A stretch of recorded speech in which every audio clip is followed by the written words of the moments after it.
Yo, how's it going? Hopefully I sound okay. Hopefully things are technically all working. Never been live on a Sunday, kind of weird, but I got a lot of work to do and figure like let's just stream it. What do I mean by work? I mean I got a lot of Game Boys to make. I go to Comic-Con, San Diego Comic-Con every year. I sell Game Boys, I sell pins. I should probably have pins to show everybody, but I don't have them. Um, So we're modding Game Boys today. I've got like these cool shells. This is a Game Boy Pocket shell. Um, and we've got like just broken ass Game Boys that we're gonna repair and we're gonna breathe some new life into. Um, these are Game Boys that I've picked up over the last few years, and we're gonna mod them. They're gonna turn out really cool. We got guys like this.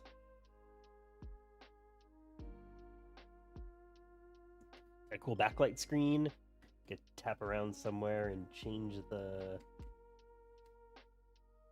screen. Yeah, it's pretty cool. I mean, there's a lot that you could do with this. It actually even has like on-screen. This game is not compatible, but it'll at least boot. So it's got like a bunch of on-screen stuff that you can do with the game boots. So you could like change the brightness, you could change the different features. So you can go down to like this pixel effect, and we can go in here and you could like give it grid lines, which are hard to see because the screen is too bright for you guys. Let's see, go back up. Need the brightness.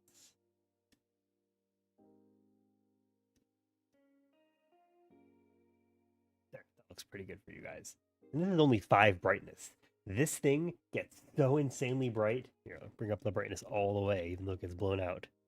Like it's so super bright. We can bring it down to like this so you guys can actually see it.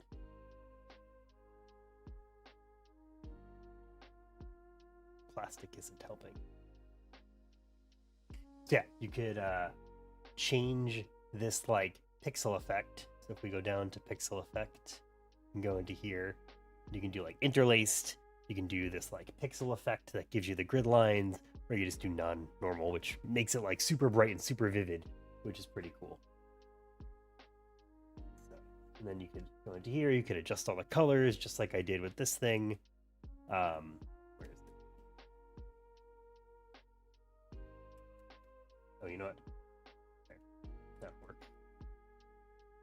So you can like take your black and white Game Boy and even like give it some pretty cool palettes actually. Like there was one that we passed that kind of almost made it look like this was in color.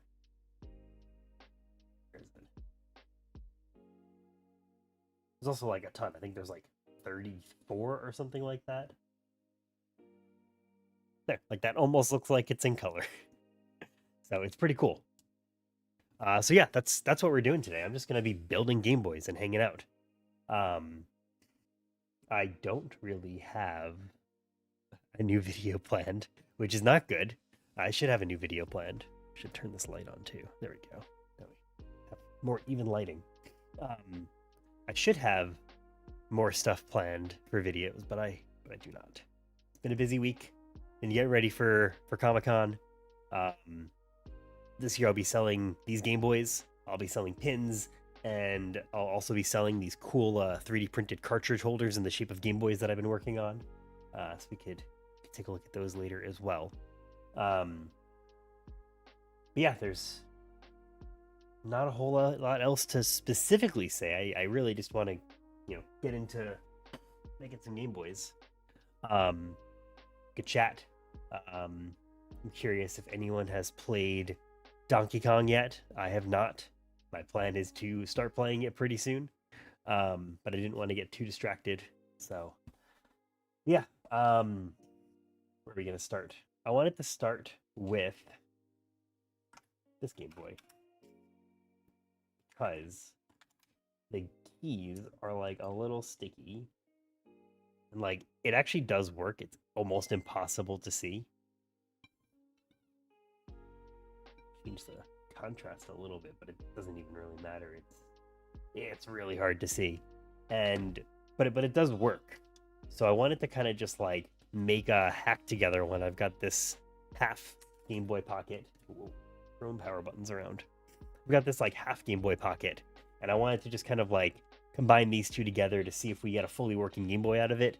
Make sure all the buttons look and feel good, get it cleaned up on the inside, make sure this is moddable before we go ahead and do it. So that's just where I figured we'd start. I also have a new soldering iron that I'm pretty excited to try out. It's a wireless soldering iron. Pretty cool. And I haven't really unboxed it yet, so I figure we'll just do that as part of this too. But I know that I'm going to need some isopropyl alcohol, so we can just start with that. Put that over there. It's almost guaranteed that I'm going to knock over the IPA, so I always have to like put it somewhere very far away from me.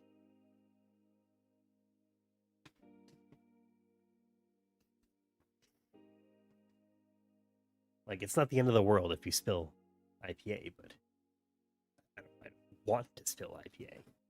Okay, but we've got this fully modded Game Boy, so this is that first one that I'll have for sale. This is actually, I almost even considered keeping this one because this is the exact colored shell that I had in my Game Boy Pocket growing up. This was my first home hand console ever.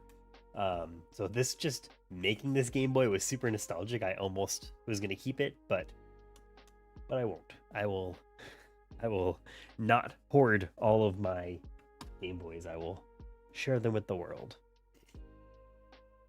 Yeah, and one thing that I actually do with these Game Boys is like I try to price them pretty reasonably. I think if you go on Etsy, you're gonna see them for like literally hundreds and hundreds of dollars. Like these Game Boy Pockets might be going for like $300. And I really try to just price them fairly. Like, you know, I want to make some money, pay back the table that I'm paying for Comic-Con and stuff, but like I'm not looking to charge crazy prices. I'm really looking to just get some Game Boys in the hands of people because I think it's a fun thing. And, you know, what better way to do that than to like mod them and give them crazy awesome backlight screens and stuff. So what I'm realizing is that my camera is not in a particularly great location, so move that up there.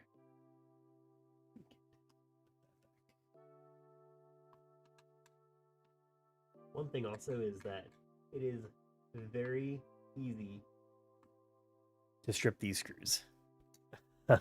I did it the other day and I had to use my soldering iron to like just slowly hack away at a screw so I could get it out because it was just totally stripped. So yeah, this shell, there's nothing really to do with this shell. This shell is like just totally, I mean, there's like stickers on it and stuff. There's like not a whole lot that we can do with it, but I think it's going to be fully working once we clean it up, but we'll have to see. Like the buttons were a little bit hard, like not sensitive enough, I guess. I mean, the screen is obviously shot, but that doesn't matter because we don't need that. So as long as like the buttons and stuff work, this will be like a fully usable donor cartridge or donor system. As long as we don't strip any of the screws. I'm feeling with this one.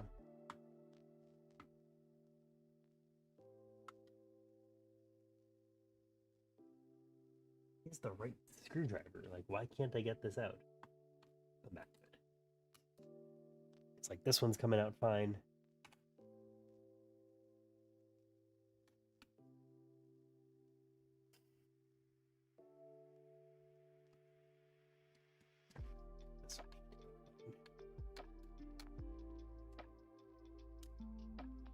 You really gotta press super hard to get them out.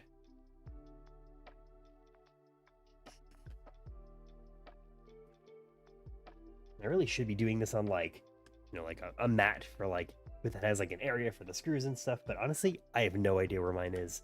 I ordered a new one. It was supposed to be delivered today. It's not here yet, so didn't really want to wait any longer because there are just a lot of Game Boys to go through. I think I have I want to say this will be my last Game Boy Pocket. I only had enough. Actually, I broke a screen. That's what one of these guys are. This is the broken screen, which kind of sucks. Um, so I only had enough to make 3 Game Boy Pockets. I've only made one so far, um, and we're gonna make this next one, and then that'll be it for Game Boy Pockets. And then I have a lot of Game Boy Colors. I want to say I've got 10 Game Boy Colors to do, so I'm hoping we will do that. But yeah, just hanging out still. So chat about Nintendo, our love or hate of Nintendo. We could chat about Game Boy mods. I haven't really done like a super in-depth video on any Game Boy mods. I feel like by the time I was making videos about this stuff, it was kind of, I don't know, it just didn't seem like I had anything new to add or say to the world of Game Boy mods.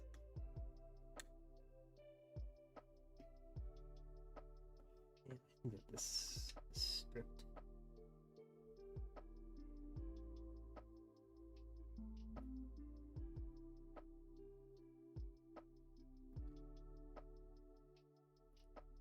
Like that one in there is stripped. I'll have to figure out how to get it out. Even if it means I have to like melt it. Sometimes figure it out from an iFixit kit too, so let's see what we get.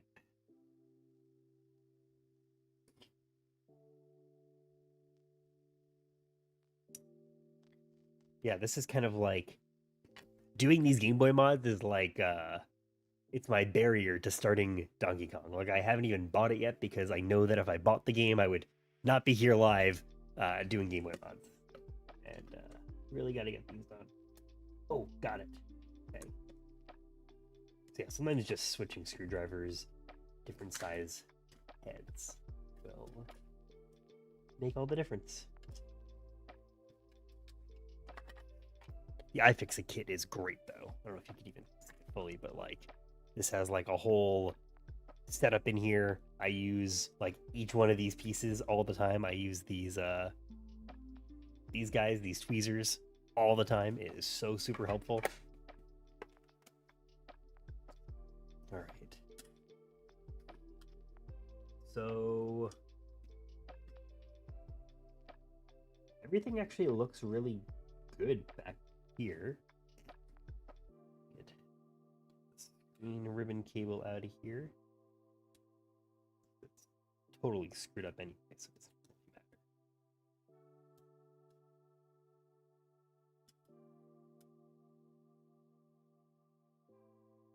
So usually I'm a lot more careful, but in this case, like the screen is so messed up, it just doesn't matter. Got that. And then I do need the iFixit kit because you gotta take these guys out.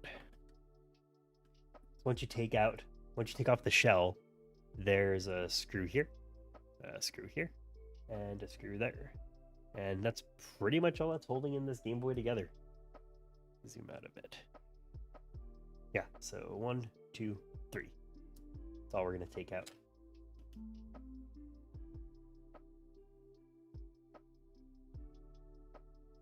Put those aside, and if they don't strip, I actually like to reuse just the original screws on the board from original Game Boys. I feel like sometimes the aftermarket ones you get are just like a little garbage. Sometimes they're good. It kind of just maybe depends on the source of where you get them from. Yeah, from here. Ugh, gross. This is why a mat is good, because some of this is really gross. We'll have to really clean this.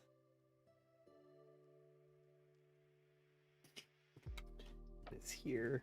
I have this bad habit of like using my lap as like another storage location, and I've broken so many things before because I just will hold something on my lap until it just falls and breaks.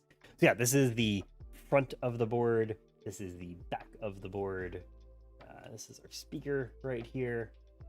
And other than the power button and stuff up here, it's actually not so gross. Like it's definitely pretty gross, but like relatively, it's actually not so bad. You can like see some of the dust. It's really gross.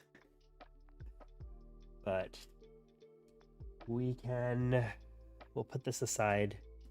You know what's actually cool? This is off topic, but like, look at the quality of this shell. It's like really well taken care of. Like, there's some scuffs up here and stuff, but I was gonna take this one apart, but I feel like it's in just really good original condition, all things considered, that I actually don't think I'm gonna take this one apart.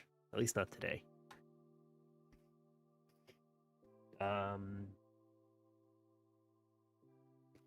Q-tips. Let's clean this up a little bit.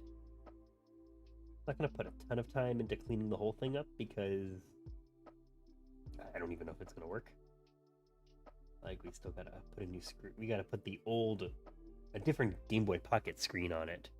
And I think that'll be more of like the indicator of how far we'll take this Game Boy. I do at least want to clean up this power button.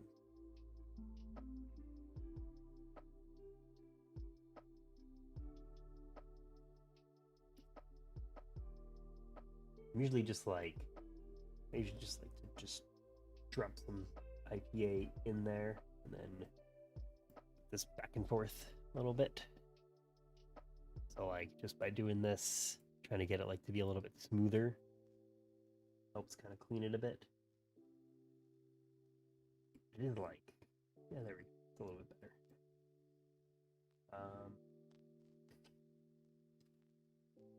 Oh, the other thing I wanted to do is clean up these pads here.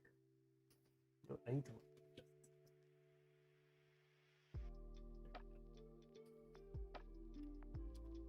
So if we clean up these pads a bit, I was noticing that like the buttons weren't really picking up super well.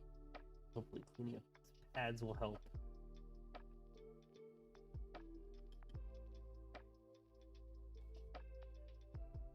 Yeah, super gross.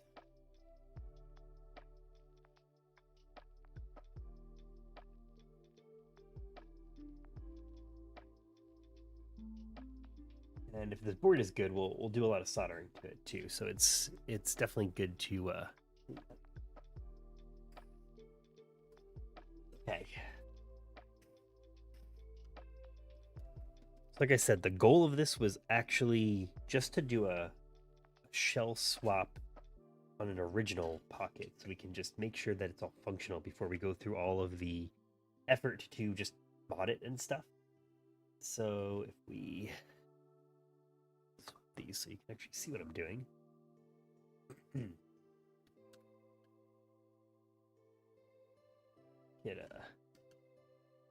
I just like to line it up with the speaker. Once the speaker's in, everything else should pretty much just drop in. Yeah, there we go. It all sits nice and flush. We can get our power button in here. And the best way to do that is just slot it in and make sure we could flick the on-off switch, no problem, which it is no problem. And I'm not gonna put the whole, I'm not gonna put the whole thing back together, just like enough to test it pretty much. We'll really just do this middle guy. But we'll get it tight enough that we'll hold it all together. Oh, I forgot the screen. That's the important part. The whole reason we're doing this.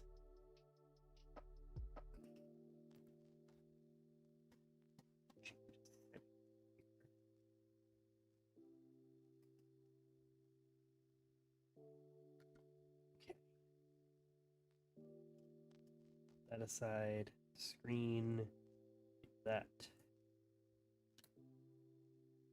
Right, now we can get this guy back in here.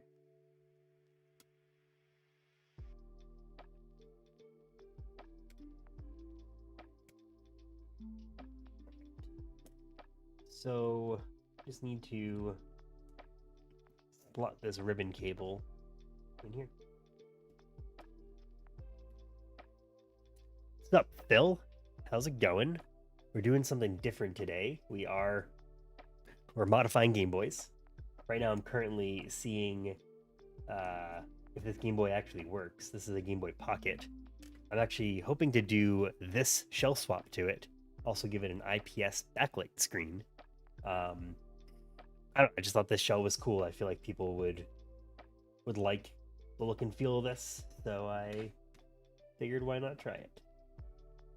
Hope things have been good on your end, Phil.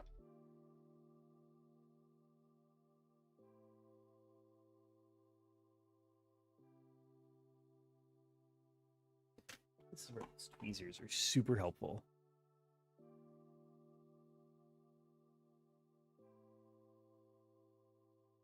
Yeah. Perfect. Like, actually perfect. We can get that in there. And I'm not even going to put any screws on the back of this. We are just going to make sure that it all fits in. And I'm actually going to end up using the batteries. I have a Game Boy somewhere. These ones. We're going to use these batteries. And just make sure this Game Boy works. So, got Tetris DX. And let's see. It's not powering on at all. So that's not a good sign.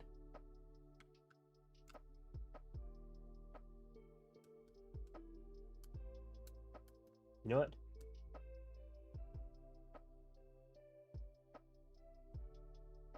There we go. All right, so there just is no power indicator on it. But that's all good.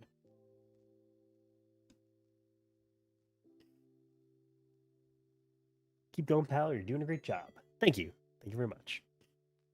All right, so you know what's actually really cool about Tetris DX is it saves your spot. Isn't that awesome? There's like no better way to show this. Let's see. Can we adjust? It's just never gonna look good. Well, this is not a backlit screen. But either way, isn't that cool? Like it just saves your progress. Like I just turned this game off before. So basically all I'm doing is just making sure that all the buttons are gonna work and stuff. And like make sure that they're responsive.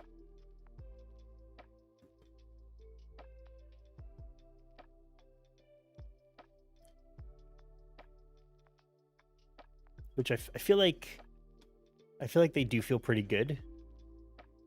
So that does just kind of confirm that like the Game Boy is fine and the screen was just super messed up on the previous one. Yeah, we don't have a power LED, which is kind of funny. I don't know the answer to this. I wonder if you could like solder on a power LED from another board. If like that's possible. But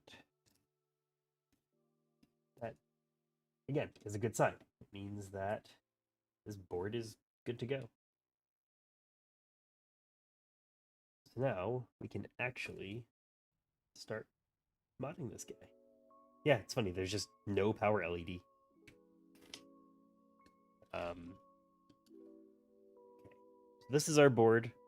We're gonna place it here so we don't lose track of it. That's one thing that I'm really good at when I do these mods is losing everything. I literally lose everything.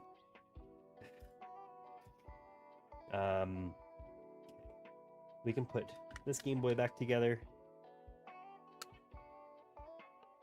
Or just loosely put together. See, I lose everything. Where is... Okay, this is the front of the Game Boy that we don't care about. I don't really reuse the rubber membranes either. They're just like gross. I mean, what are these, like 20-year-old Game Boys? So I don't really reuse a whole lot from the original one. Really just the board. And then I at least like to just put the shells back together. And I do take the screws out just in case like they don't look so bad. I will reuse them. So, all right.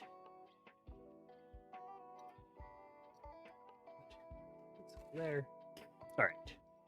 I really wanted to use batteries, yuck, I actually keep them as AAA batteries because I feel like it's kind of cool and nostalgic that they use AAA batteries. I know you could do like USB-C mods, and I've got a friend who does really awesome USB-C mods with this stuff. But I just keep the AAA batteries. Actually, this year I ordered like AAA batteries that have USB-C ports on them. So you can kind of like get the rechargeable experience, but you could always have AAA batteries. It's like the Xbox model. It's the controllers take AA batteries, but you could get rechargeable ones. All right. So this should have everything that we need in here, which is good. This has all of our new screws. This has our rubber membranes, and it's got our buttons. Um, the screen.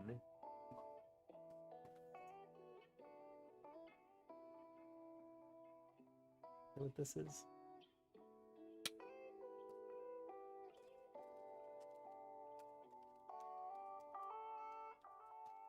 I don't think this is the. Yeah, I lose everything. Yo, what's up? Welcome in. Okay, this is actually not. It doesn't have the screen on it.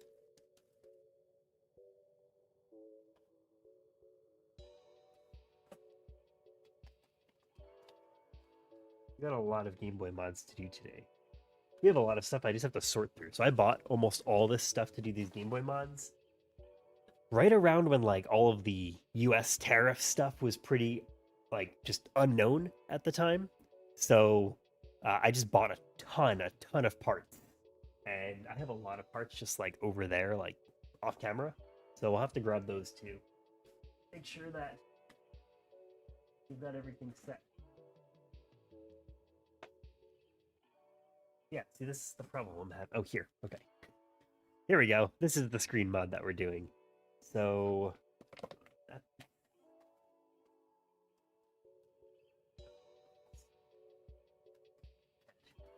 kept on tape up on the desk.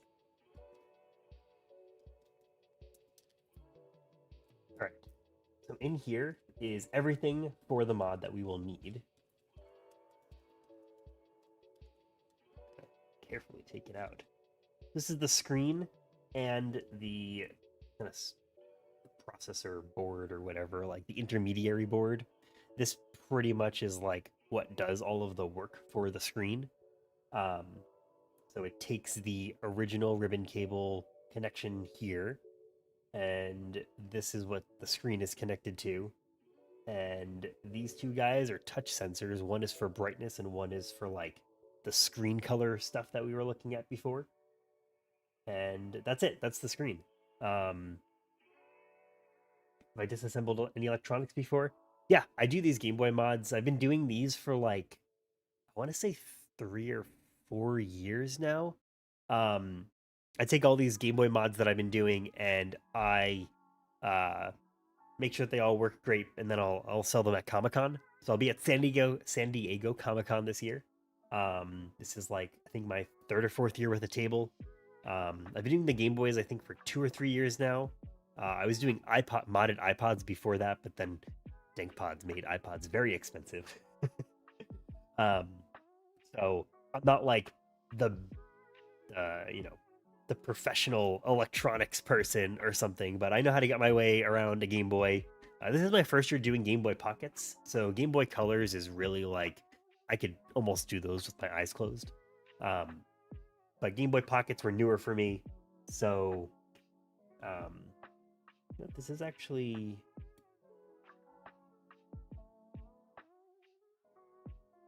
this is missing. Oh, okay. It's these. What's really interesting is this.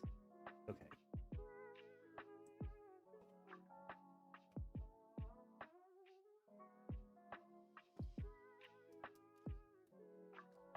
The board for this is not what I was expecting. Does this have a board with it that I can steal? Yeah, okay. This is what I expected the board to look like. That is not what this looks like. Oh, you know what? Okay, it's right there. I'm getting the orientation of the board confused. So on the board, Let's focus. Come on, man. You can do it. So we've got the select button, the A button, and the B button. And then battery has already like got a drop of solder on it, but I don't know why they don't do that for the others. So we got to solder the select A and B so we get the on-screen controls going on it. And that'll let us like change the like the pixel mode and stuff of the game.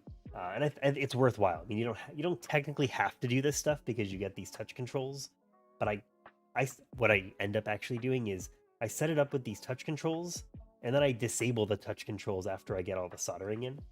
What's tricky about a Game Boy Pocket and the mod that you have to do is these like little dots here, like these tiny little holes. These vias will map to the A, B, and select buttons. So I want to say it's like that one right here is select, and I have to look at a diagram, but I think it's that one and this one are A and B, like these really tiny ones. So what you have to do is like, you just have to like get some solder in there and just like enough for the wire to stick to it, and like that's enough of a connection for it to connect. So that's definitely the hardest part. And then I like to just like, I like to tape the wires down so that like, you kind of just end up having like these red wires just come all the way from here to here. So I like to, okay, the cat is interested. All right, at least say hi to the world.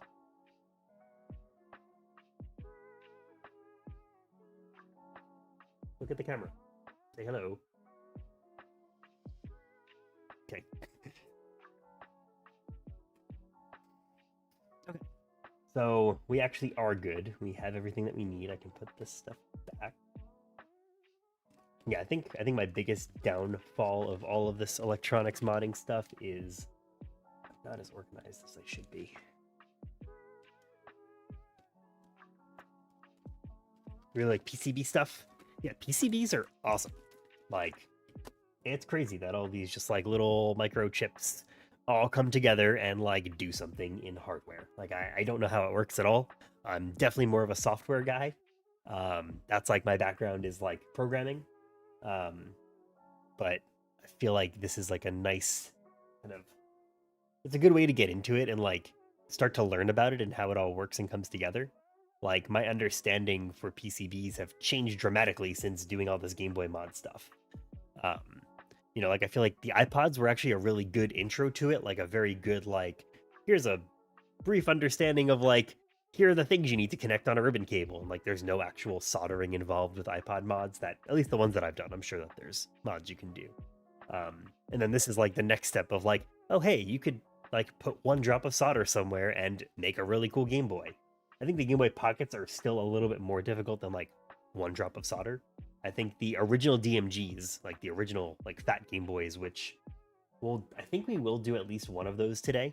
I think I have the parts for that. That is the easiest one to mod. I think that's the best intro to soldering you could ask for. All you need are 2 drops of solder so you can solder the speaker. And like, if you happen to fail, like, yeah, it kind of sucks to not have sound for your Game Boy, but like that's literally all that you need for a Game Boy DMG mod. So I think that is like a good intro to soldering if you've never done it before and you're interested. And then like the next one up from there is definitely a Game Boy Color. The AMOLED screens that you can get for a Game Boy Color are crazy. They're very, very cool. Okay, anyway. This is extra stuff. You have to excuse me also, because now the cat's on me. Okay, we got this screen here. And... sorry, I'm like doing stuff off camera. What we got here. This will stick our screen in, because if you actually look at it, I'll use this one because it's broken. This screen is actually a lot larger than the actual Game Boy Pocket screen. So what these screens are programmed to do from this board is to only take up the space that it needs for a Game Boy Pocket. I think soldering is what turns people away. I think so too. There are like solderless mods, which are also like, I think, a good intro. All right, I don't want my cat to eat my wire. But yeah, I could totally see that, like, soldering is a huge turnoff because it's this layer of complexity that you got to figure out. Um, which we will have to find some space for me to set up the soldering iron at some point, but we can probably wait on that. It's good for you when you sell them. Yeah, I kind of figured, like, am I the best person at soldering ever? No, but I think I'm good enough that I'm doing something that some people can't do. Look at that. Look on Twitter, we got Furious Stalker, who I can't wait to ban.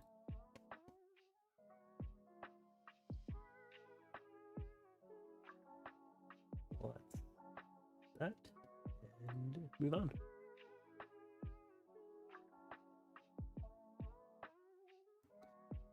All right. Okay. Where was I? Okay. So we got this thing. This will hold in the screen. This will basically hold the screen in place. Zoom out a bit. Get a bigger workspace going. So this will hold the screen in place. We'll put that in a bit. I like to start with screen face plate, which it kind of sucks that it has the power. Like, I don't love that it's got the power indicator because we know that this one doesn't have that. I think we don't really have another choice. Also, I'm pretty sure this is a glass screen glass front, which is pretty cool. Yeah.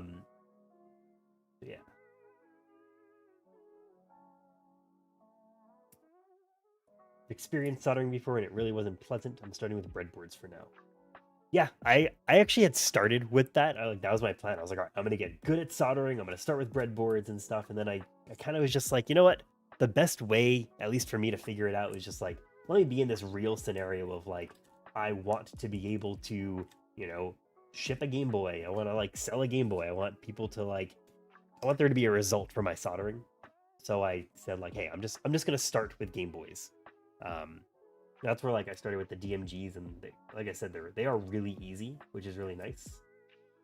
For this, all we gotta do is drop that in there, and I keep the screen protector on it in the front just because we'll be working with it face down. Okay, we can also put the screen over there. We can also get our buttons in there. Keep these screws in that thing over there. The buttons are interesting. The A and B buttons have different shapes on them. So there's only one right place to put the A and the B. So you just have to like, basically I just put one in and I hope that it works and I twist it around, and if it fits, and that's great. And then you do the same for this one. There we go. The D-pad.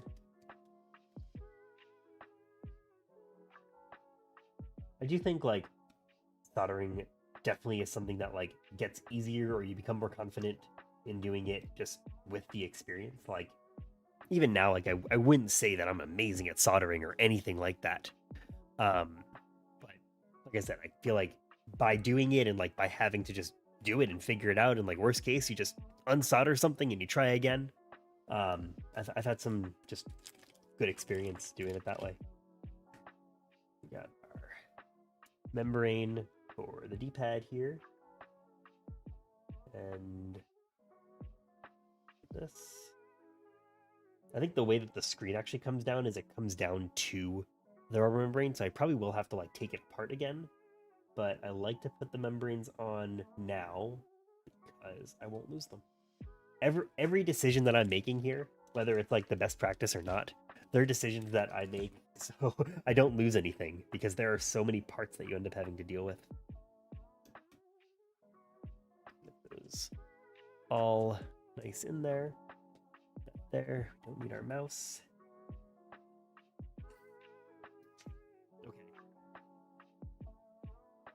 So Next is actually where we will need the soldering iron.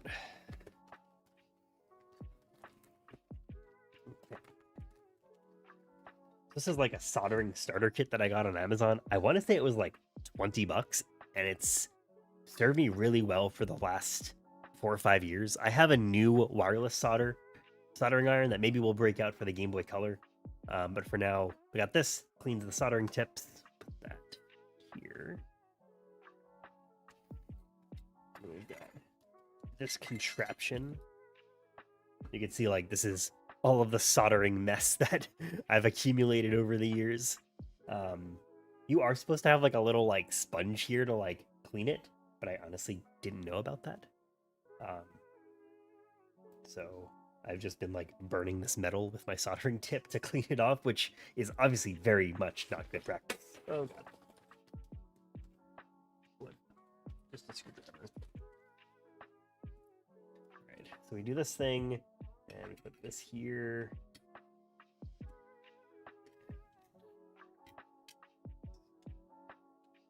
Together. Stationary solder is better. I actually don't know what stationary solder is, but I always love to be educated. Like, I feel like I know enough about soldering to do Game Boys, and like, that's about it. Gotta break a few eggs to make an omelet. You betcha. I can luckily say that I've only killed like maybe 1 or 2 Game Boys from bad soldering jobs.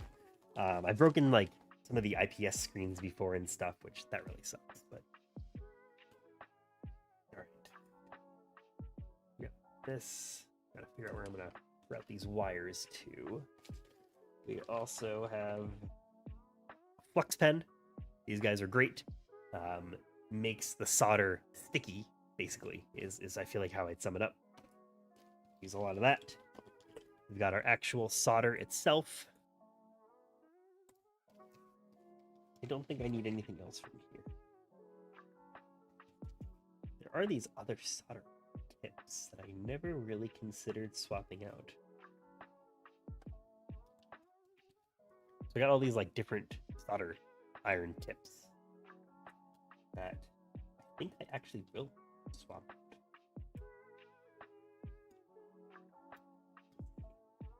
You can see like on mine, it is just gross. Like, burnt solder everywhere.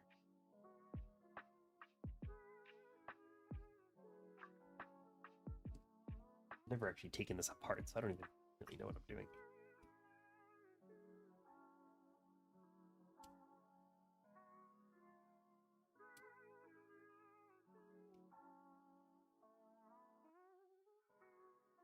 So I guess that piece goes back on, and this piece comes off, and this piece goes on, and this piece goes around and on.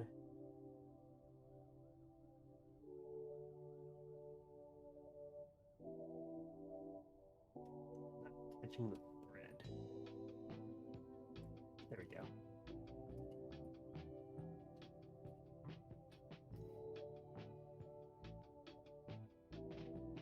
Right, new soldering tip. Heck yeah. Compare the old and the new.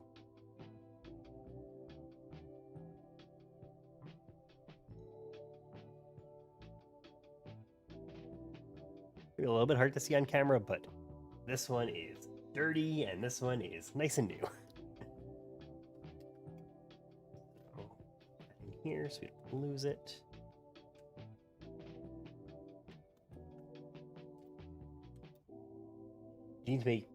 Would you need to use isopropyl for today's attempt? Make sure. Yes, I'll definitely be using IPA. Also, you use the IPA to like clean up the flux as well. Sometimes flux kind of just like looks dirty after you use it, like if you're like just burning shit on the board. Okay, I think we're all good with that. It's here. I do need to find like in an effort to be somewhat organized today, I'm gonna move some of this stuff around. All right, give me 1 second.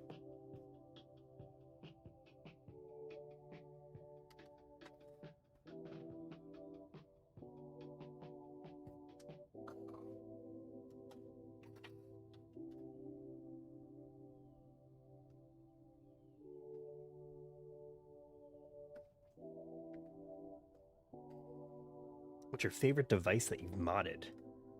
Um, every year when I do these mods, I feel like there's always one where I'm like, man, maybe I should just keep this for myself.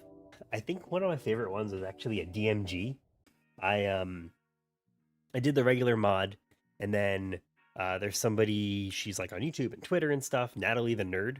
She makes a really cool RGB board, or like PCB that you can attach to the front button plates, basically. Like, it doesn't work on this one, but like, I'm sure she makes one. I just don't have it. Where you can like put an overlay PCB on all of the buttons, and it has RGBs on them. So when you turn the device on, it's all connected. It took me like, I want to say like 3 hours to get that one together. That was a lot of wires. I tried to like color code my wires so I could keep them all organized.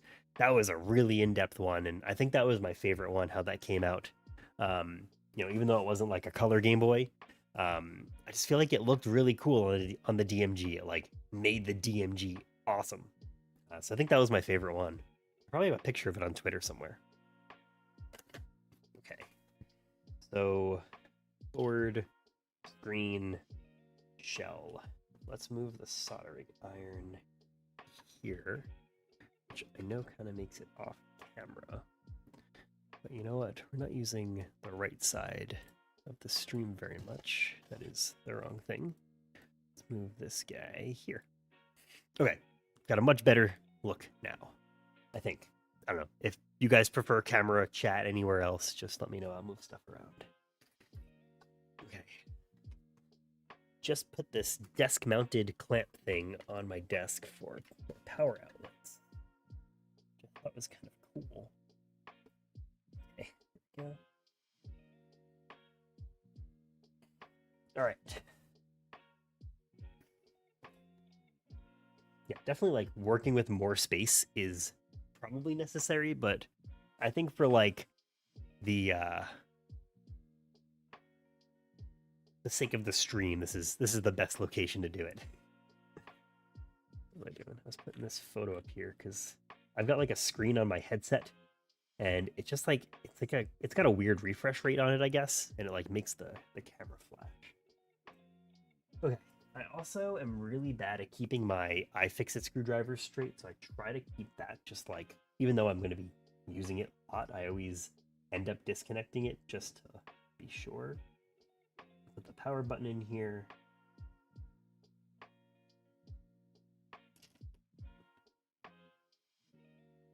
All right. The front of our system is good.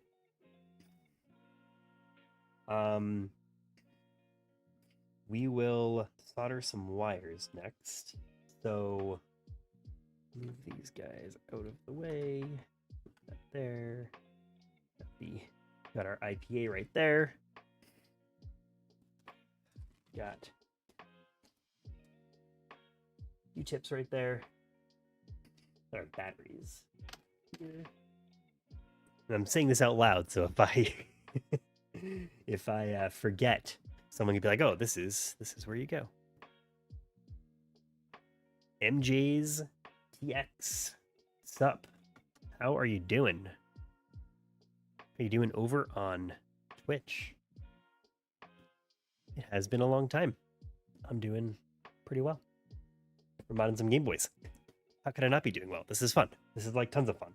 I know it's like different from my last several streams, but it felt like the best way to like motivate me to like just sit down and actually do this work.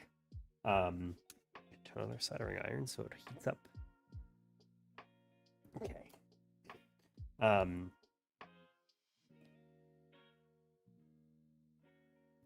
Remember joining when you were doing the Switch giveaway? Wow, yeah, that was a long time ago. That was when the Tears of the Kingdom Special Edition Switch came out, and I gave one away. Yeah. Enjoying the Switch too? You bet I am. After I got banned and I had to get a new one, now I'm having fun. I'm actually really excited to play Donkey Kong. I haven't bought it or started it yet or anything because I really wanted to make sure I get these Game Boys done first, and I didn't want like Donkey Kong just like sitting there and like, oh man, I know I could just play Donkey Kong instead. So this is like my motivation. My goal is to like do 10 Game Boy mods today. I don't know if we'll actually make it to 10. That would be pretty sick if we did. Sorry, I'm doing some stuff off camera. Just kind of like trying to get organized. Because there's so many pieces, and we're about to get into the soldering. Okay. So, not being banned is fun. You bet it is. 1991 Gamer, thanks for following. Over on Twitch. Okay. Can even zoom in for you guys. Sometimes you're just not going to see stuff very well because I'll be soldering, but you'll have to put up with it, and I apologize in advance. I'd like to make the soldering look as good on camera as possible, but at the end of the day, I also don't want to burn myself. All right, so I like to start with flux.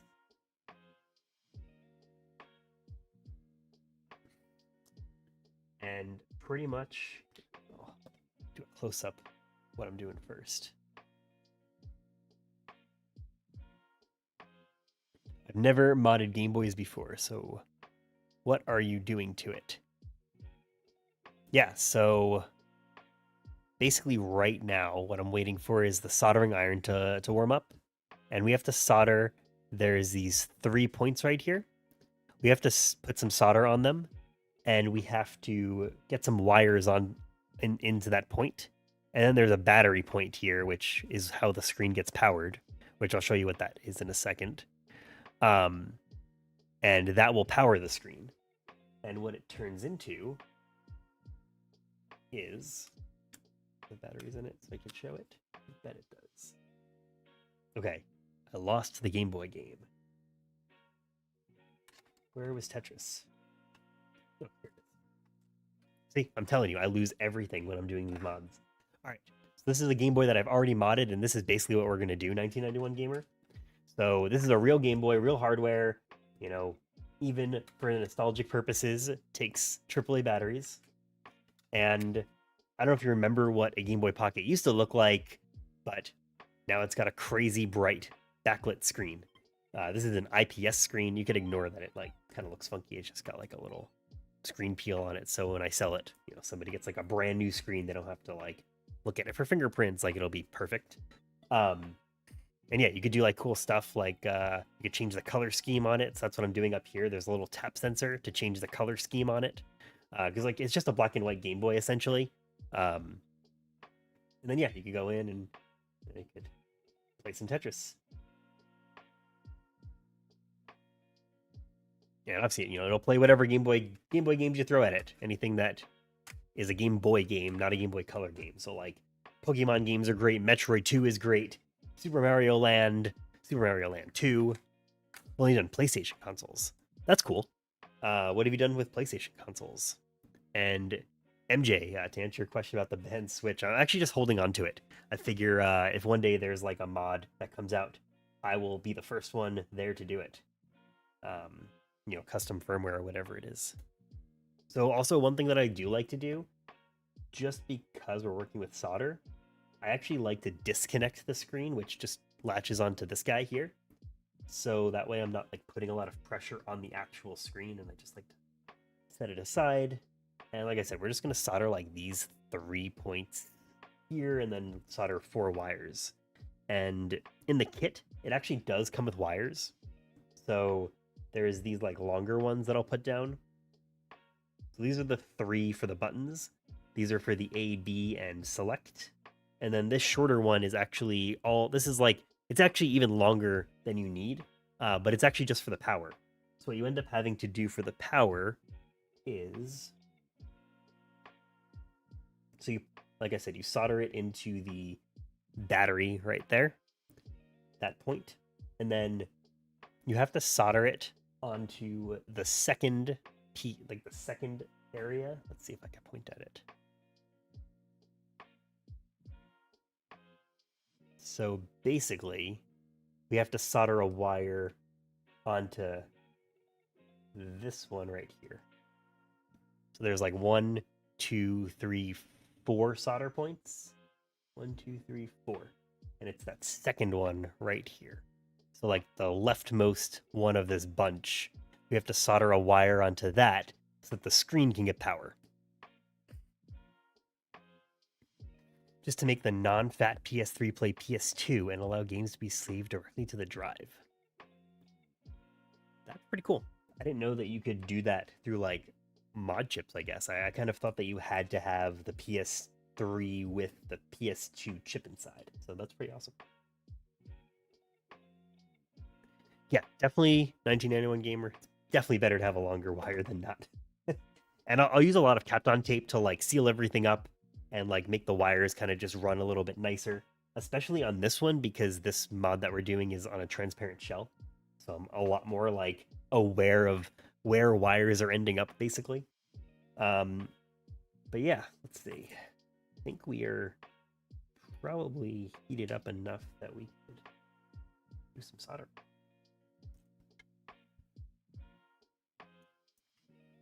All right.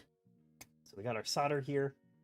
And I use such a little amount of solder that I've been using the same coil of solder since I got this kit.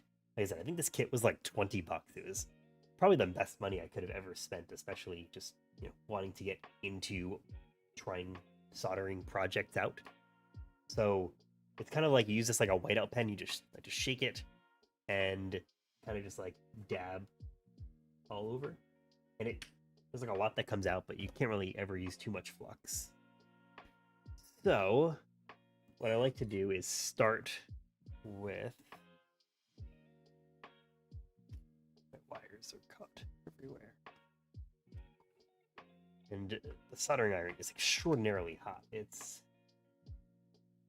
think it's at 400 Celsius, which might even be too hot. But honestly, the knob on this is like very hard to use, and I don't really know where the indicator is for it. I'm not even gonna bother focusing the camera because I don't want to do so much stuff at once. Transparent tech is cool. I wish they did more in newer stuff. Yeah, I feel like the brand Nothing, they like do the Android phones and stuff. I feel like they've kind of got this like retro nostalgic look at tech that I think is really cool. So we just need to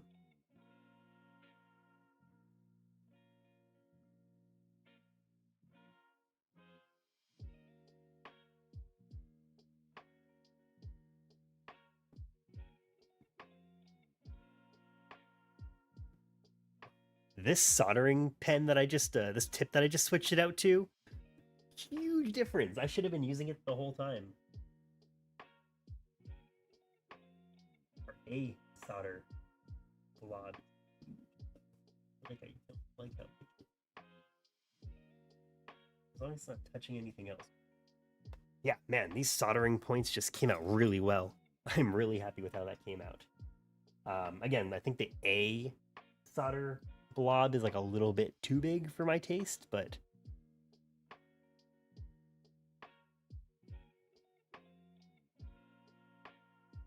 that's what we just did. We put a blob on B, A, and select. And you can see like my select is the first one I did that came out really well. It like almost matches what they did for the ground. My B kind of looks more like what they did for battery, and then my A point is just a big solder blob. But it doesn't really matter, because the next thing we're going to do is I will probably actually add more solder to the battery one, actually. Let's do that now.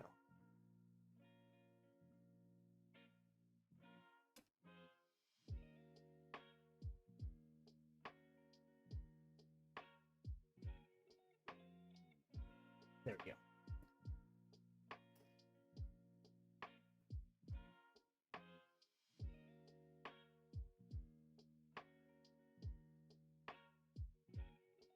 So if you look at like what it was before to what it is now, like I just added a little bit more solder to the battery part. Would you try dealing with PC PCBs in the future? That is an interesting question. Depends on like what it is. Like I feel like anything smaller than this, I probably honestly would not be able to solder. Um, like this is already like when we get around to like doing it on this, like on the vias here for the A and B buttons, like this is about as tiny as I can go. Like I know that that's my limit.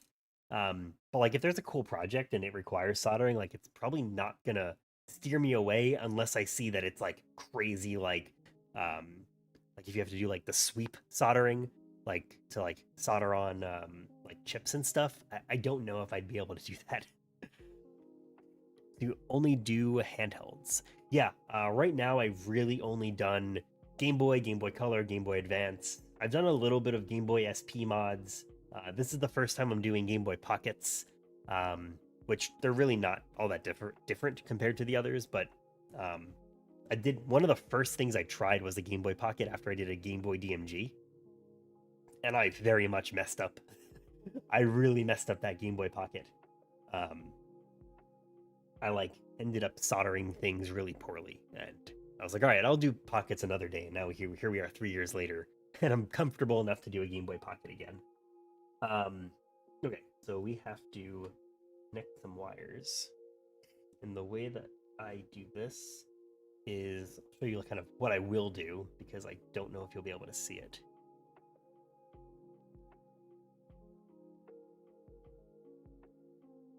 So what I like to do is I'll kind of like have the wire next to where I'm gonna, obviously not on the ground, but we'll do it on like select. We'll do it for A, B, and battery. And this is the battery. No, this is not the battery wire. This is the long wire that we'll use for the select A and B. What I do is I'll put the soldering iron on the solder and just like move the wire in so it catches.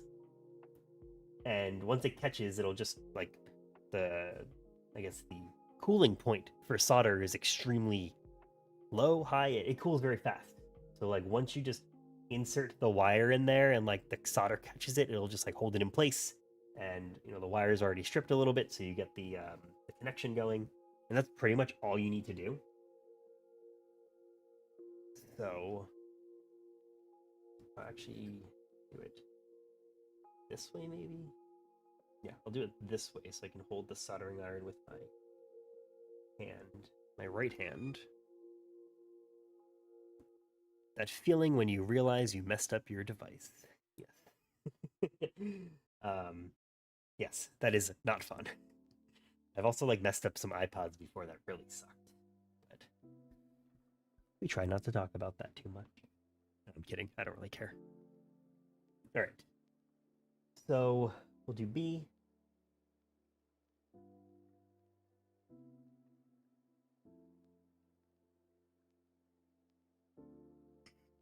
And we'll do A. And it's literally the same thing. You just kind of hold it in there, and this one's going to catch really easy. This is solder.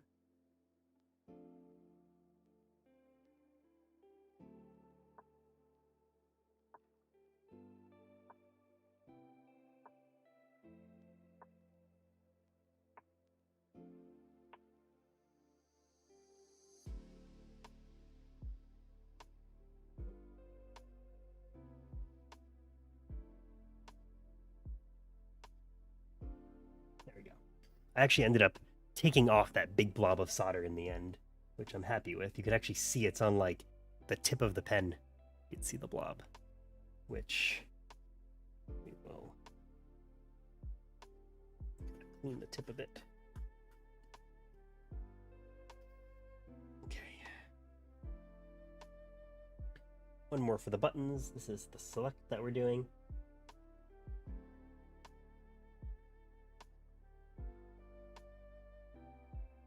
That's in there pretty good. And we'll do the battery, the power next.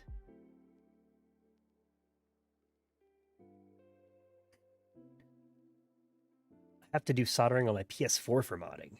Oh man, props to you, dude. I don't think I have it in me to do like a PS4 mod. It feels like PS4 is like too new to like take it apart and start soldering on it. But also I get it. I mean, like that's the only way you can even mod switches nowadays too, which I've never done. I don't think like that's a good example, I guess. I don't think I have it in me to be able to do like what is it called? Like the Pico mod or whatever that you can do to you can even do it to a Switch OLED. I just don't think I have the soldering skills to do that.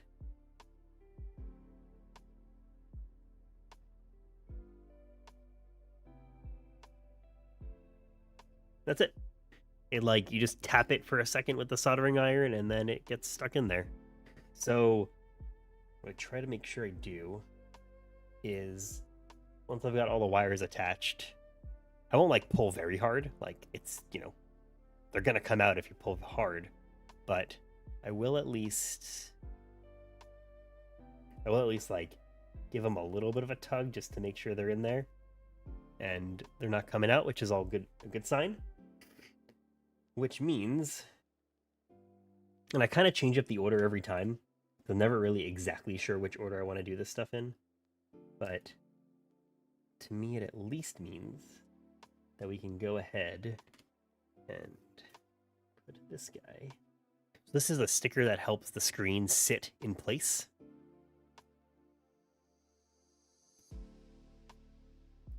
About the software, I'm really interested in Super Nintendo software development. Good assembly language.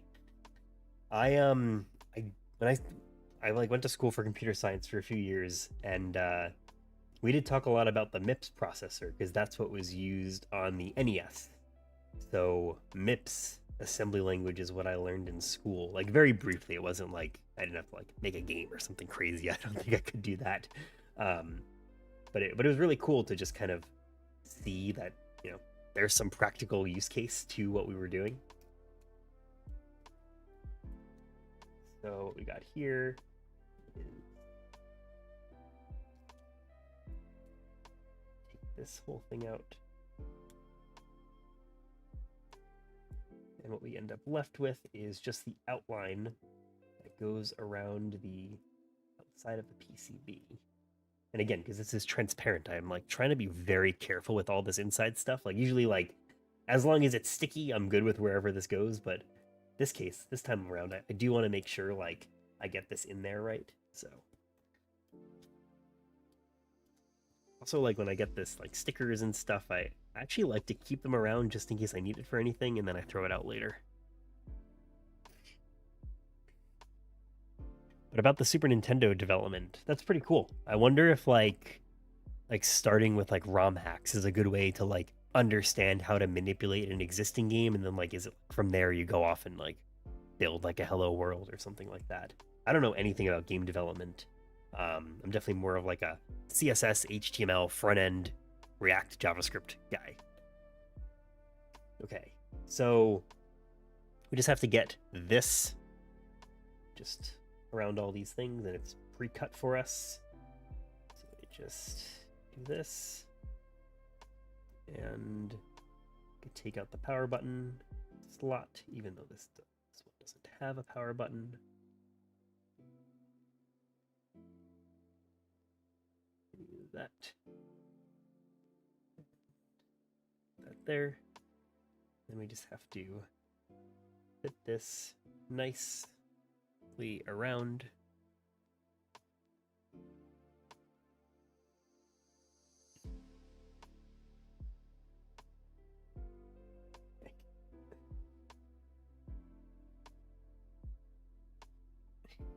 It's super sticky 3M, but that's a good thing.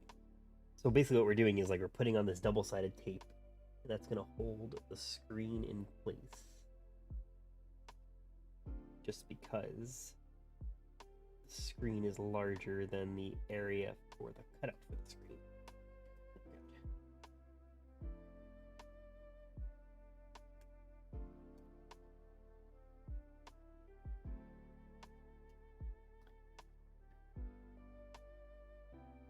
Funny to do this on camera too, because usually I can just like drop it in and place it around, but I'm trying to at least like make it so you guys can sort of see what I'm doing at the very least. And I usually like to start on this side because there's not as much to like navigate around, and then I'll use tweezers for the rest. Once we get that in there, over here, and then we can go here.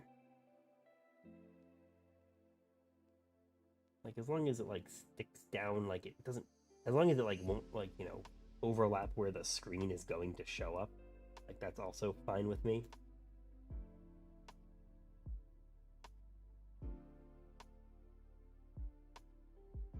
Like do that. Make sure that this all goes around. Kind of like flatten it out here.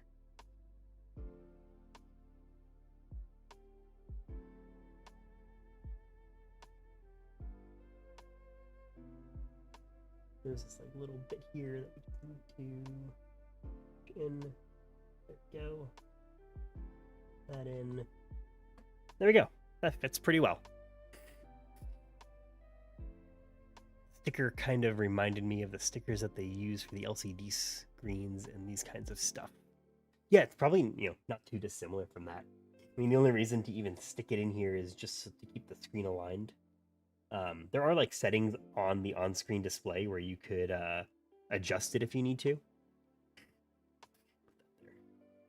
And then from here, we want to stick the screen in here.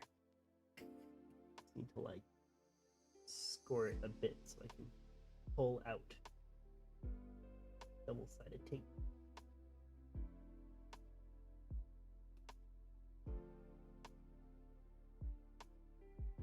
Yeah, once you get a good pull, you can just start ripping it.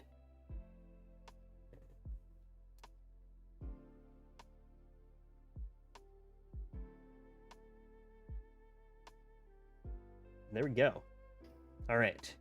Next step before cat hair inserts my Game Boy is I like to reconnect the screen to the PCB.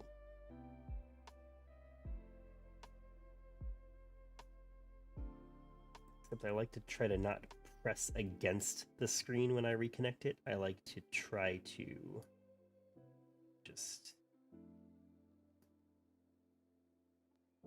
flatten it like this. There we go. Just press it right in, and we're all set. Okay, and then on the front here is a little screen protector guy. And what's actually funny is this piece is too sticky, so you have to actually peel it up from here. What's up, Rudy?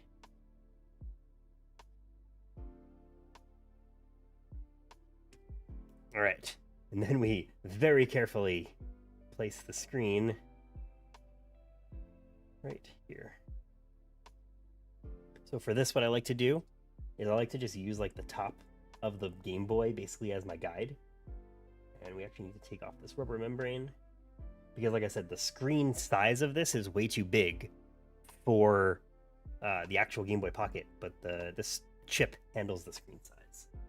So as long as straight and lined up, we should be good.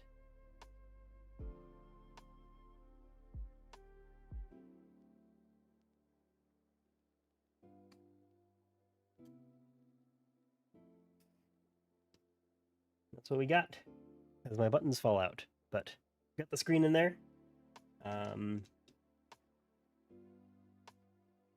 Because this shell's a little bit transparent, you will see like a little bit of the white outline, but I feel like in general it's not so bad.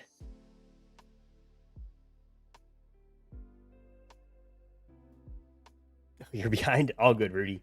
I was talking about Donkey Kong a little bit, just in the sense that like I haven't played any of it yet, and I'm really excited to play it, and I'm holding back on playing it just as like motivation. So it's like, all right, if I do all these Game Boys, I can play Donkey Kong.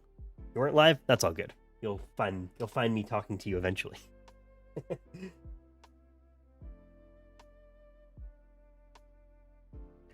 All right. Okay.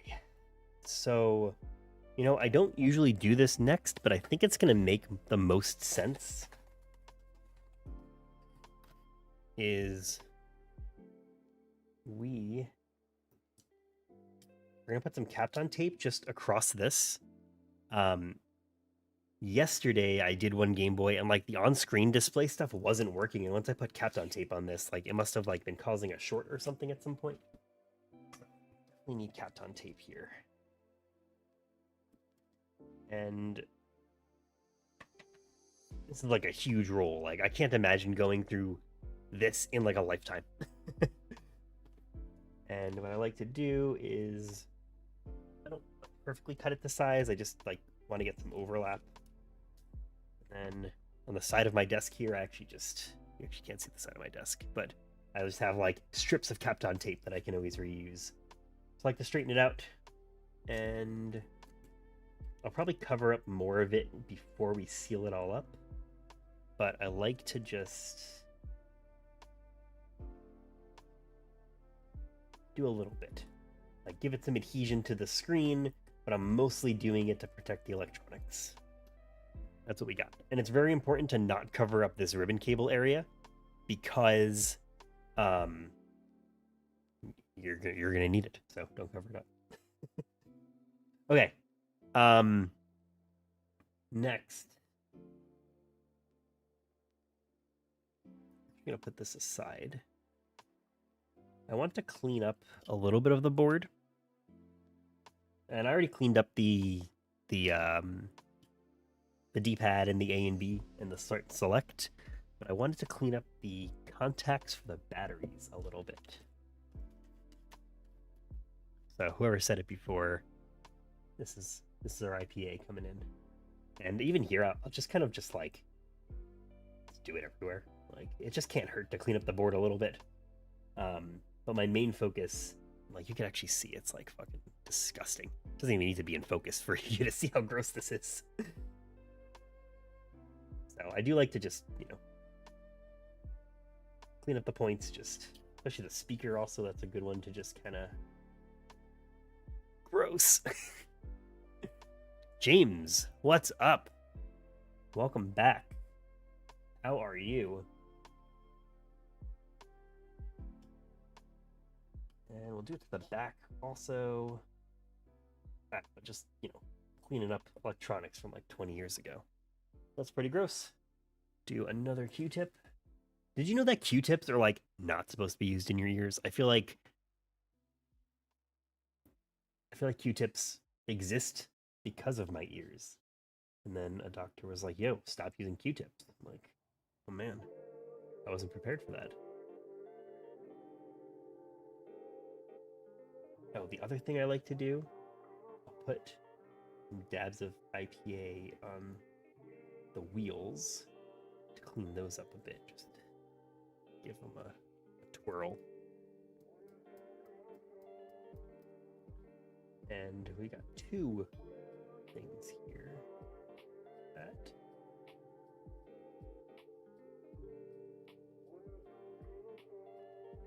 Give that a good twist. Doing great. Today I played Mario Kart World on Switch 2 last month in June 6th. Not quite sure what that means, but hey, glad you were able to play some Mario Kart today. I actually haven't played Mario Kart in like a week now. I'm pretty busy with some stuff, but I do want to get back to that. I've actually been playing a lot of No Man's Sky. For some reason, I decided it was a good idea to buy it again. So now I have the Switch 2 version. Okay. Oh, battery contacts. That was the main reason I wanted to do this. Corrosion on the battery is really easy to see on the battery contacts because it's like blue. And luckily, this actually doesn't have any indicators of any corrosion. But I'll still like just kind of do a little bit of cleanup anyway, just in case like anything's building up that we can't quite see. Okay. So now's when I need my phone. Because almost 11. All right, Rudy. Thanks for stopping by. I very much appreciate it. So, I'll talk to you later, man. So, if you don't know Handheld Legend, they are a great website for parts for Game Boy stuff. I buy a lot of my stuff from there. You can actually see I've got like 58 items in my cart that I'm about to buy after the stream. And they actually have a good, like, just quick guide on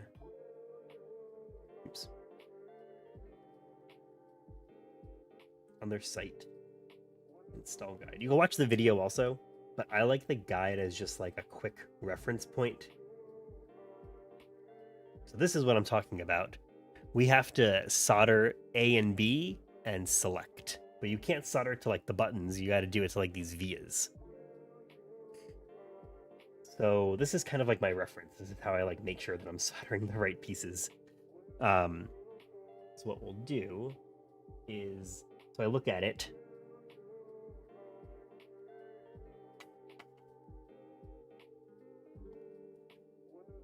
Twist the camera around.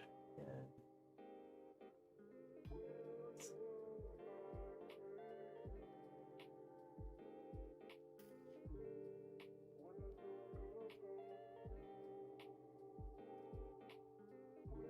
okay.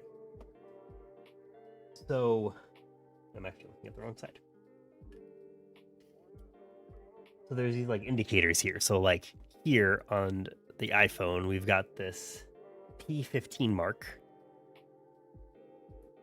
And that's kind of my indicator. So it's like, all right, so then down from there is A, which is this tiny dot, and then B, which is that other tiny dot. So what I like to try to do, to varying degrees of success, put some flux on there.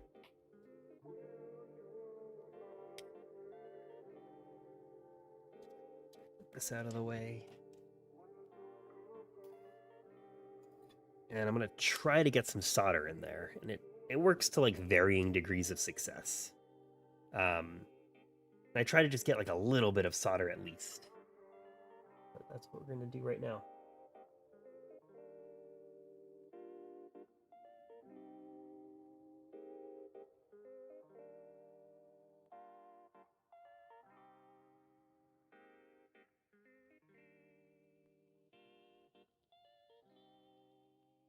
It's like almost sticking.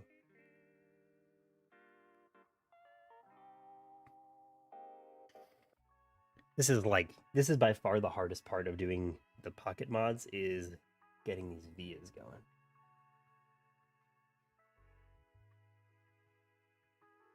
And the other way I like to do it, so like I tried to do it for this one, we'll try to do it for another. What I'll also try to do is, like I love the idea of having solder on the via to start, but if I can't do that,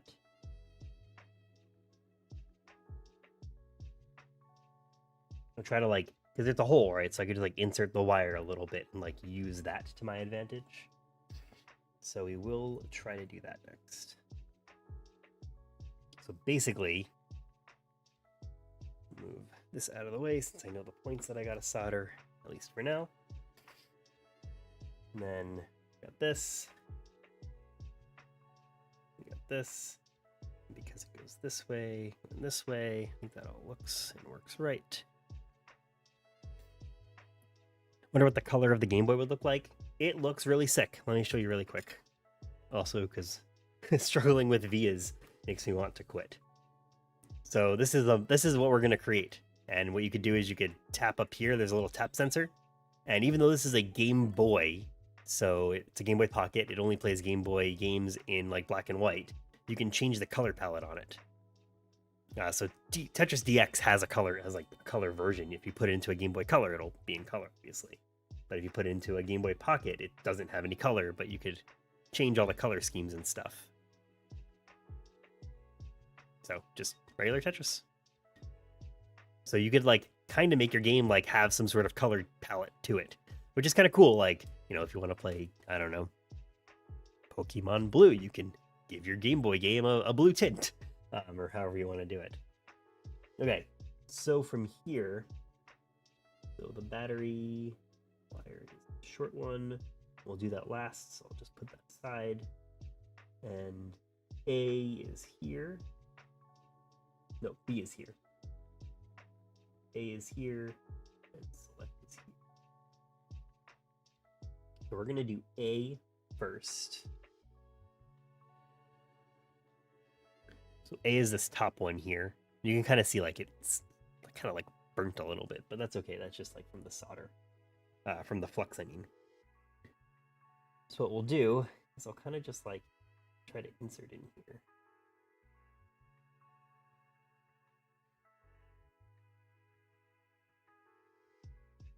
I'll try to like get it lined up really nicely like that. And then because we have some solder on here, I'm actually not going to even use some solder. I'll just use it from the iron and just kind of try to get them connected.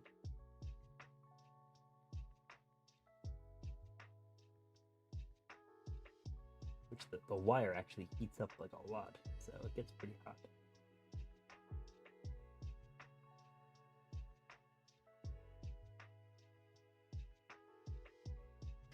So that didn't quite work. I remember changing the color of Pokemon Red version natively. Like on the Game Boy Color, right? You could change like the color palettes of the Game Boy. Of like the game itself, right?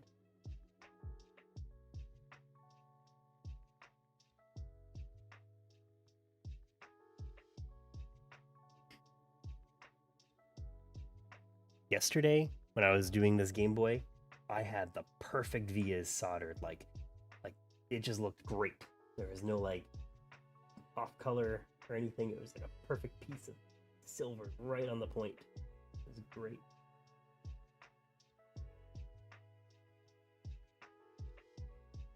I think we actually got this one. That one's good. We got one. Whew. Yeah, by holding down different buttons. Yeah, that was like a really cool like Easter egg from Game Boy Color. I feel like I never knew that as a kid though. Like I only found that out, maybe a few years ago even. Like it just never occurred to me that like I could change the color palette of my not colored game.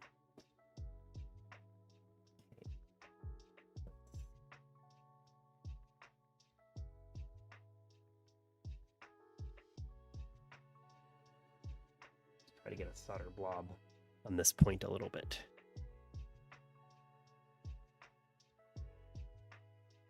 No, 1991, I missed your message. Most games don't run well on it. For the PS3 stuff?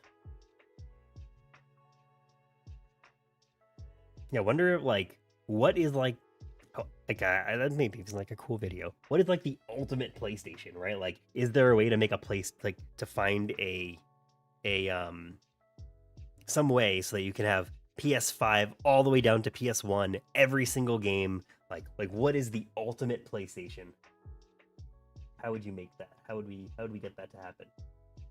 Because like no PlayStation system can do that. Like I guess unless maybe you're hacking it, and I don't really know a whole lot about like the PS4 modding scene, but unless there's like a PS3 emulator, which I'm under the impression there isn't. Did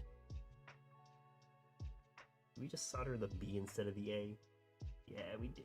That sucks. I soldered the B wire instead. I gotta unsolder it.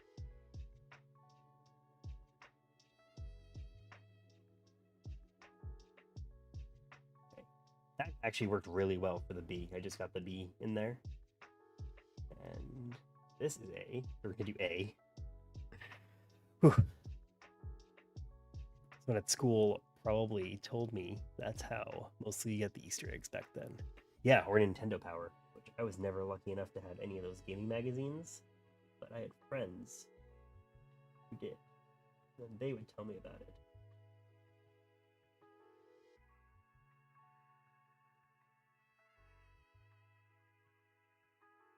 Okay, that's in there like okay, but if I can get a solder blob on top, I feel like we'll be really good. Nope. That's what I expected to happen.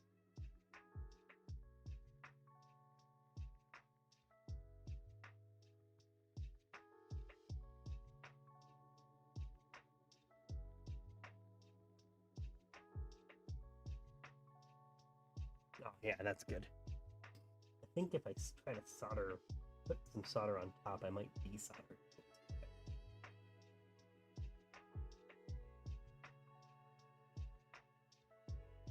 Nope.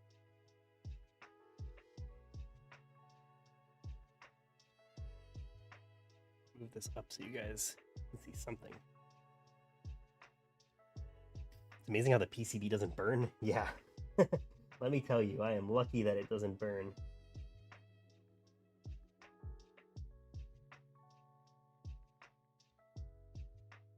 There we go. And next is the select point. So I'll put this down and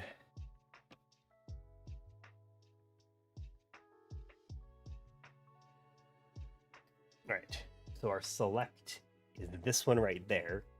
So what I have to look at is there's an RA5, there's L out, and it's 1 to the right and down.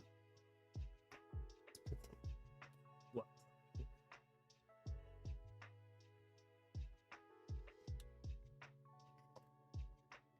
And soldering iron, solder, and it's the one next to the 2. This one.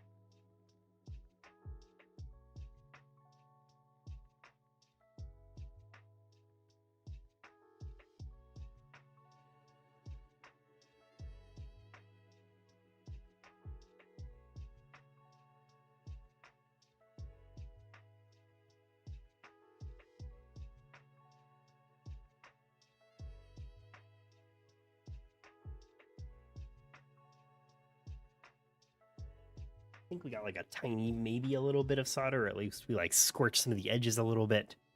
So I'll try to get the select button in here.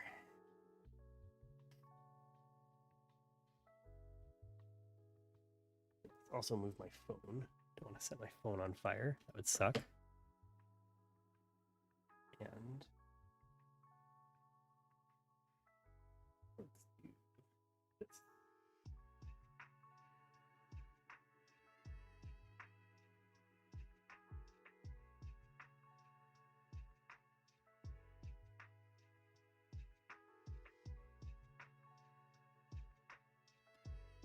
There we go. I feel like that actually came out really well. Show off some of that work. Now all our vias there, and I will like clean it up a little bit.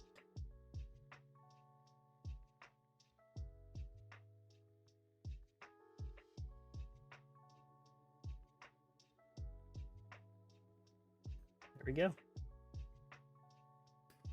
Okay. That's our A and B. Okay, now we can start capped on taping some stuff up. Okay. So I also like to make sure that the wires are like somewhat organized. So like I like to feed the battery wire through.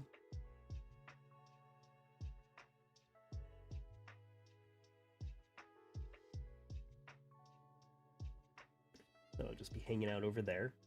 And then I kind of want to like, again, this is a transparent Game Boy that we're doing.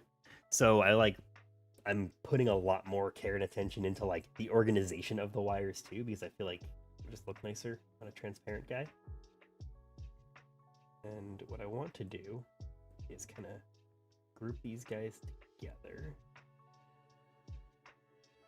line them up like that, flatten them out, and do that.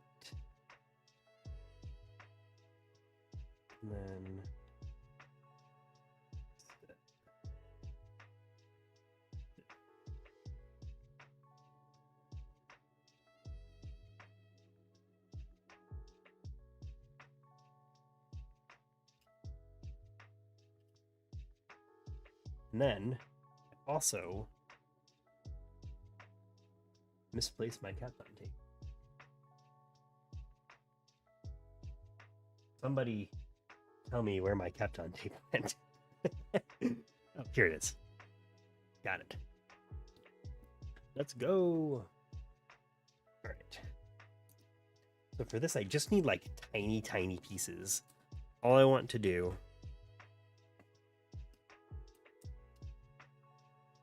I'm gonna put this back in the box so I don't lose it again.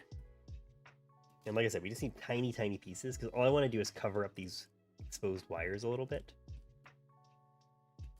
Do some of that. And this guy. That could not have been any more perfect. There we go.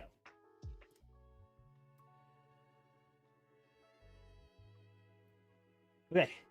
And that is everything for this. So we can now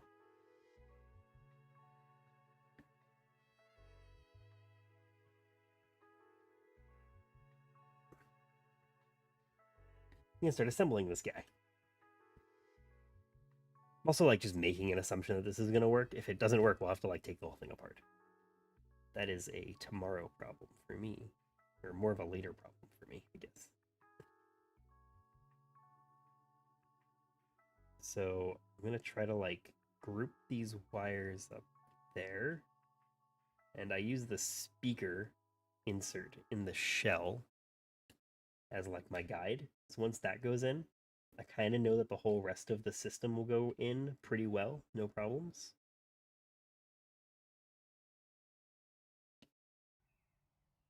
And if it doesn't go in well, like you know that something's wrong. So like what I'm doing now is like, as long as like the buttons feel like they're pressing all right, and I'm just holding it in obviously. So got that. And that's all good. One thing that I didn't do actually that I need to do, I didn't do these touch sensors. So I guess we should actually do that before we start putting this together.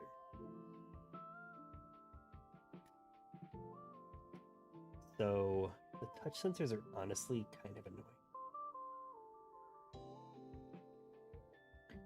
So I'm gonna put one here. And we're gonna put this guy over here. I kind of change up where I put them sometimes, to be honest. Oh, excuse me. So I think we're just gonna put one of each up here. What's the circle on the corner? If you're talking about this, that is the speaker. If you're talking about these guys, these are the touch sensors. Do I make music as well? I do not. I am very much not able to make music. Actually, everything that we're listening to, like all the music that I play on stream, I've commissioned out to get the music made. I've also a little bit more recently, just because it's like for stream music, I really like to go to, commission them out and like get good music made. For my videos, I honestly actually sometimes this is just for the stream. I use actually the Suno AI music maker because like I like my music to be super low, that it kind of feels bad to like pay somebody for music that like no one's ever going to hear. Also, it's very expensive, so I haven't had new music made and commissioned in a while, but all the music that we listen to on stream is all like just kind of like lo-fi inspired stuff. Some of it has like backing tracks from like games that I like. But yeah, all this stuff I've commissioned out. So I don't make any of the music myself, but I do one day want to invest some time in making like a Scattered Brain music channel so that I can like just post these songs. I mean, I like them. That's why I use them. So, okay. So for these guys,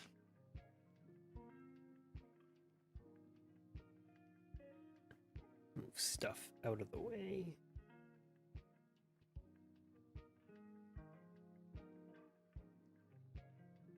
For these guys, they're also like double-sided tape stuff. So you just have to like peel it off and then it's sticky. It's also like very fragile. It's very hard to peel off. It's very annoying. And I feel like I end up bending them most of the time. But they're fairly resilient. I haven't like broken it off or anything. I guess worst case you could always just solder it back on. You got that big ass solder point right there.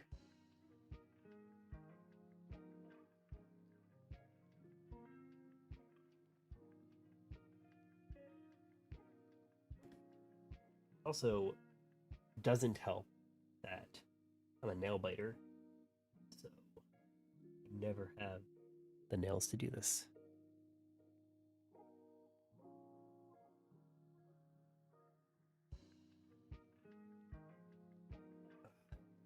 It's such a pain. This is I said that the vias were hard. Getting these double-sided tape off touch sensors is the most difficult part. There we go, got it. Hell yeah. All right. So we said this guy. You know what? I changed my mind. This guy is going right here on the side.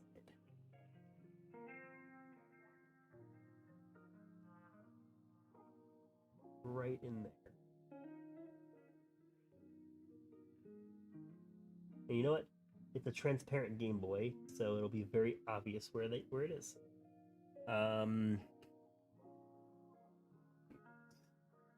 This thing, just like a little spudger guy. It'll let us align this a bit better and push it up against it so it just sticks.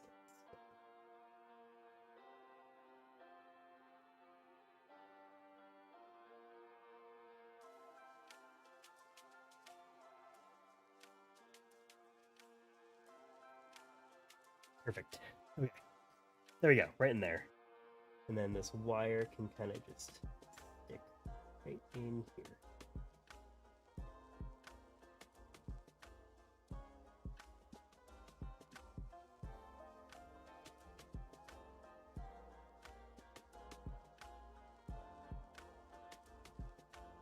Okay. Whew, that was just one. Former nail biter. Welcome to the club. I need to stop doing that. Hi, my name is Josh. I've been a nail biter for 5 years. Okay, this kept on tape is getting in the way.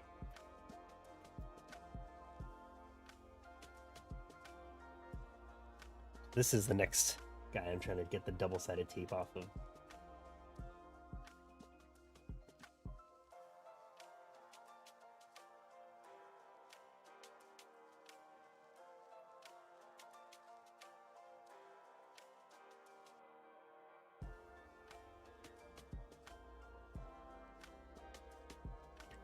Tweezers, tweezers, tweezers. Lost my tweezers. Nope, I did not. They're right in front of my face. Here they are. Worse habits for sure? Yeah, there definitely are.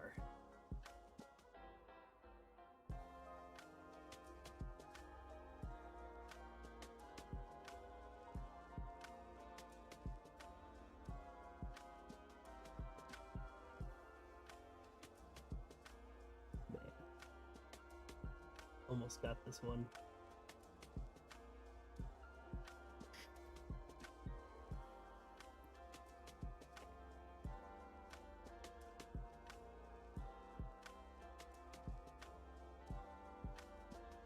There we go. Got it. Oh my god. Oh, what a pain. We got it. All right, where's this guy going? This guy. We're gonna put you right here.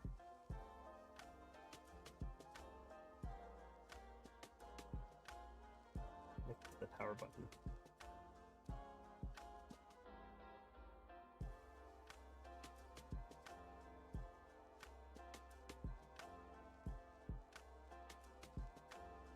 I do the same thing, making it look nuts.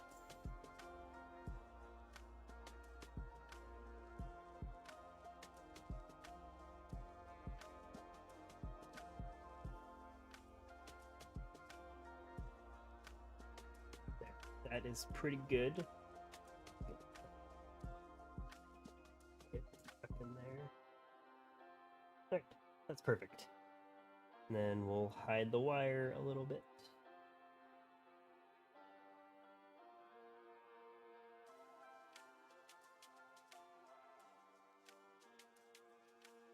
And even just use a tiny bit of Kapton tape to keep it down.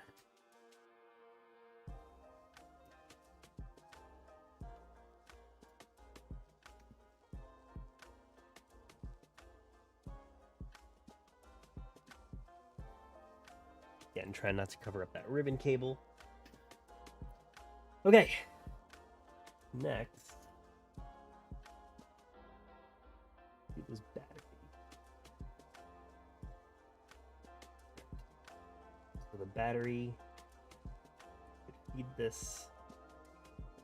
So the way I'm doing it is we got everything connected except the power. So we can start pretty much assembling the Game Boy because the last piece of this will be just getting the power connected. and I'm checking to make sure it works. What we'll do, you know what? As I'm assembling it, the right thing to do is to get this guy into the ribbon cable. Okay, we gotta remember which direction it goes. Let's consult the internet.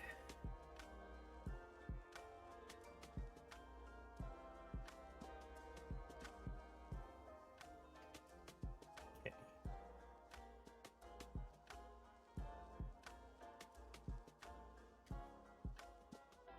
So what's important here is that the gold plating on the ribbon cable is facing up on here. And then it goes in here. So I think, and I've made this mistake before, so it feels like it could be 50-50. I think all we need to do is that guy in here.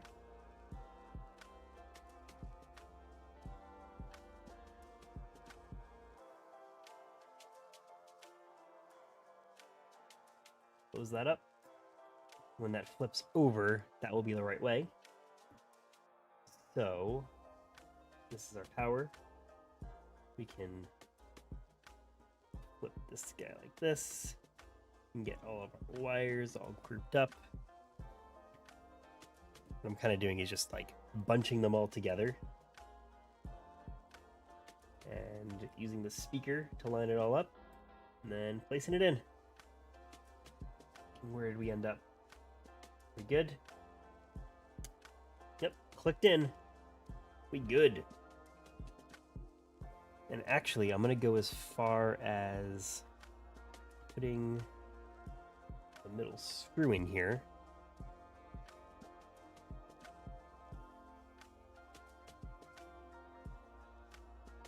Which I'm always like 50-50 about. I hate like reassembling this thing just to like have an issue and have to deassemble it.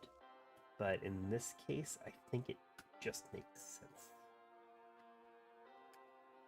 We don't need to like put it in all the way. We can just make sure that it's in there and up.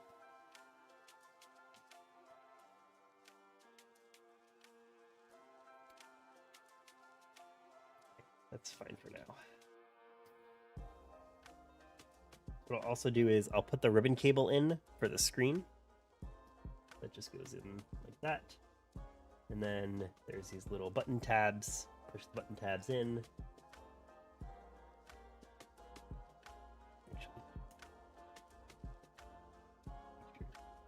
Good. Push that in. Push that in. That's it. We're so close. We have one more wire to solder and then everything is going to work. We'll see. I don't think I've done it perfectly ever. I think I always have to like take it apart and mess with some stuff. So for this, what I kind of want to do is like, I'm going to route the wire around this way eventually and then connect it to the point. And just to confirm, we can see here that it is the second one in the leftmost of the group of 3. I'm actually gonna get some flux on there.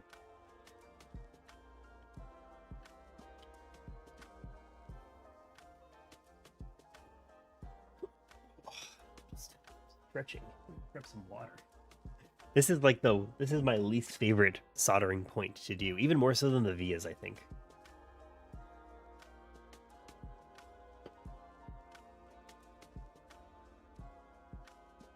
Here we go. Wish me luck. Got this guy. And this guy. And this guy.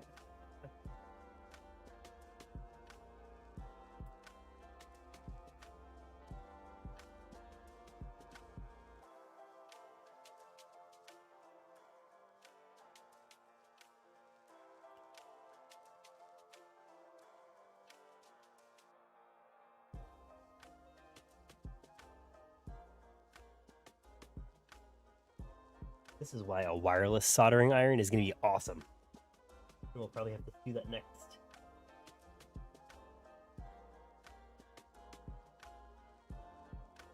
That's it. We're done. We are in there. Very good. Okay. The wires are looking pretty good for wire management. What I need to do is... hopefully that didn't strip. Okay, we're going to get the case on the back.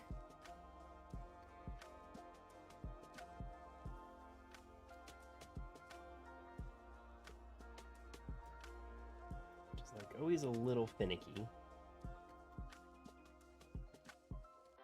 And we lost our power button, but that's okay. Get some batteries in here. I just want to like make sure it works, and we could use a tweezer to power it on real quick. Got our batteries in here, and let's turn it on.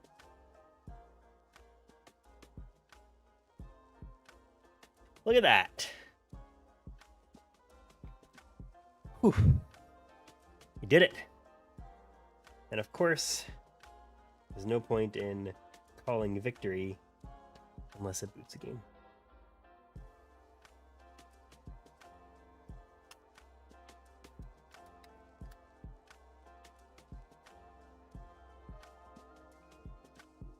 Of course, like I'm just holding it together right now. We'll put it together for real. Game boots. Let's make sure the on-screen display works, which is by holding select and A and B at the same time. Then you could navigate down. We can go into here, change their pixel mode, and go back. Change the brightness.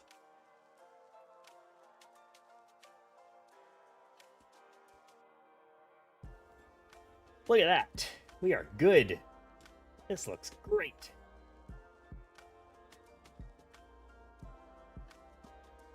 We are set. We can turn this guy off. Take out those batteries. Take out the game.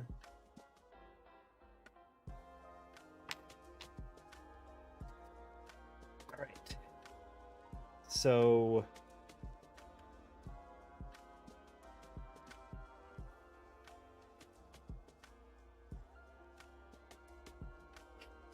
why is it stuck? Let's go.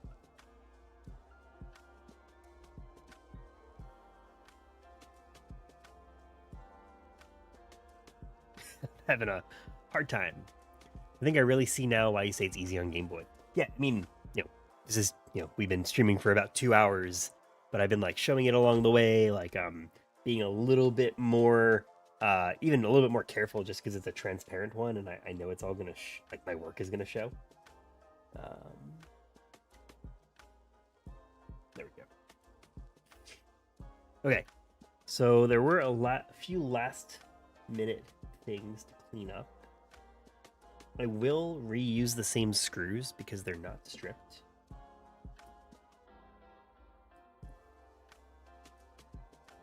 As long as they fit in really well, go for it.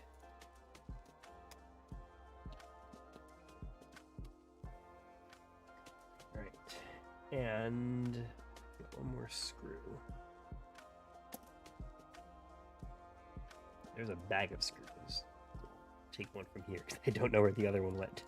That's the other thing. I lose the screws all the time.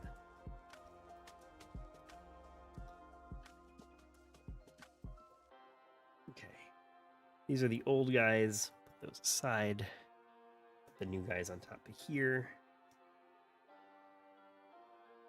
I think we just want one of these little guys. And that in here.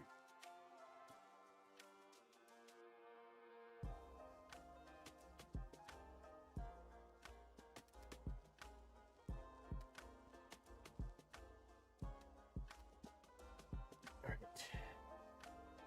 Wish this middle would go down a little bit deeper. I also don't want to like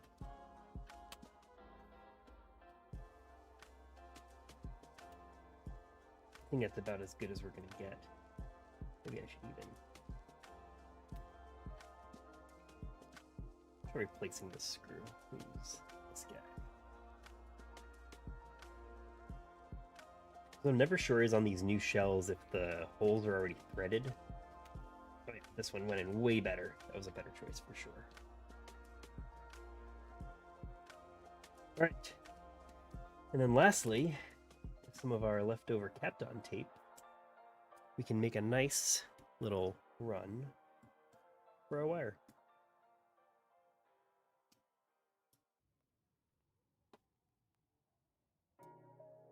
Actually, I'm going to do it in little pieces. So I want this wire to kind of come down here. And just kind of do some of that. And then we can run this here.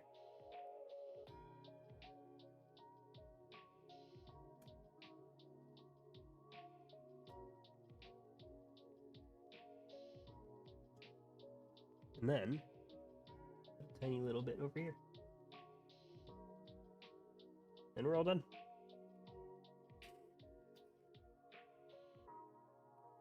You know what? It's transparent, but it's not like it's that transparent. So that's it. Just gotta seal it back up.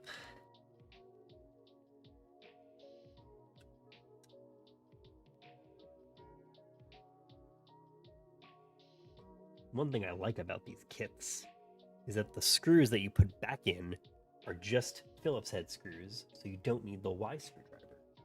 So whoever picks this up gets an infinitely more repairable system. What I like to do is just like get the screws started, put them all in there.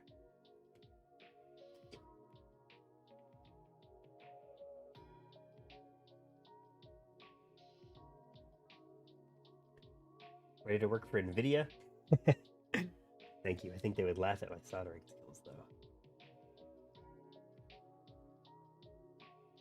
Let's see.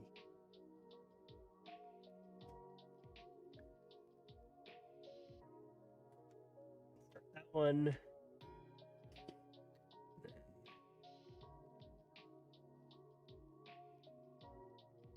This guy. You have to make sure you use the longer screws also for the shell. Otherwise, you won't be doing anything because they won't catch. Alright, now we got them all started. I don't really have like a particular order that I always go in, but I like to alternate. So I'll do like this battery one first. Once the battery guy is in there, I'll do like the diagonal for it. For this, I just like to make sure it's closed. And then I make it tight, but I don't make it too tight, just in case someone else ever wants to like get in here. See this guy? It'd be nice if my camera focused ever.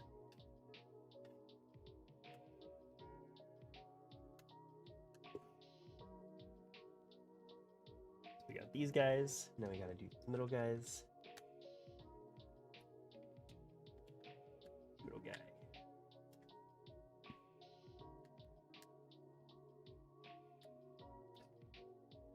And then the battery guy. And just for good measure, battery, oops, game. Oh my god, I forgot the power button. Fuck! Where is the power button?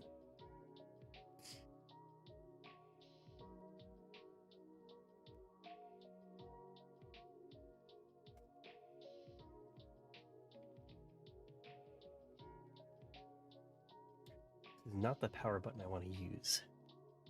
I gotta take the whole thing apart.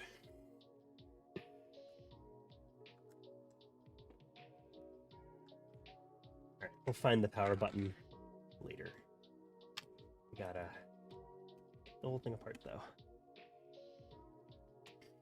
You sure I'm ready to work for NVIDIA? Can't even remember to get the power button in there.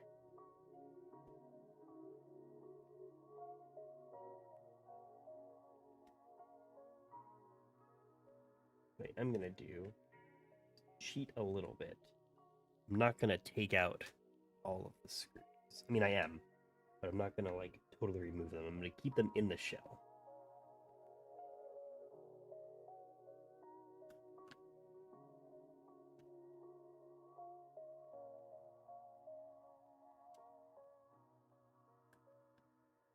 I think we even have to like take apart the board as well. Those 3 screws on the board.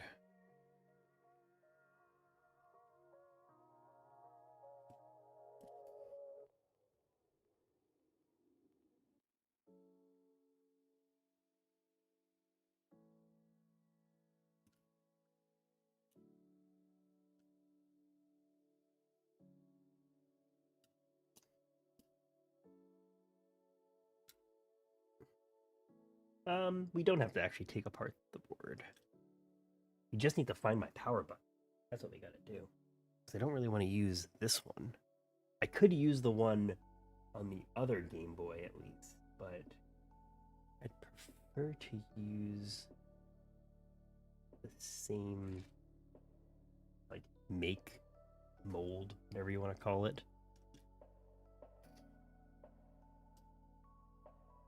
Don't know where it is. How did I boot it up earlier? I just I flicked the switch with my tweezer.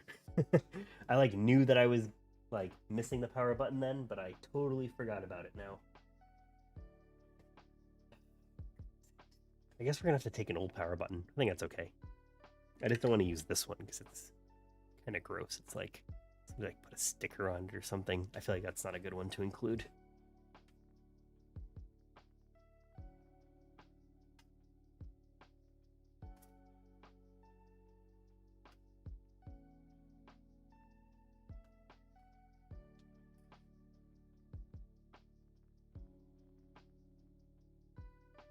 Okay.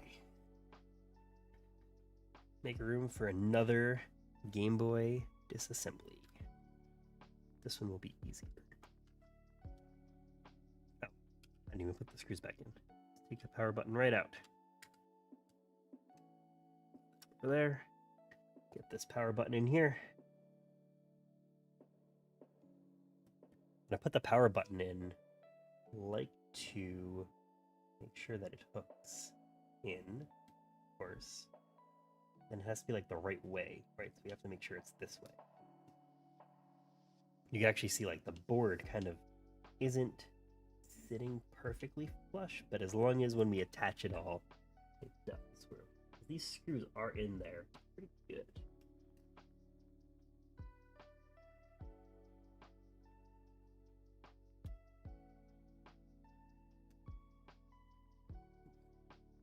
Strip that screw a little bit. Well, as long as it works, we'll be okay. And I know that if I had a larger screwdriver, you could get that out pretty easily. It's not like super stripped. It's just on the verge of. Okay. Now, where's the back piece? Here. All right. Connect the whole thing up again with the power button intact. And we can start the process again. Slowly closing this guy. What I really should invest in is an electric USB powered wireless screwdriver set. That sounds amazing. Okay. Power button looks and feels good. So now we can go back to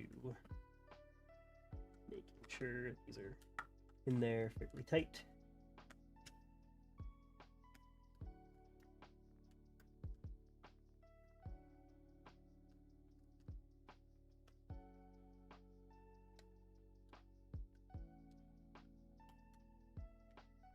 All right. And now for finally testing it for real this time. This is our Game Boy. I think it looks pretty sick, but it's only gonna look sick if it also works.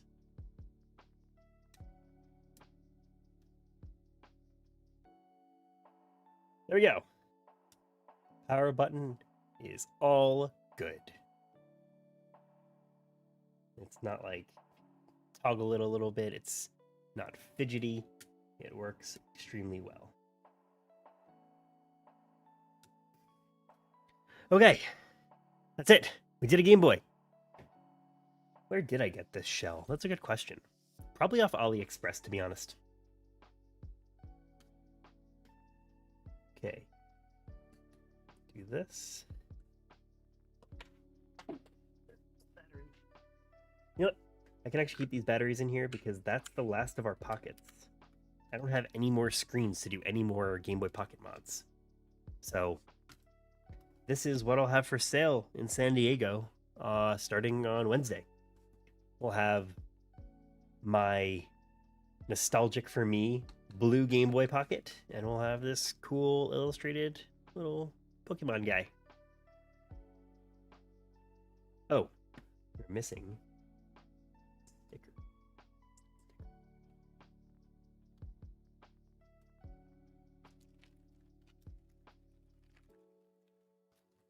Part of the shell. I have extra stickers I can dig up if we can't find it.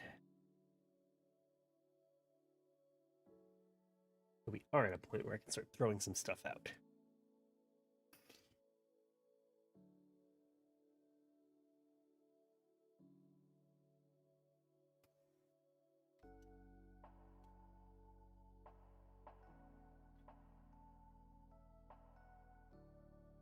Also, this Game Boy, I'm also like a little hesitant to take this one apart. I feel like this like OEM transparency is awesome.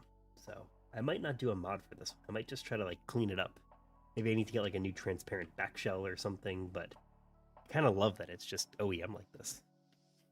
Turned out great. Thanks. Yeah, I really like this one. I think someone will be very happy to pick this up, especially a Pokemon fan. Bothering me that so they like give you like stickers with the shell, so you can put the sticker on there too, just to make it more legit. And I don't know where my sticker went. What else I was doing last year? I guess I did it last year and the year before.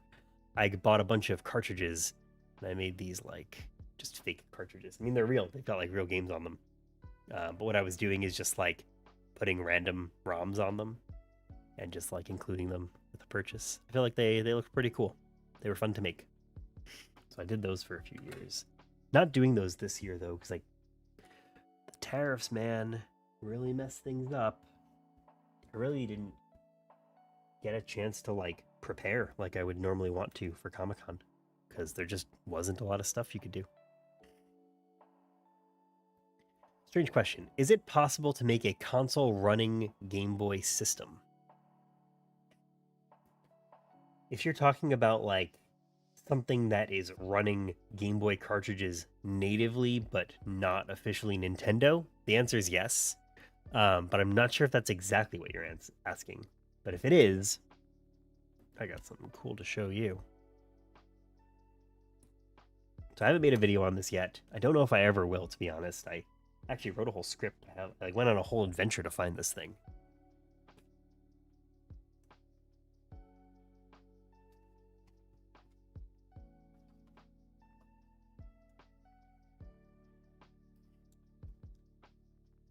This is the Mod Retrochromatic, and it is an FPGA system. So it runs real Game Boy cartridges. This is a flash card in here, but it runs real Game Boy cartridges, and it's essentially a Game Boy Color. Are my batteries dead? Maybe they are dead. Tetris. There we go.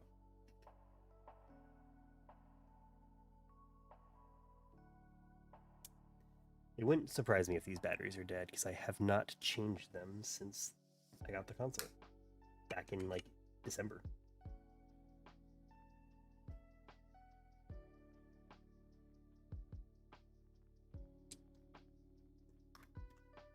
Just do the good old battery swap. See if that gets us a little bit of power so I can at least show it to you. If not, I got more batteries in the house. I think these batteries are cooked.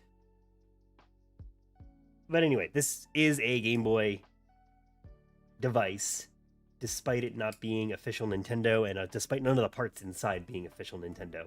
It's called FPGA. It's like software emulation. Like a family console that you plug into the TV like SNES and others. There is, well, there's the Analog Pocket, and the Analog Pocket has a dock. So you could, like, dock the Analog Pocket, which is basically one of these guys. Like, bring it over. And the Analog Pocket has a USB-C port that supports video out, so you plug it into the dock, and then you could like play it on like a whole on your TV. There's also, here, I'll actually show you because it's cool and it's one of the Game Boys I want to do today. Give me a sec.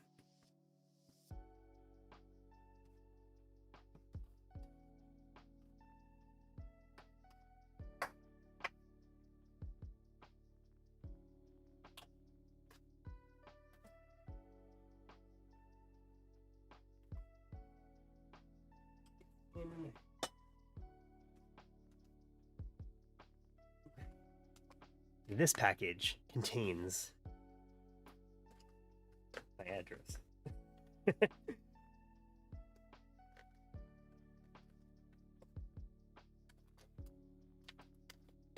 Peel that off first.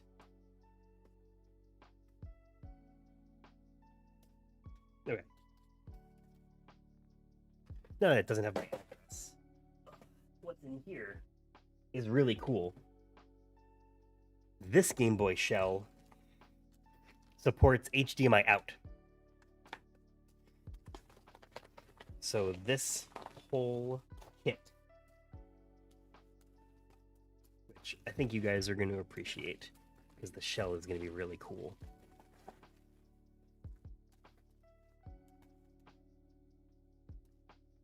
This is the Pokemon Center edition. Obviously, it's not original, but it's remade to look original. And up here is a little slot, I believe. Where is it? I think it's up here. I think the HDMI port goes here.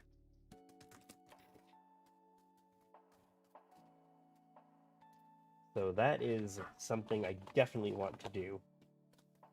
These take me a while to do. I've only done one of these others before. On this one, yeah, you can see the, can't really see because it's hidden, but that's a micro HDMI, I think. So then you just need a micro HDMI to HDMI connector. And then yeah, you can just play this directly on your computer, which is pretty cool. Or, sorry, on your TV, I mean. So those are always fun. I think these are like some of my favorite mods to have, just because it's so cool that you can have like an original hardware, like really evolved to plug it into an HDMI on your TV. Like, that's pretty nuts. So I do want to do that, but I don't know if that's the next one I have the appetite for. I do anticipate that we'll get to it today. Also, it's just cool. Again, it's cool that it's just like it's real hardware. But the Analog Pocket is definitely like the plug and play option. You know, like you actually have real cartridges you want to play. Get an Analog Pocket, get the dock, and you can plug that right into your TV, and it connects through. You can connect 8-bit Do controllers to it through Bluetooth, I think. I think you can just even plug in just USB controllers also to that. But yeah, the other choice is, you know, pick up like a retro handheld that like does emulation, like software emulation. But there's something cool about just like, you know, like I would imagine that one day I would really like, if I was to keep any of these HDMI mods myself, that I would keep one for myself, and that's what I would like stream on. I would have like this camera here to look at the actual Game Boy I'm controlling, but then I'd plug it in through HDMI so it like has a nice HDMI output and we could like game together. Like that feels like something that would just be very fun. And if you don't stream, like even still, like being able to just play it on your TV is pretty sick. So yeah, that is our mods for the Pocket. So we're gonna actually put these aside. Put them here. Okay. Now we're left at like a break point. Not a break point. Hey, look, this is the power button. Found it. I don't think I'm gonna change it out. I think that this one works. I like that it's the OEM power button. Okay. Well, we've got an extra power button just in case. Okay. The next point for us is to decide. Okay. I keep saying that there's a decision point, but there is not a decision point. We are in cleanup mode right now, so we can move on to the next Game Boy. So we got these guys, screwdrivers. We don't need those. It's another flash card. I wonder if this works on the Pocket.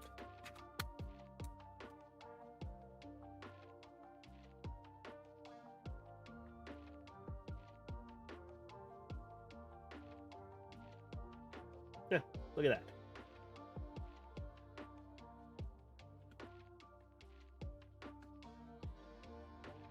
These flashcards are very weird where it's like B is to select on this menu. I don't know how they could have messed that up.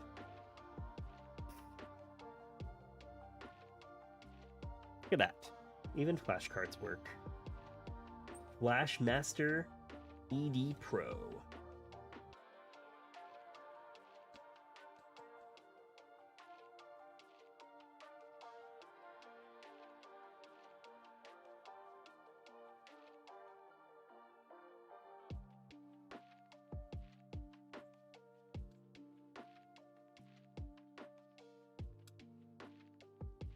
Has to be like the worst iteration of this game.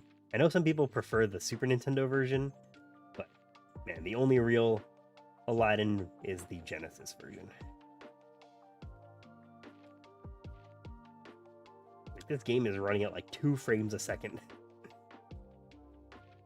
Natively. Got a better screen than the Switch too. Screwdrivers come for free with everything. Yeah.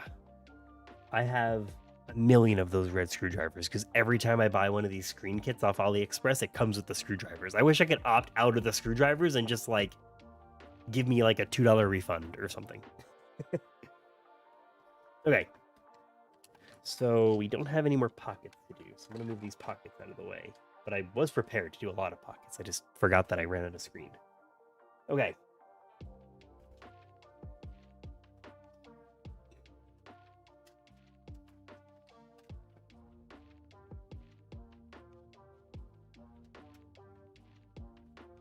Next, we've got some Game Boy Colors.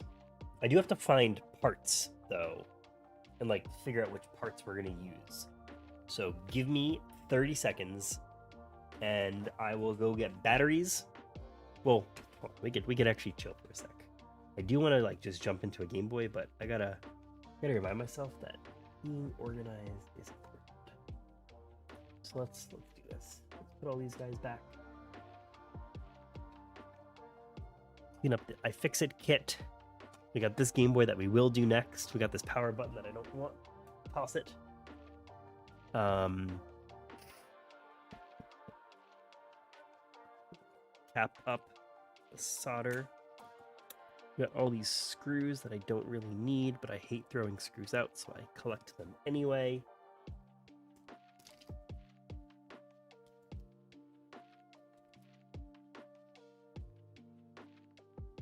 Unless they're stripped, I really don't throw them away. Okay. What else? This thing away. This is garbage. I just don't need these. These are we don't need these. We've got Kapton tape.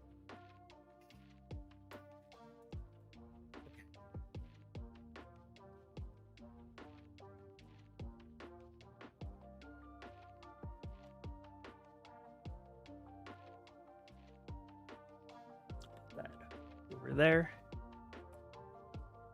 And I think we're good. Okay. This Game Boy is disgusting, and we're gonna hopefully double check that it all works and then use it as our donor cartridge. About the Switch 2, should I buy one?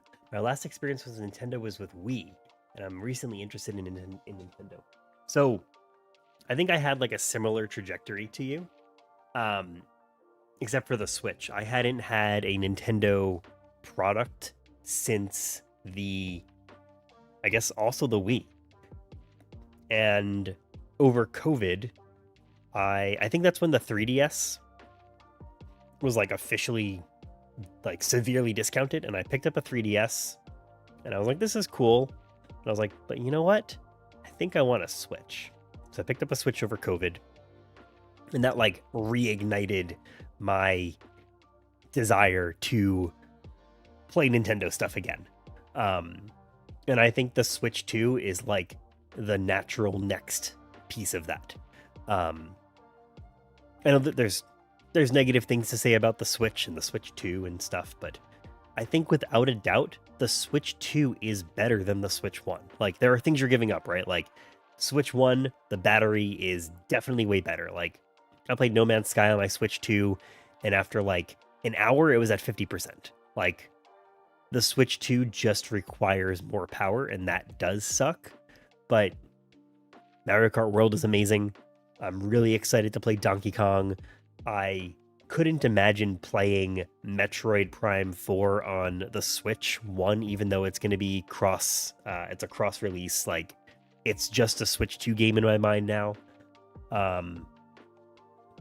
Even like Pokemon ZA, like, I mean, look at Violet and Scarlet. Like, they're supposed to get like, you know, some decent updates with the Switch 2. I won't be trying it out because I lost my save and I don't want to start the game over. But Pokemon ZA, like, there's no way I was going to play that on the Switch 1. Like, it's cross-release and stuff, but I think, I think the fact that the Switch 2 is backwards compatible just makes it the console to choose. The controllers are better. The Pro Controller 2 is amazing. I think it's one of the best controllers I've ever used.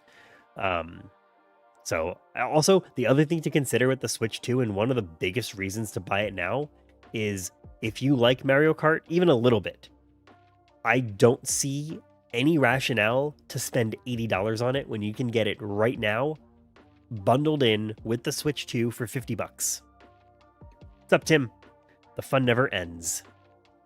It never ends because we're marathoning Game Boy mods. I did one off stream, and I did this guy just now on stream, and he came out really well. So, yeah, I would describe it as fun. I hope people are having as fun as I am.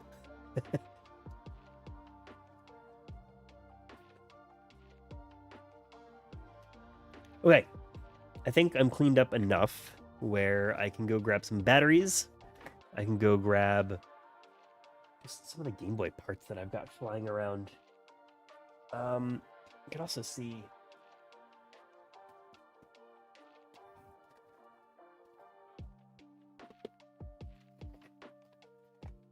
is this an AMOLED mod? Okay, this might actually be. Why did Nintendo Switch 2 digital games don't work for the regular Switch? I think that makes sense. If you get a Switch 2 game and it doesn't have backwards compatibility, like if you buy Breath of the Wild and then you get the Switch 2 upgrade, like it makes sense that won't launch. Or if you buy like Mario Kart World digitally, like it's not possible to run that on the Switch 1. I think that it does make sense. I think that checks out. Of course, we got our screwdrivers. Dropping. Ugh. Just screws back there. Right, so this is a black shell. And I really like doing, I'm pretty sure this is an AMOLED mod. I really like doing the AMOLED mods with black shells because you just get the true blacks on the OLED screen. And it's just nuts to say that you're playing a Game Boy game with an OLED screen. Is this the OLED mod? I don't think it is. Is it? No, I think it is. It is. What's cool about this mod is I think you only need to solder 2 wires. They even give you some Kapton tape. Plus, they never discount their games. Yeah, Nintendo doesn't often discount their games, which kind of sucks. Okay. Screen. What we are missing, I think, are buttons. So I hope that I...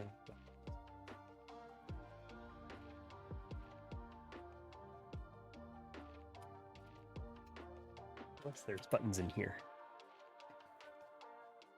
Sonic art would look good on the Game Boy. Yeah, that would be a really cool shell.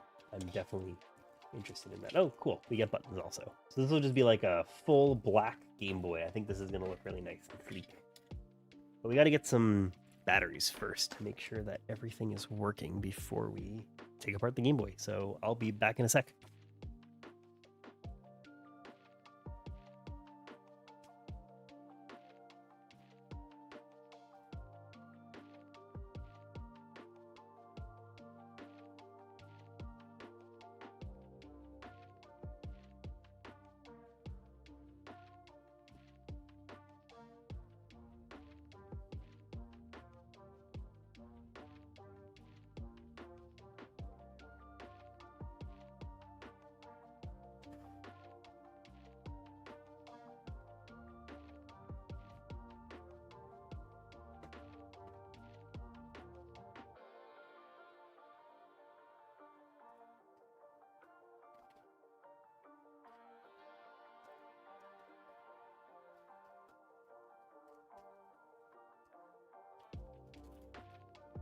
It's not appealing. You don't feel... Or maybe you meant, doesn't it feel appealing to see each part individually? Is that what you meant? I think it's cool to, like, see a Game Boy just disassembled and, like, all the stuff that goes into it.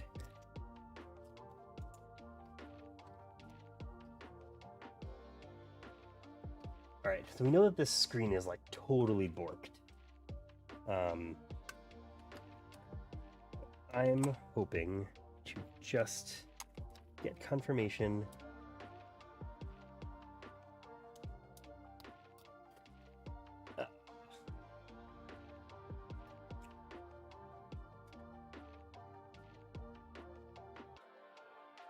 Battery contacts look fine. But it's not powering on. Here, we can... I mean, these batteries are older, which never great.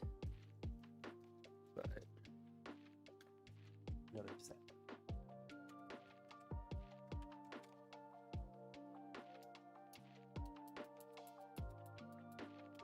Nope. I think it's dead.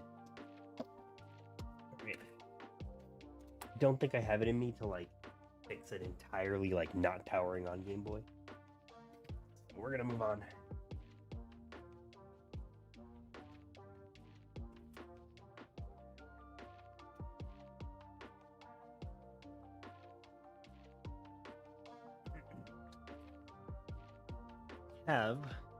We do have a few more things to try.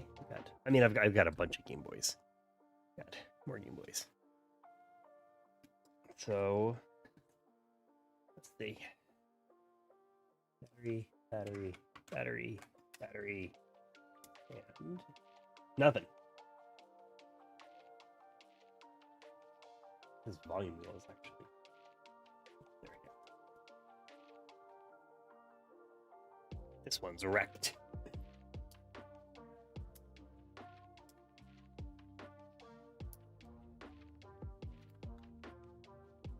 I will eventually, like, look at these more in depth and, you know, see how far we can take cleaning them up and fixing them up.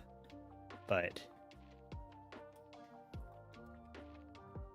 Phil, it's really funny you said that because you know what? The version I have isn't the Target version, but I do remember the Game Boy Pocket. I remember the Game Boy Pocket having a Target version. I think a Toys R Us Game Boy would be awesome. There we go. Ooh, okay. Slap a game in there, make sure all the buttons work.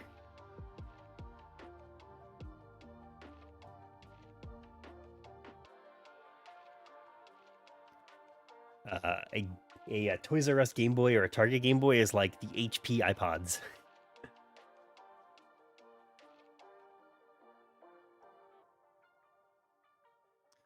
So we're just kind of making sure all the buttons work.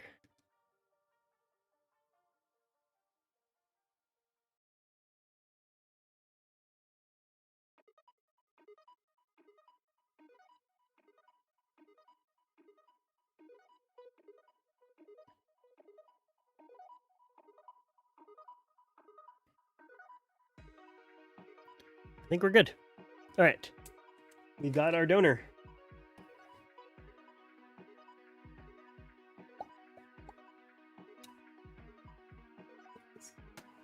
Here. This is our donor. This is our shell. This is our Game Boy wire stuff.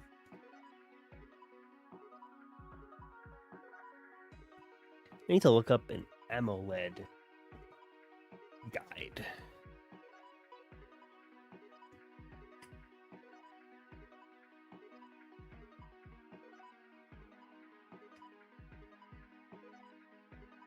Let's see if retro modding has a quick guide. Yeah, it's just one wire. It even says it here. Only one wire to solder that you can't see because my screen is too bright.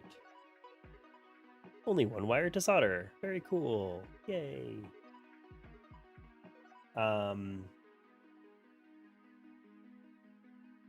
Need like a quick guide. Give me a quick diagram.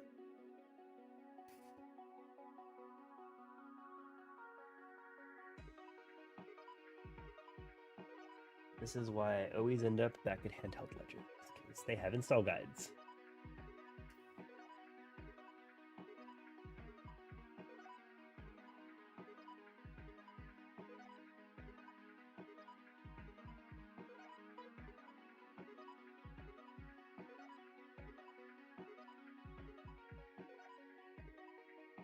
You need to know where the battery goes into the point C. That's what we need.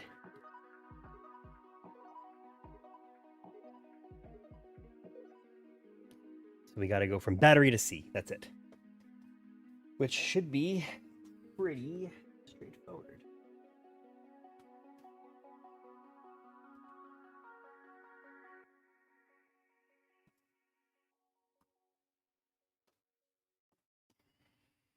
We get a nice wide screwdriver and move this stuff away. Let's start taking this guy apart.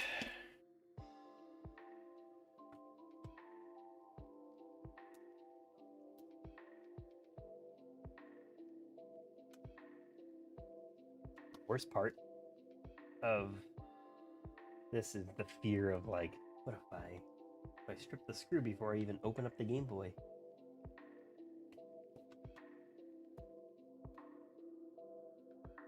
Which usually to get around it, I just press very hard, and that catches on pretty well, because most likely these Game Boys have never been taken apart before.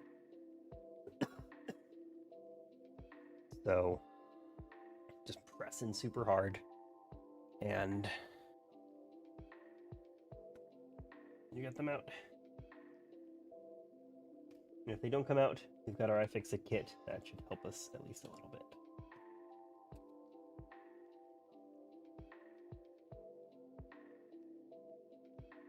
This guy in here.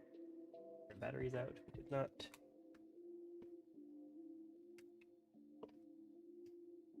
This guy in here.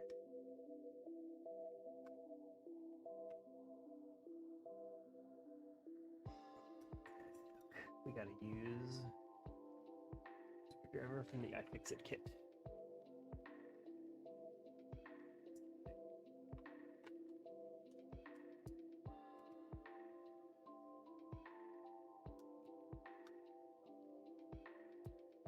There we go.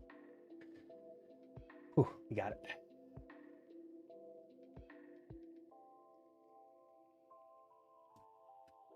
All right. Now for the battery side, these two down here.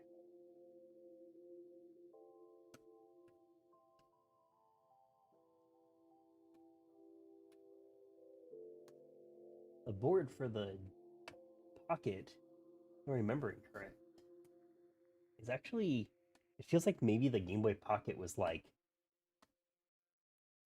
proof of concept and they shipped it, but it like proved that they could shrink a Game Boy down quite a bit. And that's what the board came for the Game Boy Color. Got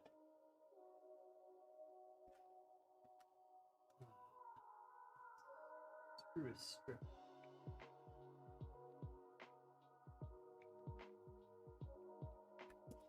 Means maybe we got to start melting it.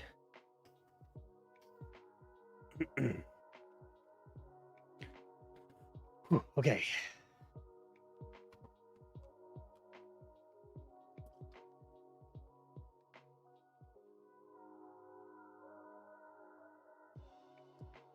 What? Got it. Yes. Whew.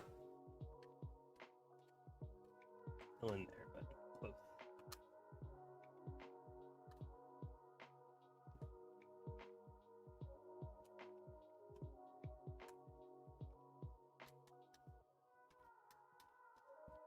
Oh man. All right, we gotta throw this guy out. This one goes right to the garbage. My first Game Boy was the Game Boy Pocket. It was actually exactly this. I mean, not exactly. This is an aftermarket shell technically, but it was a blue Game Boy Pocket. And I only had Super Mario Land 2 for a pretty long time.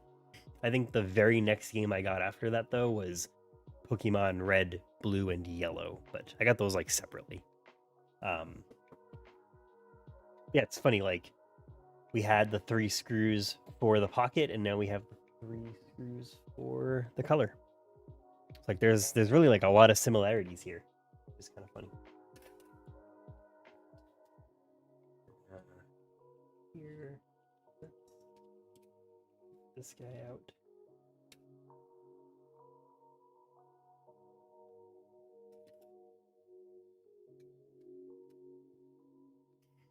After a Game Boy Pocket, I got the Atomic Purple Game Boy Color. I think I got that 1999 or 2000.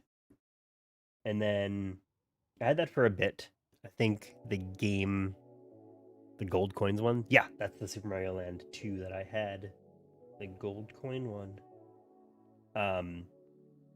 For Game Boy Color, that's when I got Super Mario Deluxe Edition, which was just Super Mario Brothers, but for Game Boy. And that was like my first exposure to Mario. That was like OG original Mario. Like I never played the NES Super Mario Brothers, only Super Mario Land, and then the Deluxe Edition on Game Boy Color. And then I got a Game Boy Advance because I bought, I think it was Oracle Seasons or Oracle of Ages. And that had like that special thing where if you put it into a Game Boy Advance, you get like a special store or something. And I got the Game Boy Advance because I wanted to get to the special store. This board actually looks really clean and nice.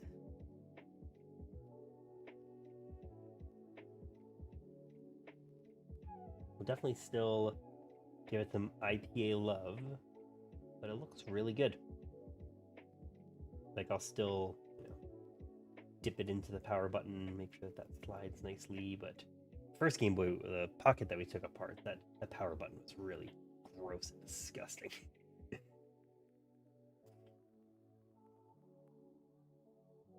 All right, let's get to it.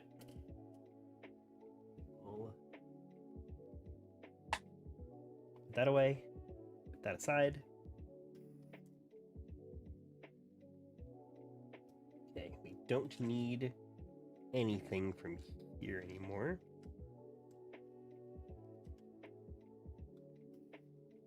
So I will place this over here, off to the side, where we'll never find it again. And, okay. Q-tip, IPA. And let's get to cleaning.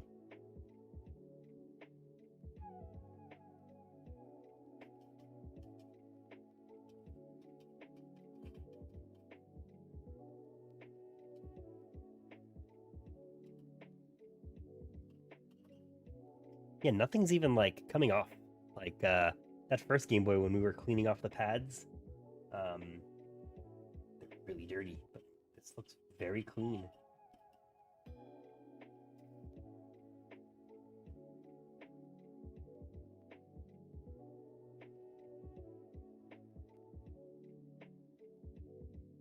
A little dirty. There's a little bit of dirt, but really nothing so bad. See, my light's about to die.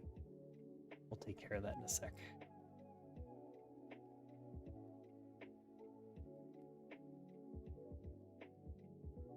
Cleaned out the power button. Now let's fix the light.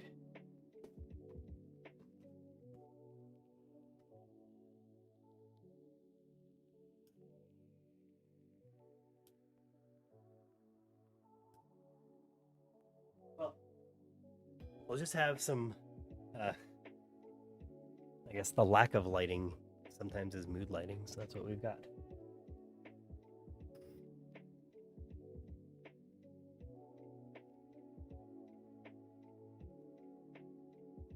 Shift the camera over. Are these considered antiques? Yeah, I mean, like 20 years old, right? Like the question of like, what like system now is considered retro gaming? Like, is PS3 retro gaming?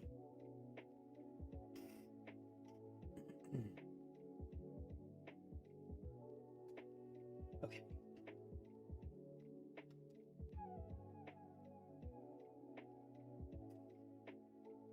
So I think the way that all of this works, we should just be able to like just assemble the Game Boy.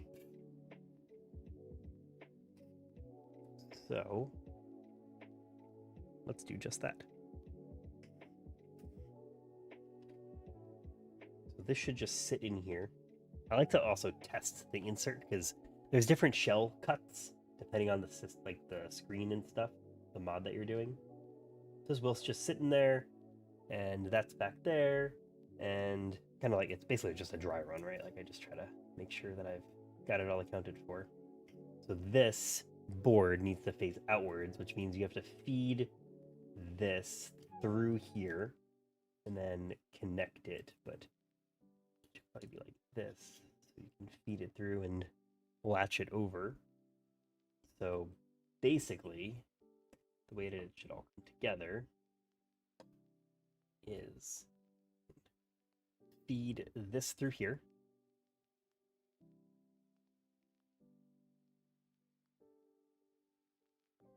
Right? And then this will connect to here.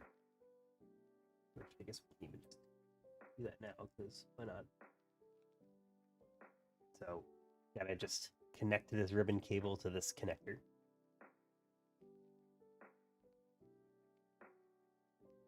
Once it clicks in, we're all good. And then we can feed this. Like, maybe this is the reason we don't do it beforehand.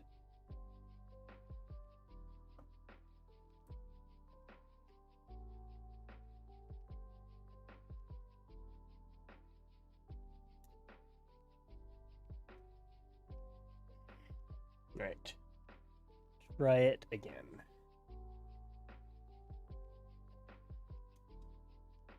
once I have it sitting in here and like fed through properly, I will take all the tape off and stick it down. But I like to make sure I'm gonna do it right first.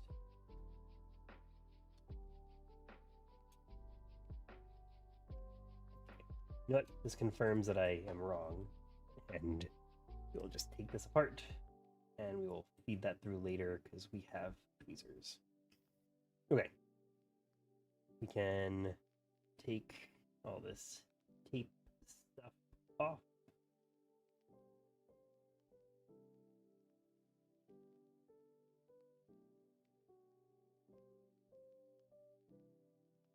And all we need to do, and the screen feeds in like this. The other thing I like to do is just like lift up one of these tabs and know that I'll be able to get to it later.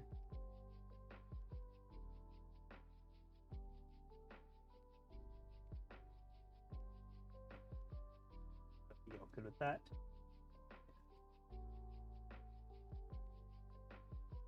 Thing is, I'm gonna make sure it's flush against the bottom also.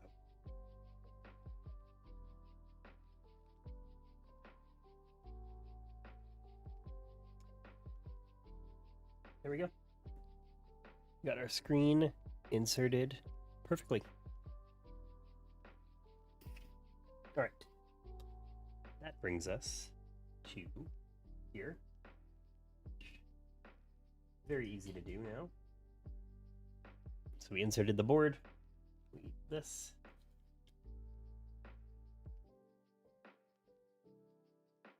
Stick that in. And I think the piece that I need to figure out is the wiring. So it is just one wire, even though they gave us two. So the wire needs to go from here, which is the battery, and it will connect, I guess, around, because this is the back of the board, this is the front of the board. Are all these builds officially provided by Nintendo? Something tells me Nintendo hates this. And probably is a contribution into why they're so protective of their property and why they say you don't own your system anymore, because I'm taking all of their OEM stuff and doing something that they never intended. Okay. I think we're just gonna start by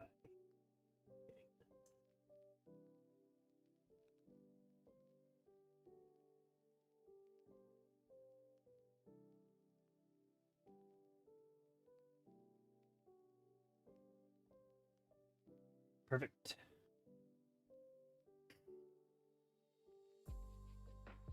Okay. All right. We soldered in the battery point. And this is like, if there is a Game Boy mod to try, it is now this one. I kind of forgot that the AMOLED mod is literally just this one wire, but it's pretty awesome that it's literally just this one wire. So my title would ring true, because this is like a speedrun build, because it is so easy to build these AMOLED ones.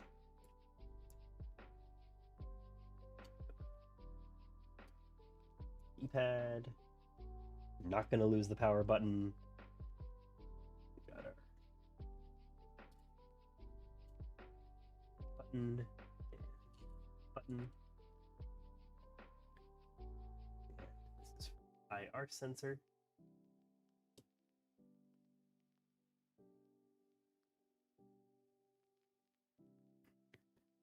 And let's see, membranes. We got our membranes.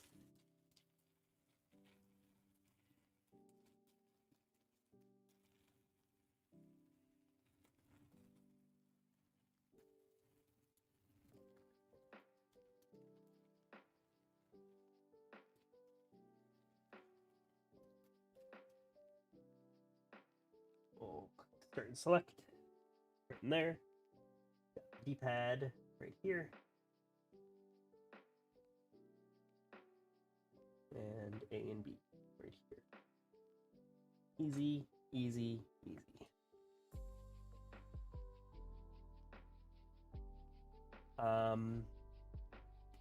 Because we are gonna solder onto the power, I will clean that up a little bit. And also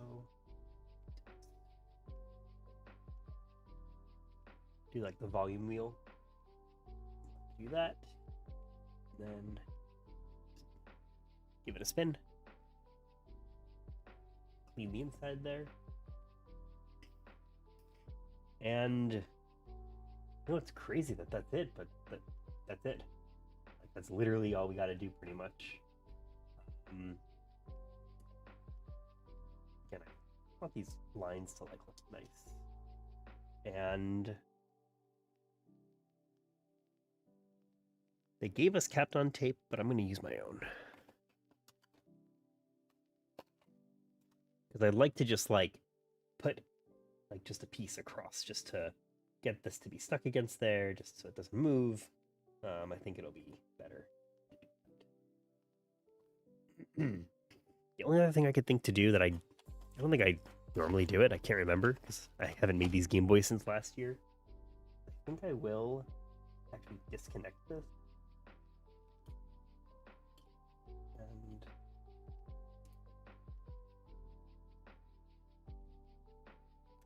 And put some Kapton tape just on here.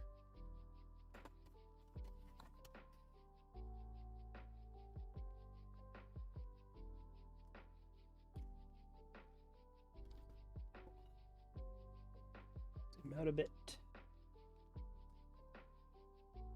Grab some scissors.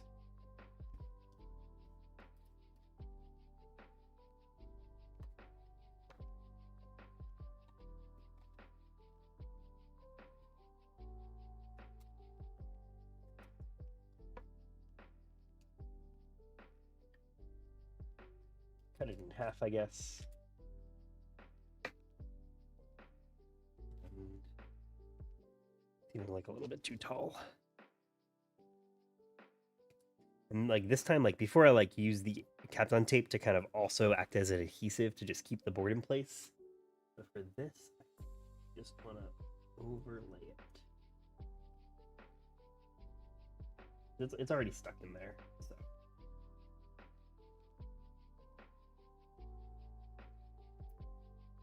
All right, it's all covered up. Get some extra Kapton tape. We will feed this guy through. We'll connect it so the screen is connected.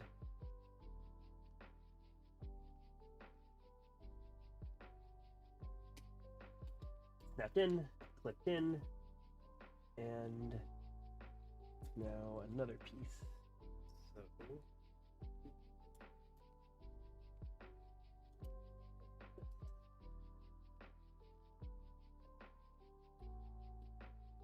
again, I'm not really looking for like adhesiveness necessarily. I'm more just looking to like protect the circuits.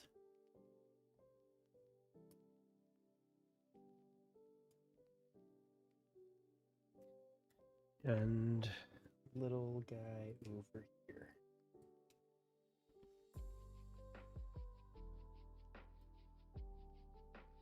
That should be good. I might come back and do it for the battery point as well, but I think it's in there pretty good. I don't think I really need. Okay. So I kind of do the same thing that I do for the pocket, where to like line it all up and stuff, I just kind of use the speaker.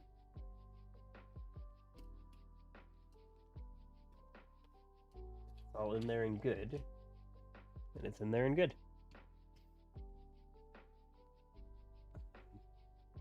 This guy in here.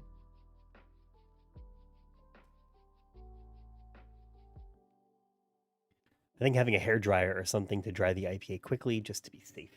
I think that's fair. I think that's it's not something I do just because the IPA dries so quickly. but I think it's fair. Okay. Got that in there. Let's connect the screen ribbon cable.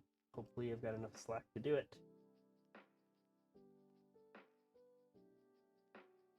Feed it right in there. Look at that, easy. That guy in. This guy.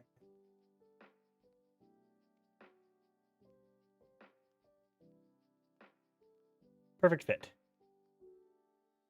Now the last piece is the power.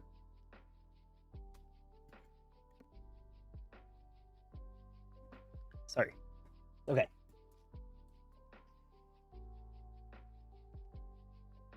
Where is our flux? Here it is. The flux capacitor.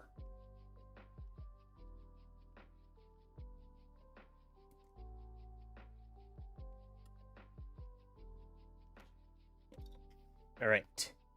And there's a lot of flux in there. I mean, there's a lot of solder in there already, and I don't want to risk bridging any of the joints. So,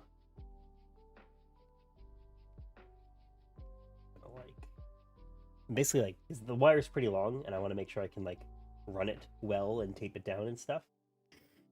So as long as I've got that flexibility to go around, basically just hold the wire.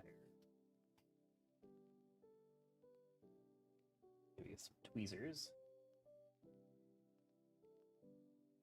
Hold it in there and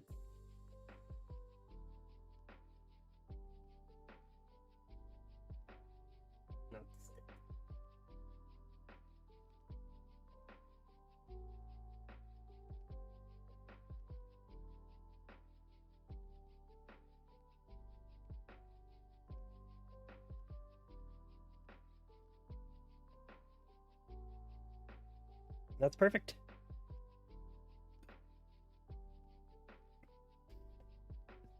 Give it a little tug, make sure it's in there safely and securely, and get the on tape and make it look a little bit nicer. I mostly just don't want the wire to stick up. I'm gonna do it like this first.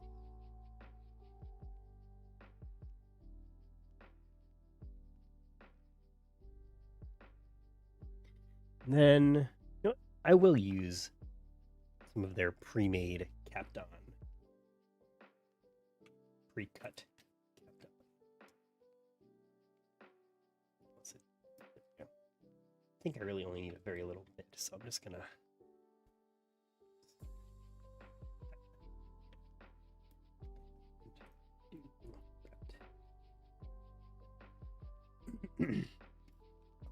now it's time for the moment of truth. Did our Game Boy survive? Let's get this guy back up.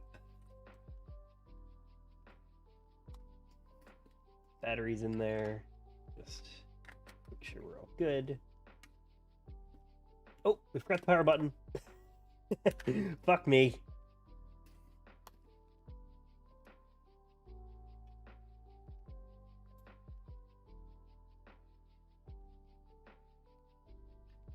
Get the power button right in here.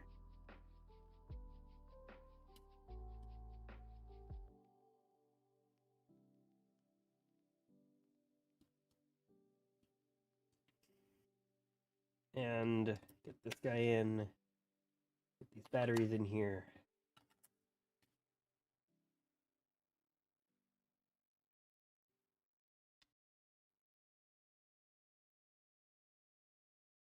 Very cool.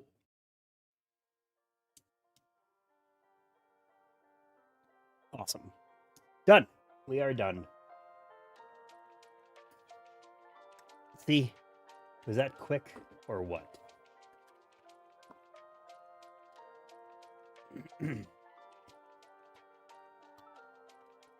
So we'll go ahead and get these guys in there.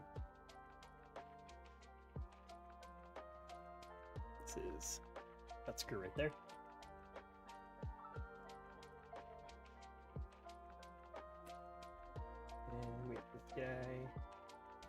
go right there.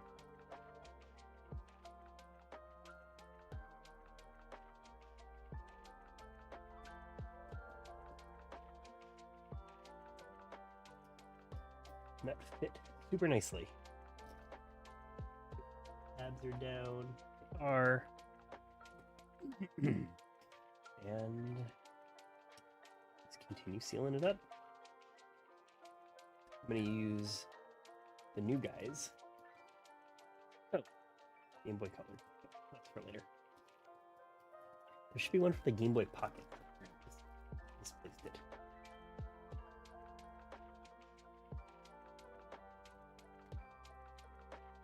So these cases do not come with Phillips head screws for the shell.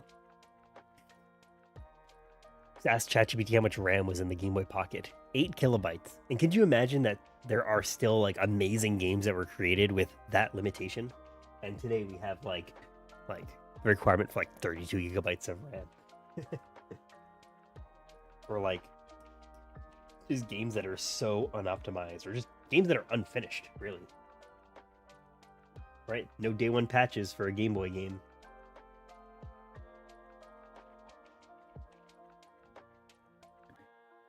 I'm half kidding. I know game development has ballooned in its expectation even alone.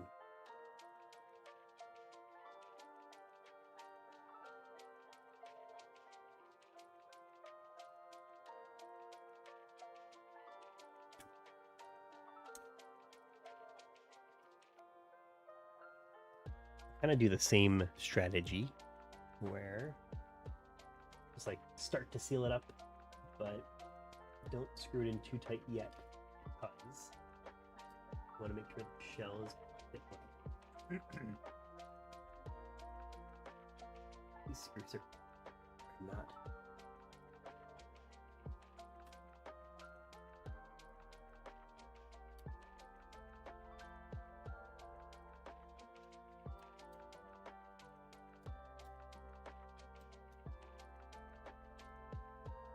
Oh no, the screw is stuck. I don't want to take it apart.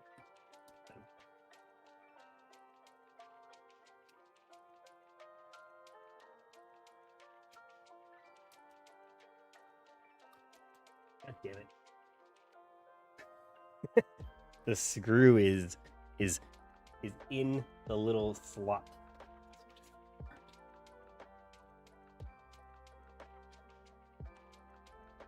So annoying.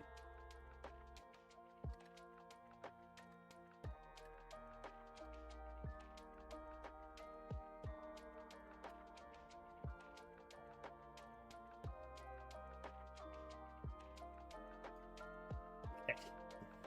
Let's try that again.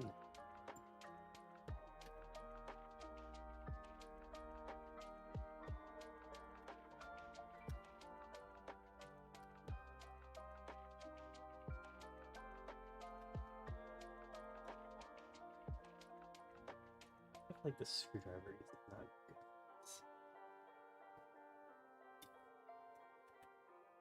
That these screws are not magnetic. Like, what the?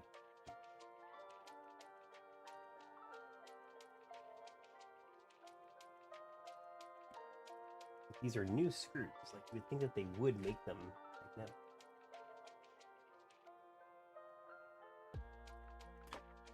Oh no! Please don't do it again.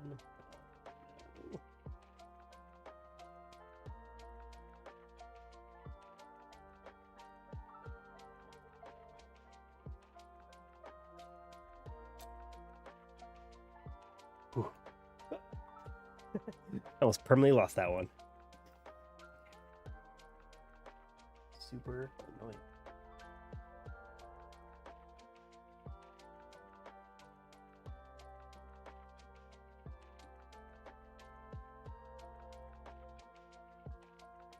All right, got that guy in there. Let's just give it a quick twist. Make sure it's not going anywhere. Well, these top guys.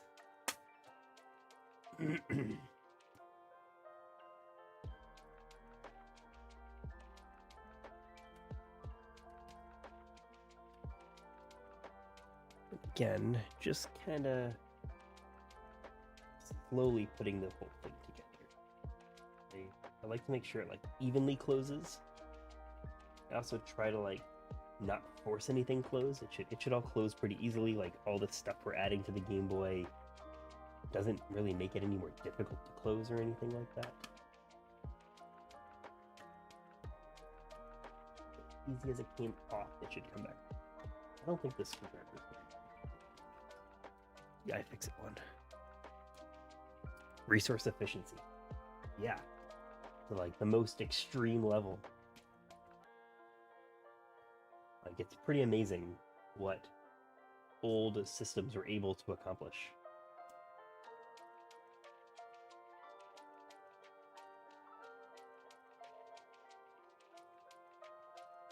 The screws are magnetic. The screwdriver is not. So that is another reason to not use these out. They come with.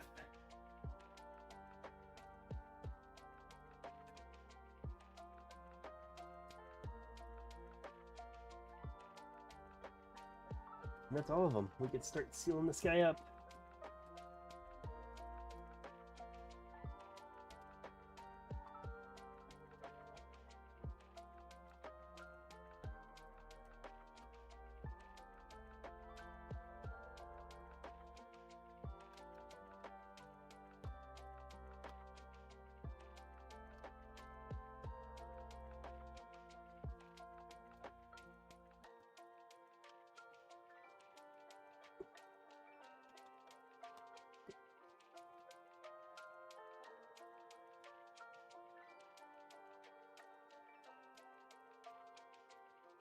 All right, we're all sealed up.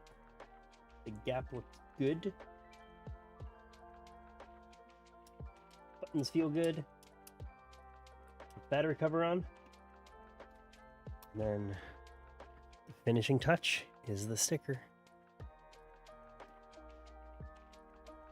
I'm very honestly not good at putting on these stickers. What I try to do is just kind of take part of the sticker off and line it up and go for it. And it's not perfect, but neither was Nintendo. It's still pretty good. And then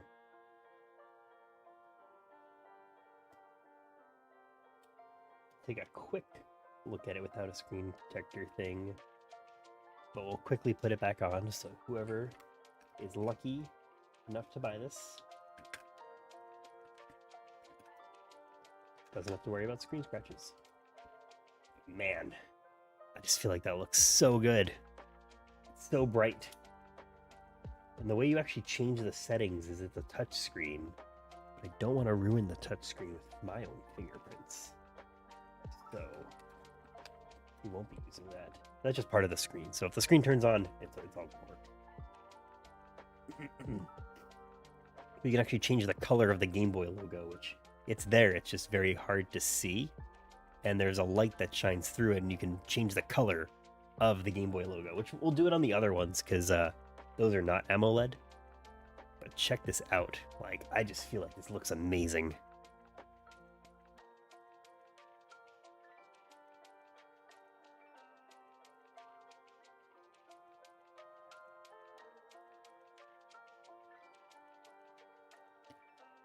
Like an OLED Game Boy. Could you even have ever imagined? And it was just one wire. That's all you gotta solder.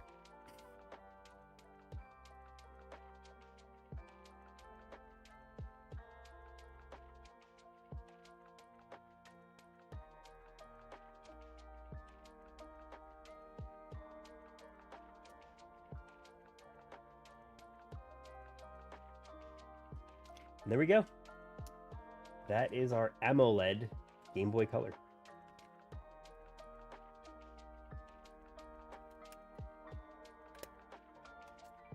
And put this little on it.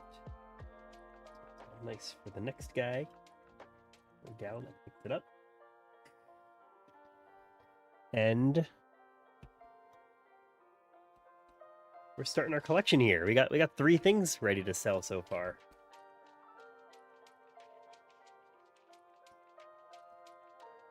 I think it's coming along well. I hope you guys are having fun hanging out while I do these. Also, if we want to switch up the music, maybe I could, I don't know, just look up like chill video game music or something to change it up, because we've probably gone through my commissioned songs probably once at this point since we're 3 hours in. But man, I'm just getting started. I have a lot of Game Boys to do. So I think I'm going to be here for a while. I didn't put my headphones back in, so I don't even know what you guys are listening to. Alright.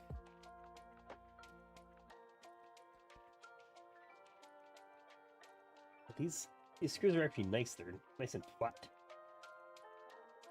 Well, we'll put them in here.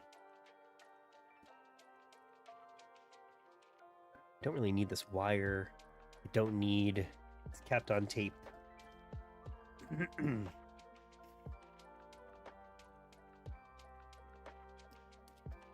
think we need any of this stuff. Toss it.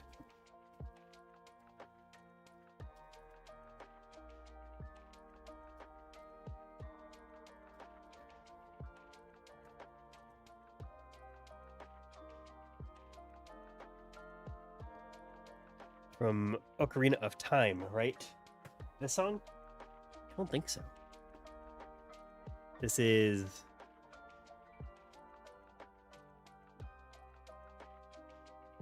I'm drawing a blank.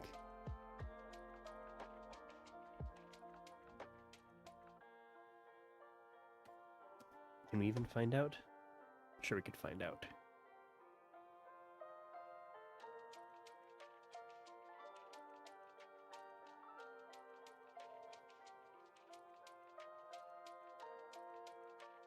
Doesn't this kind of sound like Spyro?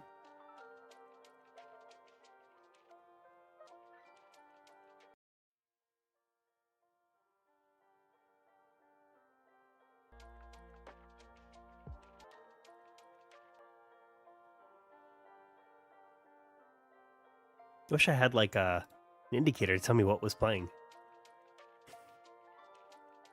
But I don't. Here, let's see what the world of YouTube has for us.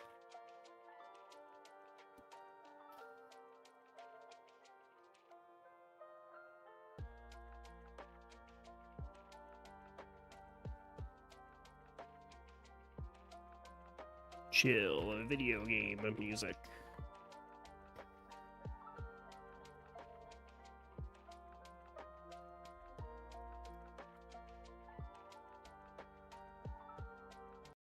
Let's add.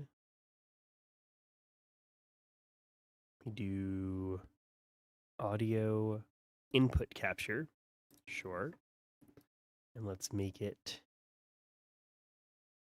the... Where's all my inputs? Oh, you know what? I gotta be an audio source. Remove. Add. Audio output capture. Yes. And I want to output the music. Great. Music, music, music. This, we'll turn that down. We'll go over to here. And let's say music is Chrome. And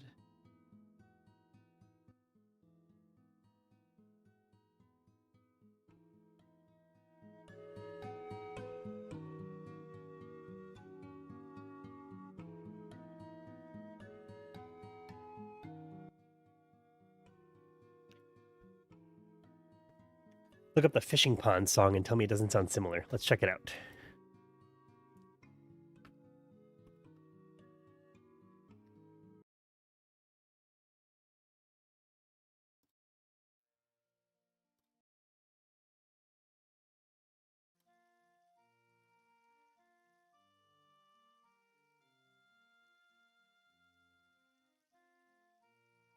I could see it's like the same notes. It's like maybe like a different organization of those notes. That's pretty funny.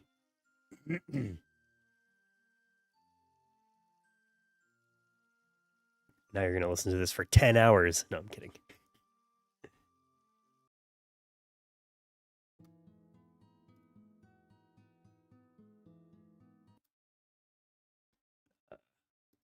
Nintendo chill video game music. Relaxing video game music in a cozy room.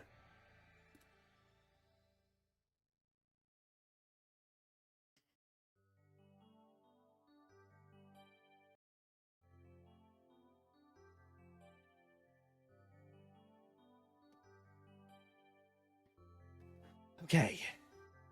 If the music needs adjustment, just let me know. If you want it louder, softer, louder, whatever. I kind of feel like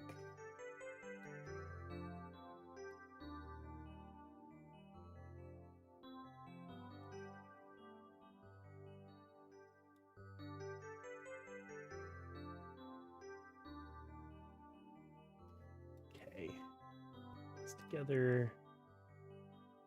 I think we could turn this up a little bit. Right, that should be good. All right, I think we gotta figure out what our next Game Boy is.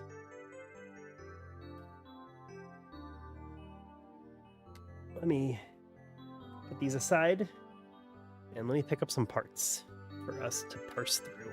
And we gotta find a donor Game Boy too.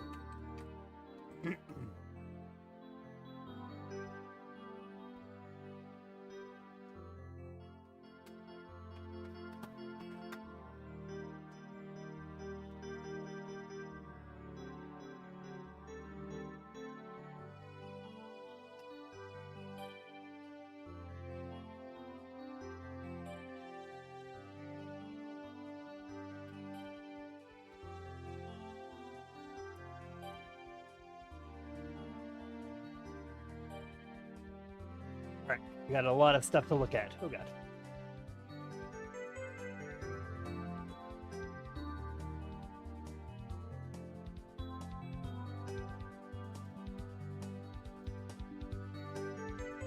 Well, not this, because this is for a PSP Go, I think. I think everything else is for us.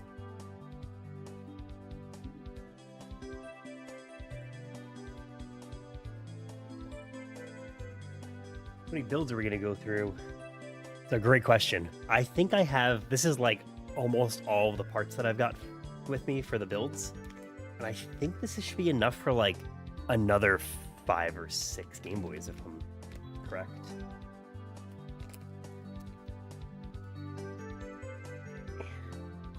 You have to like go through the parts though, because I don't even really know what I have at this point.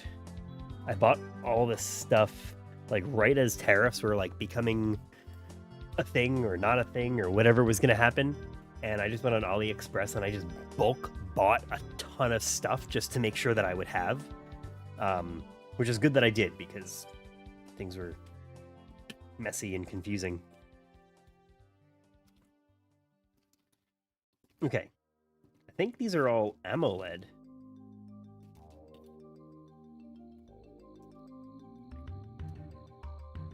Yes, so okay. So we got 3 AMOLED screens here.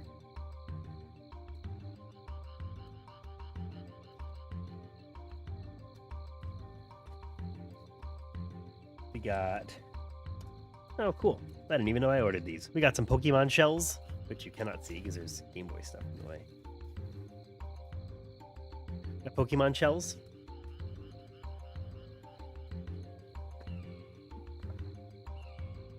We got 2 of those. We got just a straight up yellow shell. You can actually, I'm gonna save bubble wrap so I can travel with it to San Diego. We're gonna condense our box. We've got 2 Pokemon shells. Oh, cool. I forgot I even had this. Got a Metal Gear shell. Check that out.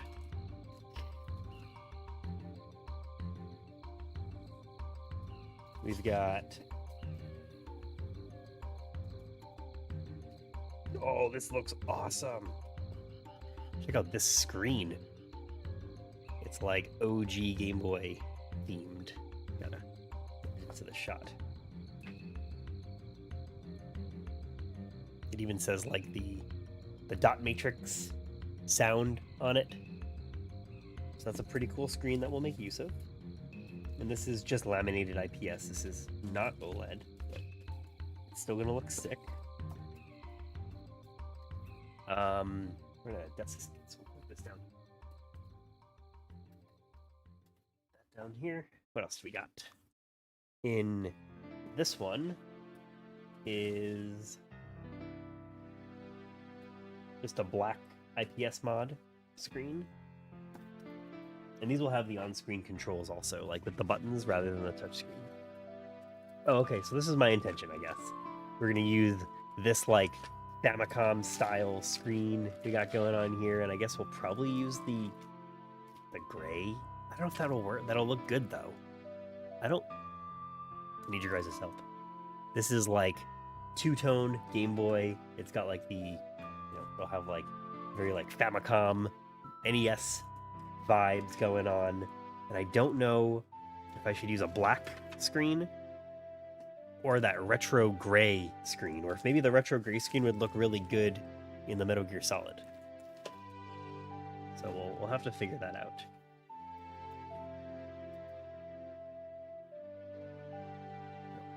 I had more games. Oh, and then we've got the HDMI mod also.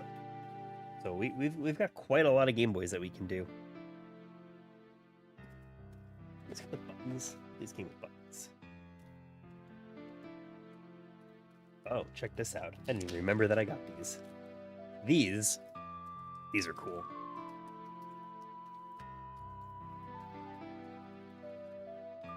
These already have the USB power pack in there. And it's already been trimmed, so it's got a USB-C port.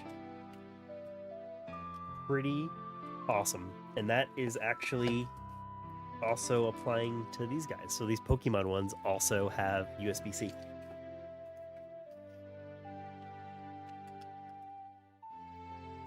That is pretty sweet.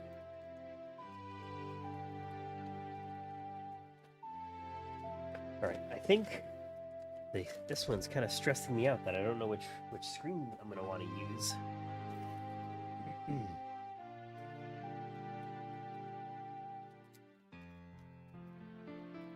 Maybe we start with this one.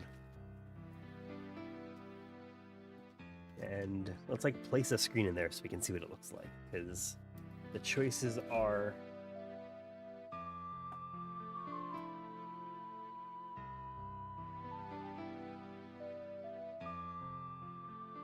this.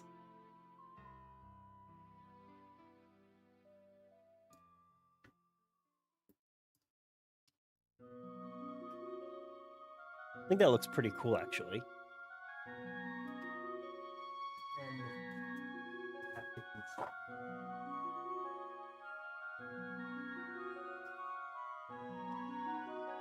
Maybe this looks better.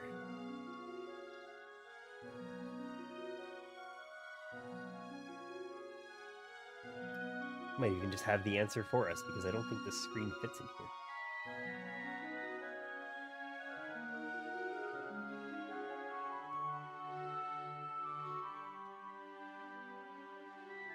Yeah, this screen doesn't fit in here. So somehow I bought a IPS mod that doesn't work with a laminated screen. Oh no, okay, it does fit. I think I like this with the Metal Gear Solid one. But I feel indecisive. That's the problem. I feel very indecisive about this decision.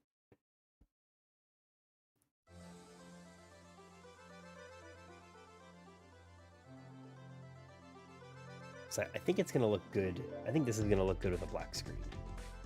And I think like this needs a gray screen. I feel like that completes it. Ah, so indecisive. I don't know where I should start.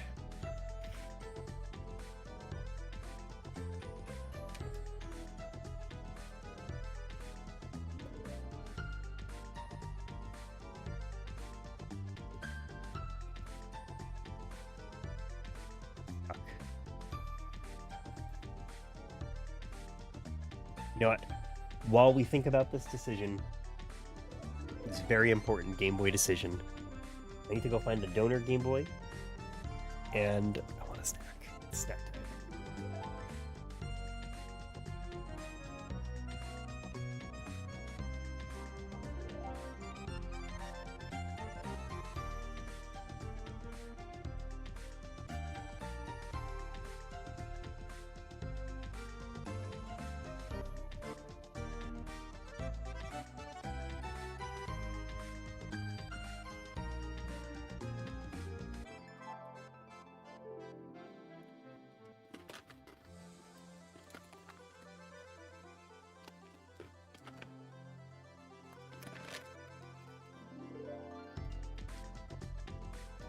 Dark chocolate pretzels are amazing.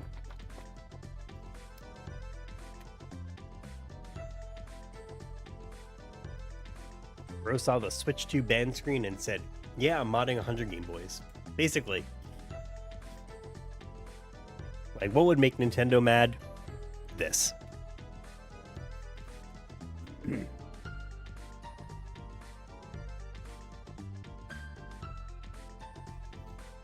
Batteries?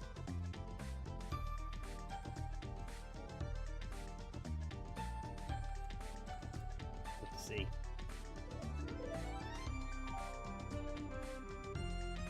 The screen is way messed up.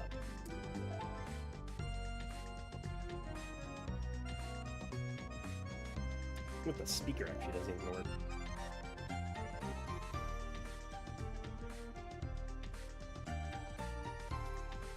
Right. I think we're about to go into repair mode. See if we can fix the speaker.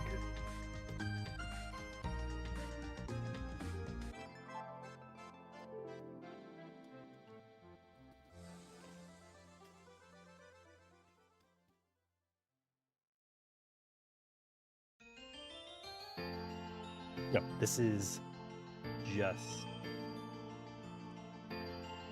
a flash card. Okay.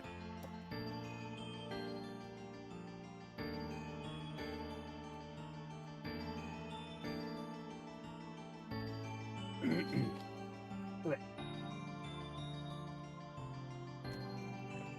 Need some pretzels for this.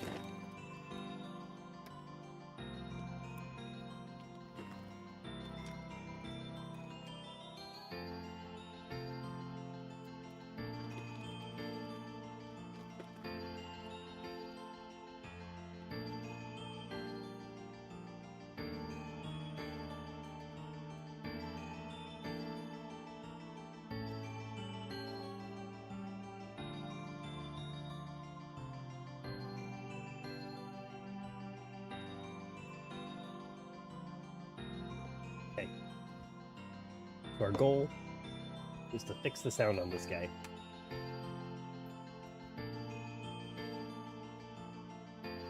As I start disassembling the screen.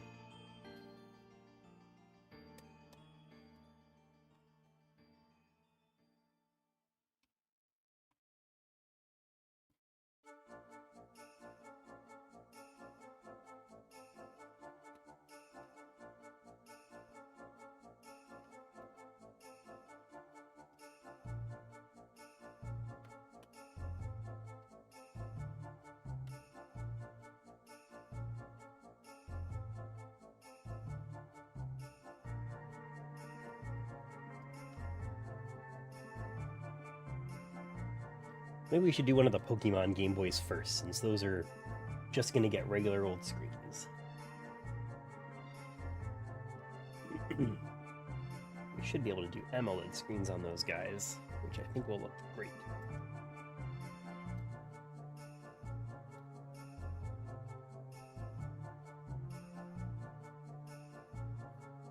Alright. Also, Only thing better than chocolate-covered pretzels is chocolate-covered strawberries. I do like chocolate-covered strawberries, but I wholeheartedly disagree. Pretzels are way better. Wait, I'm gonna be back in like 30 seconds. Just gonna take a quick bathroom break.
All right, we're back. Easy. Okay. Yeah. Now that I start eating these pretzels, I'm just not gonna be able to stop.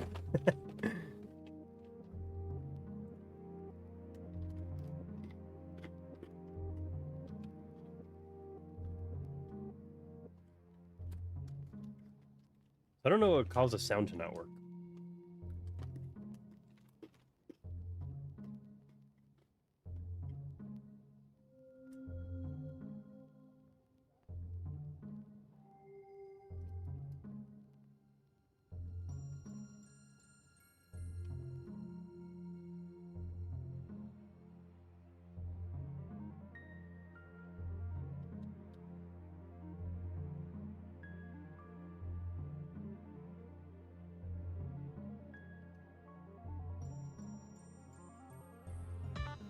Slight issue, you're hearing double music.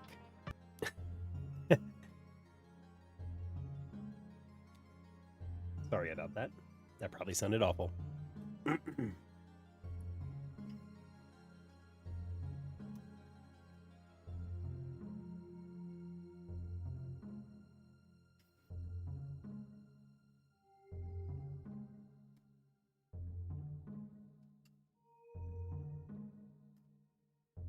All right.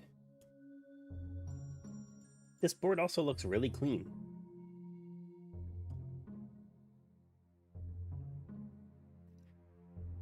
So I wonder if we should take this red shell, place it on here.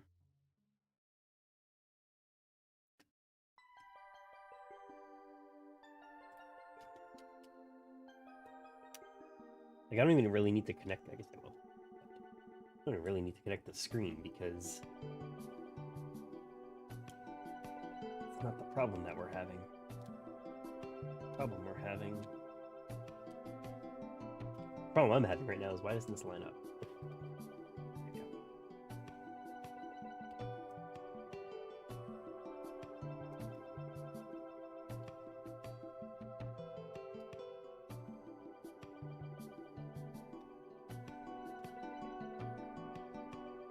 So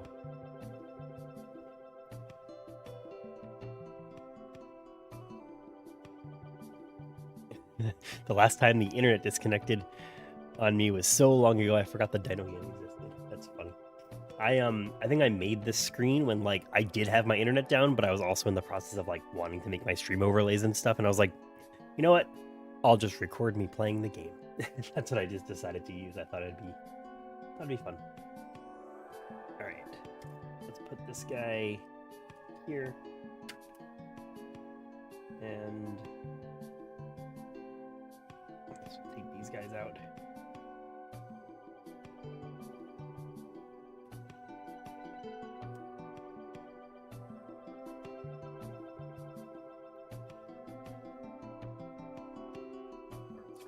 But this one's not magnetic, so I have no idea.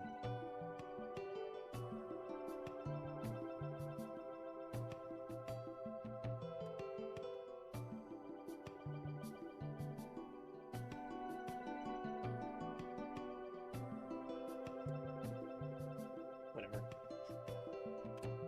Those batteries in. Let's get a game in. Ooh.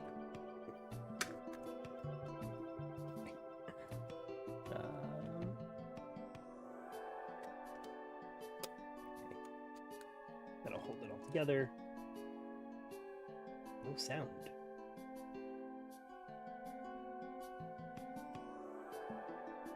You know what we can try?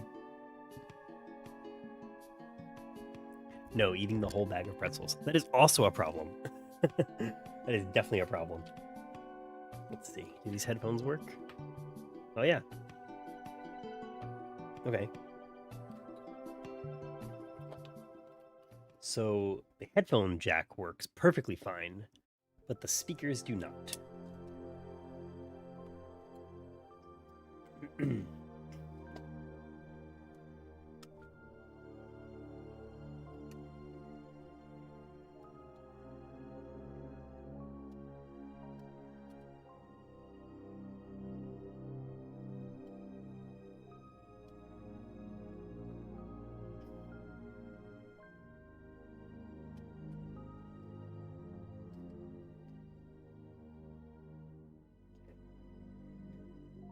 Power button, we'll put here.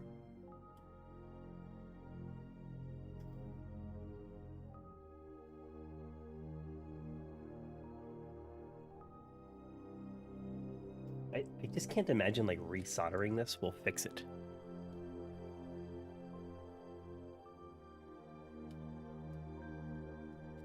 Spent more on batteries than the Game Boy itself. A lot of hours spent playing Game Boy. I feel like my batteries would definitely die.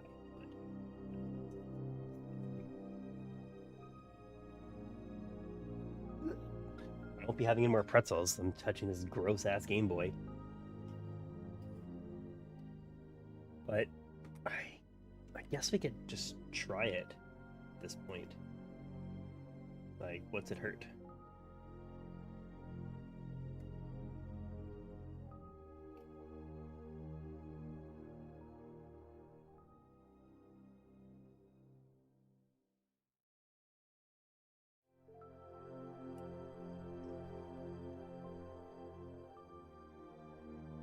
Oh, sorry, I did that entirely off camera. I desoldered the speakers.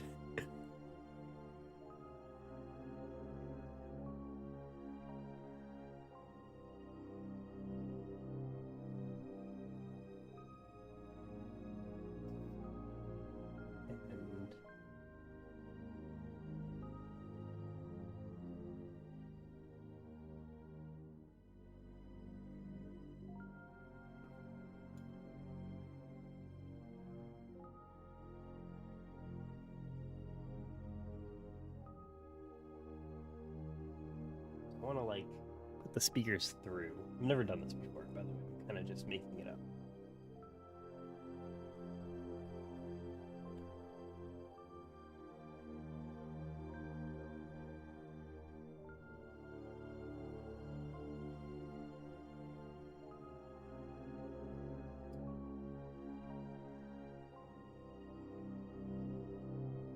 I know we could probably bridge some wires in places and like maybe make the headphone jack not work, but I'd like both to work.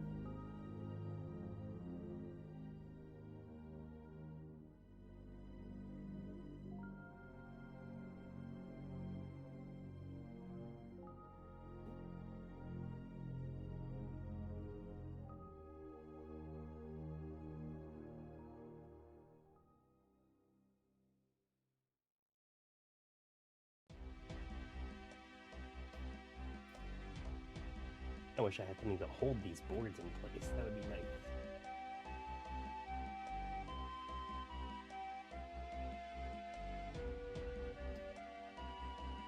I do have like one of those solder suckers.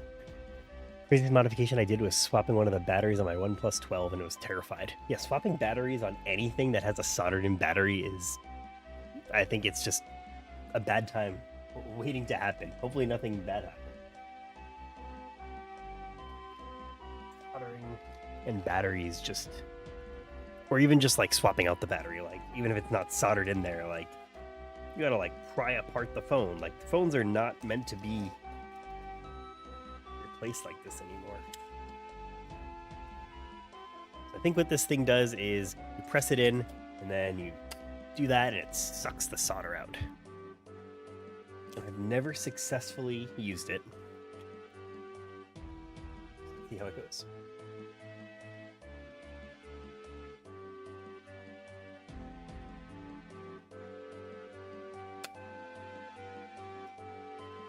Actually, that worked out pretty well.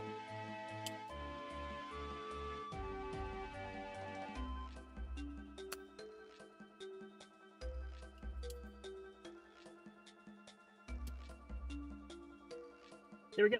We actually did it. That worked out extraordinarily well. I can't even believe that that worked, to be honest. I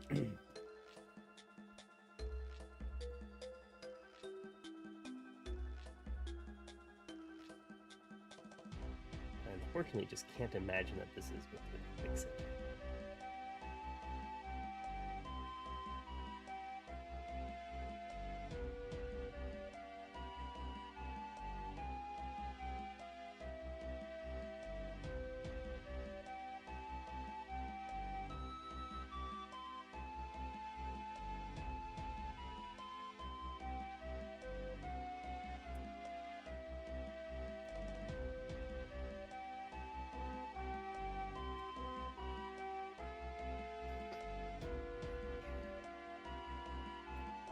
To doing some solder.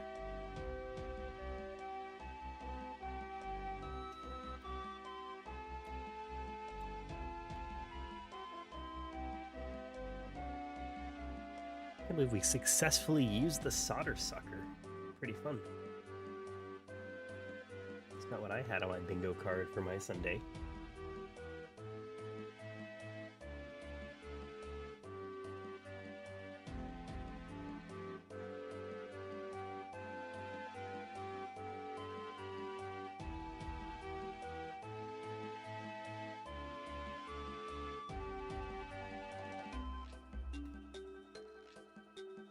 All right, speaker has been resoldered.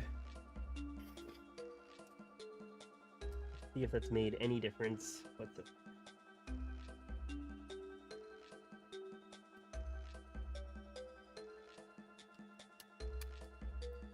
I'm unfortunately not expecting much, but let's see.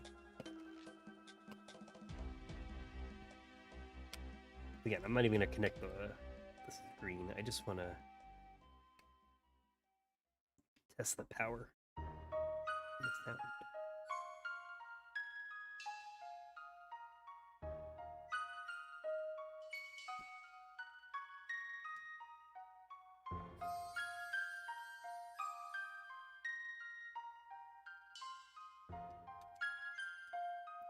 Okay, it's back on. And get some batteries in there.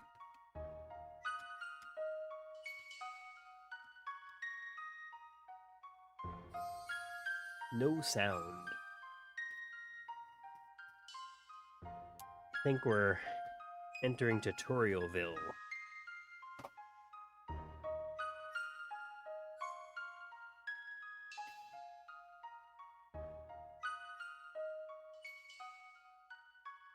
Fix, Game Boy Color.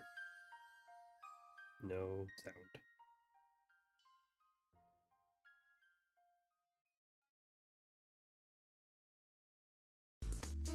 All right, let's check this out. In a previous video I showed you this. This was the kind of new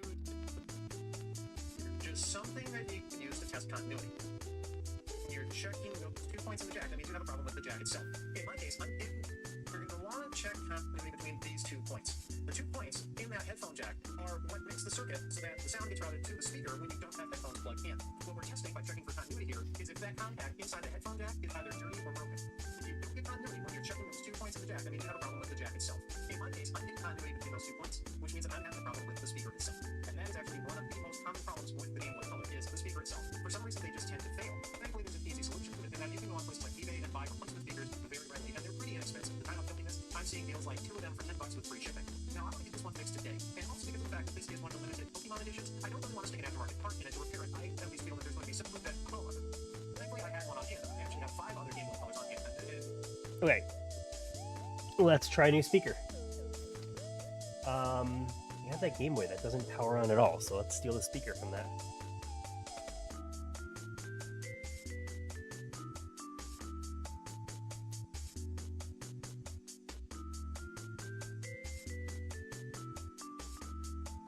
This one? This one. Alright, well, let's see. State of our Game Boys. Where are we at? Yeah, so this one doesn't power on at all. And what about this guy? Does this guy power on? Nope. Okay.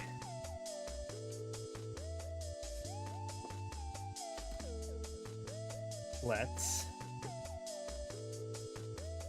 take this guy apart though.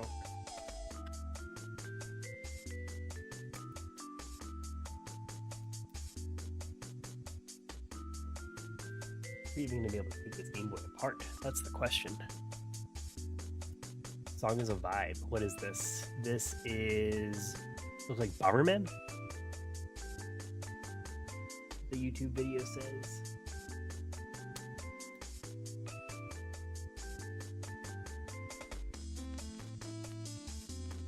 Yeah, I think this is a pretty solid playlist.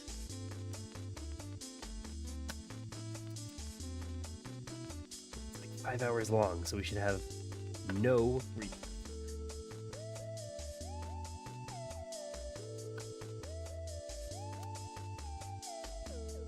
It's like the crunchiest sounding Game Boy in the entire world that I've ever taken apart.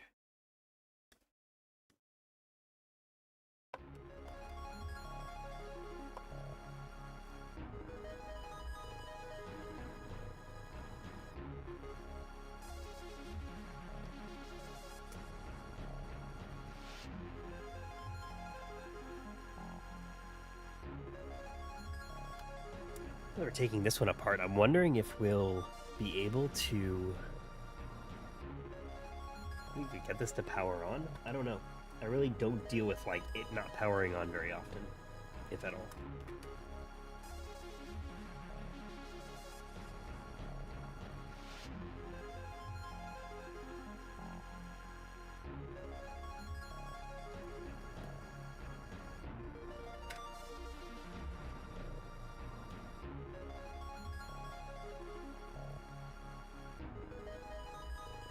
There's some red goop on our board. I don't know what that means.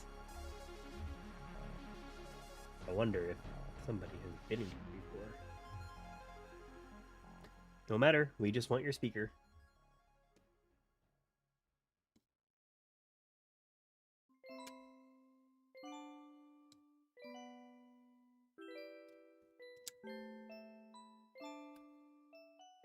Swap this guy out for this guy.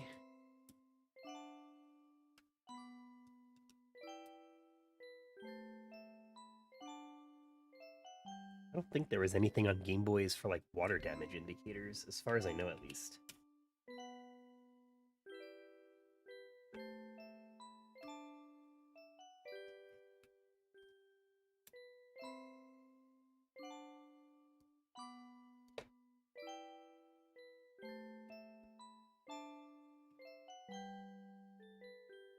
Like nothing looks like damaged or anything really.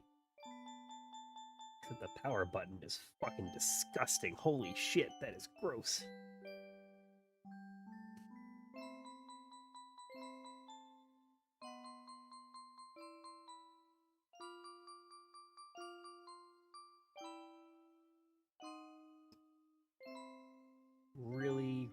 be discussed.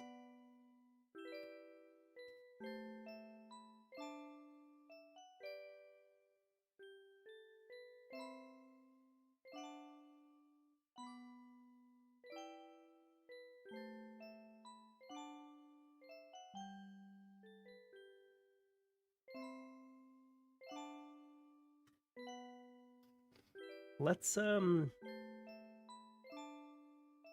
see if this guy powers on at all. Now he's cleaned up the power button a little bit. I'm a little curious.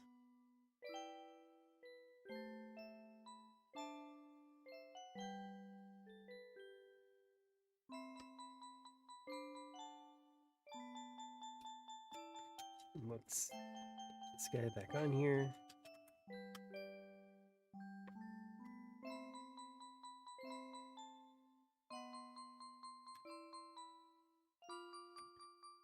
We get some batteries.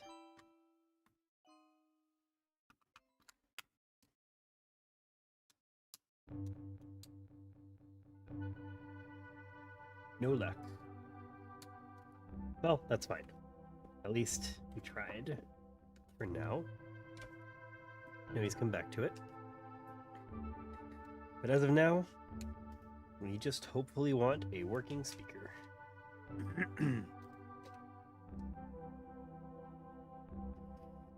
Let's see.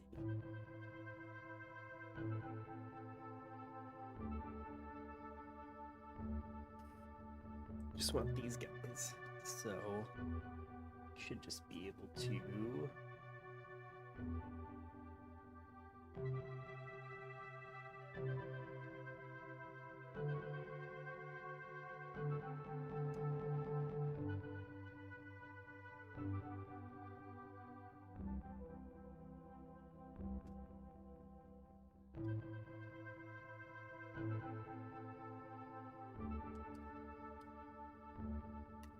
all right. Grabbed our speaker.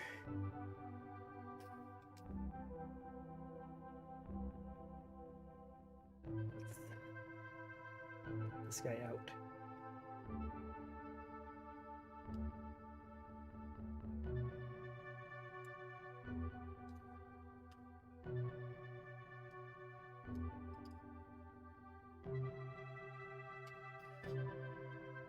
And let's get this guy out.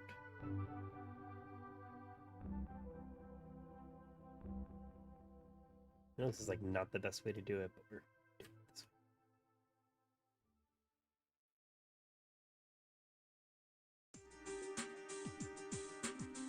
way. Okay. We'll put this guy in there.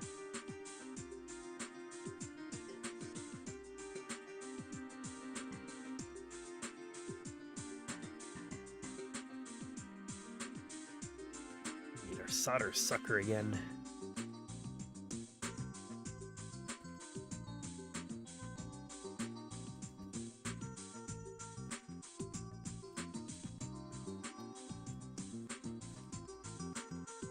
I think the next achievement is making a Game Boy really from scratch. There are some pretty awesome mods out there where like it basically requires you to harvest the Game Boy Color CPU, and you can like build like a Game Boy Color but in the shell of a Game Boy Pocket, and you can get like some custom PCBs to get that stuff done. I've never done it. I have friends who have, and they come out really, really awesome. I think that's slightly above my skill level.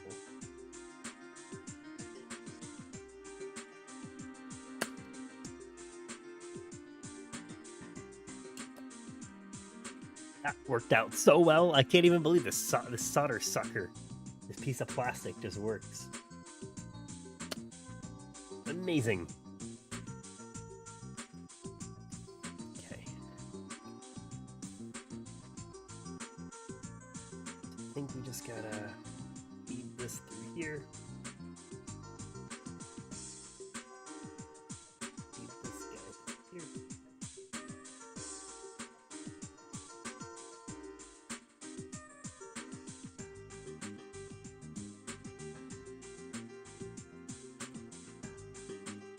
Interesting. This has some solder on the wire, the copper. I wonder if we could just...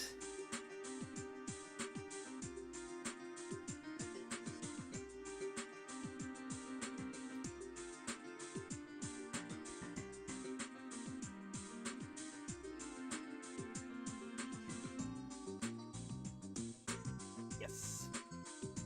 There we go. Ooh.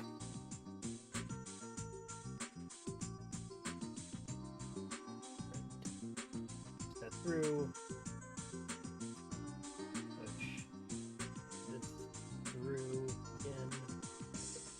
We make it.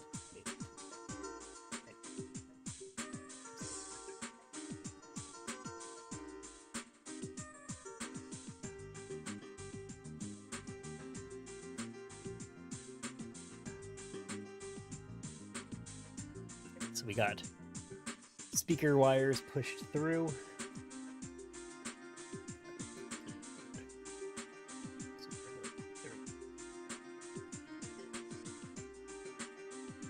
Okay, let's do this before.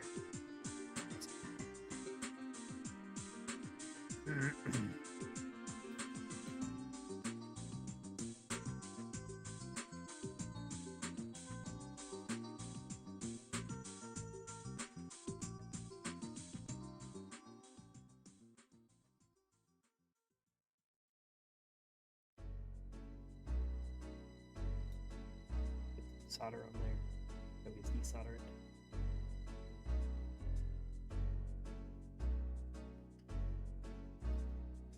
Man, look how good this solder blob came out.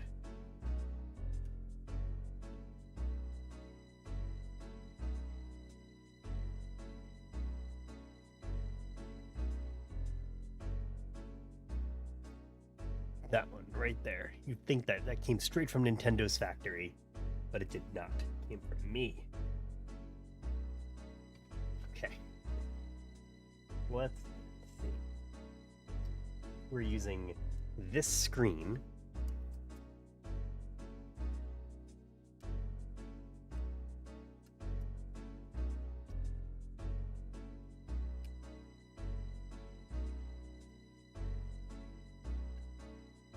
Okay.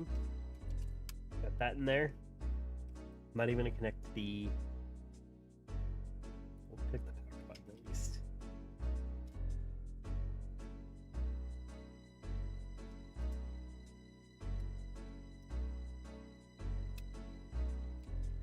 Get this back on here.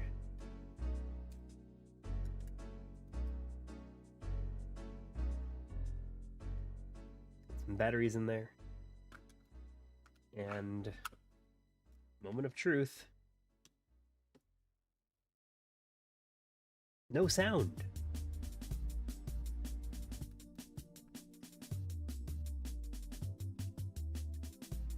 Damn.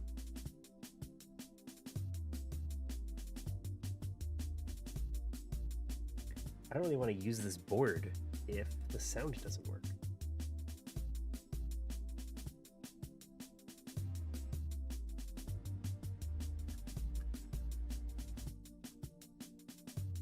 Let's see what else the internet says.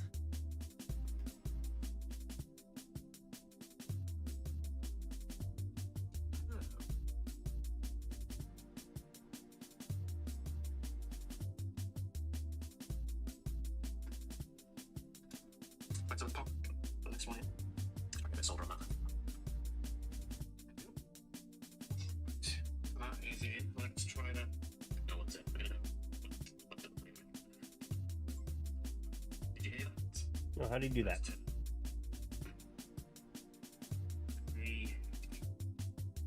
Maybe it's chip related, in which case I'm not going to do anything about it. Let's get this in. Just a solid gun. You guys. Right, so pop this one in. Solder. There we go. Right, that is it. Let's try that now and see if that makes a noise. No, I think that's what I that as well. But it's obviously smaller than the original one. But Interesting. I think that's a switch speaker. I might have a switch speaker. Let's go take a look.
Well, I didn't find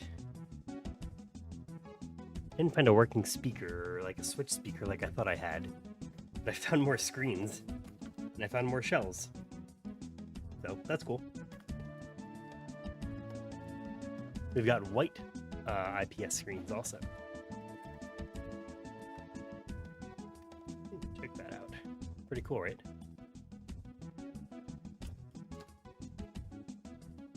We got just a regular black one.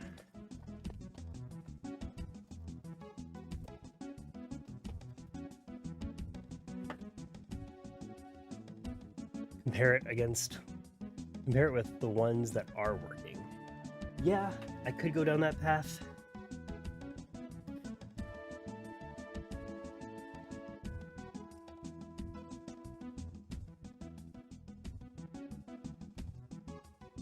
Getting a little frustrated that I don't have the parts that I would need. Let me check one more place.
No luck.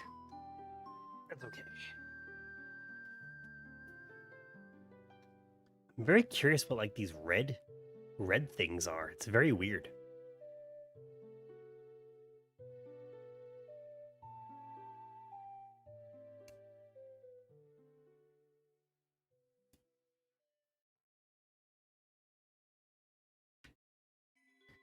Try reversing swapping the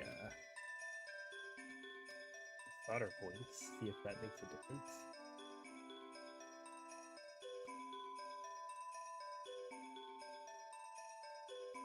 I would think like that is the right way, but who knows?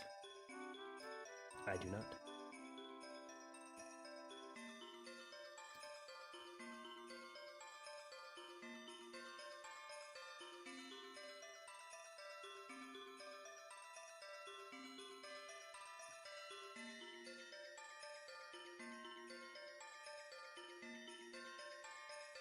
Okay.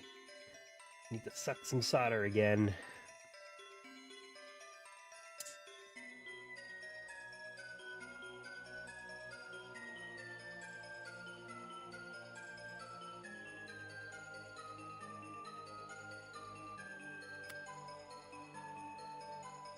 Didn't quite get that one. It's not a pretty good roll though. I was getting like, I did 4 in a row.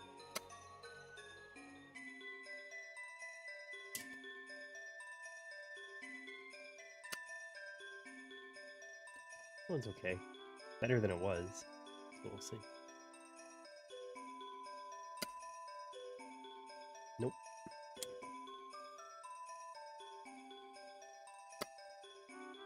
There we Yeah, that one's great. See if I can get the next one as good. Yeah, perfect. Right. We did that so we can reverse the sides. Let's try this one. Solder on this guy again.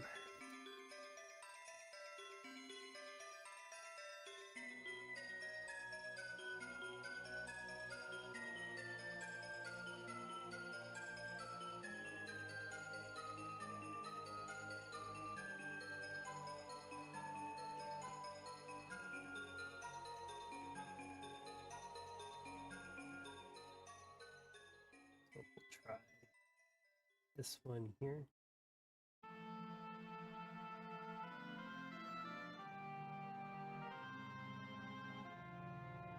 I'm having a hard time getting this guy threaded.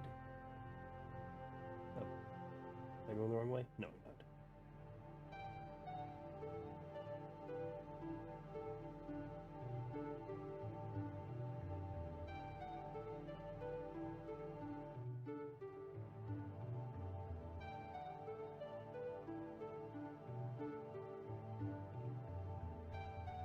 Solder stuff to this wire.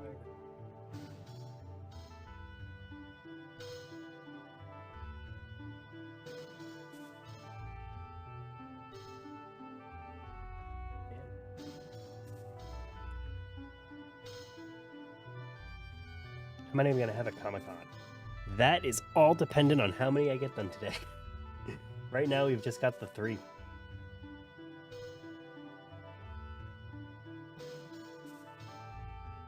But it seems like I've got parts to do, hopefully another 4 or 5 more. I thought by the end I could have like 10.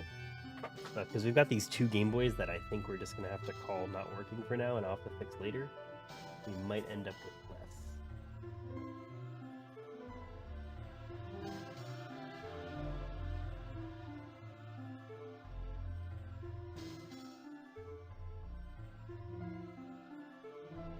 Sorry, I know that this is not very visible, if at all. Am I doing this the right way? I don't think so. Oh wait, yes, I think so. This is the back. They would... I don't think this is even better.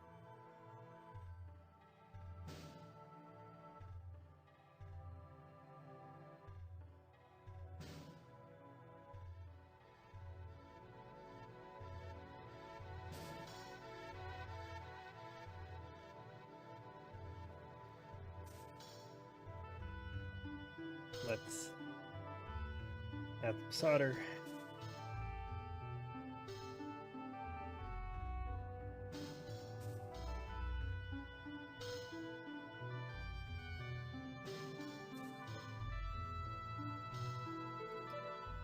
And throw this guy. Fire button. Let's throw this guy here.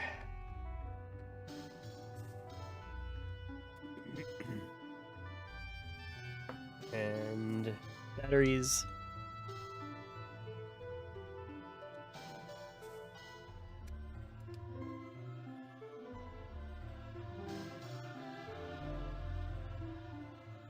No sound.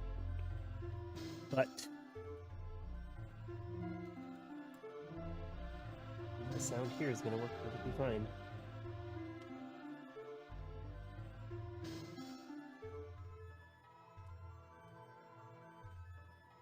Yep. Works perfectly fine through the headphones. See, I think you could, like...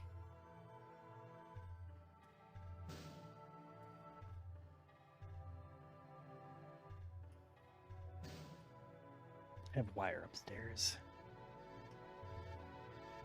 I think you could, like, bridge the wire from... You could bridge the points for the headphone jack to the speaker to make it work. But I'm not 100% sure. All right, I think we call this one dead. I think that is fair. Let me move forward. unfortunately. We have more Game Boys to look at. We have to come back to it. We can. We got one that doesn't power on. We got one that the speaker doesn't work. So far.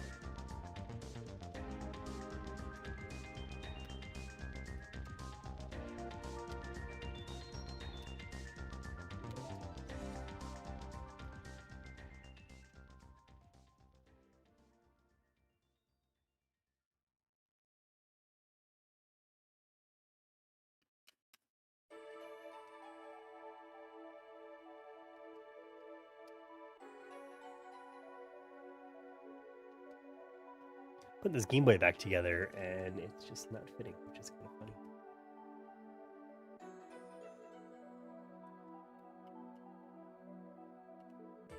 Maybe it's because of the speaker.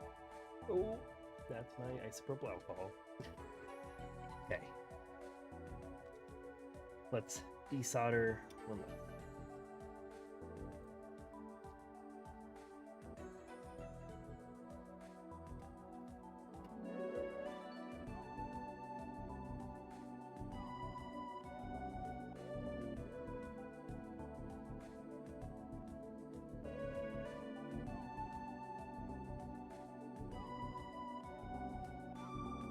Alright.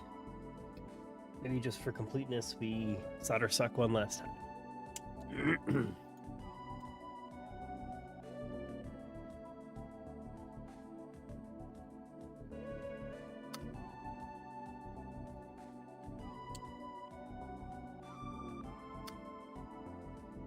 That one came out very good. So did that one. All right. Let's here.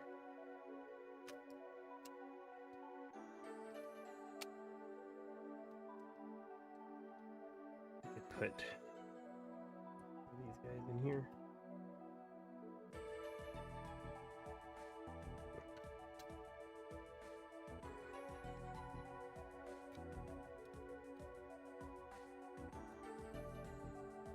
Mostly just like haphazardly sealing up this Game Boy because neither work anyway. So it's not that big of a deal.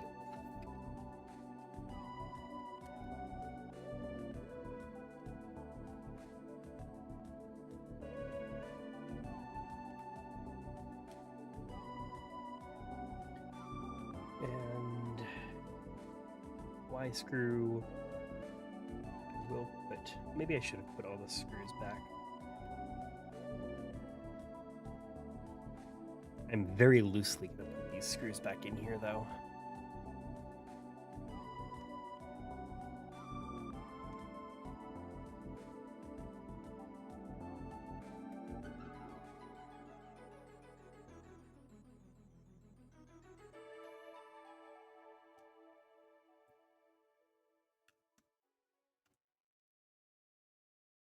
I'm just going a few turns, and that's it. Just because I imagine I'm eventually going to get back in here.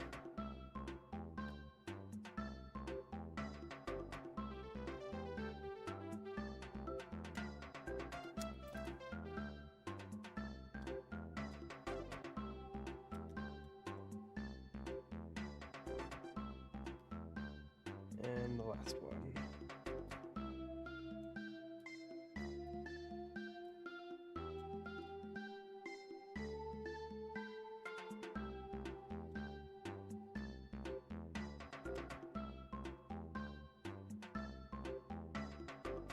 All right, get that back on there. Lost a screw.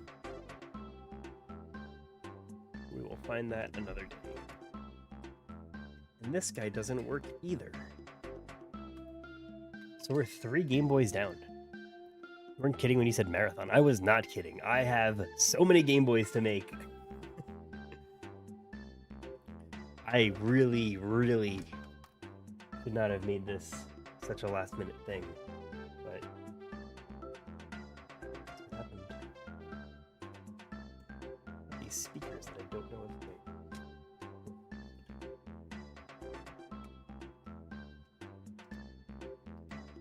they... Got that in there.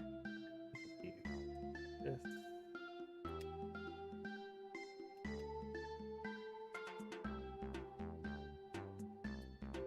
And this guy.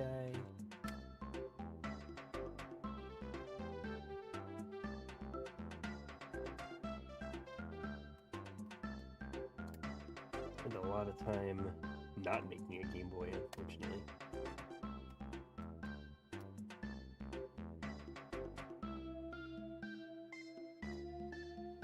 Where did I get them all? I go on this website where a lot of people sell stuff straight from Japan, and I kind of just hunt around for solid prices. That way I can like kind of figure out like a good number where it's like I'm not gonna charge $600 for a Game Boy. Even in Japan, Game Boys are getting very expensive still. But I find a lot of them are mostly working and just are like really gross and dirty and just kind of need new shells to get new homes. You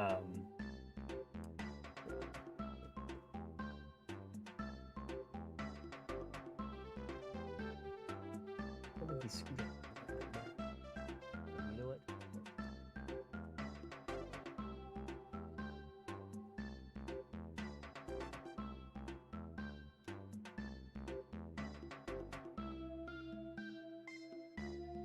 So, the short answer is really just I buy them in bulk from a Japanese website.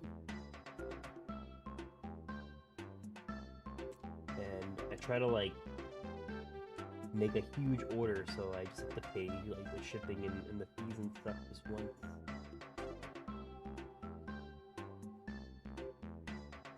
I also buy Japanese Game Boy games and stuff too. Those are fun to get as well.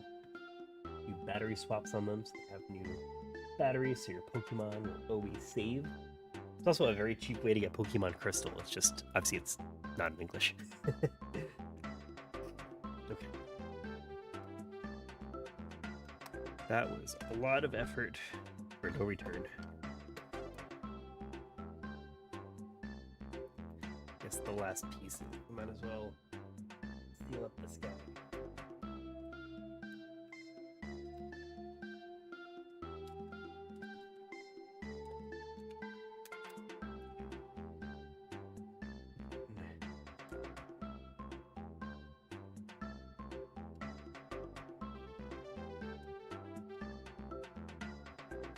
So I used to buy a lot of Game Boys at like game conventions, just like in the States, but it's way too expensive. The price of them have gone up so much that it's impossible to like buy them locally and expect like to be able to build them at reasonable prices.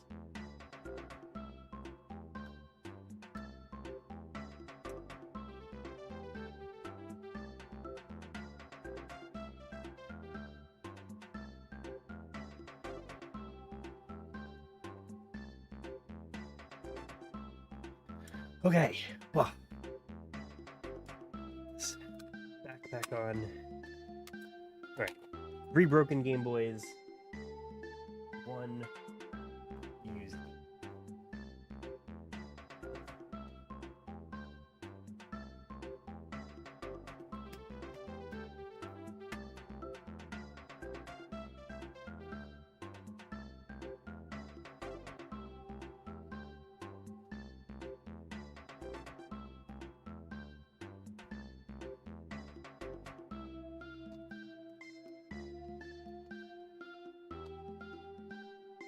But wait, there's more! You already pulled an all-nighter? Damn. I don't know if... Not quite sure if this marathon is an all-nighter necessarily, but we will see. I'm like losing momentum on the fact that this Game Boy didn't work. We tried to harvest something from another Game Boy and that didn't work. That's Feels like that's been a downer. Oh, there we go. Yes! Working Game Boy. The power button's a little weird. Let's see if we can fix that. You know what? Before we do that, let's figure out. This Game Boy's in really good condition. I don't know if I'm going to take this one apart.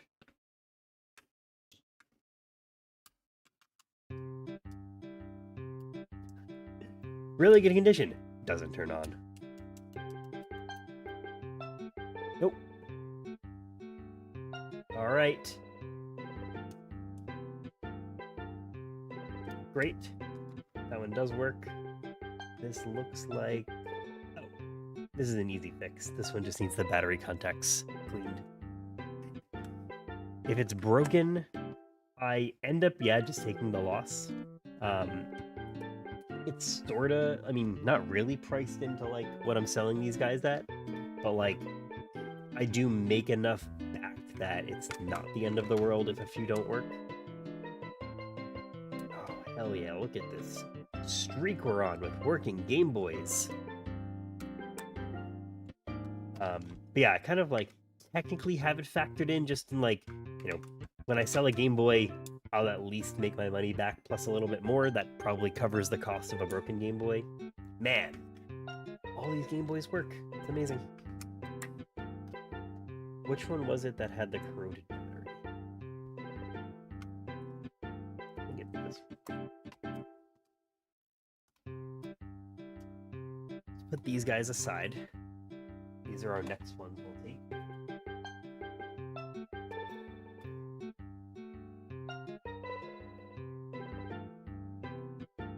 And this guy had some battery issues. Good.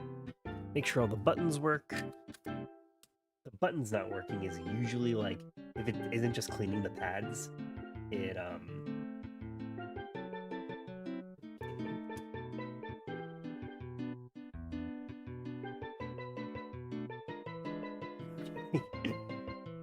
it's actually not loading games.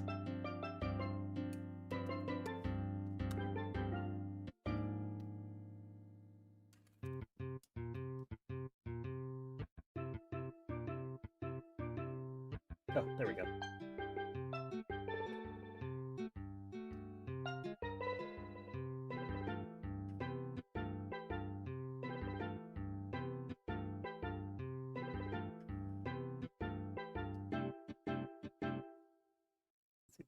Continue this game.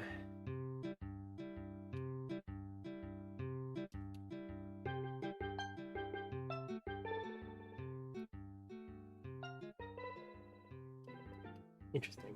Okay, so the buttons are not working.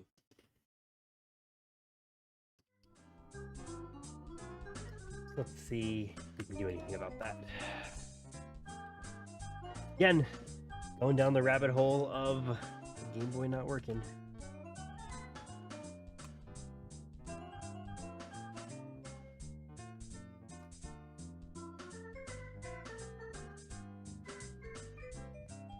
Doesn't like Tetris. Who doesn't like Tetris? I feel like a Game Boy is not a Game Boy that doesn't like Tetris.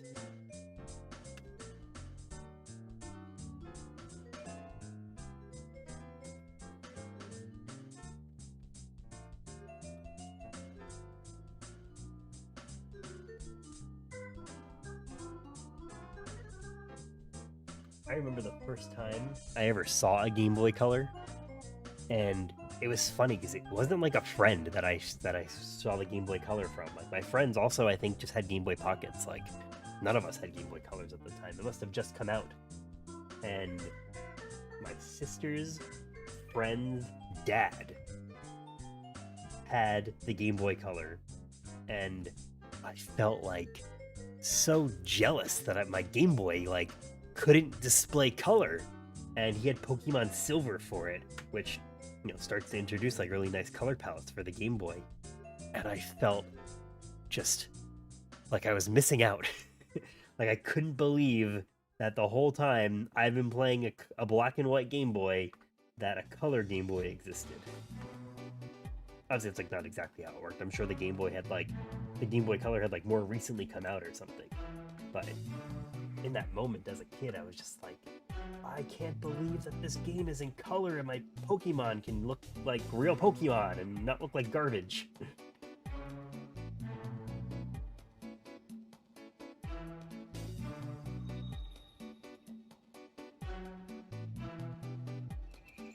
So basically, I think in order to try to fix this, I'm just gonna clean the contact on the board. And just to keep these screws together. I didn't do a good job with that last time. I'm gonna keep them in this battery case here.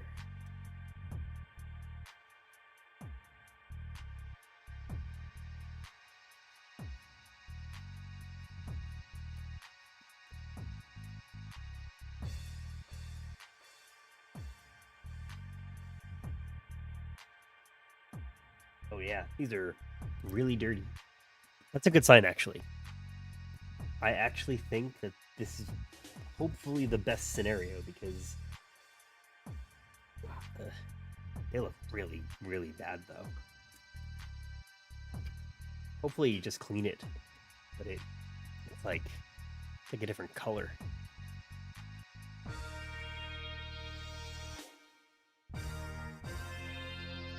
Like check out the color of the A and B versus the up, down, left, right.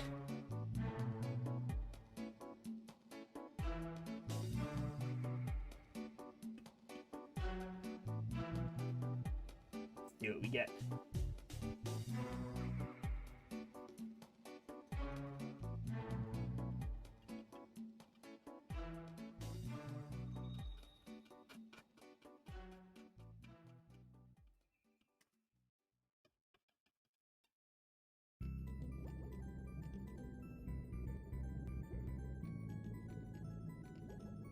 They're really corroded.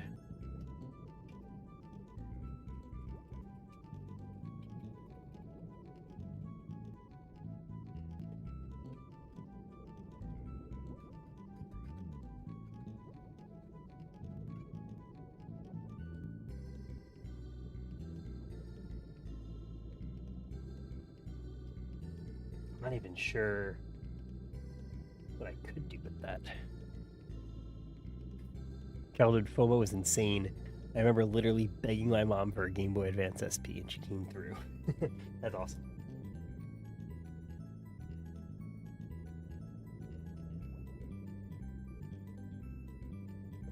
That's on this are just gone.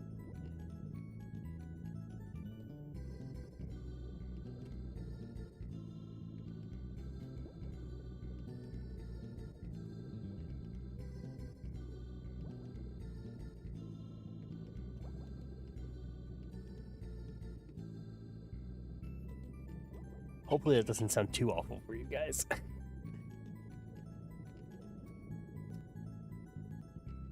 It's also a little sticky.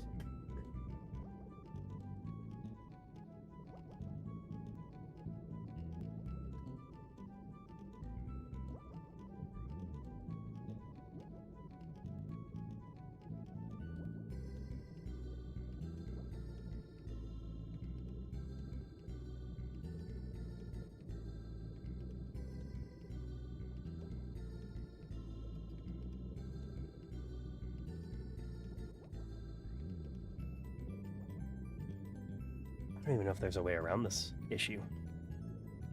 Guess we'll find out. It's a good thing I didn't get too excited and like decided to act. Oh my god, look at my fingers. Disgusting. Let me go wash my hands.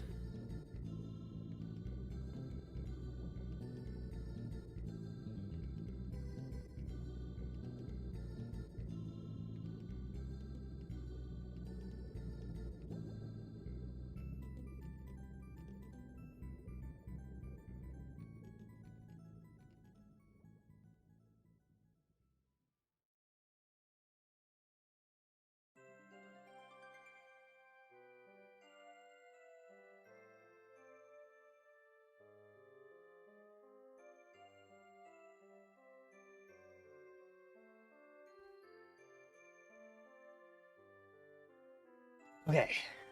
Fingers are less gross.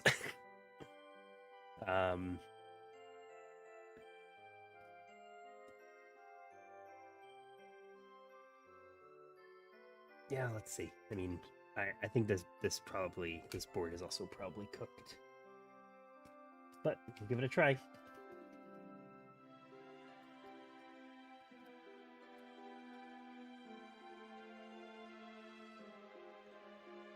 can spray IPA onto it. I did just like rub a ton of IPA all over it with the Q-tip. And it just wasn't clearing up. It looks like it's like kind of semi-permanent. It's not definitely permanent.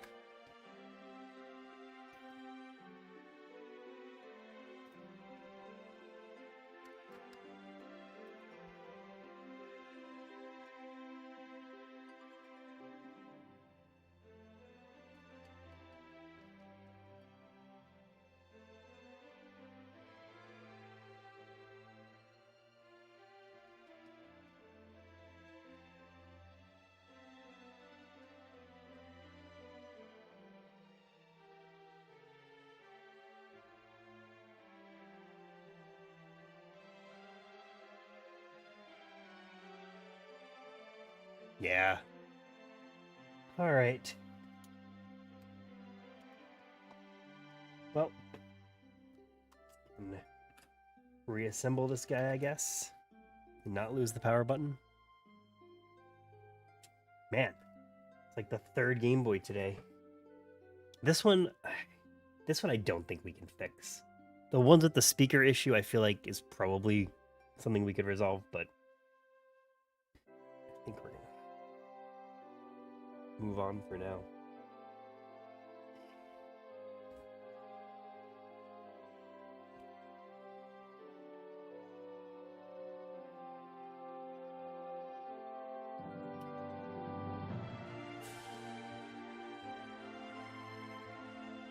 Too bad.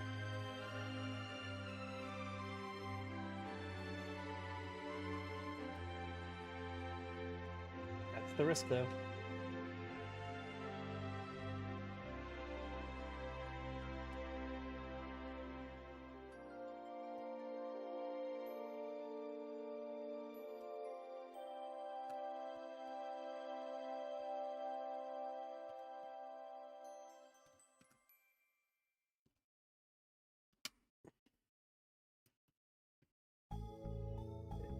Power button back in.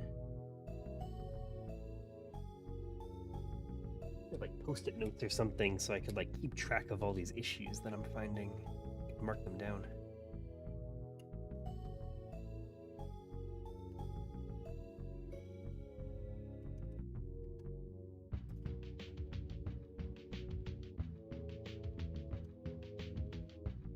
Get all the screws back in here.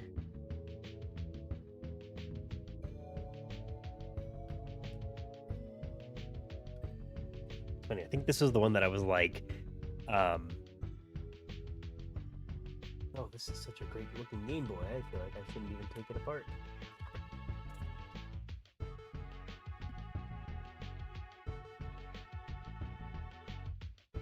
It's a surprise, or do they give you a heads up?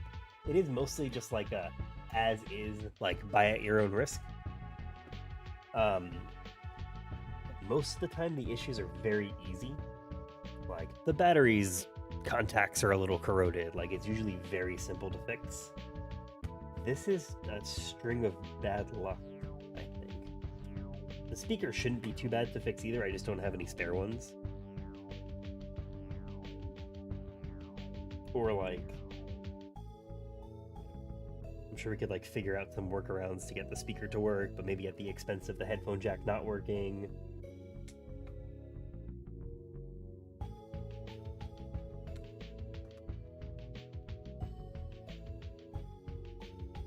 Benefit from all CPUs and chips, probably. Yeah, these are, I mean, you know, it's not a total loss. Like, I'm sure that we could, where's the battery back? Here it is.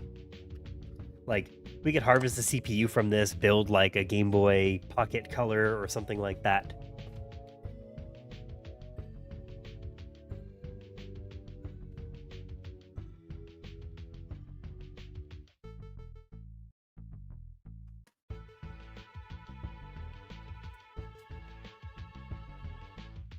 Okay, let's go through some more testing.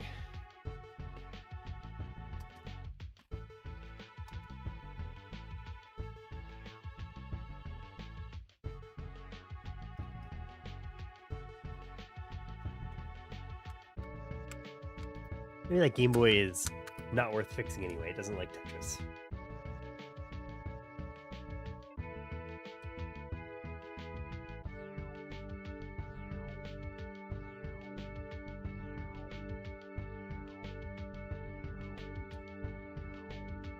Hey, yeah, I'll send you the playlist.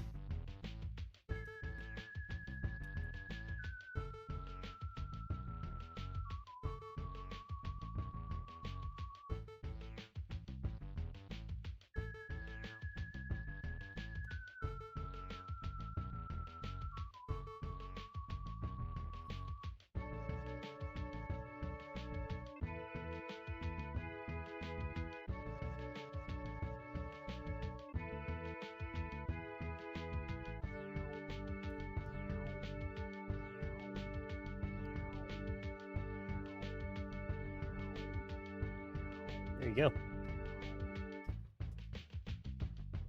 Okay, we are in business. All of our buttons are working great. Okay. And instead of going back around, let's just check all of these Game Boys that we've got left.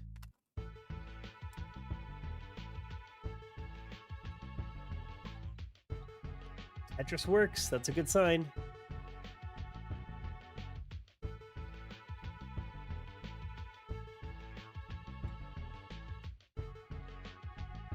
Buttons all work. Amazing.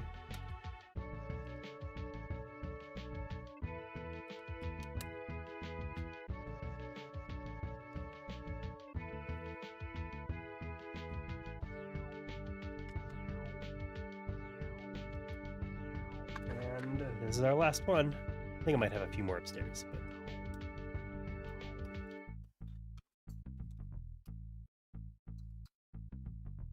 well, that's funny.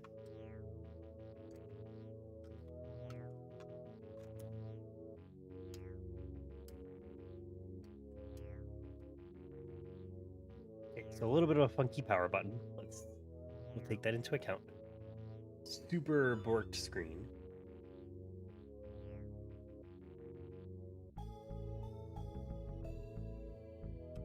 A and B work, but they're not super responsive. And I'm pressing them pretty hard. So,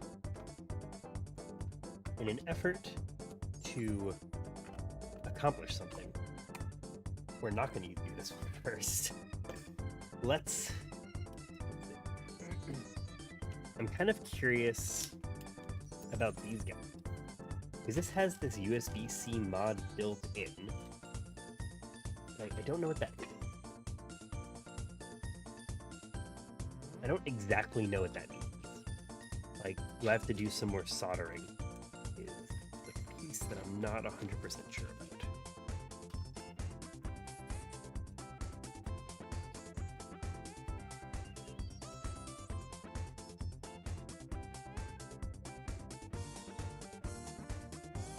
I'm guessing not, because of the way this mod works, which I'm familiar with, like the official one. This one kind of looks like an off-brand one, where it just kind of it touches the connection points on the motherboard, or like the main board, and that's how it works. Looks like there's even like a place where you could do like some wireless charging pad. That's kind of cool.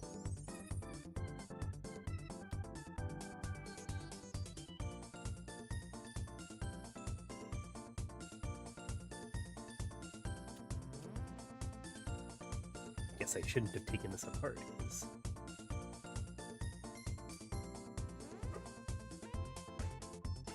There.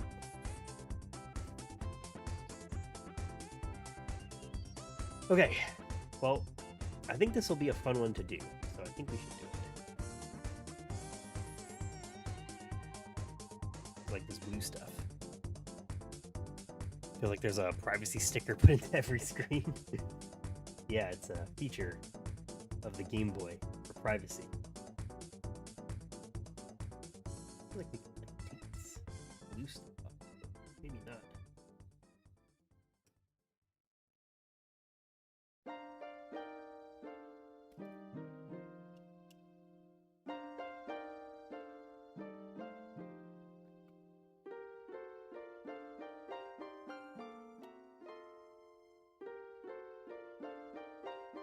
I think we'd take a quick inventory of the cases that we have.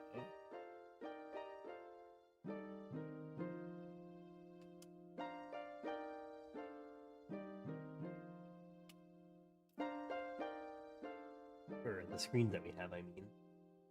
And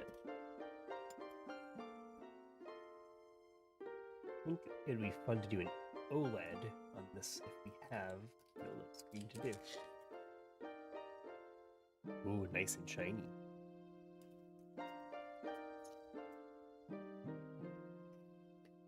Get that back on there.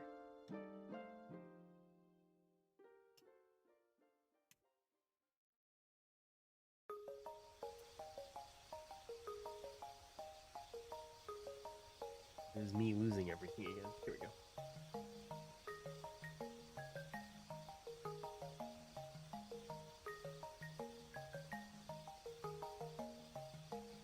Last year, I made a Pokemon Edition shelled Game Boy, and that also had HDMI out. Surprisingly, so the way that Comic-Con works is it's technically Thursday through Sunday, but there's a preview night on Wednesday for professionals. And it's only a few hours. I want to say it's like 6 to 9 or something like that. Like it's very short. But you know, I set everything up because you also like you have to set everything up. You can't be like, oh, this is reserved. Which like of course I don't need to like reserve anything. But I put everything out, and like the first night, like this preview night before the show even started, I like almost sold out of Game Boys. It was crazy. And somebody bought the HDMI mod Pokemon. I think that was the first one that I had sold was that one.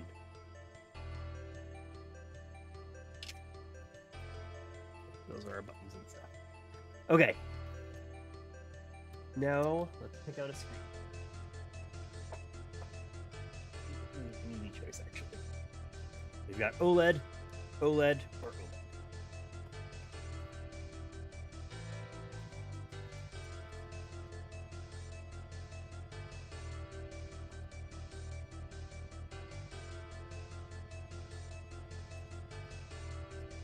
But yeah, the Pokemon stuff seemed to sell pretty quick.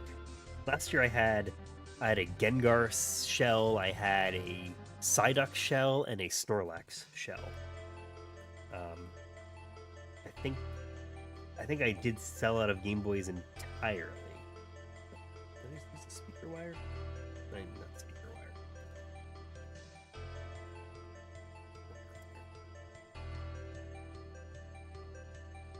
We're seeing Star Wars. I like in Episode 1 those droids when they go Roger, Roger.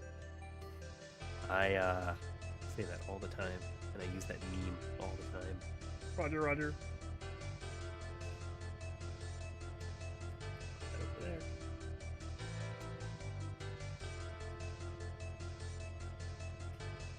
Okay. Get that over here. This is our wire. Where did I put that?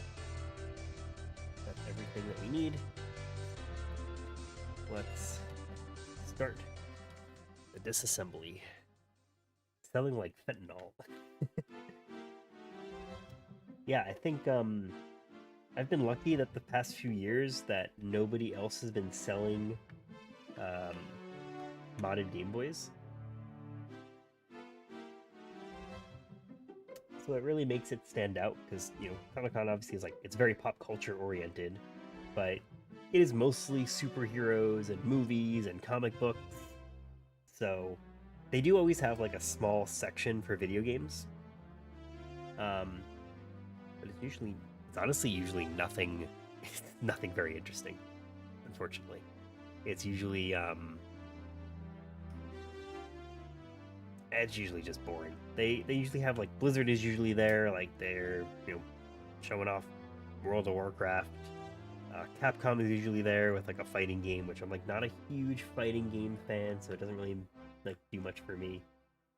Last year Ubisoft was there for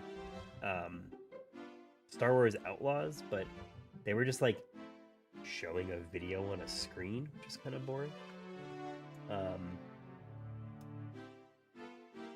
area seems to get more and more taken over by like mobile games also, unfortunately. There's not a whole lot of video games at Comic-Con, interestingly, which like I wouldn't expect that to be the main focus, but still would have expected some representation. So I think it's been pretty good that like because there's no video game representation, like this fills that void really well, which is really cool. And I hope it continues to, because they're fun to make. Like, if they didn't sell, I wouldn't keep making them. But also, like, I just like that people appreciate them. Like, a lot of people will come up and they'll come up with their kids. They'll be like, "Oh my god, like, kid, do you even know what this thing is? Like, this isn't an iPhone." And like, the kid picks up a Game Boy for the first time, and they like can't even comprehend because this like little kid has never played Game Boy before. They've only played like games on their phone. And just to like see people reminisce about the nostalgia that they have for gaming or Game Boys. And sometimes it does lead to people being like, wow, like I've got a ton of cartridges at home, like I should buy this Game Boy so I can play those cartridges. So I always think that that's like a fun, like kind of rewarding side of it, is just seeing people's reactions to be like, oh my god, I forgot that Game Boy existed.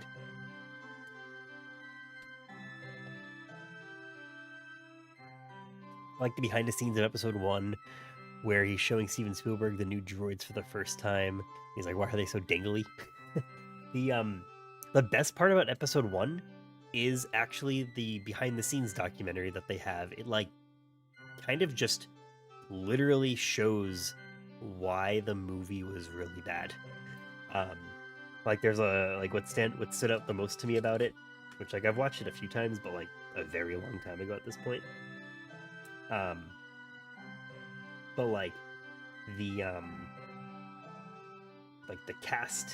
casting director, I guess, is looking for young Anakin Skywalker, and they find the kid that's Anakin Skywalker, and George Lucas is like, he's the guy, and like the whole like casting director crew and everyone is like, this kid is honestly not a good actor. Like, I really think that there were better choices.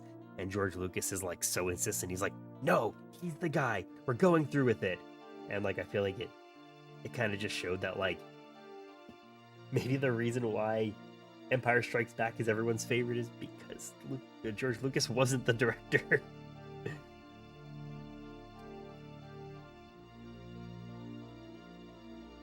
Star Wars fanatic? Hell yeah. I love Star Wars. What do you think of Andor Season 2? I have mixed thoughts.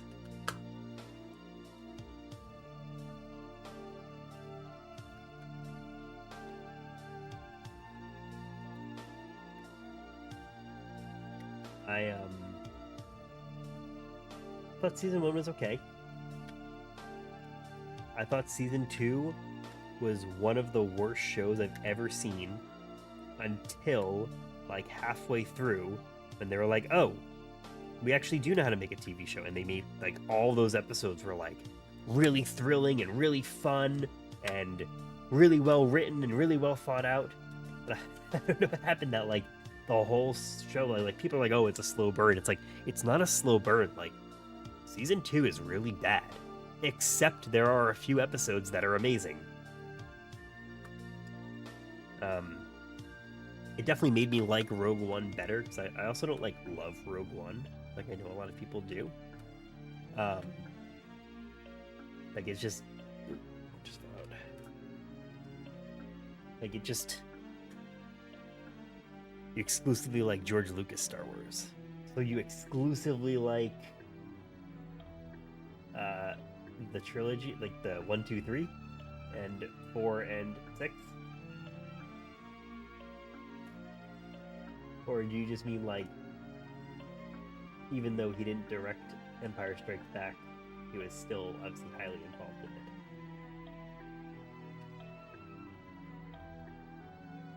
Watched Mandalorian and didn't love it? I agree. I thought season 1 was better. I didn't like the Book of Boba Fett because I don't like that he kept taking his mask off.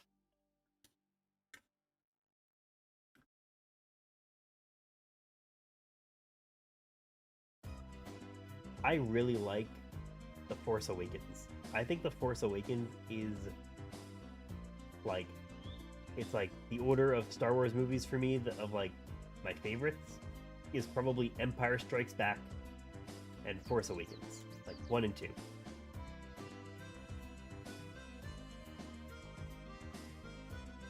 I think The Force Awakens is a legitimately great movie.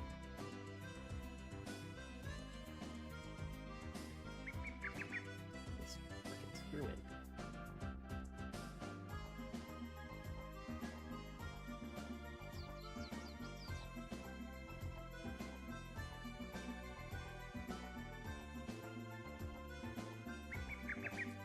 Jeez. Okay, taking it slow because we're gonna get it right.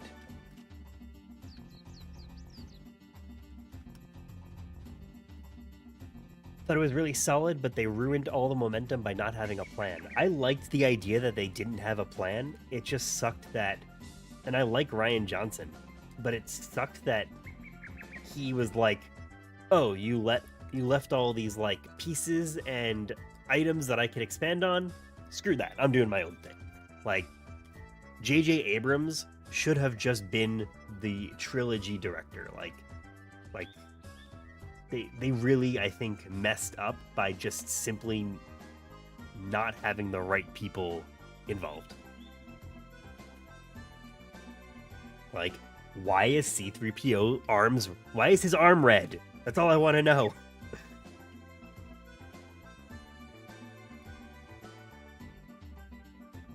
Let's clean this up a little bit.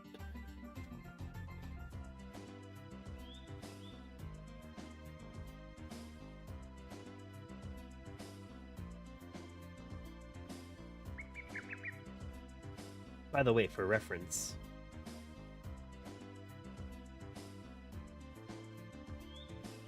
these are what the pads should look like. The ones that where the buttons didn't work, these pads were like black. Like they just wouldn't come off. So that sucks. That's why I think that one's like probably just permanently dead.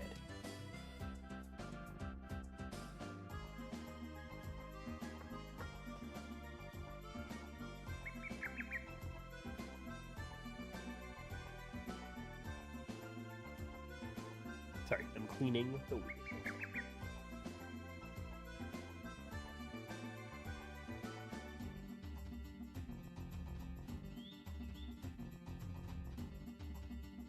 Okay.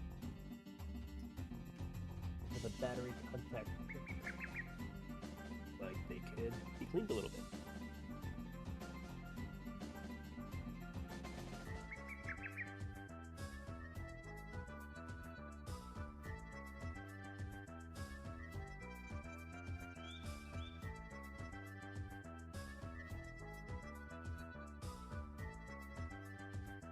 Alrighty. Should be good to go.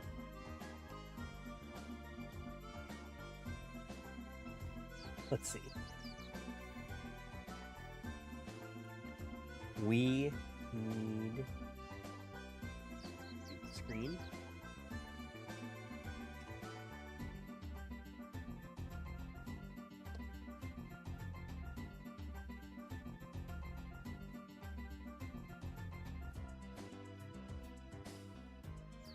You know what? I didn't check to make sure the screen doesn't fit. We're good. I've never been more confused than watching The Last Jedi in theaters, trying to convince myself that it was good. I didn't even try to convince myself it was good. I was very excited for it, and then I was immediately disenchanted by it. Like, from the start, I was like, I get what he's trying to do. Like, I get that he's, like, trying to, like, you know, reference back to Empire Strikes Back, and, like, I get what he's trying to do. I just thought he did a really bad job.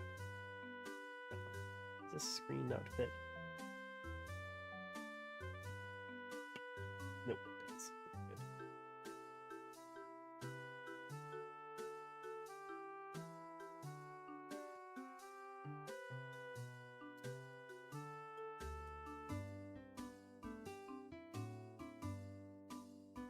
There we go.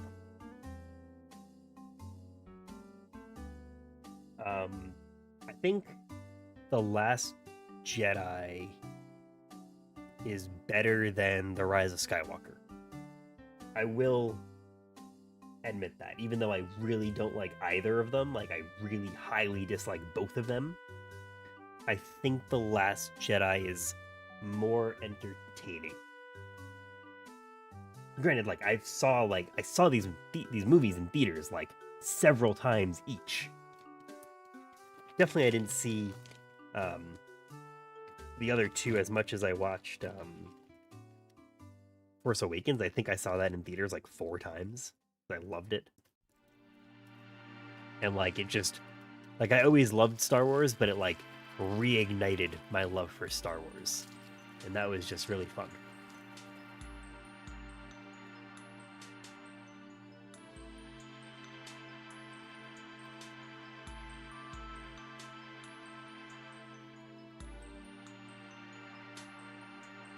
Oh man, we even got the right button colors. How exciting.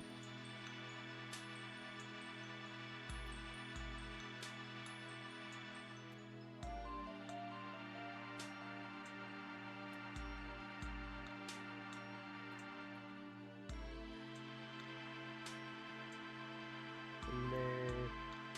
Put the power button here.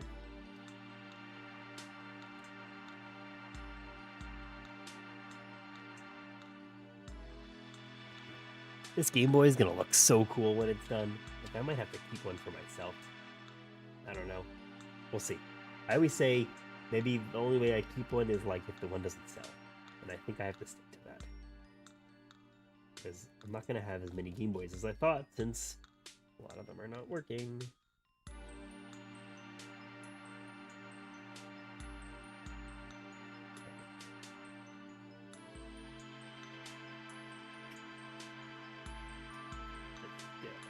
Here, this way.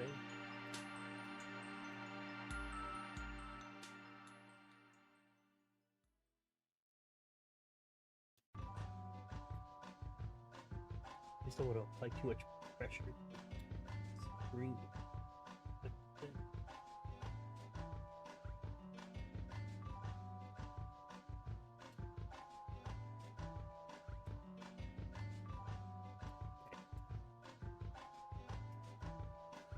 We do have to solder the wire for the battery. I almost forgot. But this will be easy.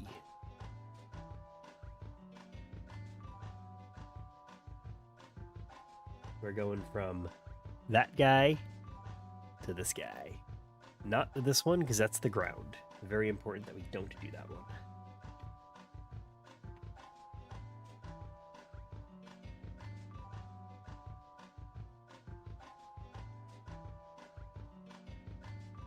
That's it.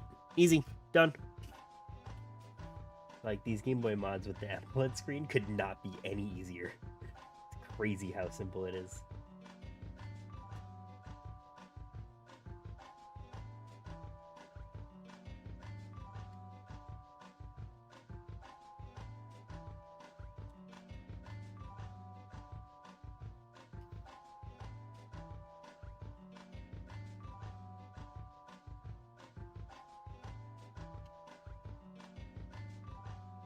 Lining up the speaker.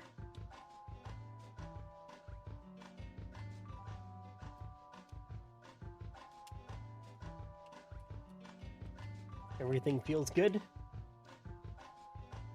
We should these guys.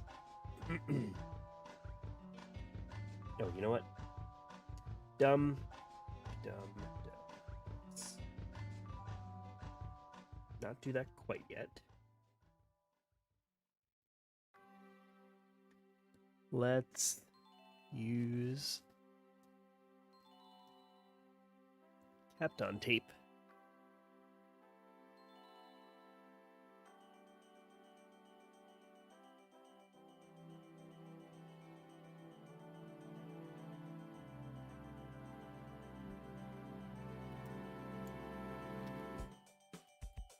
And scissors down here.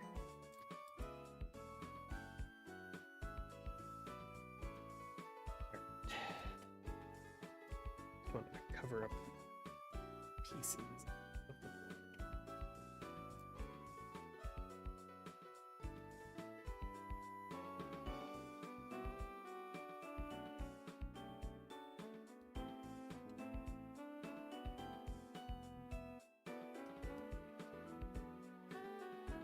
You know what?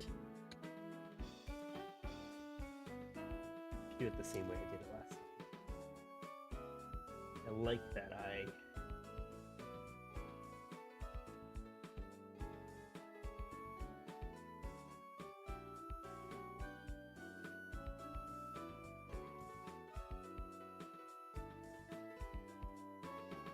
there. I like that I tapped on tape on the other board also. I think we should keep up with that trend.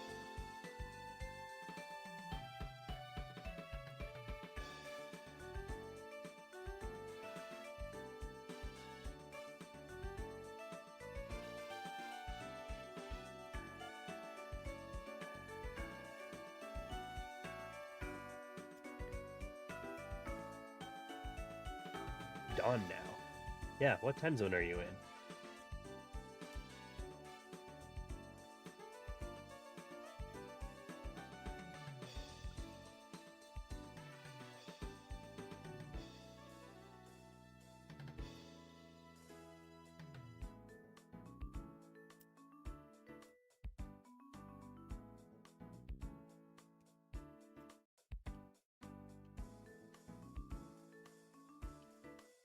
All right.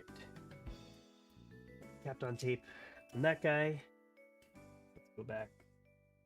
Connect this guy.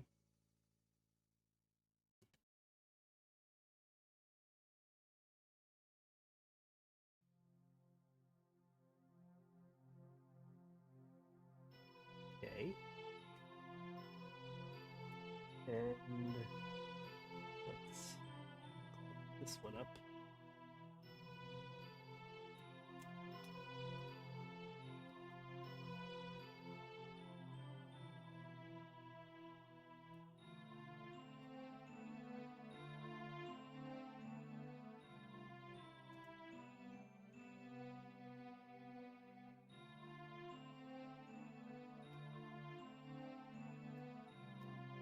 Trim this a bit.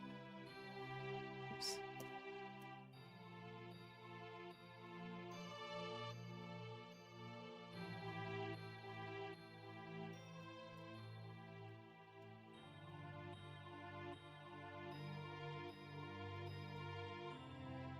There we go.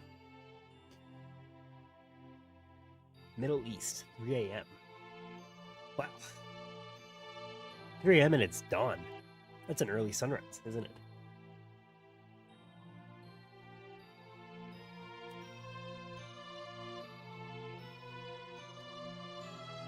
I think we should do it.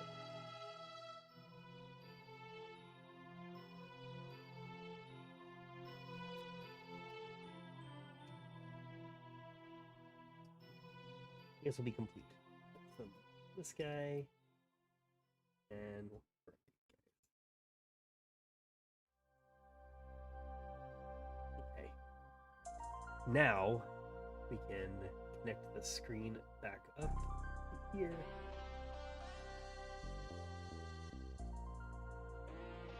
Close them up.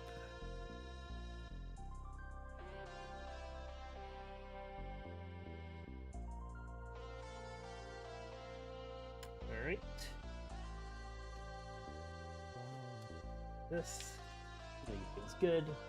We got our new set here.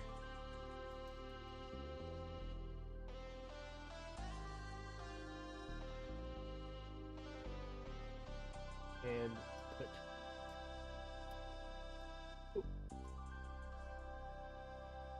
that, this.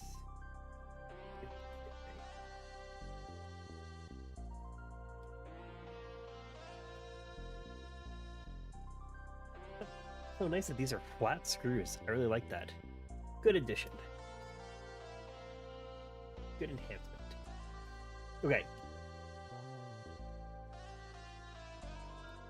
So now we need to solder the power.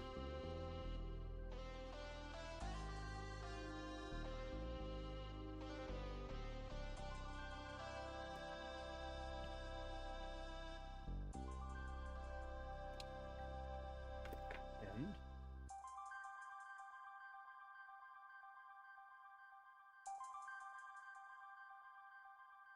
should just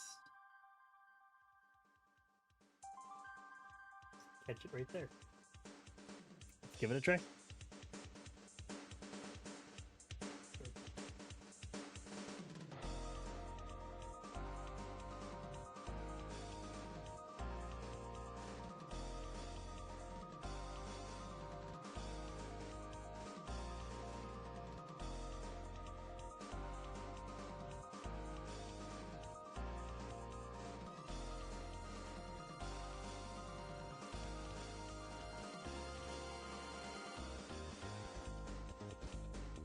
I got it, but kind of.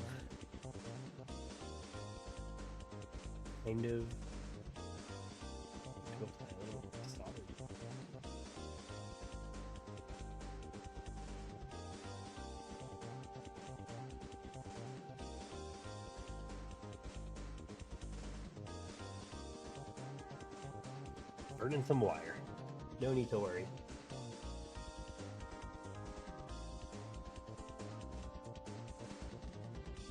Oh, there we go. Did not touch. Okay.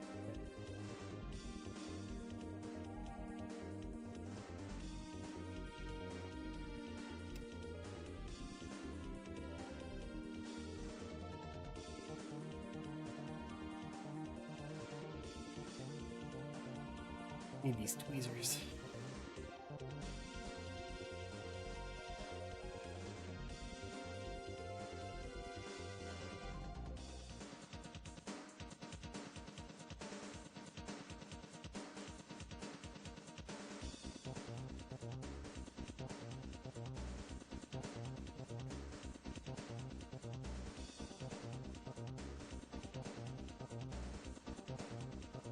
Yeah, that was perfect. Whew.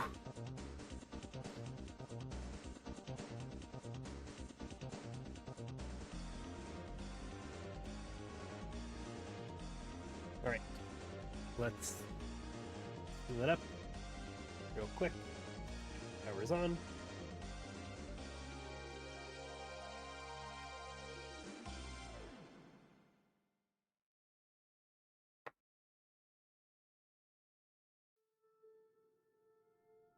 What's up, man? Tigray Olu. I'm not sure if I'm saying that correct at all. But how are you? Welcome to the stream. We're building a Pokemon Game Boy. And we're about to see if it works. It doesn't really fit very well for some. You know what? I wonder if it's because I maybe need to like take this battery out.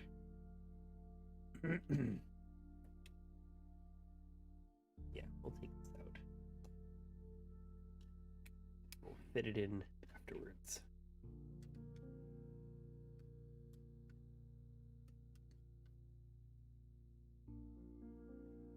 What's up, Virax? Welcome to the stream.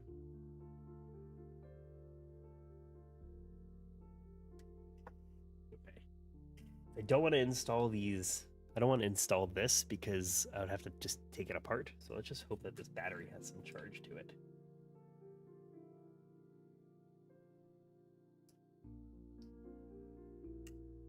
Should be as simple as just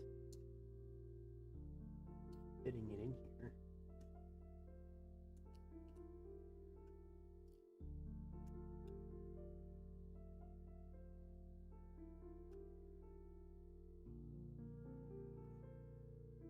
Tweezers.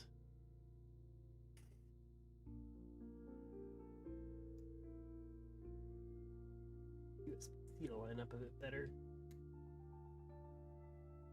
You know what? Maybe it doesn't matter. Let's just... Nope. I mean, this might not even have any charge to it, so...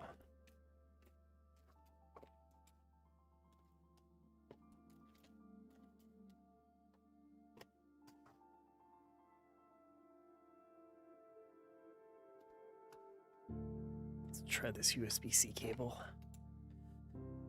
Thanks for following, man. Both of you. Thank you.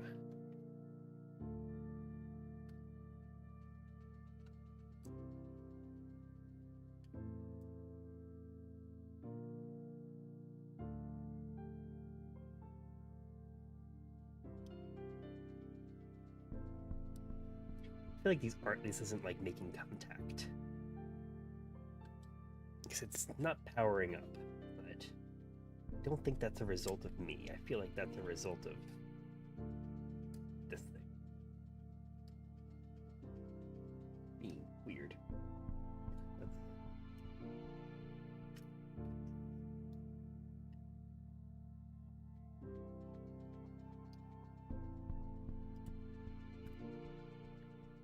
Like, I kind of feel like it just needs to go in like this. Well,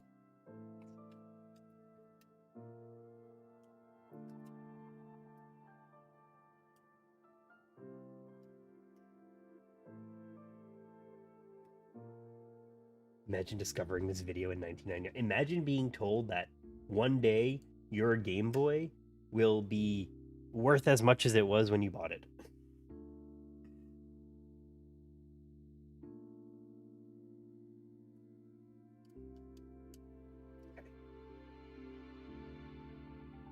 We are pivoting.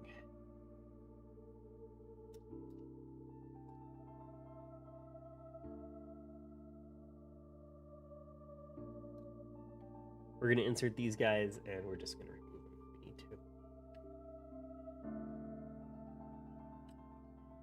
Might not even need to do anything more than just slightly insert them. Oop, this is the wrong way, actually.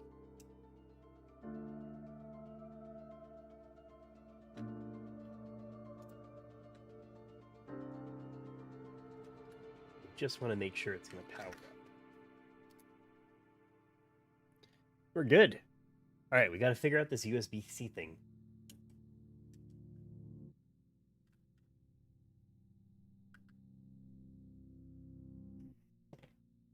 I think what we're going to do is we're going to seal this whole thing up because it does seem to work.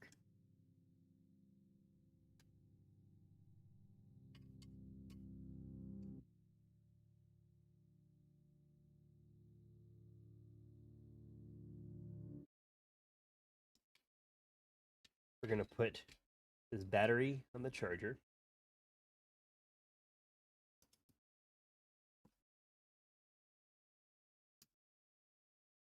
And by the time we've sealed up the Game Boy, I'd imagine that there's like enough of a charge that we could get this rechargeable stuff to work.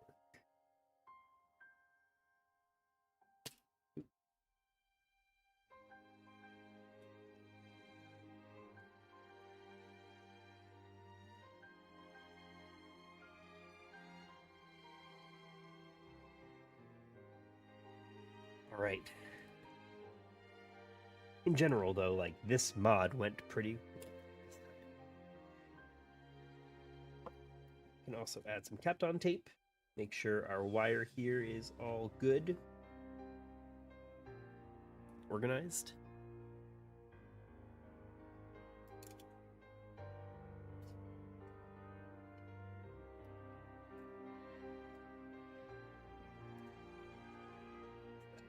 over there. Kind of just need like that. Probably even less. Start with this for now. Yep, less for sure. We're gonna cut this in half.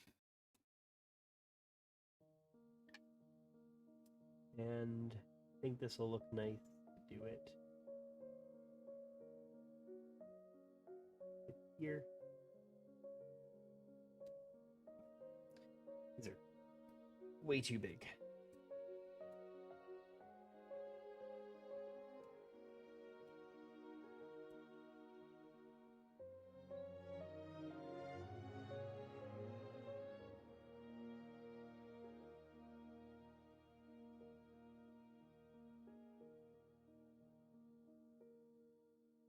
This finally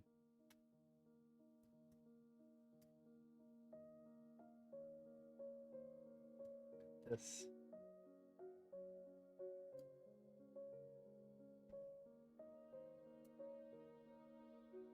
do that. That should do it. Okay. A little bit over the power switch, so nothing.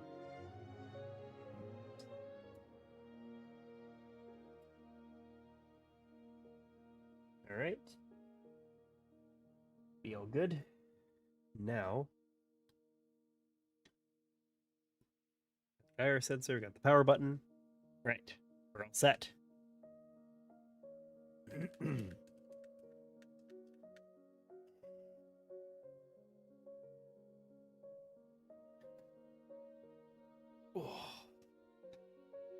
Need to like move my head and like look around for a second. My head has been down for like 5 hours. How long have we been streaming for?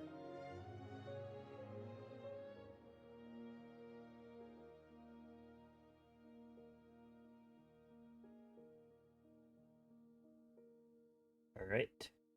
Do the same thing I've been doing. We just go like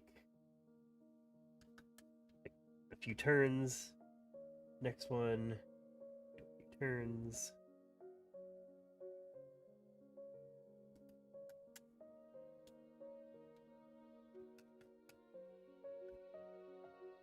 Next one, 2 turns. Just drop right in. Solo. And another one. How come it looks like I'm missing one?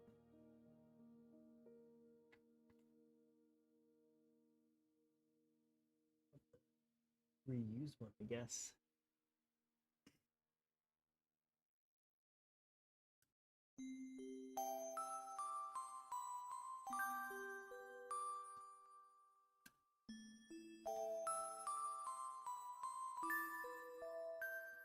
Yeah, definitely missing one. I mean, I'm sure I've just lost it. I'm sure I came with it. I still find it.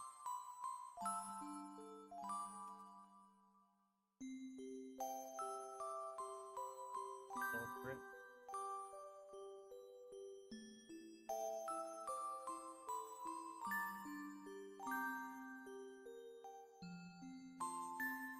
Not that I see at a quick glance.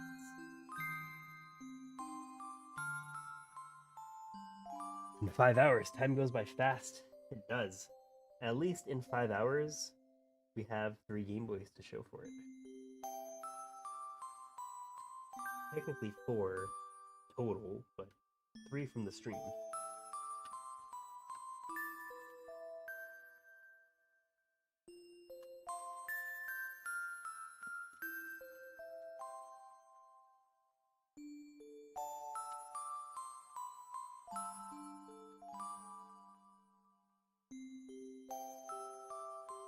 I don't like that I can't screw. I think we're left with no choice.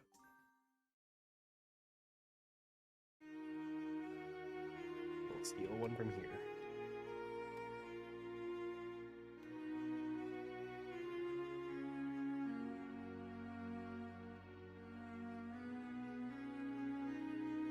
Might need a new standing desk. I need one A standing desk and a mini treadmill looks clutch. You know, I have a standing desk, and I really don't stand with it very much, and I really should. Maybe that's what I should do is, like, when I stream, I should stand. I mean, I feel like I need to sit and, like, do mods like this, but I like standing up.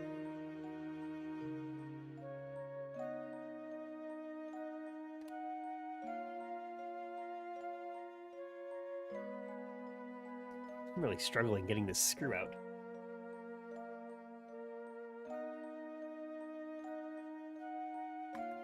There we go. It was just like the cleanest looking one. So I figured it wouldn't have to. Maybe it's just going inside the battery cover. Still.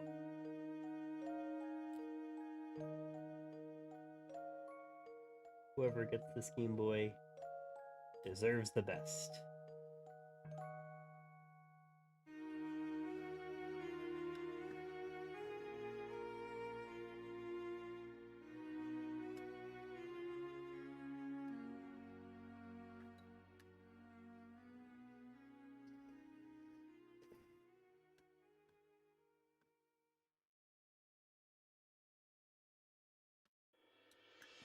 Need to switch to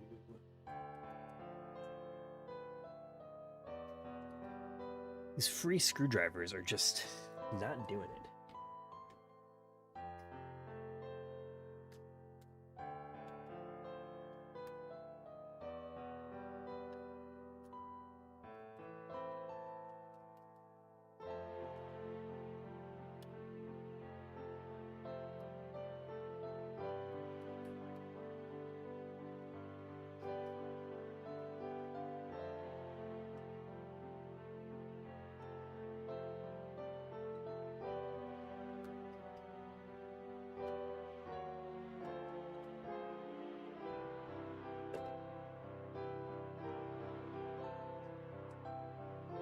Now I gotta figure out this rechargeable battery stuff.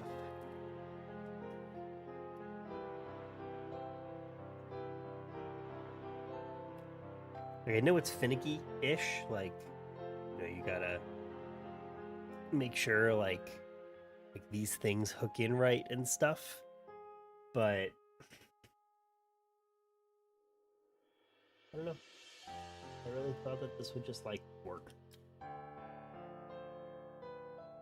Like, as long as metal touches metal.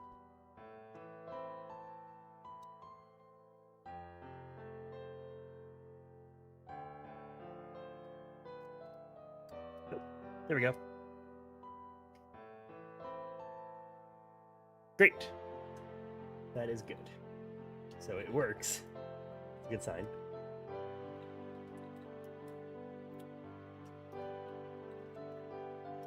But as far as it, like, permanently staying in here.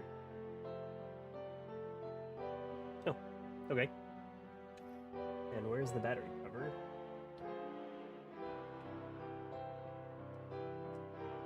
Now.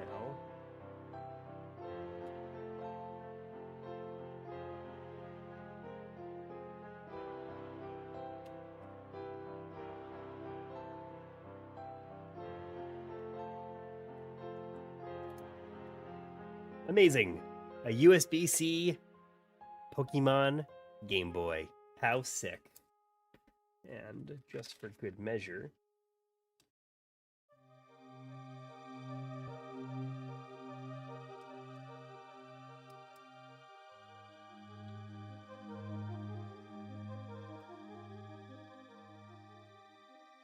oh, duh. The screen protector's on.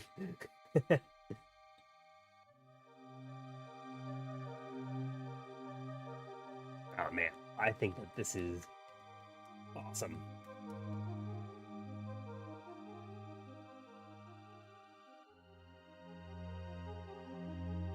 Like, man, this is it. This is the Game Boy, man.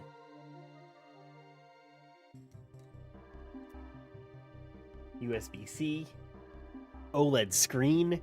Who could have ever thought that this would be possible? Okay. Move on to the next one.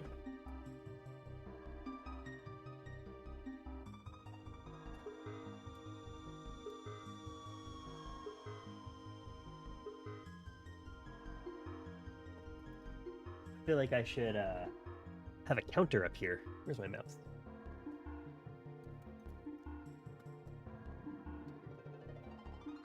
Add. How do I add some text?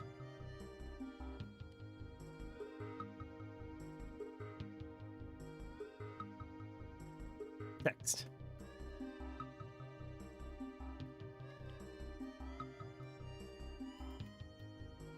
Game Boy.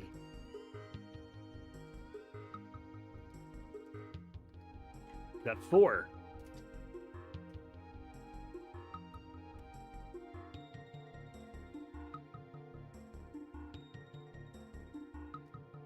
I feel like I want a timer also.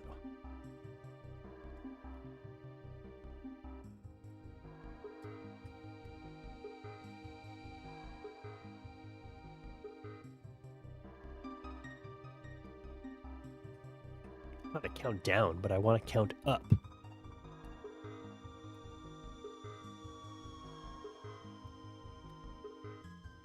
On a custom timer overlay.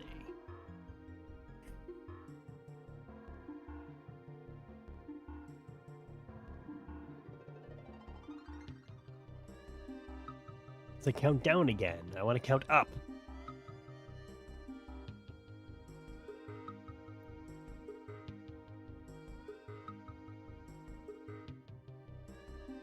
I don't want to like add a plugin. I just want to like get a website.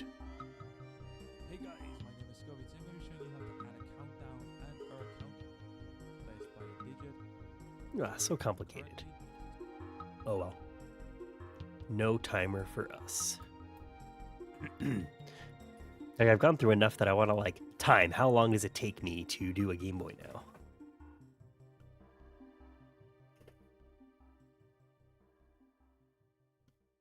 Maybe that is for another day. We'll start with just how many Game Boys we've got, because that is cool. Okay.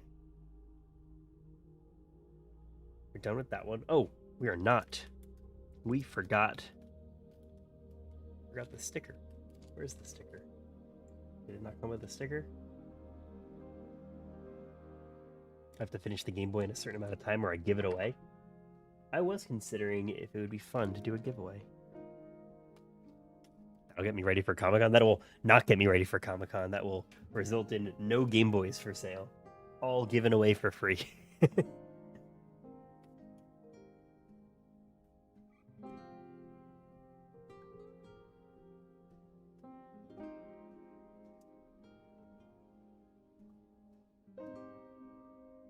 Back to this guy because we forgot to do the sticker.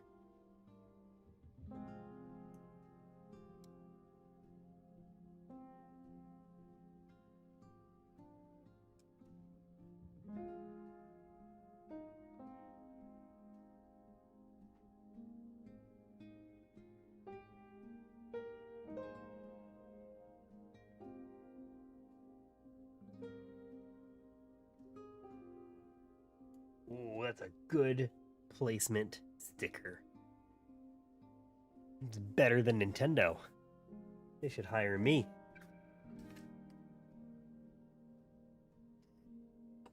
So many tripods and stuff in the way. I'm gonna go wash my hands.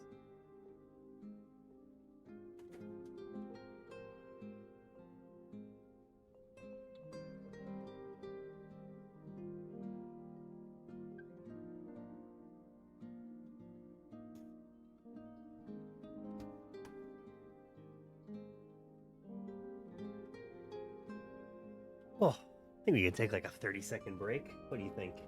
I think I can have a few more pretzels. This is all I've eaten today.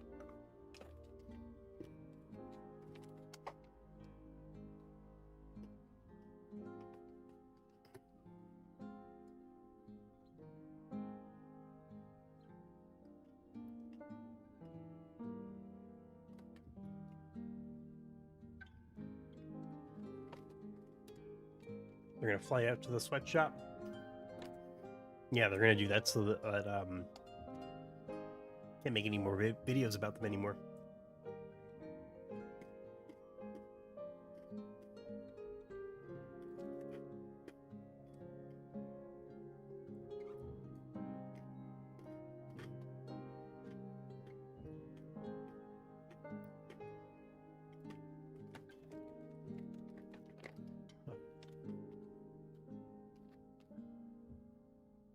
These Game Boys do take a lot of time.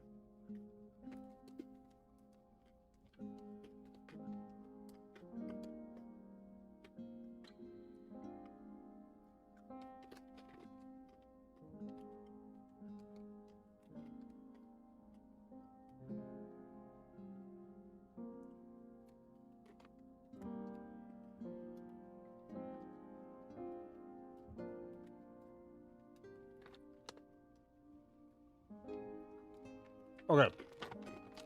I'm done being silent.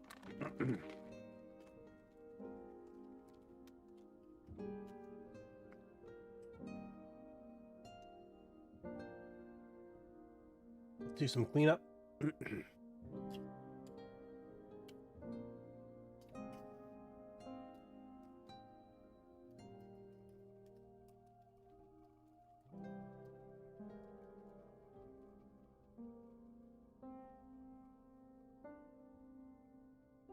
Oh, this is the screw that I was missing.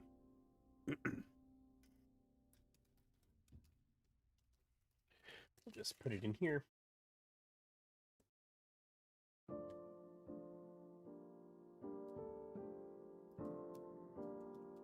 Okay. I think we can throw this out. I don't think I need these pieces on tape. Need to not have so much clutter.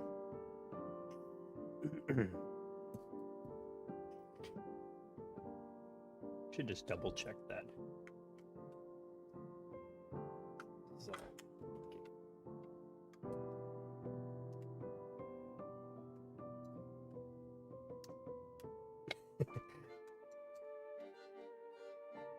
Okay.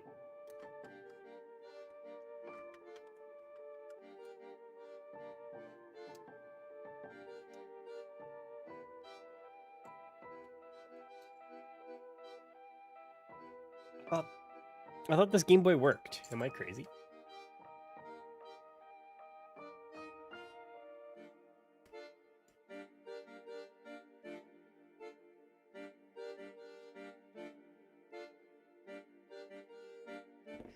You know what? Let's try this.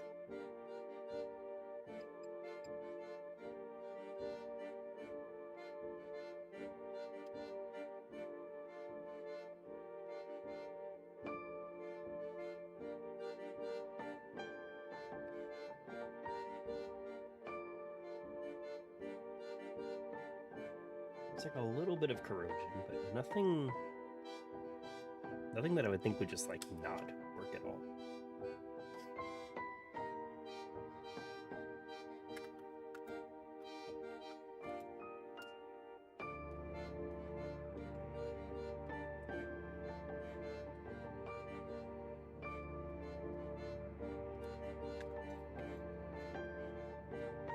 Okay, well, let's focus on getting a Game Boy done.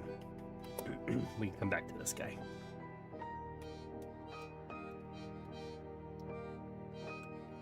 That one stopped working. Let's make sure that this one works.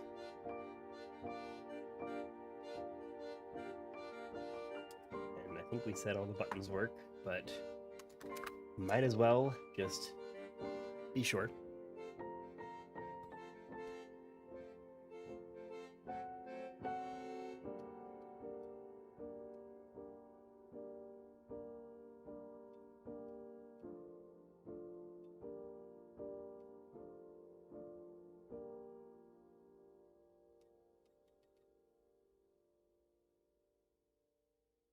And all the buttons work. We are good. Now is an important decision, though. What Game Boy should we be making? If we do the HDMI one, I think that'll be the last one that I do today. I think that one's gonna take a while. Let's even see what it. Let's like lay everything out. Let's see what our options are here. Also missing little thingies. Gotta always lose these thingies. The things that keep these closed. I never take out. Okay. So in here is this thing.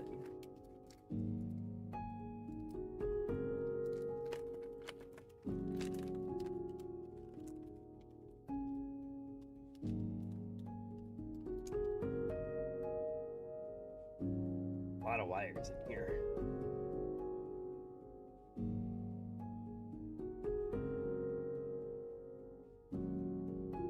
Okay. Put that in there. Got a lot of wires. Like so many wires.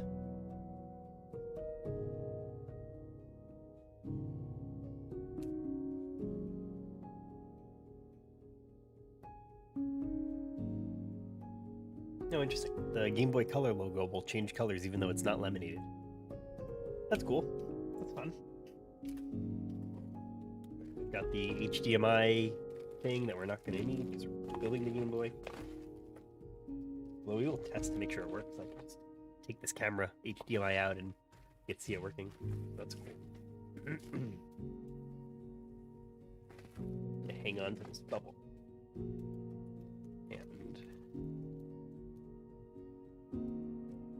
And a lot of like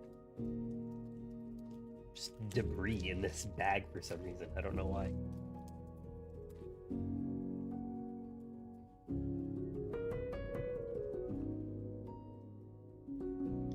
Got all this like stuff on here. Gotta like empty it.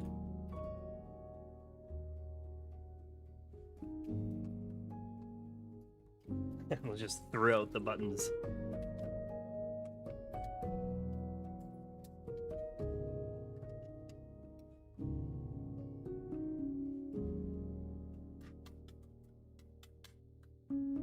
You know what? It's actually fine. It looks pretty good. Just some like dust or something, I don't know.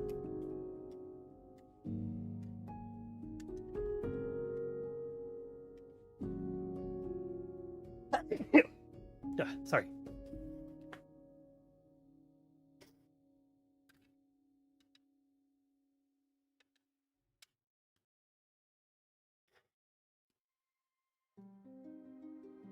I have to even like understand like where is this gonna go?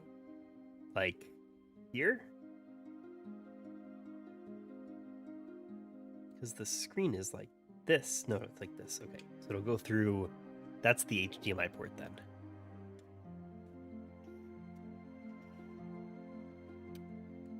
Okay. Now we need a quick tutorial.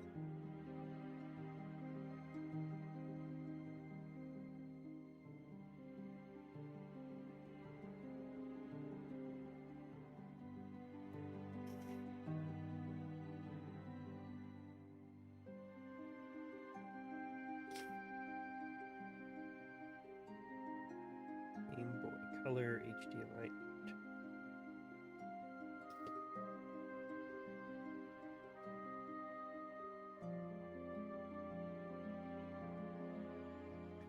I don't even know how I'm gonna find this specific mod. See if it's like on AliExpress, maybe we could just like find the exact one that I bought.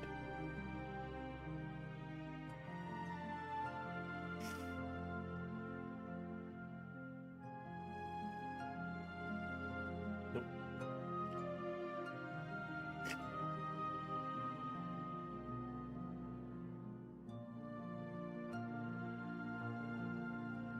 Advance. Oh, here, this. This one looks right.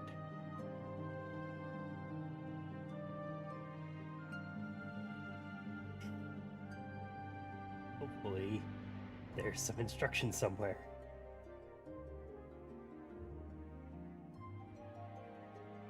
There we go. That's the one that I got. I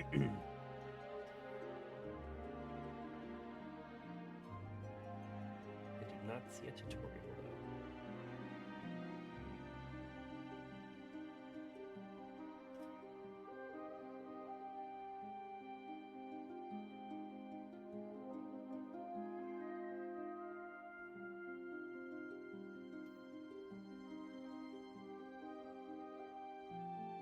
Q5 IPS. Q5 IPS HDMI out. Oh, here we go. Handheld Legends coming through again. This is definitely the exact same kit that I had, or currently have.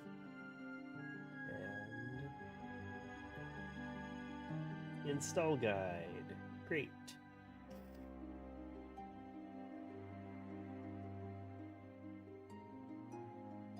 Okay. We don't need to trim anything. Okay, here are all of our buttons.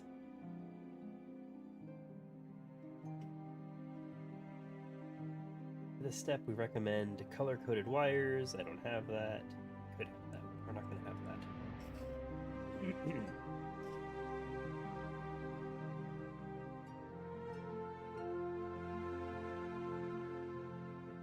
Oh, okay. So we've got all the wires when they're attached. We know which wires we need to attach here. Mine are not labeled at all. So we are just going to have to... Oh, well, ground is labeled there, so that's good. Okay. I think we have everything that we need. Just want to see where we need to connect them to. Okay, we just connect them to the points. This is going to be pretty easy. See, like, you could just connect them to these things instead.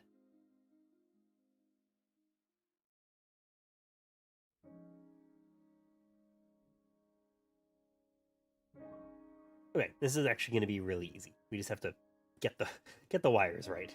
But let's get started.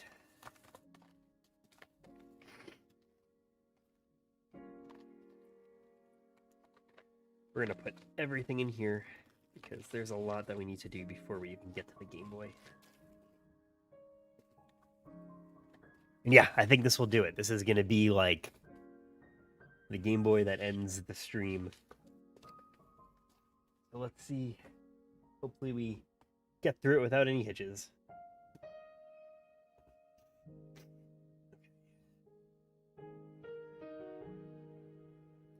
Yes.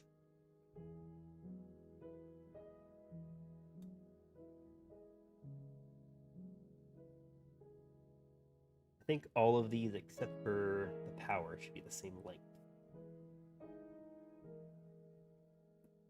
Now my cat would like attention, but he cannot have attention at the moment because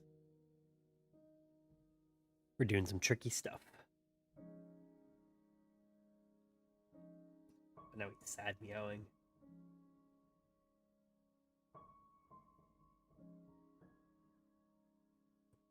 I don't know. I've never heard a cat like sad meow so much. But I don't think he's a sad cat. I think he's just an needy cat.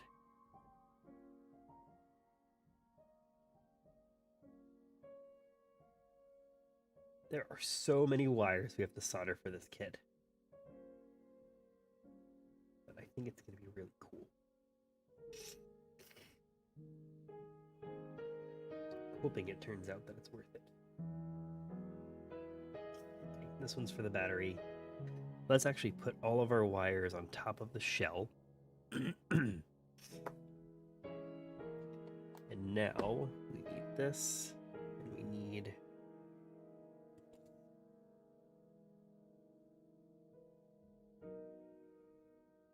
basically we need to solder all of these.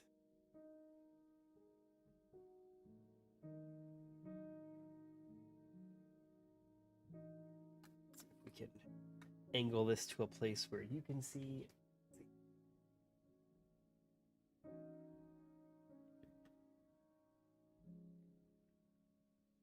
Did I eat or drink anything this whole time?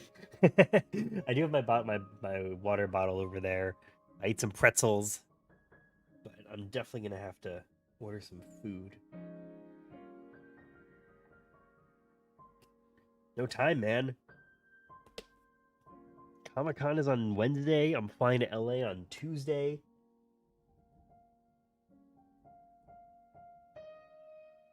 No time for food.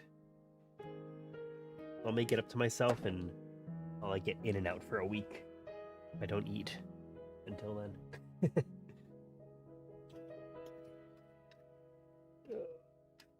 Let's see.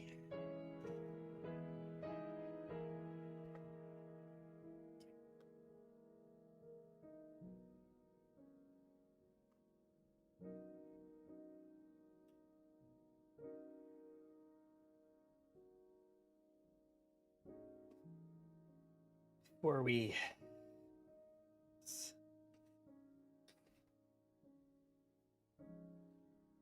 okay. We need to solder everything except for the 2 grounds. Well, once we put solder on it, I guess. So we'll do that.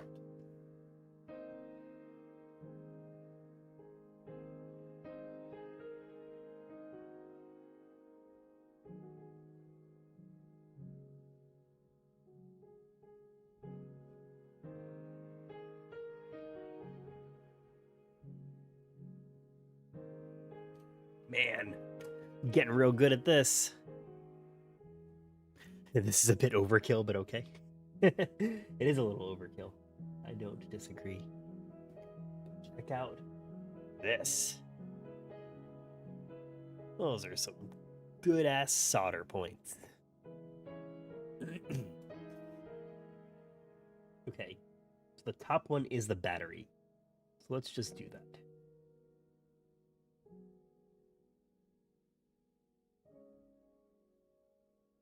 If you don't even like this looks.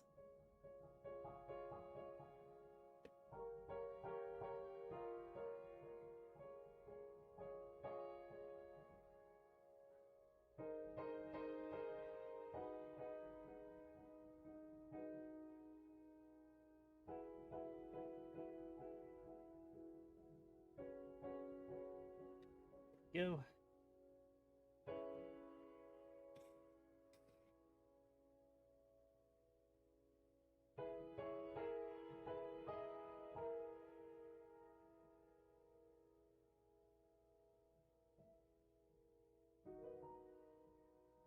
All right, coming along. Things are looking good.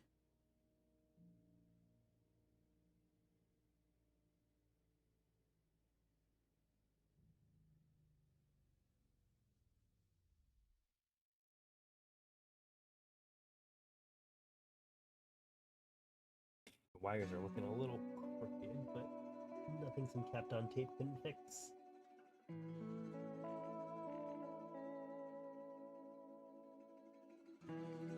Okay.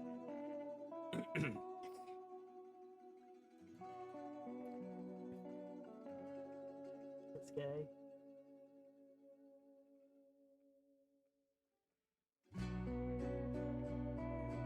I don't know why we have extra 2 wires. It's a little concerning.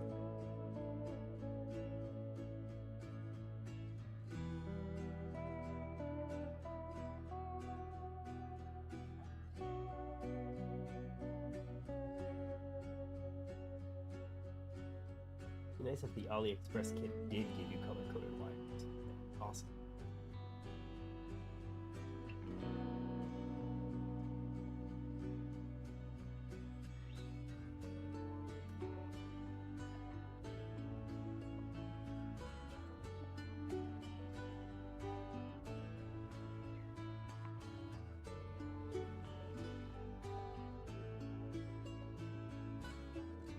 Yeah, perfect.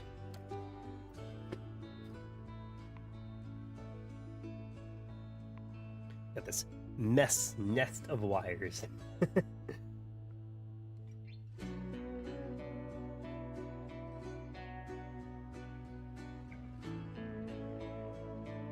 They soldered them the other way. think we'll be okay.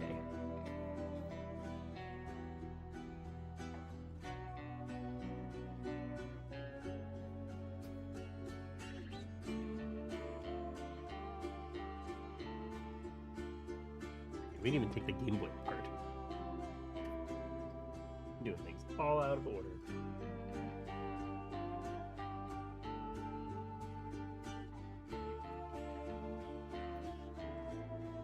Take this Game Boy apart.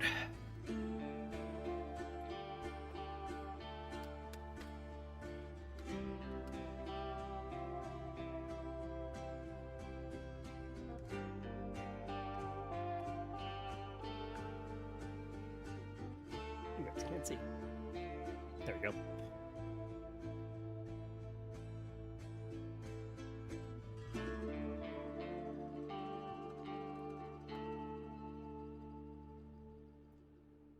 After all these Game Boy mods, I don't know what my next stream should be. I do like just chilling playing Mario Kart. But... oh, you know what I didn't test? Wonder if it even works.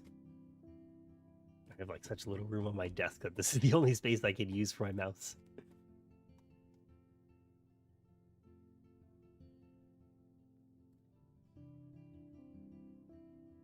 Not going to buy the MIG Switch anymore for the Switch 2. I think that's a great choice. You know what you should do instead? You should check out... oh, man. Unable to make request? Get out of here. Try it again. Why is my bot not working? That's no fun.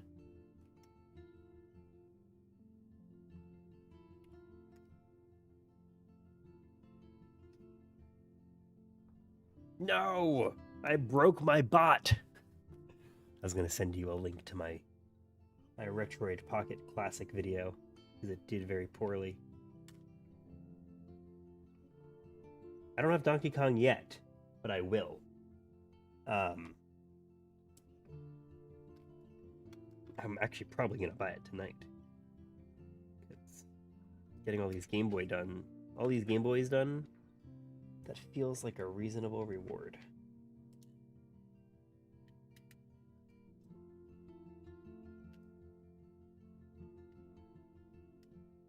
Yeah, I didn't know if like that really made sense to play on stream. It's not like...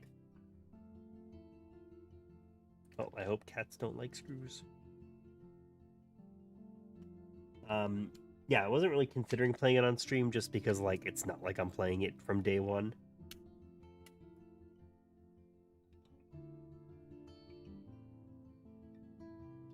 The space everywhere. Okay, put that over there. Bad spot. Put that over here. I would get a normal Switch. I would get normal Switch 2 games and Switch 1 games. Do you mean like you would just buy physical games? If you're just gonna stick to like first party Nintendo, you're probably safe to use a MIG Switch if you never bring your Switch online. But I also just don't know if it's gonna ever be feasible to never bring a Switch 2 online. And I'm under the impression that the second it contacts Nintendo servers, like that's it, you're done. If you've used the MIG Switch. It's not like if you're currently using it, because I haven't used the MIG Switch. I hadn't used the MIG Switch since the launch day of the Switch, and they still got it. So I think it's just safe to assume that it's unsafe to use the MIG Switch.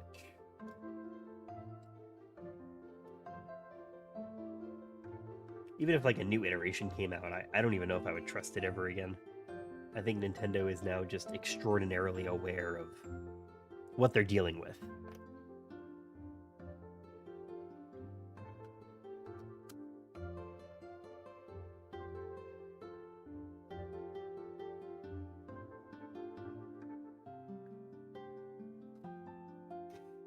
I do want to make more Switch 2 videos, though. Like, I feel like those were fun to make.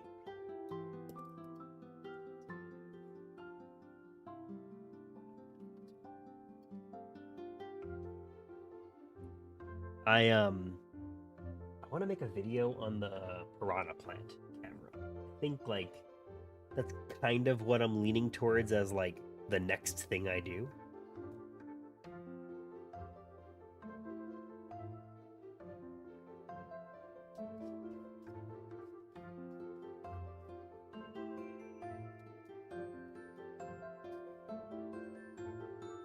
You have Super Mario 3D All Stars on Switch 2. I also have 3D Mario All Stars, but for Switch 1, that happens to work on Switch 2.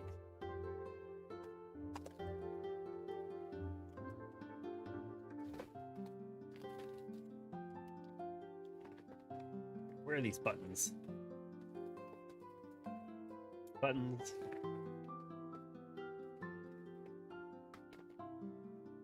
Ribbon cable. That's a good one.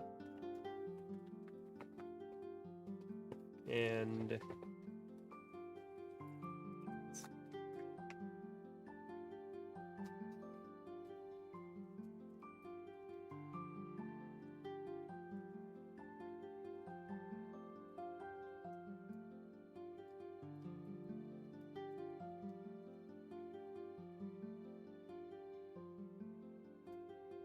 these buttons on there.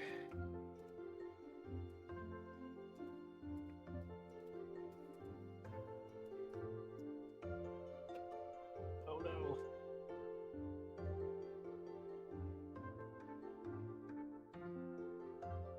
Wow, that was so lucky. This just fell onto the floor and I happened to find it.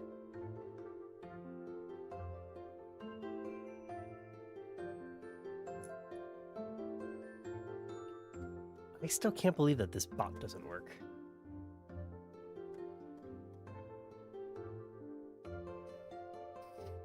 Let's see. I did just publish an update to it today. But still.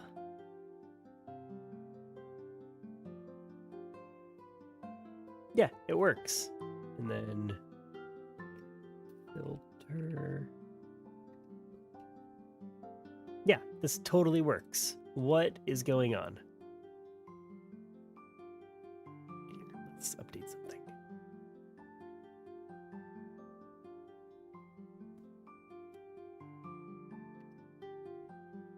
Okay. Let's go to Stream Elements.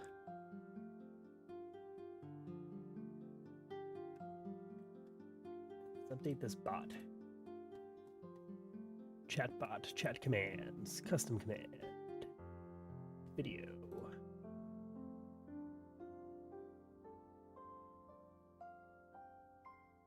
Didn't even save it.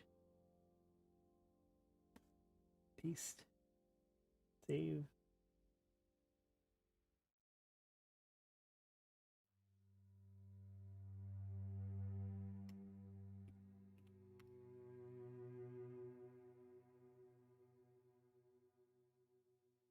What? What about keyboard?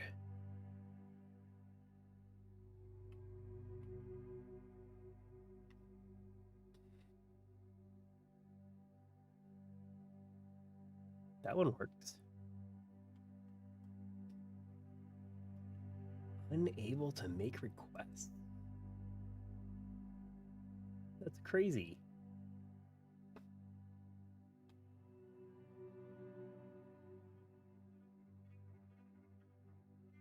Custom API URL.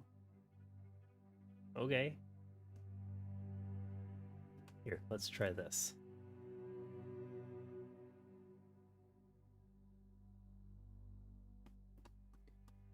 Now if we do video again, it should apparently give you a custom, like a random joke.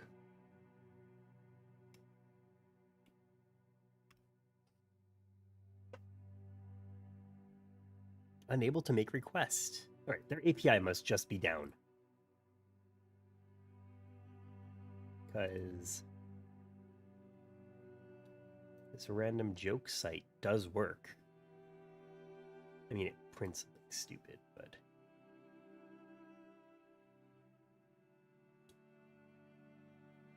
That's not a real API.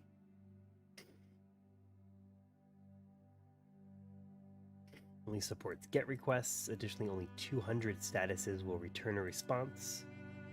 Oh, any other HTTP status will result in unable to make a request. All right, we are doing some code real quick. Code dot.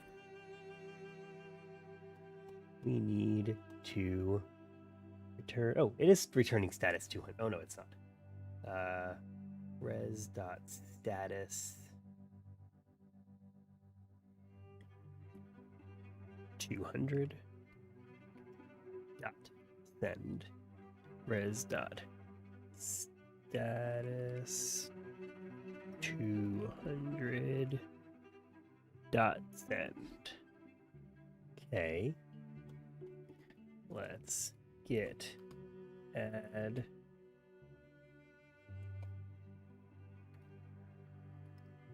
git commit am fixed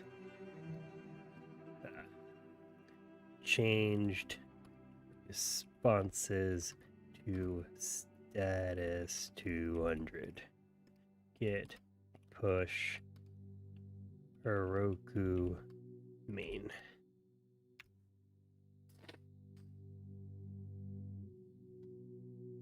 Okay. While that builds, we can get back to buttons.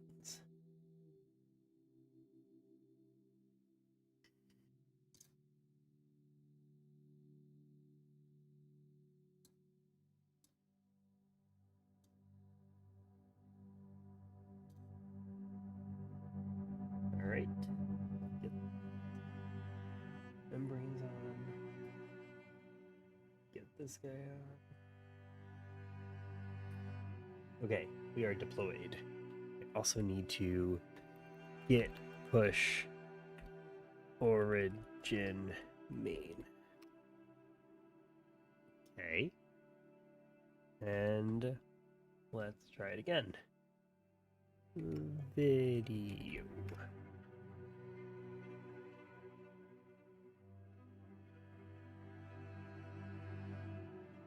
Unable. Get out of here.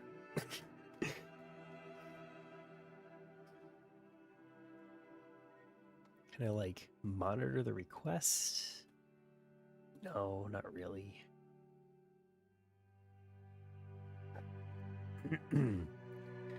Status code 304 not modified. It's not really what I wanted.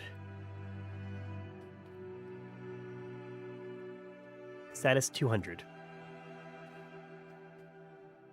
It's a get, not a post.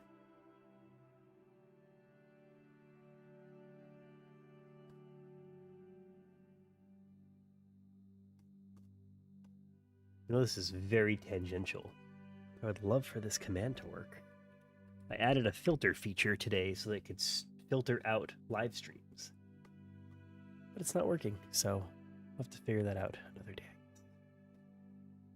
Okay. We've got the IR sensor. We've got this guy.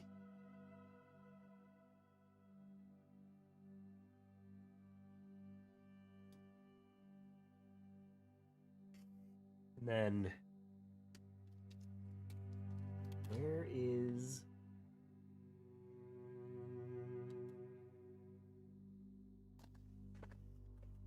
this? Okay. This aside.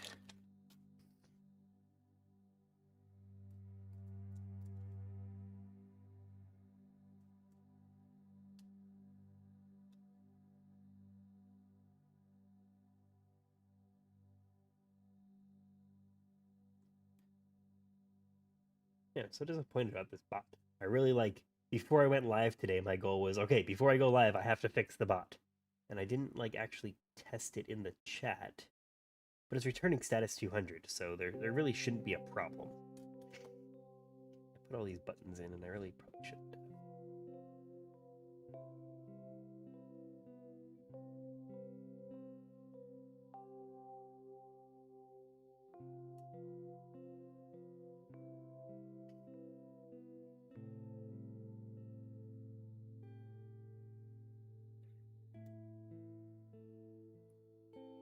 All right, got that all in there.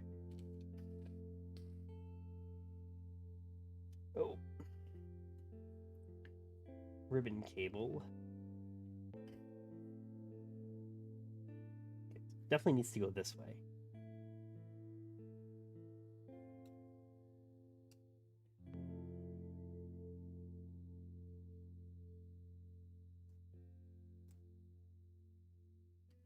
There's no like, oh, here. This is what I'm looking for.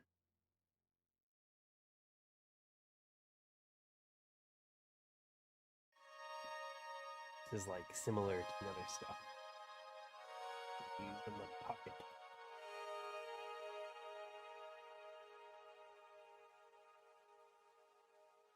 I think it's this way. Maybe it's this way.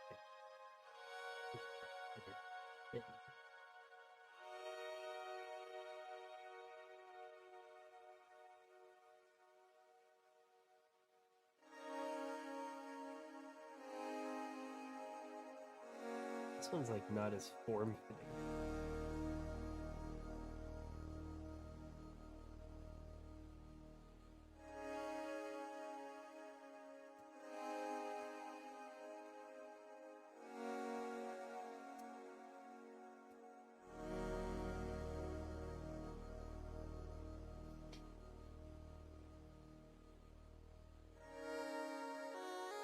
Let's put this way.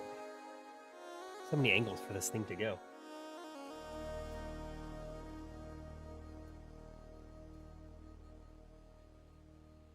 I think this might be the way.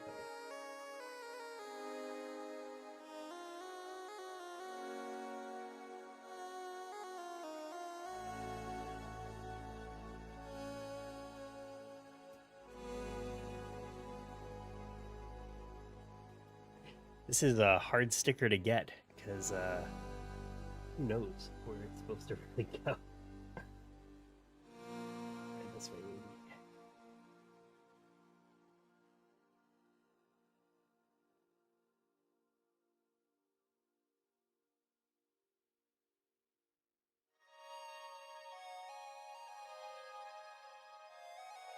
I was like keep moving the shell also.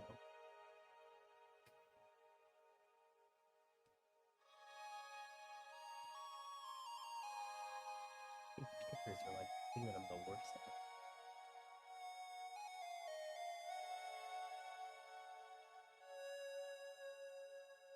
Like my main thing is like I just don't want the sticker to like show on like outside of the screen, outside of the shell.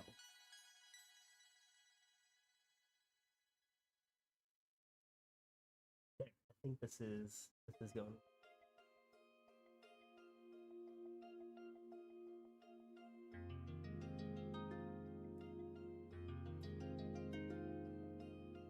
Yeah.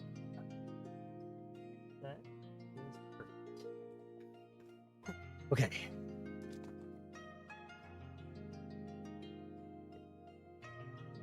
Scrape it off so we get double-sided tape.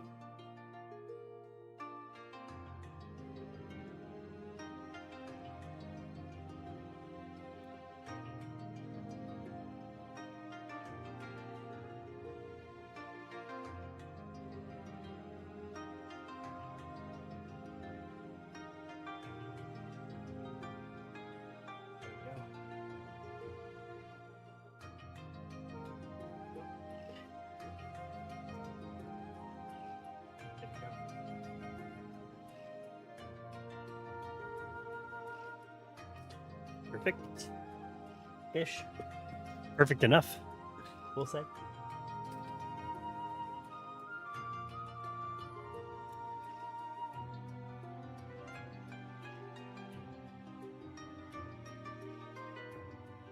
Peeling this off.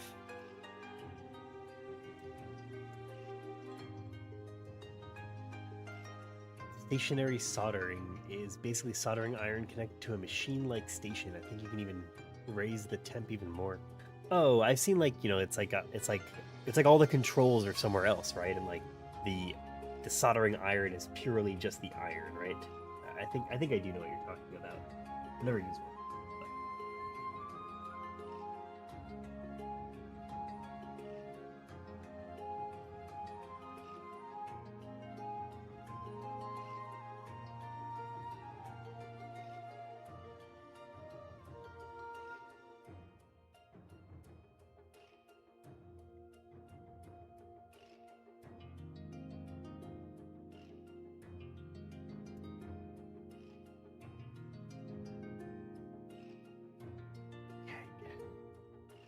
think that should do it. Because we got the HDMI lined up really well, the screen lined up pretty well. Now, assuming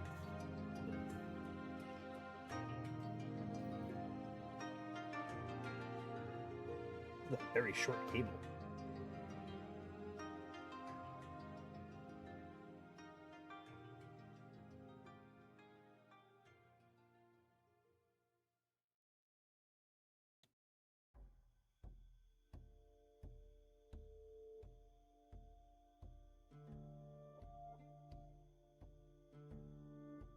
I don't know which way the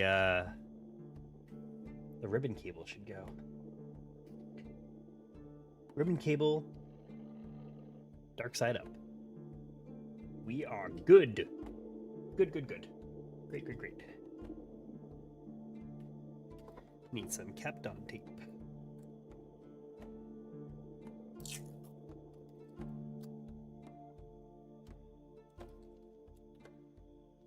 And we actually have some just sitting around, so we can use that too.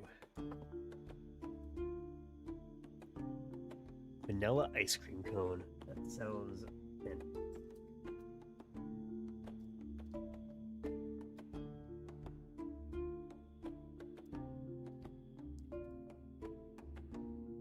I think I might order banchan after this. I think like that's what I've been feeling lately. Banchan.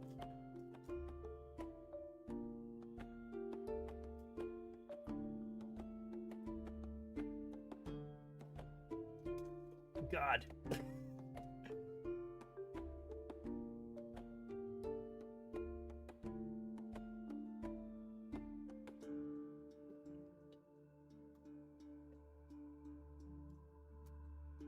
That's why we're going to tape everything down.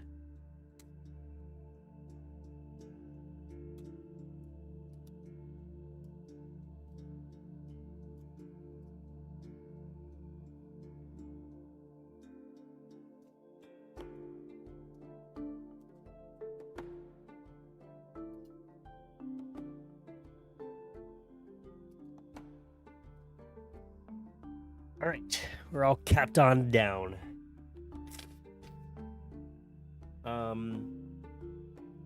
Power button.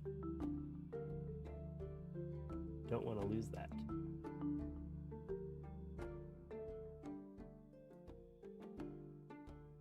Good. Chill. I'm sure you guys cannot hear the cat, but the cat is becoming needy. Oh, okay. So this is going to be the problem. I need to figure out how I'm going to organize these.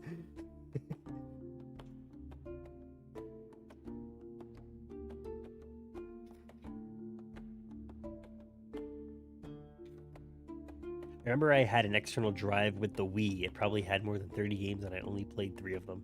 It sucks that drive is lost. I think you could probably pretty easily get that stuff going again, right?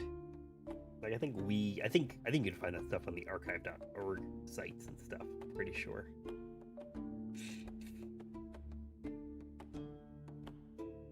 Okay, so I'm just scrolling through the trimming instructions.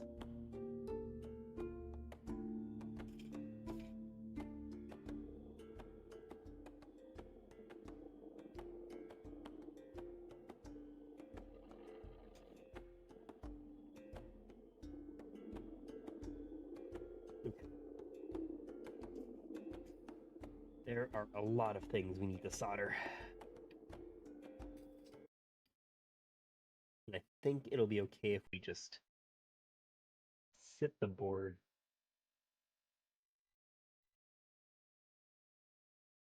Let's see.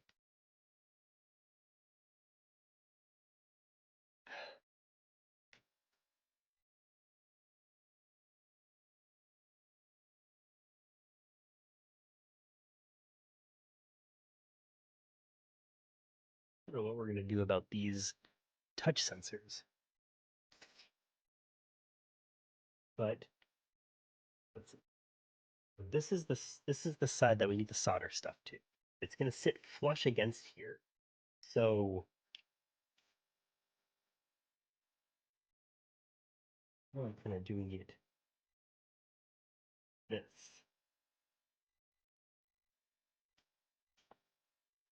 I think that makes sense.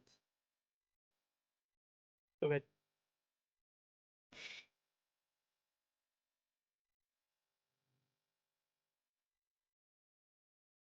There's like it's supposed to be like an RGB board that they've got installed or something.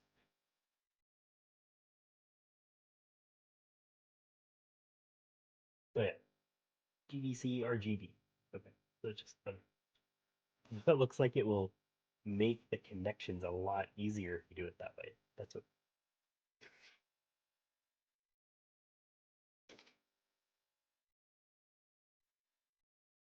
this is what we need. We do need to solder the ground. It says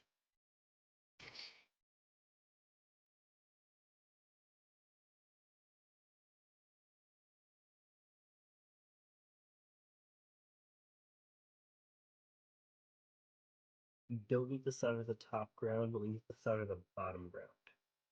Okay.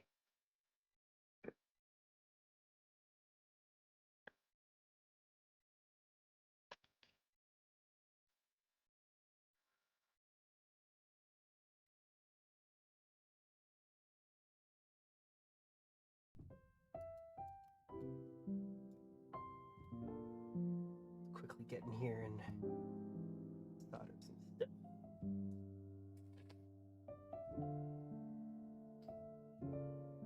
The bottom.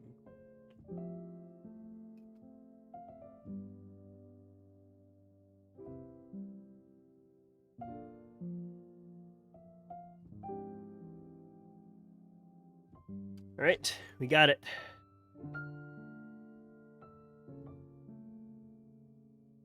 Okay. Even more wires to worry about. All right. But I think this won't be too bad. I mean, I have to keep going back and forth to figure out what's what. But we know that this short cable is the battery, and that makes it easy.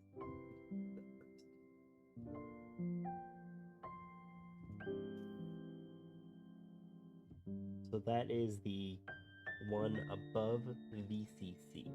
So that's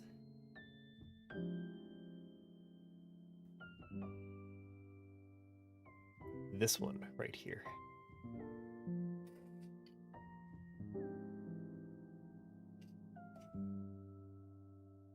And there's like exposed metal, so I really think that it's going to be easy to solder, but we'll see.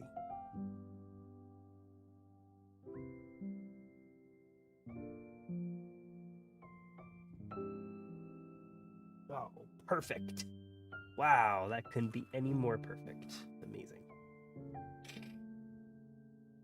Now let's feed the wire to it.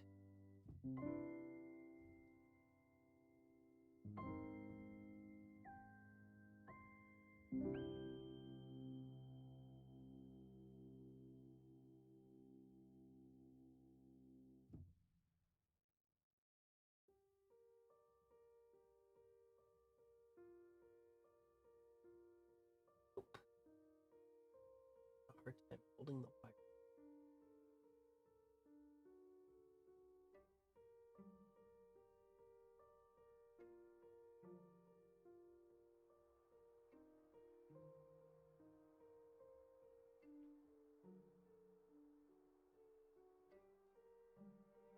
Okay. First wire done.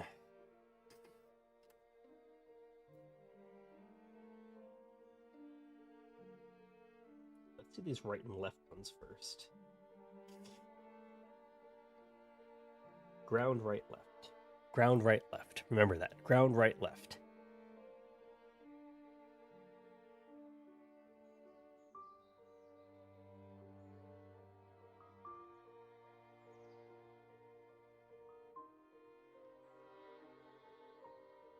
Ground goes to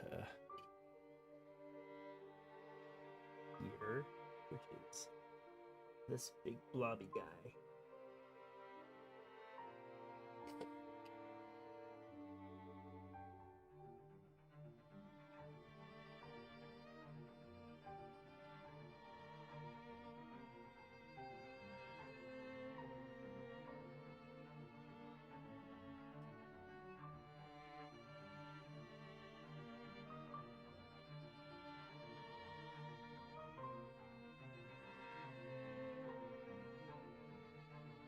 Got that? Okay. Ground right left is what I said, I think.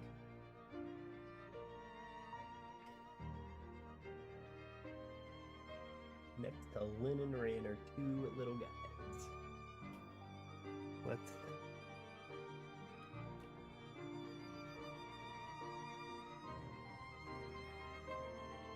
get some solder on them.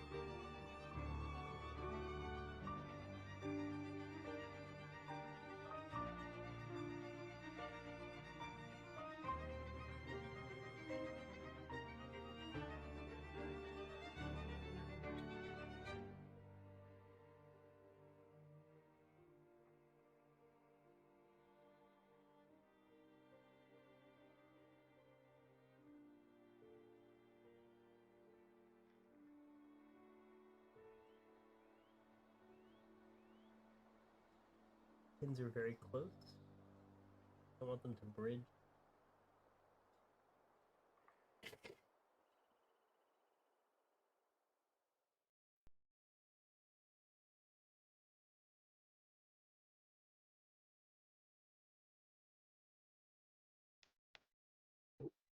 Ground up here to dip. Oh, ground didn't stick on either side. Okay.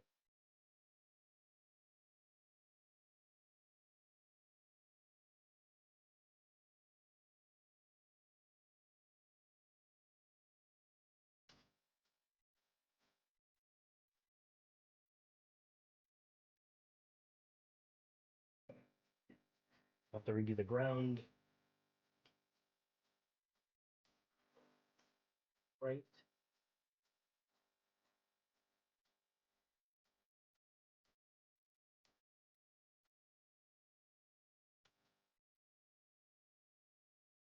Good.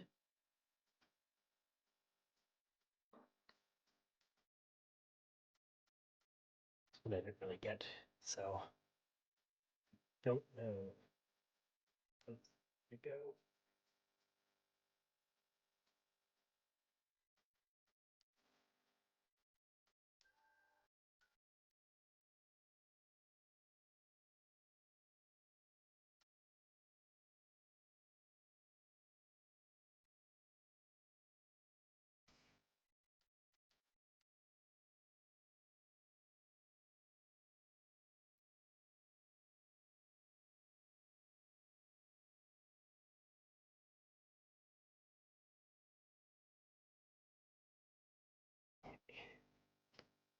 Solder. Actually, might be enough.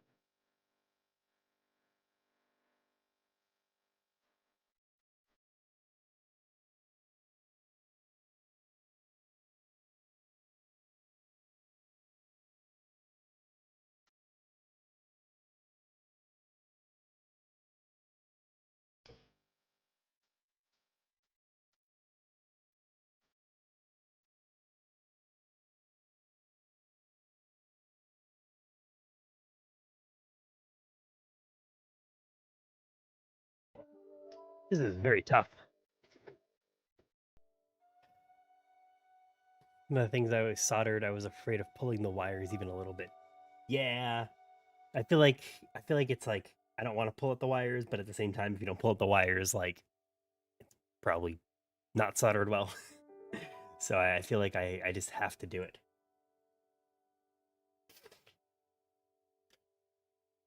Especially like the difference being like something that's meant for me versus something that I'm selling and saying, hey, I made sure that this is of quality that I approve of. So I feel like I have to be even more extra sure.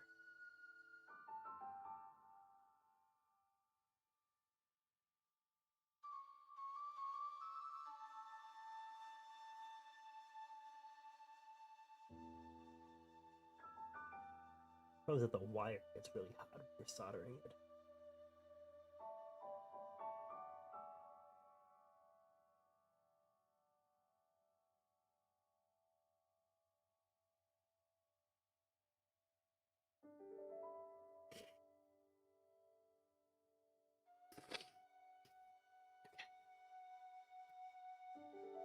This is not really working out.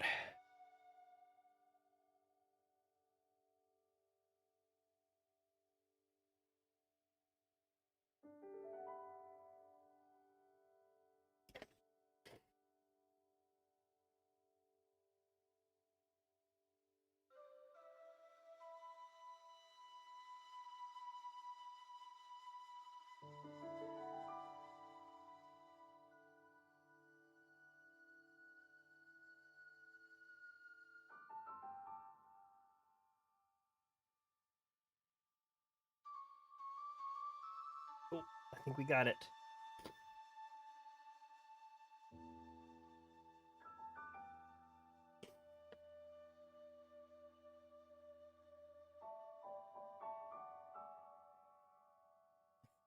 I'm not exactly sure, but let's hope.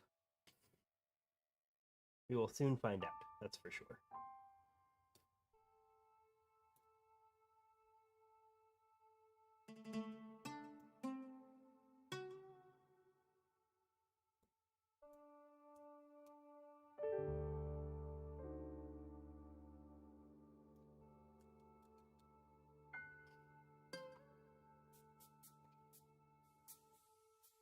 Yeah.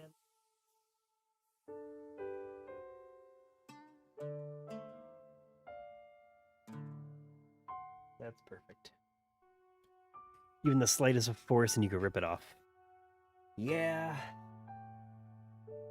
Yeah. Makes it very difficult. Get all these.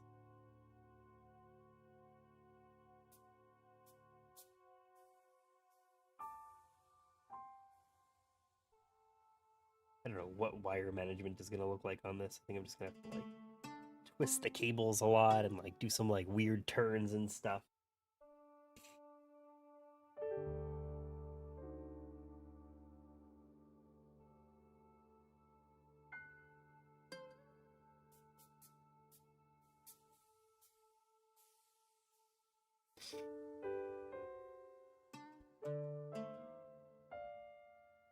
These are the buttons. I think I'm gonna do the battery last because that is the shortest wire, so I think that makes sense to just do it last. The order of the buttons.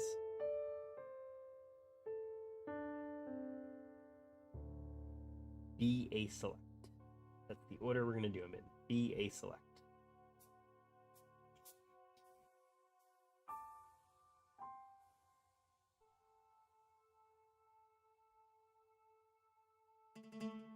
B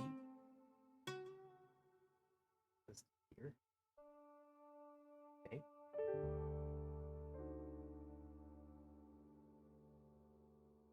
Fold that one over.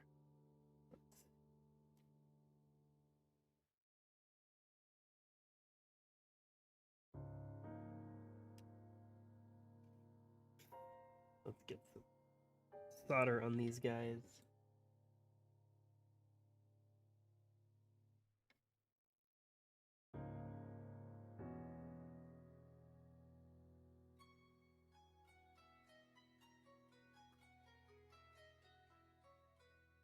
Got little tiny solder droplets on there. That should be perfect. And we're doing B.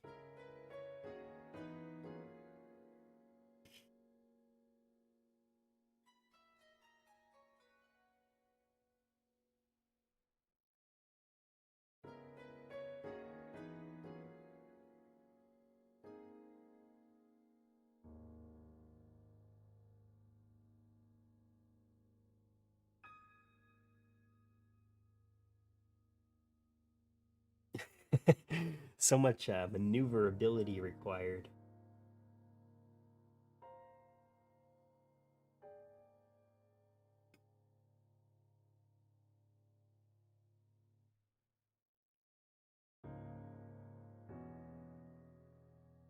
B.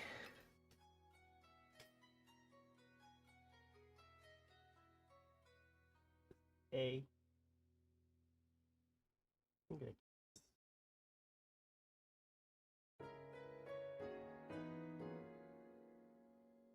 Fold like this.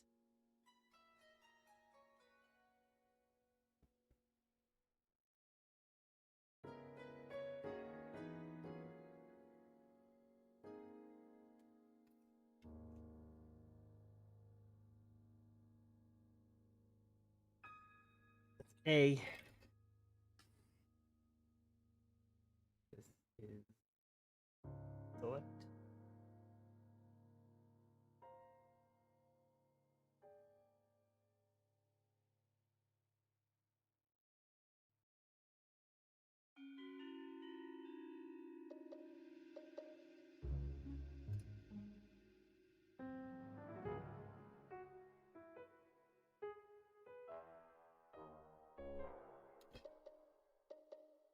Okay, now for the power. This, I'm like already committing to so much, but I feel like I want to make sure this is gonna work. Makes it harder that my hands are shaking. Yeah, it's like all these weird positions, like my chair is moving. I'm like trying to angle it for the camera. Like I'm using my left hand, my right hand. It's definitely a lot going on.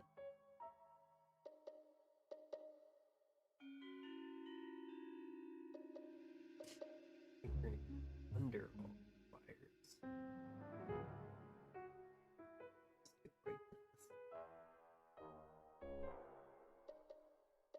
The problem is like sometimes I'm soldering with my left hand, which I'm a righty, not a lefty. That adds to the complexity. Like right now.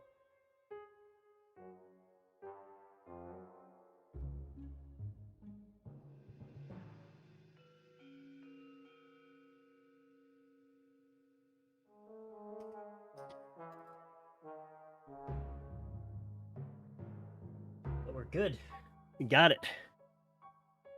I don't know how we're gonna verify that this all works, but start.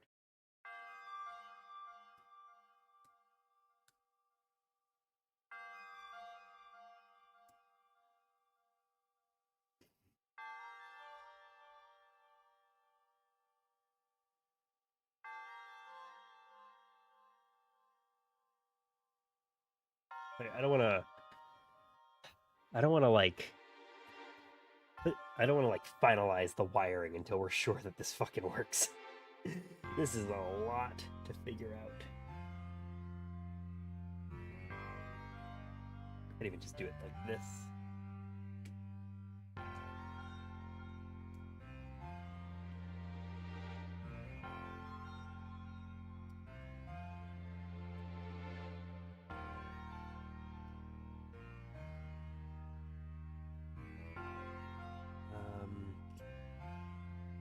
Put one screw in. Not really even gonna put it in almost at all.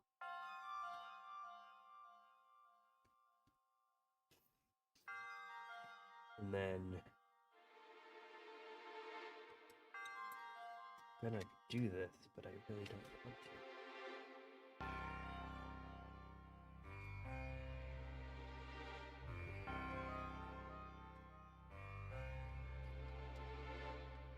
Kind of just like down here that I want this connection to be made for the batteries, and that's it.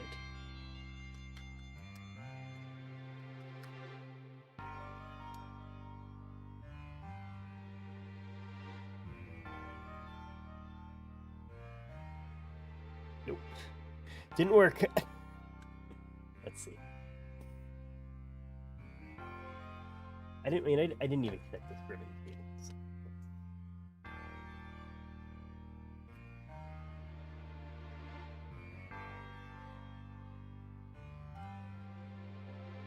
I kind of thought it would work without it because it would, but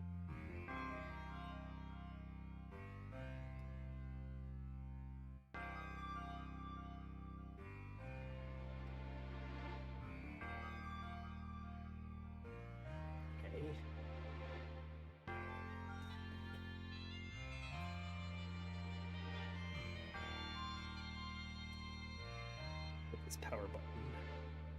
Weird.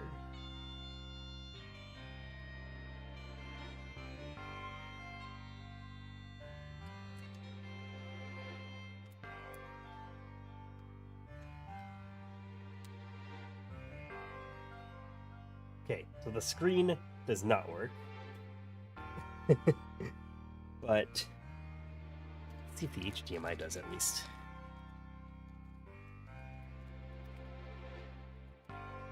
Mechany Sup. Welcome in.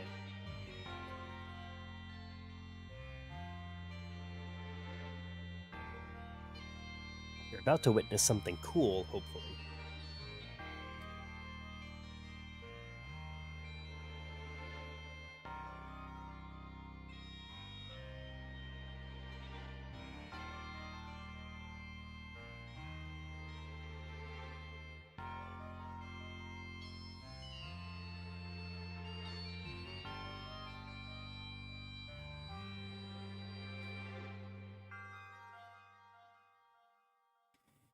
No HDMI out.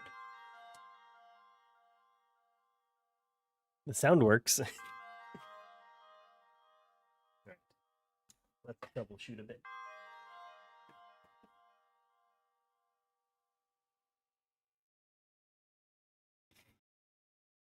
Oh, look at that. Found the thing I was looking for the tweezers.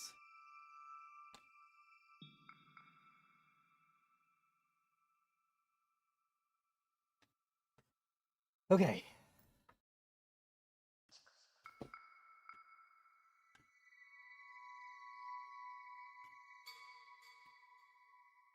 Why would the screen not work? That is what we need to find out.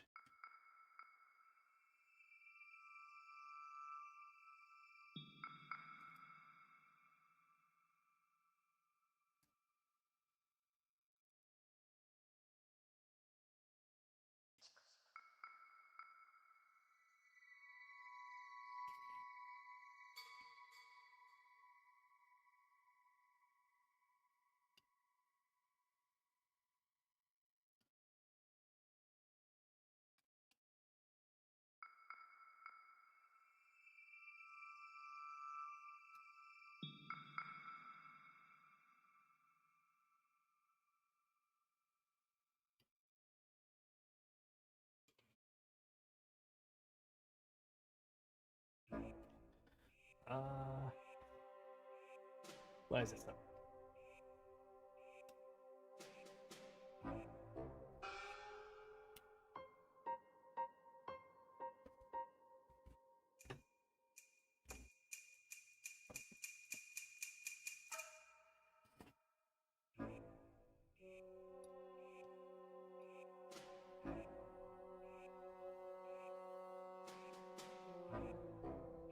I only shut down the camera because I wanted to see if we'd get HDMI out from the Game Boy. But I think something maybe is wrong with the power.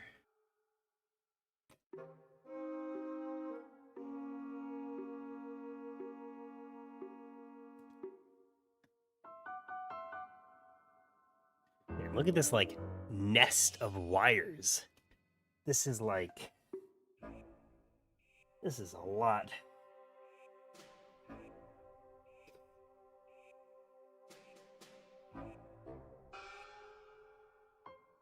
The only thing I can think of is that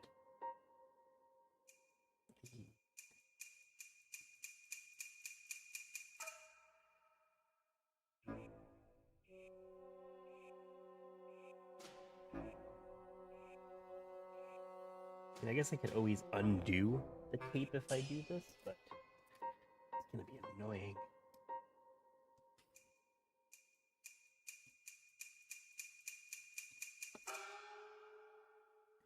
Damn, it's almost 10 p.m. That's nuts.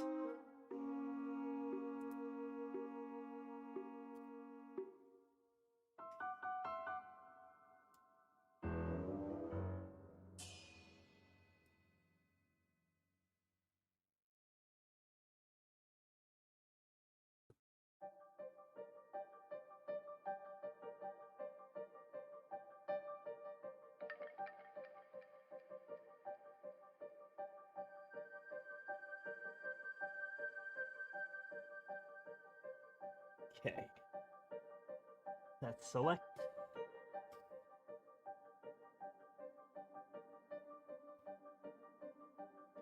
I got a Wii because I never had one as a kid and spent so much time filling it with games, but I didn't like any of them. What do you think is the best game for Wii? I think the Paper Mario for Wii was one of my favorite games for the system.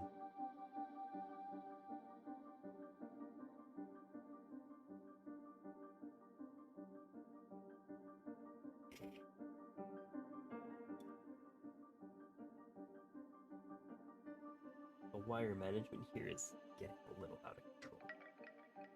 I wonder if I should have done the inverse and started with the board and then soldered to this intermediary.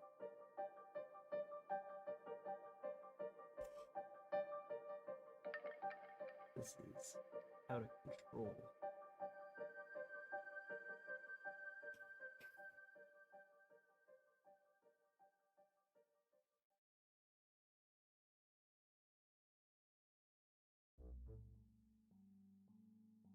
Maybe we could do a run like this. Group these three guys together and put some tape on it.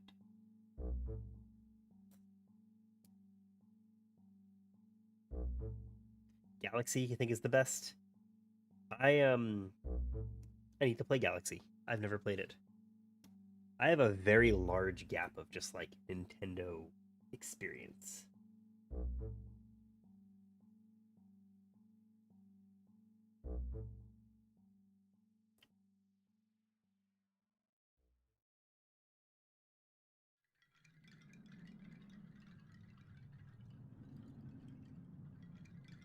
I want to like make these wires look nice so I can figure out what's going on with them later when I have to debug it.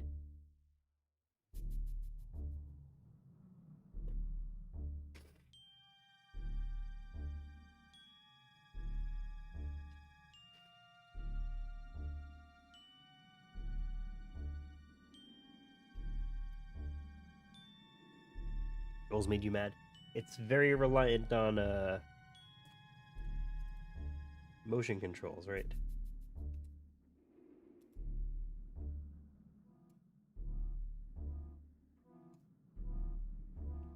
You can tie the cables together with a plastic rope thing. I don't want to tie the cables together only because that'll add thickness. I think this is, I think, as far as I know, like the only way to really like do cable management on this.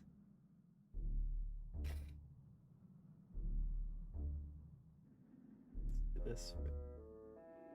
We do A and B together, I think.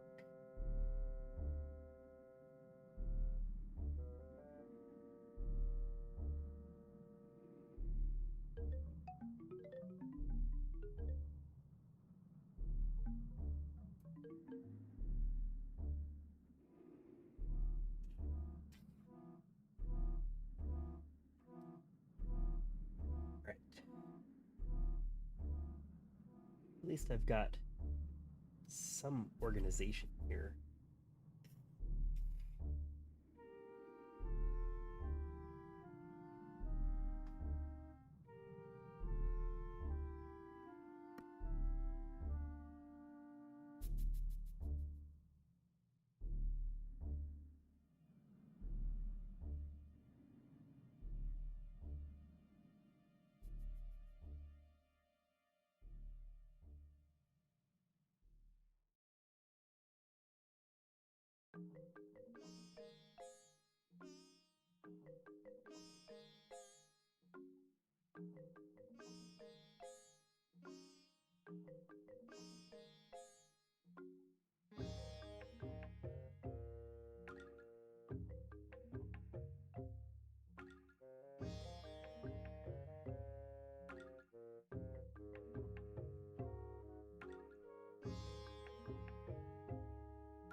I'm just talking on mute. My bad.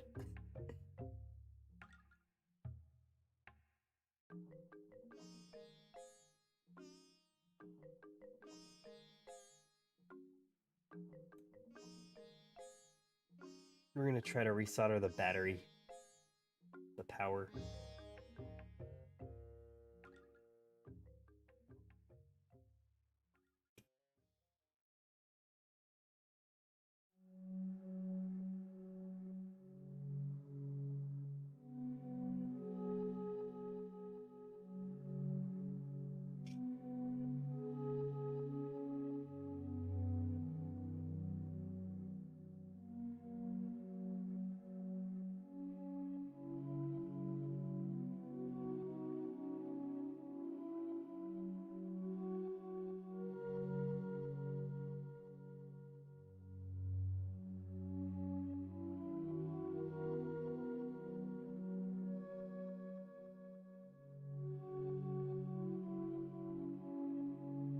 Okay. Whew. A lot of concentration required. I think the sound should be fixed now, so let me know. Whew.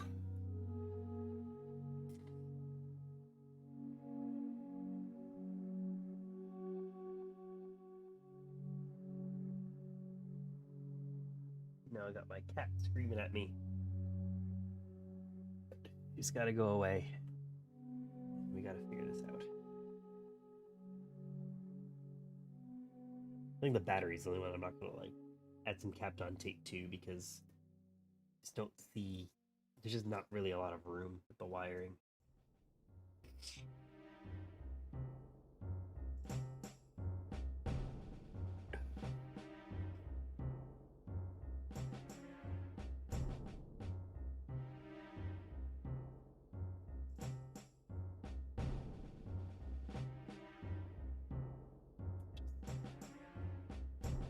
Shove it all in here.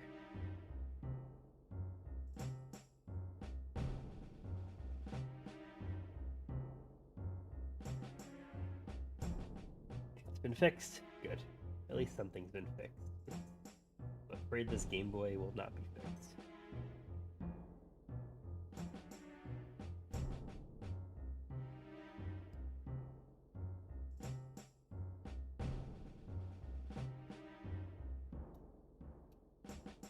There's so many wires to just like shove in here. This is crazy.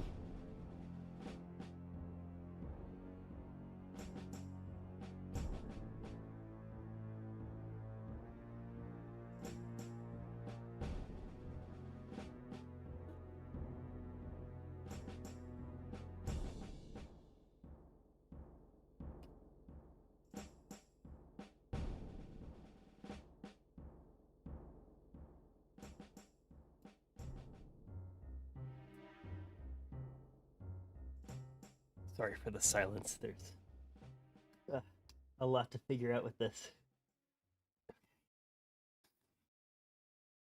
Put that in there. Okay.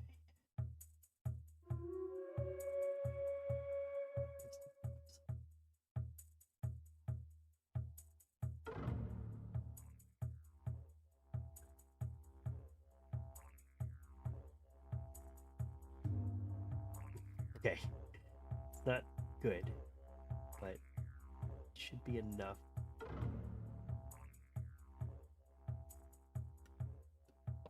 It should be enough. We'll stick with that.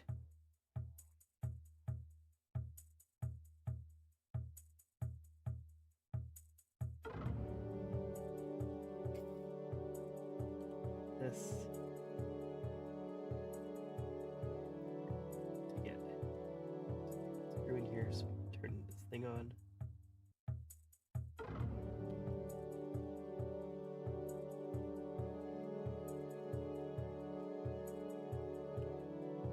And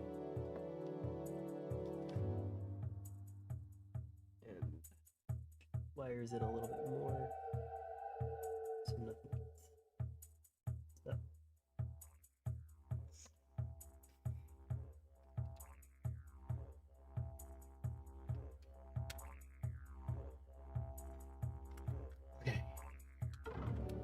Moment of truth.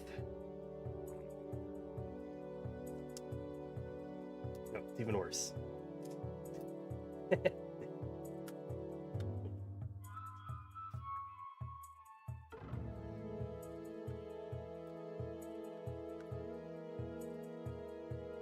No, I thought this was actually not going to be too difficult. Now we're not getting any power, so something is awry.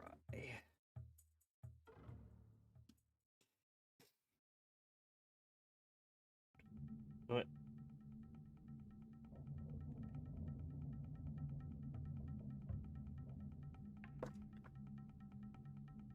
Take another look.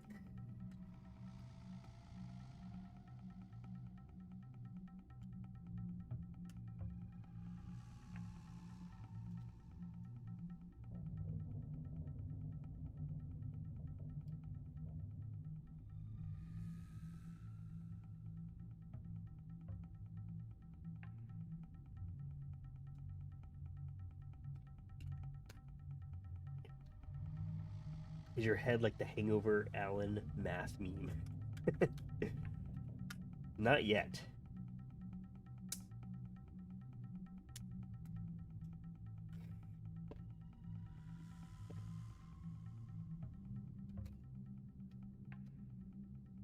But we might be getting there.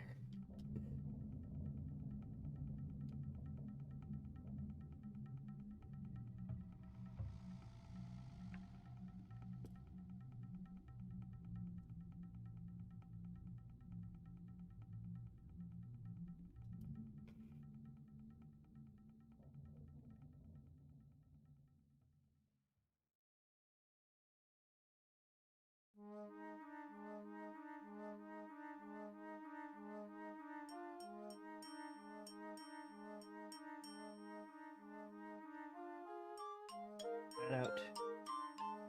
And back to this mess.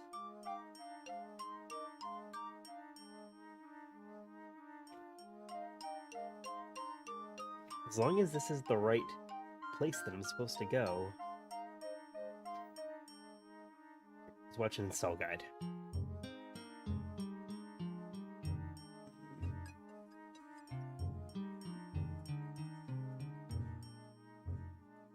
Today we'll be discussing how to install the unprohibited HDMI kit into your Game Boy Color. This kit features an on-screen display, as well as various different pixel grid and color modes. This kit requires advanced trimming of your shell, as well as the ability to solder. If you're using an IPS ready shelf design, as will reduce the amount of trimming that you have to do. For this kit, you will need to cut out a hole for the micro HDMI port.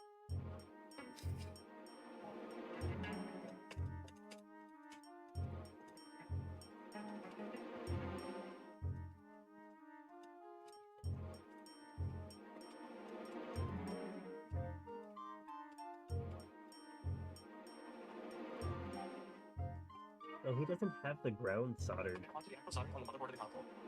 Soldering is important. You'll have to make sure that you don't have more than about 1 millimeter wire exposed before soldering to the board.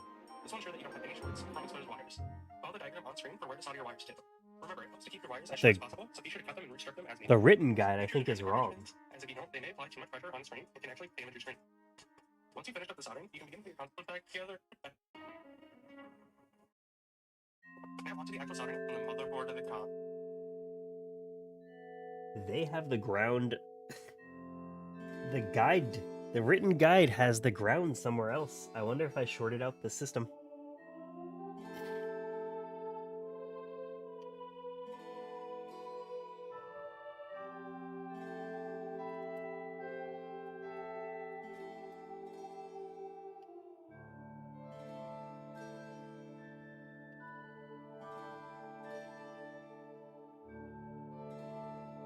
Okay.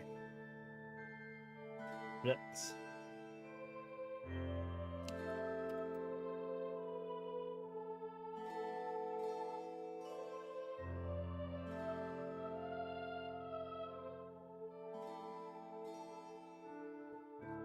Figure out how to get the ground out.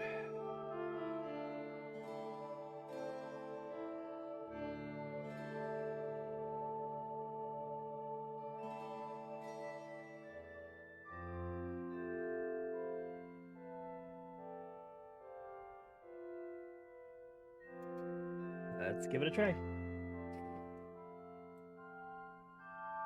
Can't imagine that's what's gonna fix it though.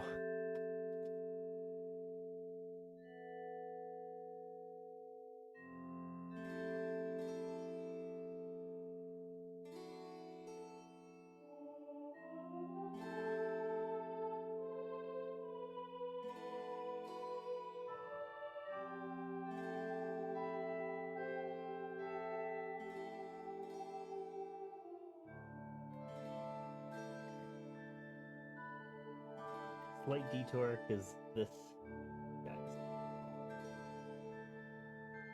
Let's put this at the IR sensor point.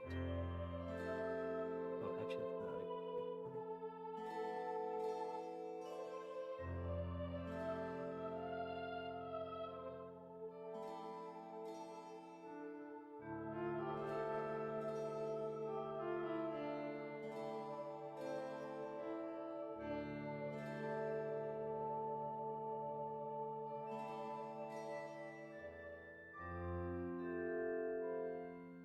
Which side? The other side.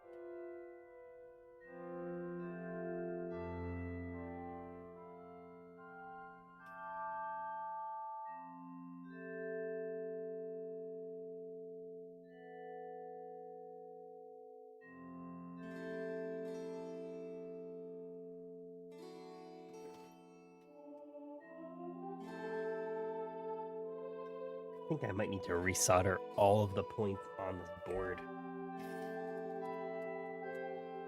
Not liking how this is coming out.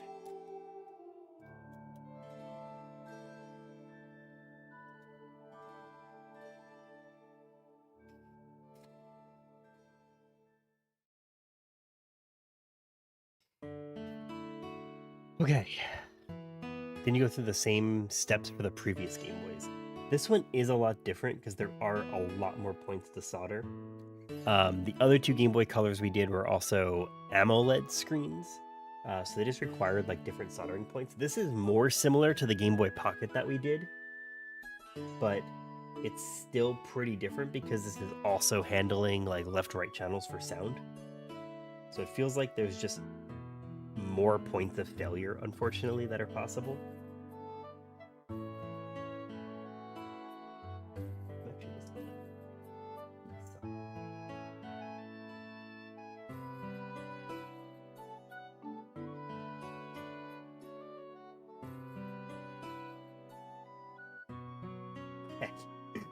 We're starting over.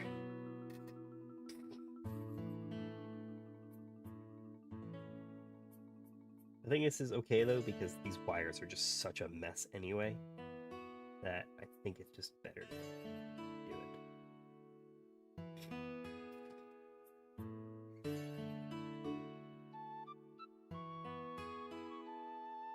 it. Let's see what this guy did.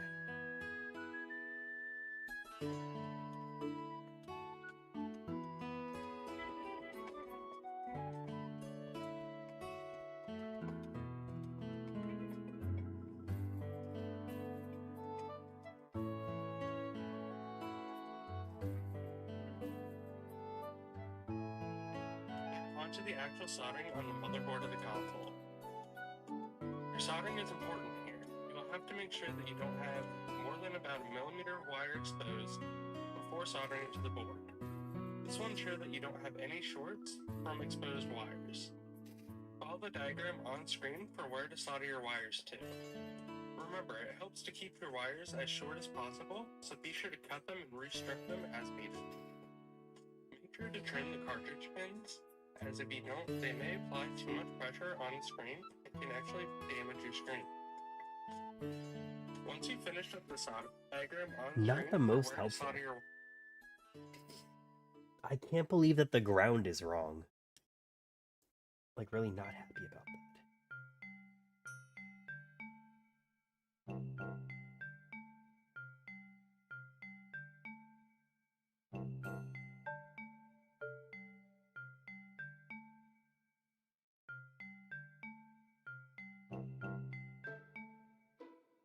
Okay, this is my ground wire right here. Let's just start with that, I guess.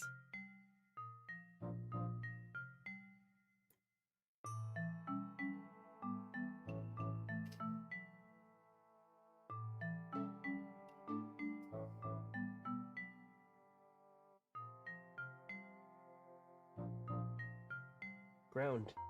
Let's do it. Ground is here.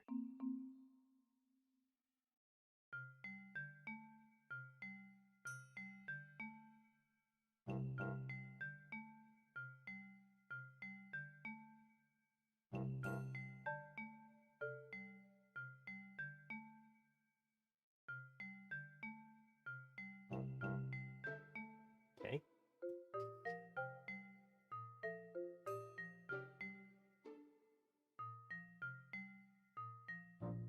Ground. Okay, we'll do battery last.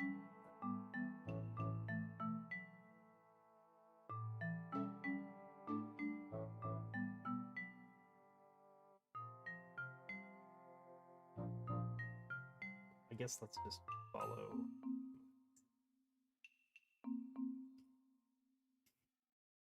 Ground. I think that's I feel like swap left and right. That's what's wrong. Like that's the least of my problems.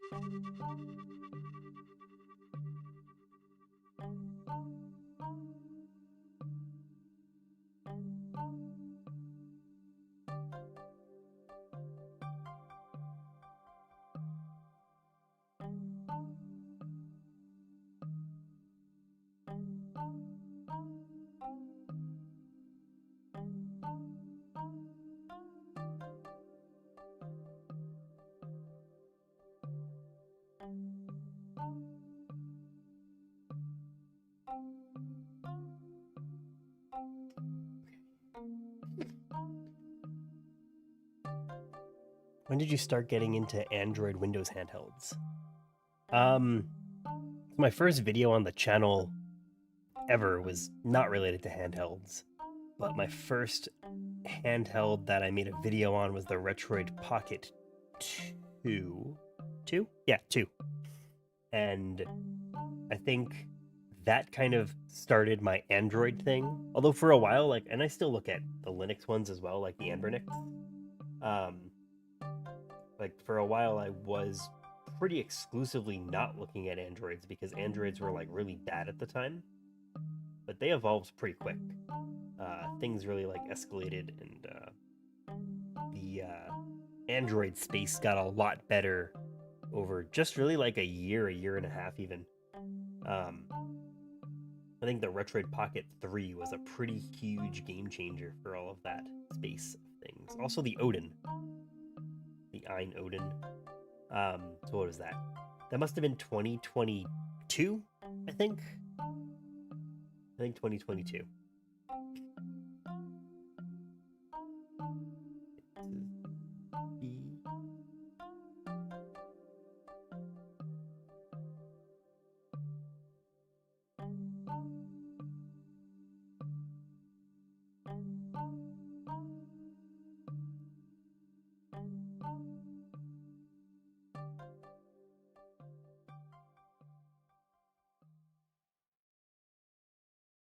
B A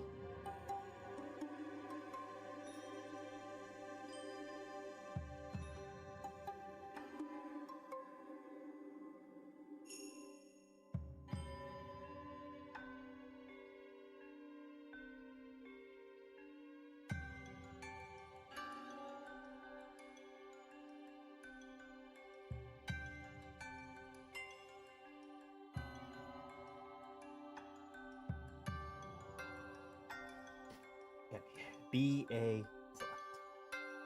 I don't think this is turning out to be any cleaner, but at least there's enough. What game did you want the handheld for? Jaijisho is pretty cool. I think Jaijisho is like a pretty good front end, but it's definitely not one that I often use. I feel like it's like a little bit trying to do a lot, and because it tries to do a lot, it feels like it doesn't quite shine anywhere particularly.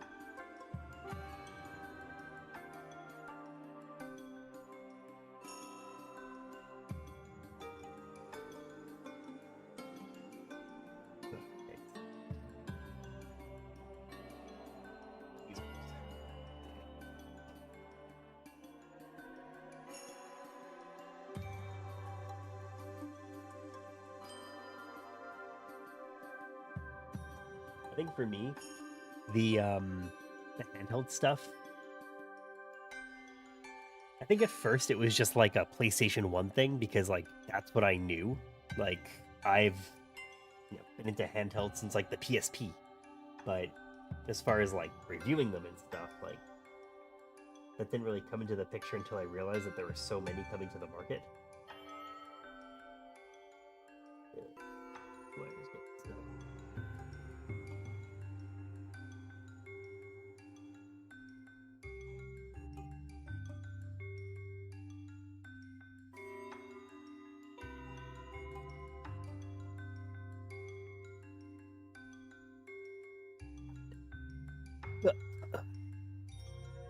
What front end do I recommend? I like Emulation Station, even for Android. I think Launchbox is pretty good. To be honest, I think if you get a Retroid, the Retroid launcher is great. I think if you get an Anbernic, the launcher is acceptable enough to use, and the IMEO launcher is okay. And for me, I feel like I just like using what's built in because of that convenience. Um, but they kind of all have their ups and downs. They all have like they're all not amazing. Like, and that I feel bad saying that because like I know a lot of developers are putting a lot of time into these things, but like they're all lacking something big that prevent them from being the best that they can be.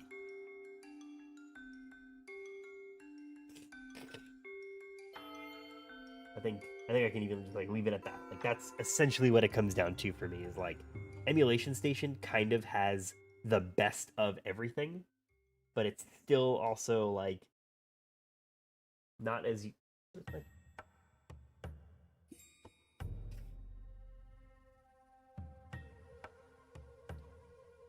I don't know what my cat's doing. They're weird ass noises.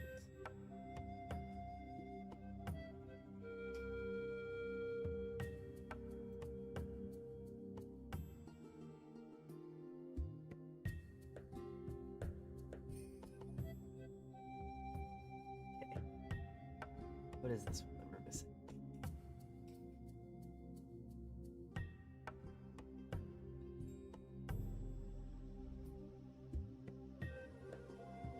Okay. And battery is the last one. Right up here.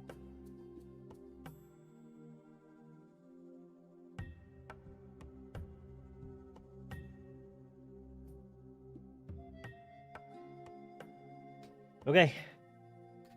We've resoldered everything. Oh, you know what? I've actually never used Playnite before.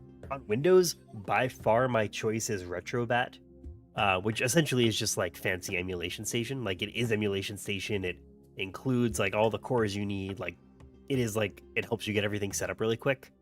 That on Windows is by far my choice. Um, I really like Retrobat a lot.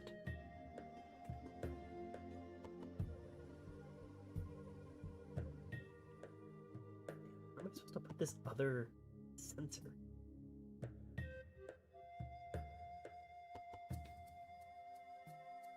I feel like this wasn't very well thought out.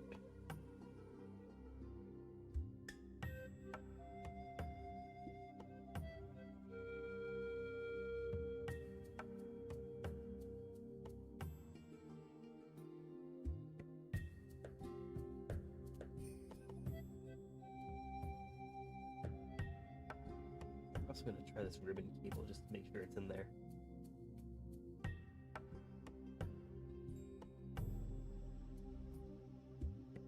Okay.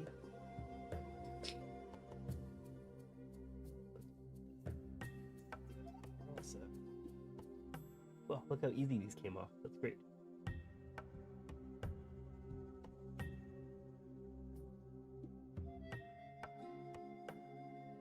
I think this is the only place it can really go. Here.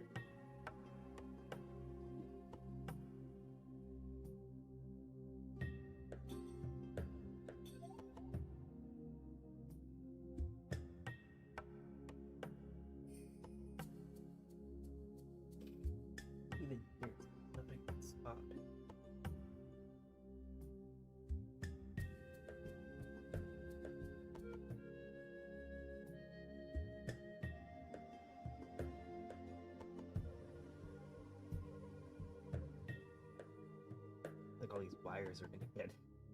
Even if all this works, these wires are gonna get screwed up by all the other things that have to happen around here.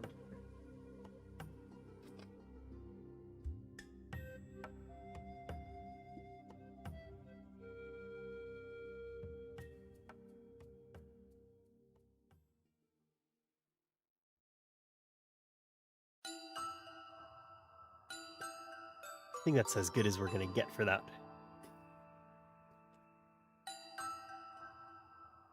Finite even has PlayStation-esque music. This might be a hot take. I don't like front-end things, like front-end software, having music.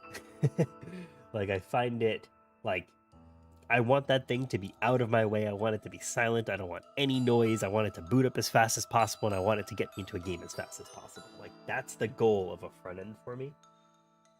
That, of course I want it to, like, look nice too, but that mostly comes down to I want it to be easy to navigate.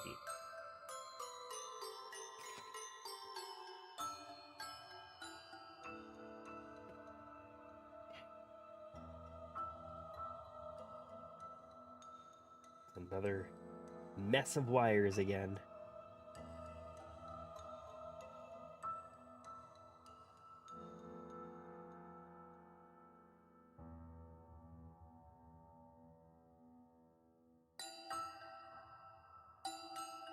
I wonder if I could, like, fold these over the table.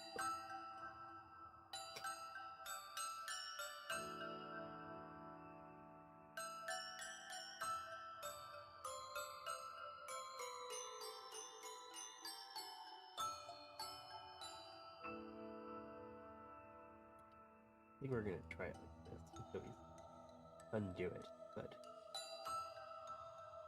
I feel like for now this might become.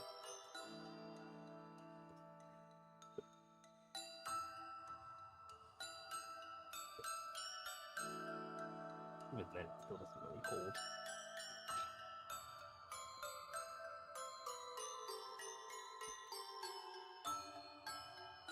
It's like the ambient PS4 music, but you can turn it off. If it's like extraordinarily ambient, I'm okay with that. Like, that's cool with me. But oh, that's what I was gonna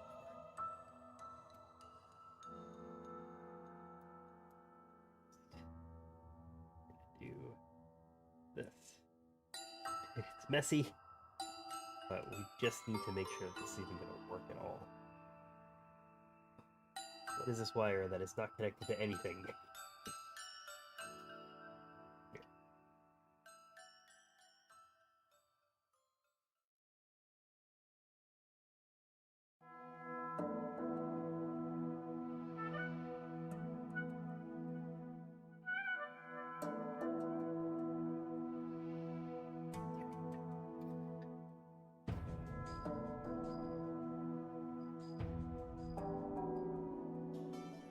I'm a huge fan of Retrobat. I definitely highly recommend it.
feeling even if I get this to work, it's not quite gonna be in a state that's sellable.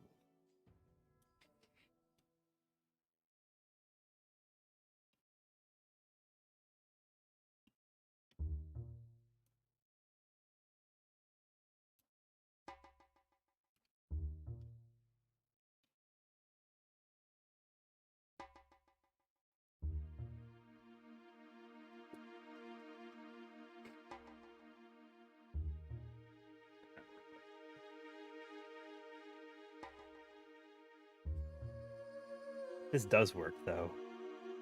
Wire management is fantastic. All things considered, at least.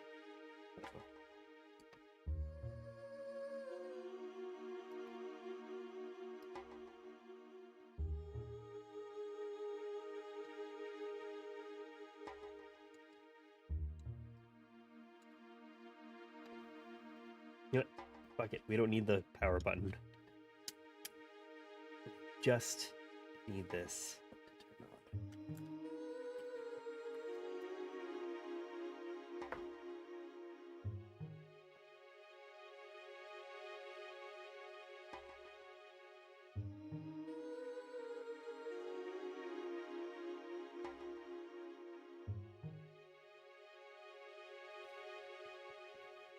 on. Okay. Not working.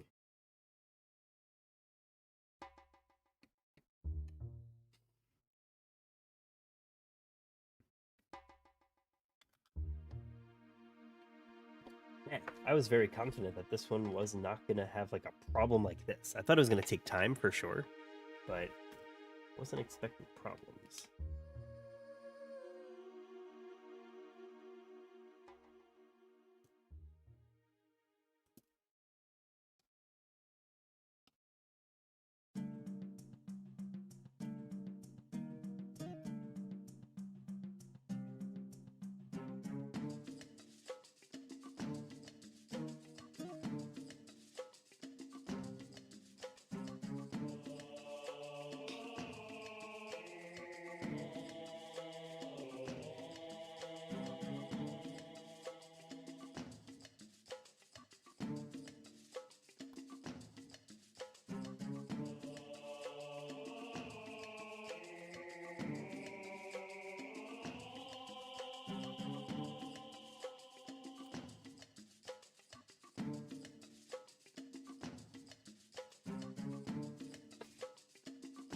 The fact that like the power light doesn't come on is like what is the most concerning to me, I think.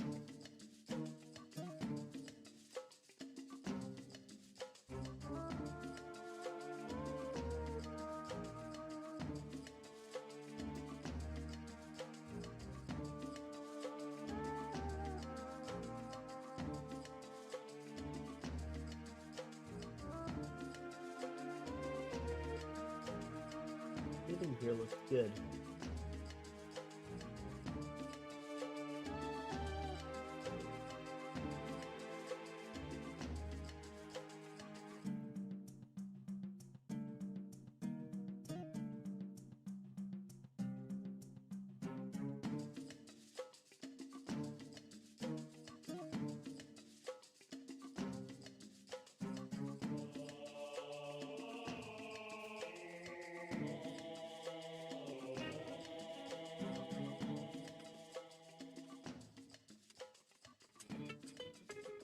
Let's see how they install the ribbon cables.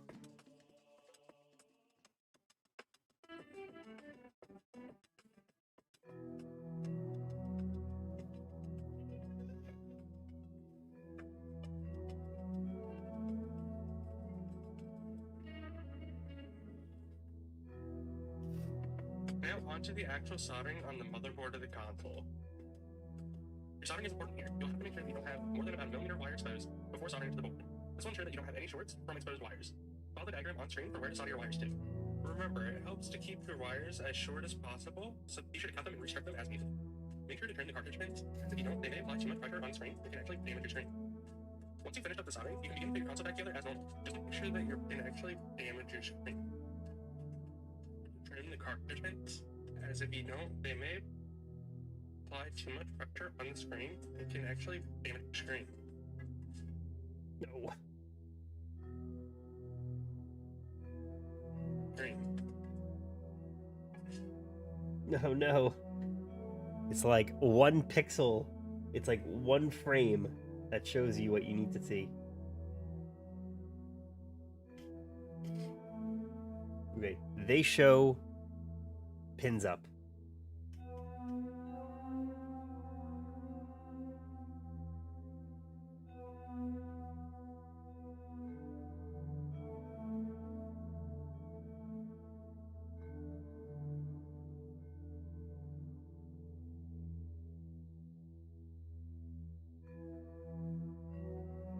Okay.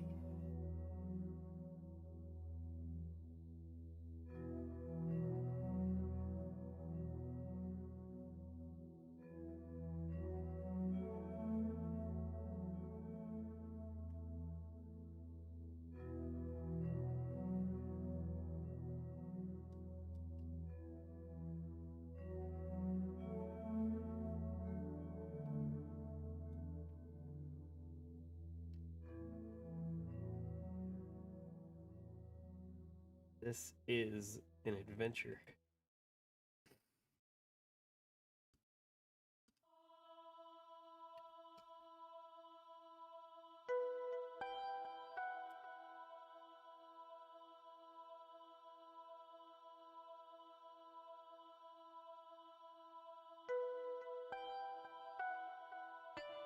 No.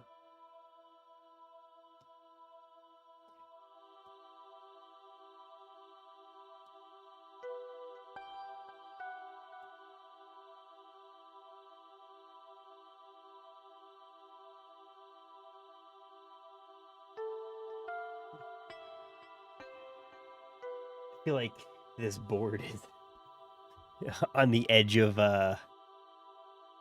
breaking, to be honest. I feel like these pins that hold in the ribbon cable, that one right there, is like a little bit too loose. It locks in, which is good, but like it comes out really far. I can't believe it's almost 11 o'clock. It's nuts.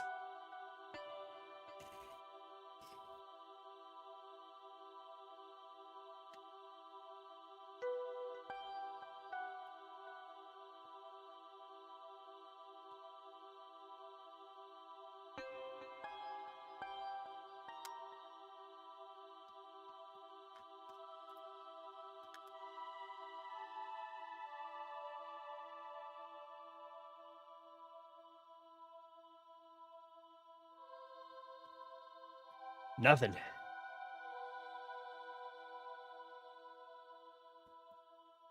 I think it doesn't help that these instructions have been very, very different.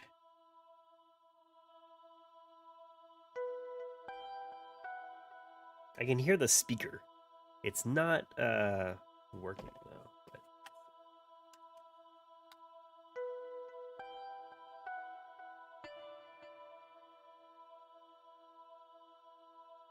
No.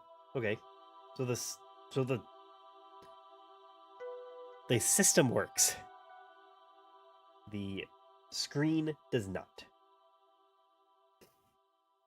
And you know what?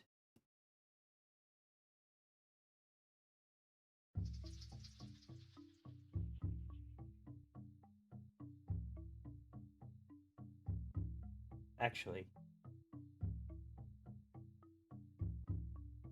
no, never mind. Oh yeah, you can see the screen. I think the screen might be borked. Do I have an extra screen? I might.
I think the problem that I'm having is actually the same problem I had with the Game Boy Pocket screen. Because this is the Game Boy Pocket screen that I was using, and it's also broken. I don't know what broke it, but it's been nearly 8 hours. It has been. It's been 7 hours and 37 minutes. And now I think I'm close to moving on to a different one, but I really want this to work.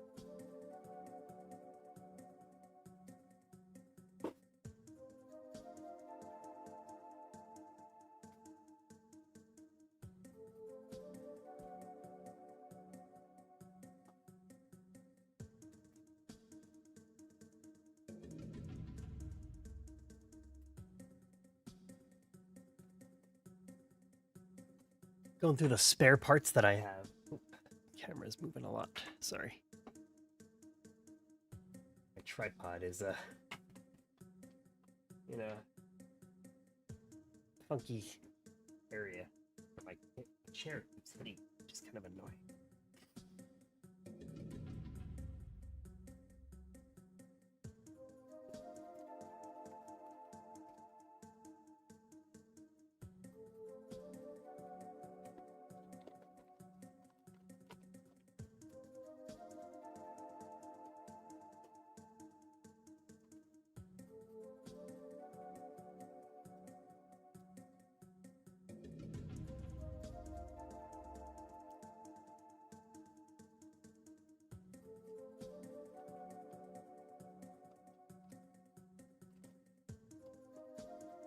I can really use here.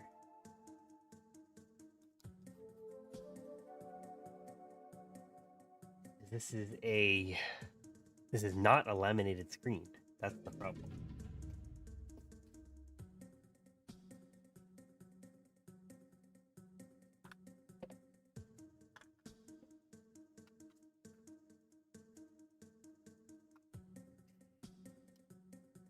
I think it might be the LCD, to be honest, because I've seen the similar thing happen where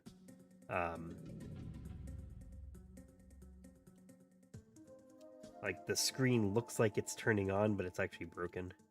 Because that's the reason why I can't make as many Game Boy Pockets, because I had to use another screen, which means I have PCBs, an extra set of PCBs, but I'm down a screen. The only thing I could think of doing is kind of annoying. I don't think it's even gonna work.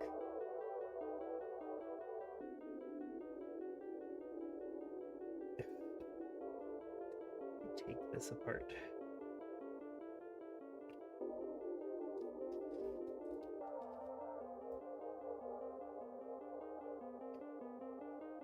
Disconnect this guy.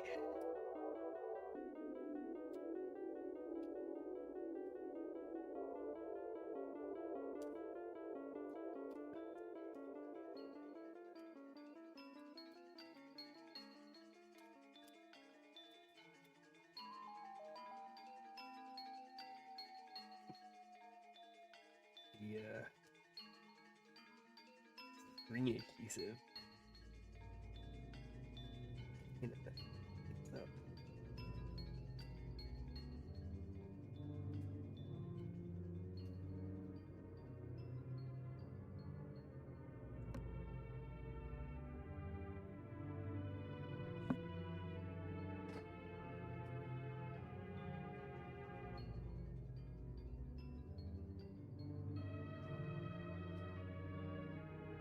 I'm a little curious if we could put an IPS screen in here.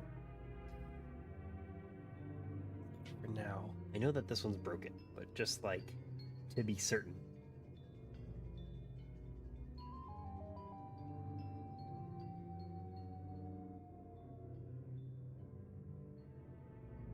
Like this one, okay, let's back up for a second. At least with this one, like I could see that like this little thing is bent, so like maybe that's why it's broken. Like at least there's a reason for it. This screen feels like it's in very good shape, and I don't see any issues with it.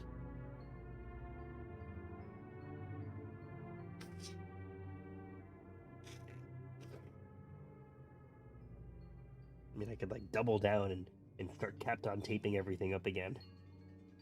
But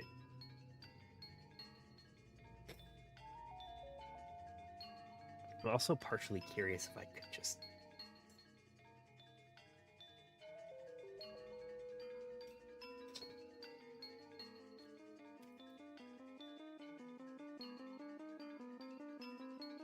Because this looks like it should just connect to the same.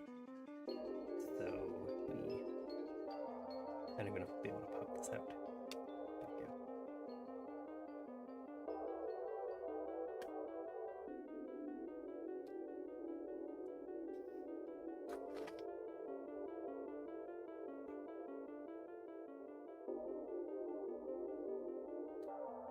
No, this shell isn't made for an OLED or a laminated screen.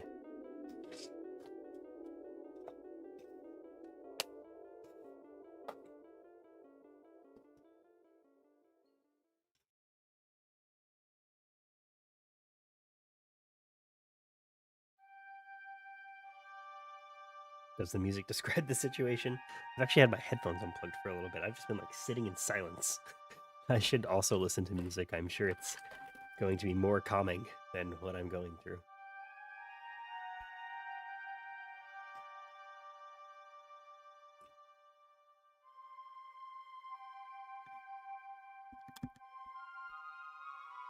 How would you describe the situation? I feel betrayed by the soldering gods.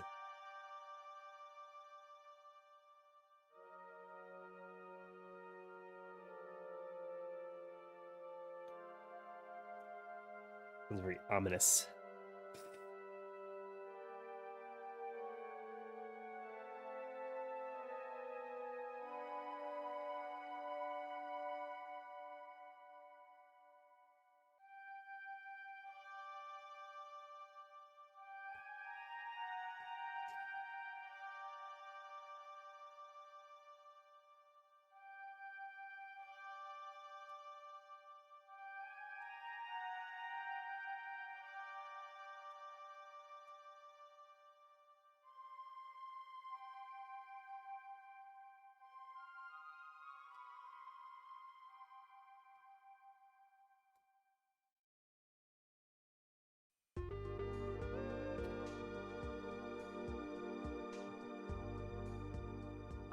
Ominous dungeon music. Puzzled, confusion, clueless. I do feel a little clueless at the moment. I'm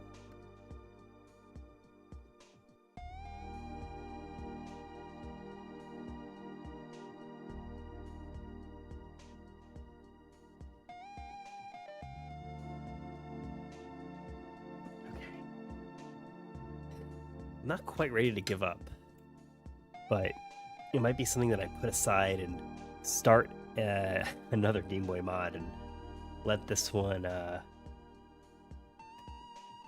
be a paused event.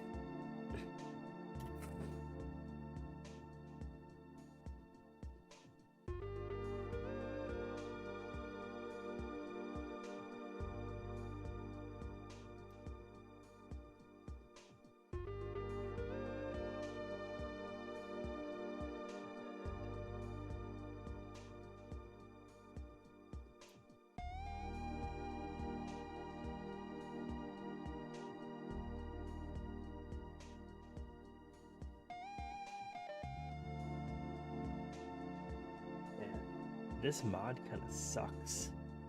The one I did last year, it must have been a different kit because it was way easier. And I remember just working on the first try. I think I did that mod on Twitch also.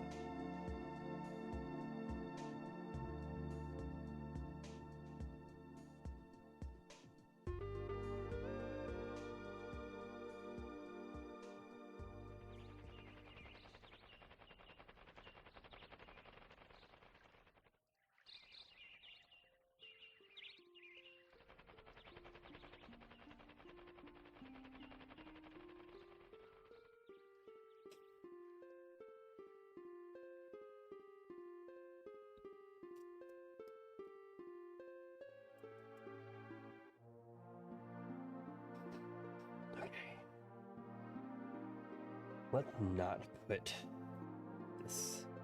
Let's go there. Let's just. Well, I guess we kind of have to. Yeah.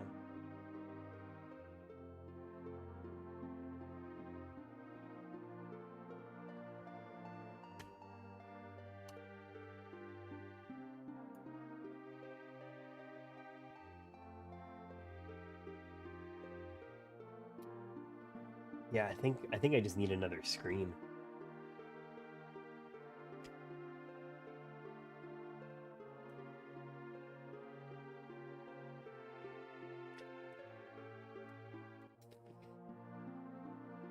Okay, I don't really see another option here.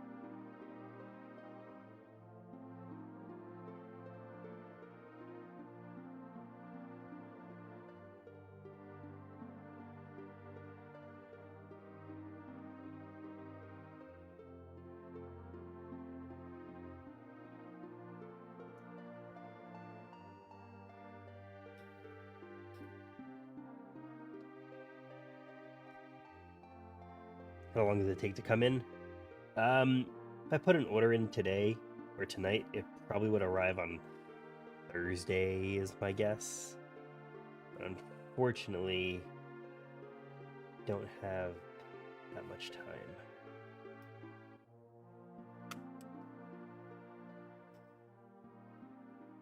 I think this is the last attempt.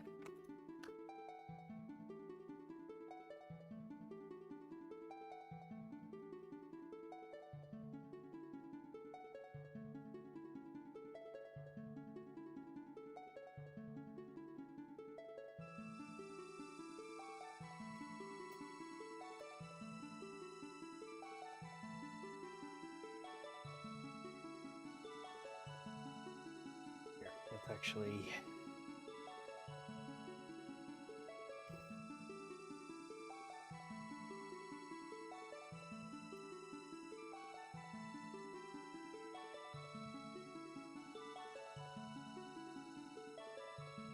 Let's prove it. Let's prove that this is a screen issue, not a PCB issue.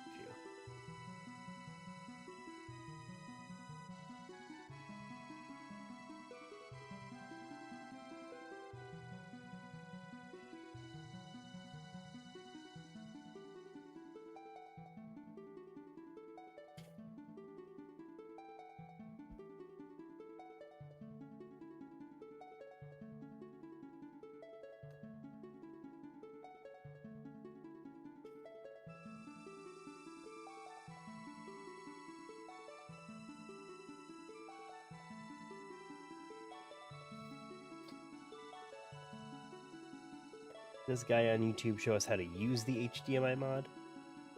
Oh, look at that!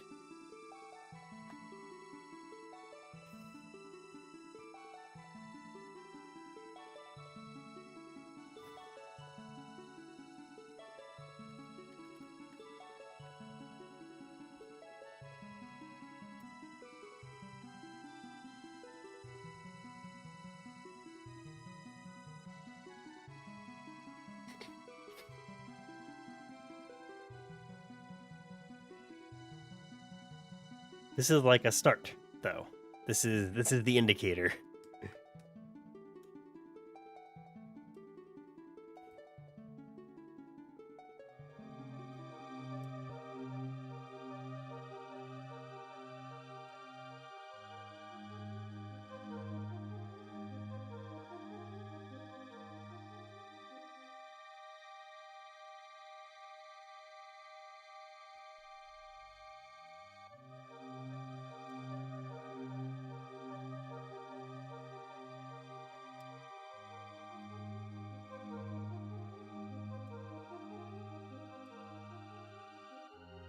I don't know what kind of modes and stuff there are. Wolfden just raided the channel. What's up? I'm in the middle of embarrassing myself with a totally failed Game Boy mod, but welcome in. Very cool. I will disconnect this and show you guys where I'm at. I'm in the middle of deciding if I'm going to give up and move on to another Game Boy. I've been working on these Game Boys for like 8 hours now almost. This one is supposed to be really cool. If my camera, like, works again.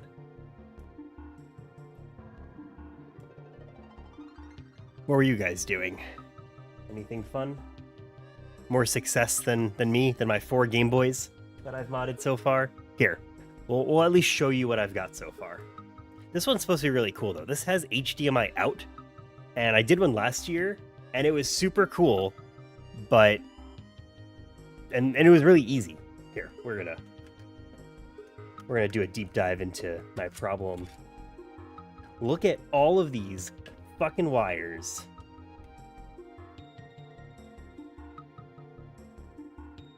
Yapping and looking at a controller? Well, that sounds like a ton of fun. Maybe that's what I should have done instead. Join in on yapping and looking at controllers. Because I'm at the end of... Look at all these wires. This is like nuts.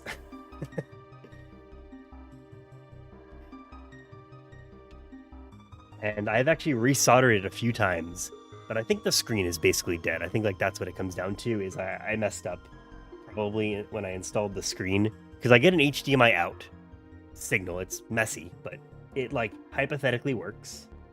But yeah, I'll show you the successes, because those are at least fun.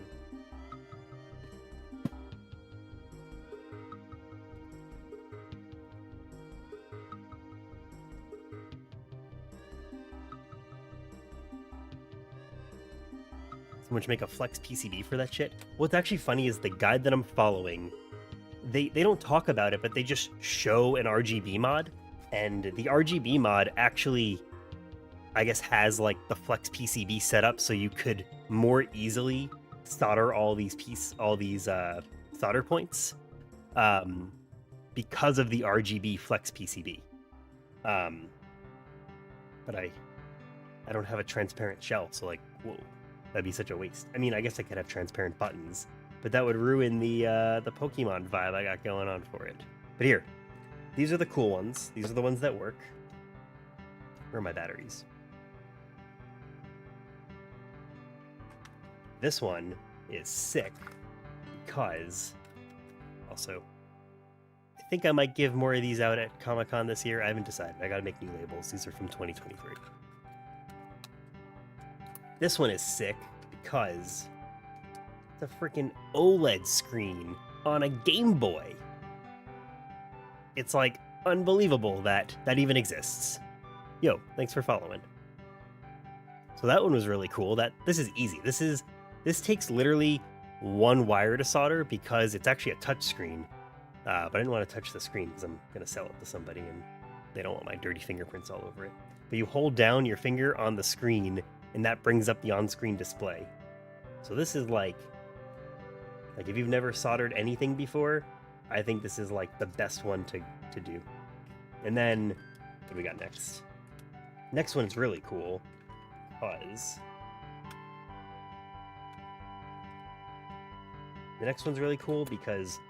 first off, like, I think I'm just a sucker for like this Pokemon vibe going on. It's got USB-C on the back. And this is also an OLED screen, but again, screen protector stuff. But I think this one's pretty sick too. Last year I did a Pokemon shell like this, and this was the HDMI out.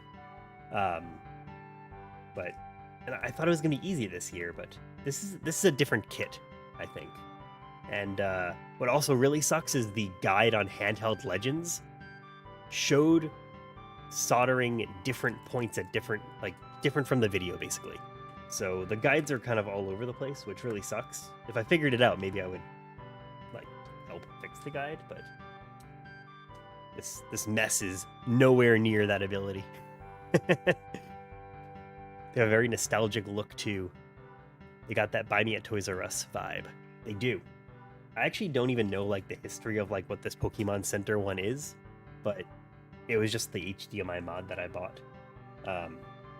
This is the one I wish I had as a kid. And then I also did some Game Boy Pocket mods. I got this like random AliExpress shell that I figured somebody might like in San Diego. And these work great. These are easy. Relatively, these are easy. The thing that sucks about doing Game Boy Pocket mods is you end up having to solder a bunch of vias that are like not very easily accessible. Like you kind of just have to like heat up the area until some area becomes adhesive to the solder. Do you only sell at cons or do you have an alternate place to buy? Well, I make these Game Boys pretty much exclusively for Comic-Con. So I've been going to San Diego for the last 5 years, and I've been selling for the last... No, I've been going for longer. I've been going to San Diego for almost 10 years, maybe even longer. But I've been selling for the last 4 or 5 years. I started selling... I always sell pins. I do like enamel pins. So I gotta find my mouse. Man, my desk is a disaster.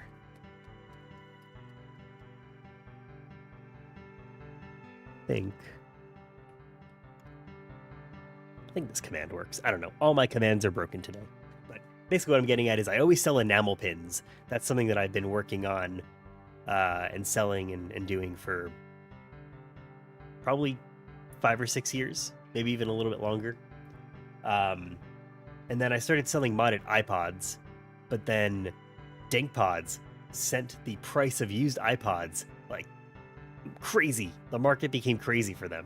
So I couldn't really it didn't really make sense. Like I don't really want to sell a modded iPod for like $500. That's kind of nuts.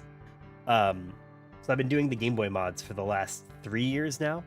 And nope, if you go to like a video game convention, you're going to find people, that do really nice mods and they I forget the names of the people that do them, but they do a really great job. But nobody does anything like this in San Diego. So I've been really finding a good balance where people are interested in it because there's almost no video game stuff at Comic-Con. There's a little tiny section in San Diego, and that's about it. Like I was saying earlier that last year they had a whole thing for Star Wars Outlaws, but it was just I don't know, it was a big TV with some trees in front of it to make it look like a set, but it was pretty lame. So I think because there's no video game presence really at Comic-Con, people really like the Game Boys because people are looking for comic books and different kind of nerd shit, and instead they're like, oh my god, I remember Game Boy. So between the pins and the Game Boys, that's what I've been doing. So I really only do the Game Boys for the convention because they're all kind of unique. I mean, look at this mess. And it's really not sustainable to at least for me, to have so many on hand. So it's really I'll end up making, well, now I've got 4, but usually I have around 10, and I'll sell 10, and I try to keep the prices pretty low, just to make it fair. I just can't imagine somebody paying more than $200 for a Game Boy Pocket. Granted, it's a cool Game Boy Pocket. That doesn't turn on. There we go. Granted, it's a cool Game Boy Pocket, but it's still a Game Boy Pocket. I think the game has to boot up. But I mean, there is some cool stuff on it. I mean, for me, this is nostalgic because this is the Game Boy Pocket I had growing up, was the blue shell. But it does have the cool stuff. You could do the pixel effects. Well, this isn't a Game Boy game, but you do pixel effects. You could do interlaced effects. It surprisingly gets incredibly bright. So this is the brightness at 6. It goes all the way up to 20. I don't know how they decided 20, but 6 looks good on camera. So that's been today. I hope to have some more done, but I don't know, I'm running out of time. Game Boy Pocket, I think, was my first Game Boy. Did they have magenta red?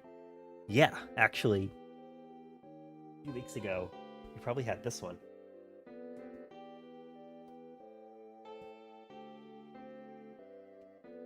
I found a boxed Game Boy Pocket at like some random store in New Jersey for like, I want to say it was like $70. And yeah, this is maybe the red or magenta that you had. I kind of wish it was the blue that I had growing up, but that's what that shell looks like. It probably feels super nostalgic.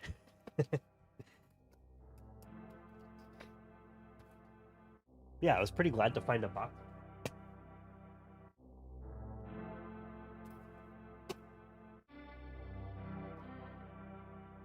Oh, other thing that I'm selling? Hold on, I'll be right back.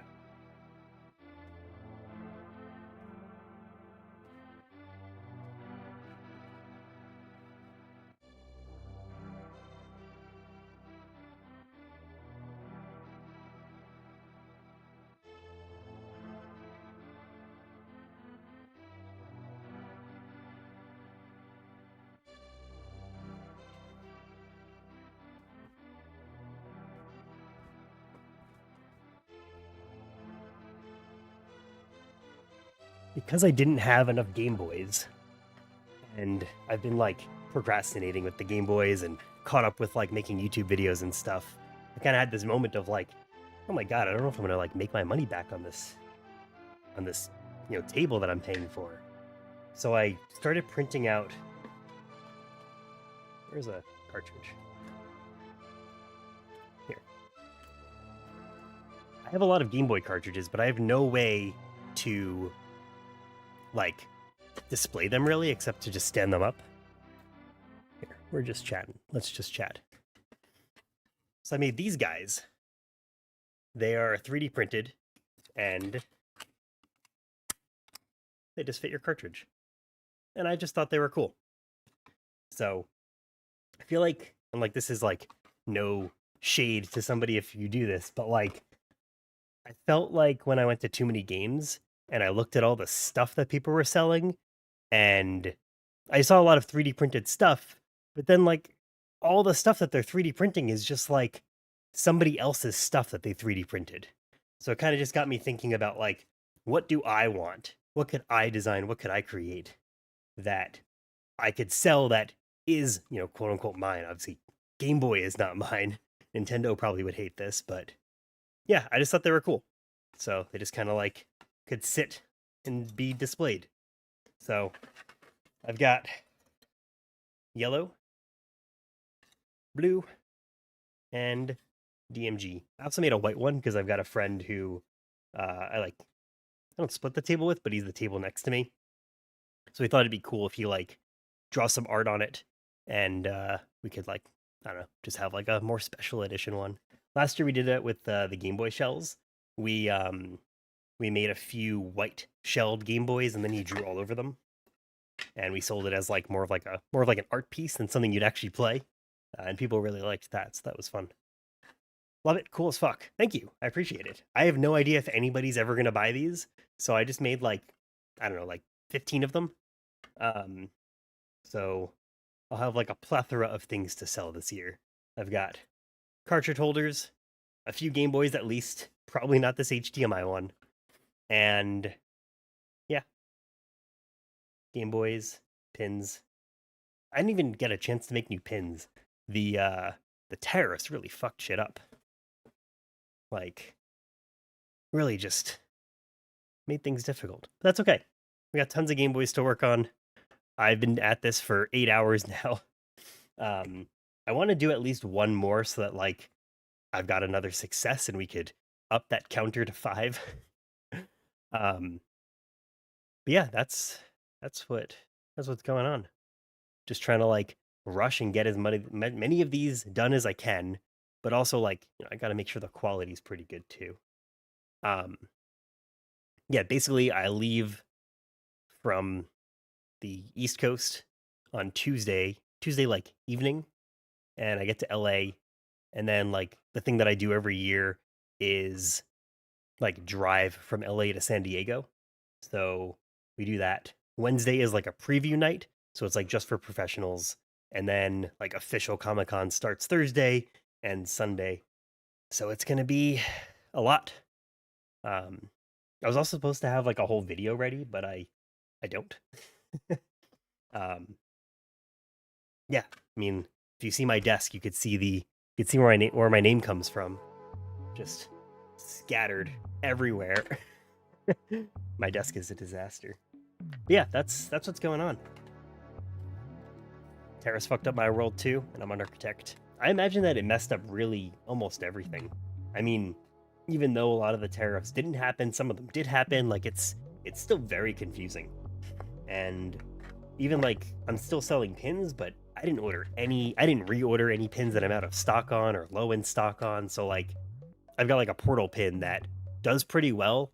Um, and I've got like 5 of them left, and I can't order more because I don't want to pay like $200 tariffs on that. Like that's nuts.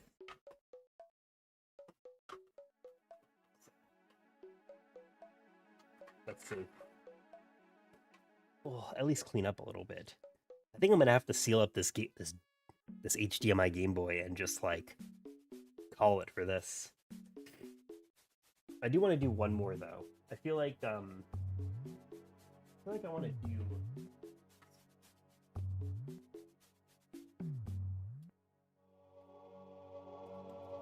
I've got this Metal Gear Solid shell that I always thought was cool. I did one of these last year and I had a really cool like silver mirror laminated screen around it, but I cracked that one, which really sucks. So I bought another one, and I need to decide if I should do like a black screen or, well, let me show you the dilemma. This is the other shell that I have, and this has like black and red buttons that look really sick. Thanks for hanging out, Flo. So this has like black and red buttons, and like the shell. All my stuff is all over the place. Not a good time. As I scream into the mic from far away.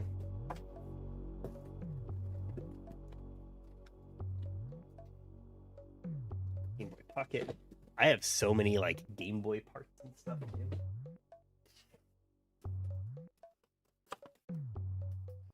So I gotta figure out where. Oh, here we go. This screen I think is really cool. It's got like the dot matrix stuff on the top, like the DMG Game Boy, and I can't decide if I should put this with this like Famicom Nintendo look shell or put that alongside the Metal Gear shell. So that's the dilemma that I've got, and I think that's a much more achievable dilemma compared to this HDMI garbage. that's I think the decision point. And I have tons more AMOLED screens, so we could do more mods. Because I need to do more mods. I'd like to bring a few more Game Boys with me. Yeah, that's just kind of life at the moment. I think the best course of action, at least, is let's put the working Game Boys aside so they don't become not working Game Boys.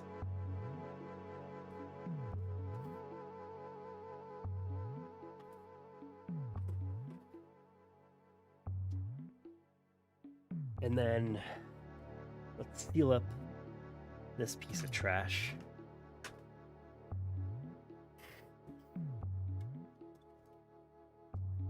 I could like move my mouse out of the way too. That would be good. Okay. And I think we just seal this up and call it with this guy. I think if I got another screen, I think it actually would work. I mean, the HDMI out kind of works. Like not enough, but like it's fairly functional, all things considered. So there's even a part of me that like wants to desolder everything on this board to make it easier to seal up. No, I don't have the energy for that. Let's just reconnect it as if it's working and call it for this guy. And then we'll I'll at least get one more mod complete.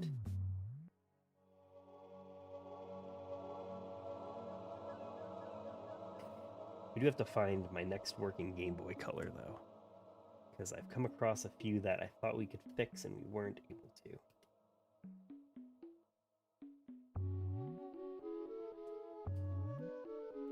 Like, there's just so many wires, it's like, this thing like barely is gonna close. I'm sure that's what broke the screen, I guess, in the end.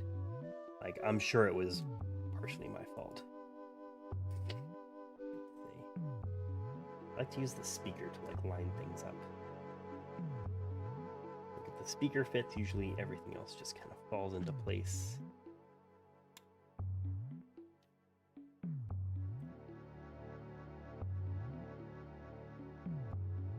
I didn't even get a chance to unbox and set up my wireless soldering iron. I was really excited for that thing.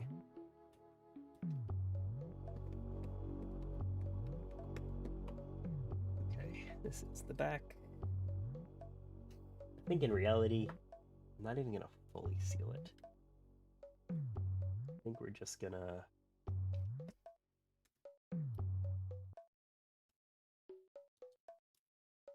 whatever remaining screws are left, that's what we'll put in there.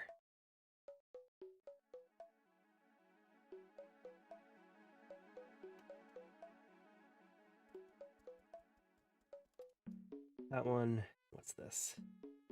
Nope, can't use that. That. Alright, whatever. One screw will have to do. This guy is just borked. Maybe I'll fix him at Comic-Con.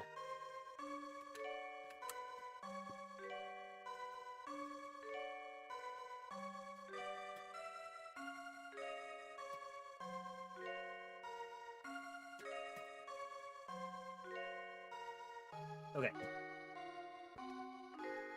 Let's end things on a good note and build one more Game Boy.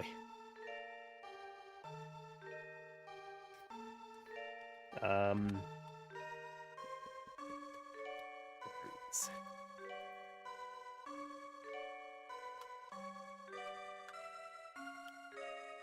think this one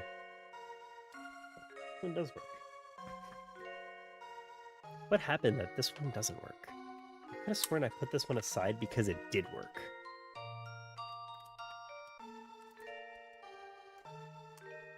Oh, oh, okay. Turns on. Okay, was this the one with the weird power switch? Okay, I think that's what it is. This one's got a funky power switch, and we can fix that another day. Today, we are focused on this guy as he works.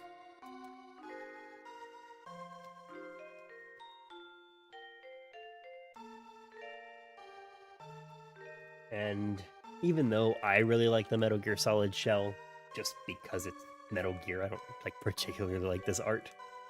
I think it's actually gonna be more beneficial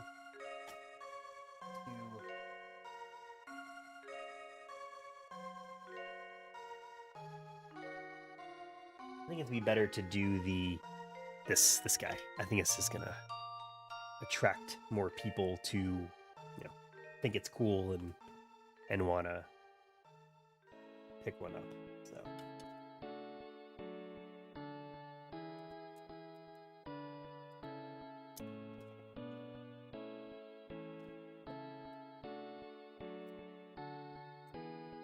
right, let's do it. So for these guys, which I think this PCB might be a little bit different than what I was doing earlier, but it shouldn't be too much different.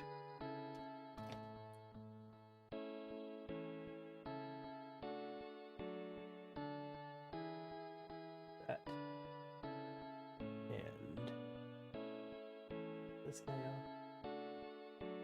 Oh, peeling off the speaker too. Yikes. Whoops.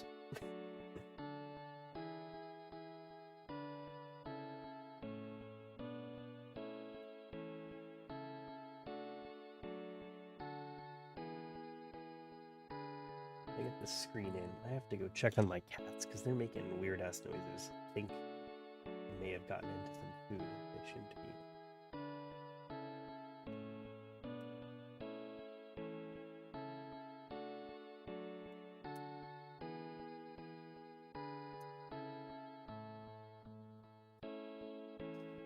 I think that does look cool. I'm happy with that.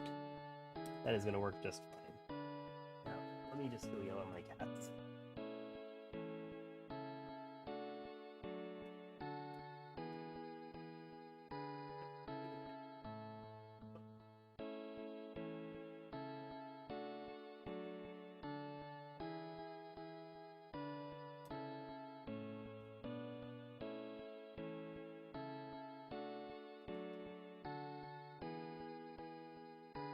I think my cats are just like stealing the bubble wrap I'm keeping around.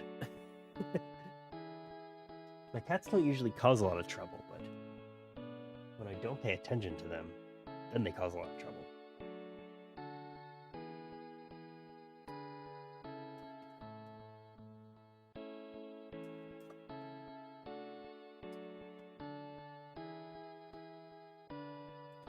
Okay, so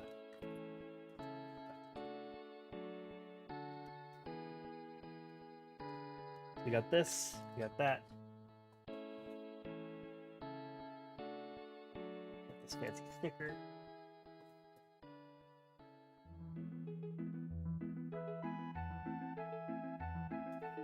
And this.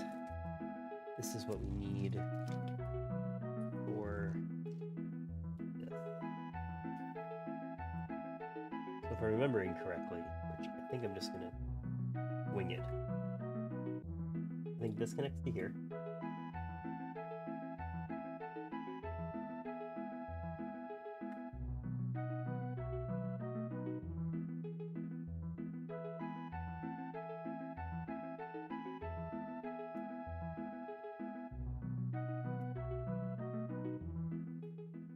And that's pretty solid.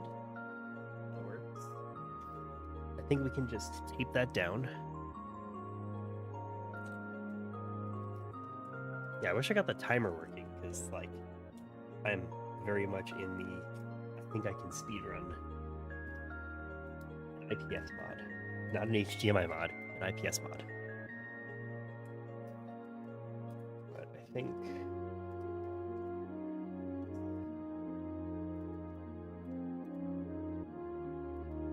that I don't really think you even need too much. Like, just want to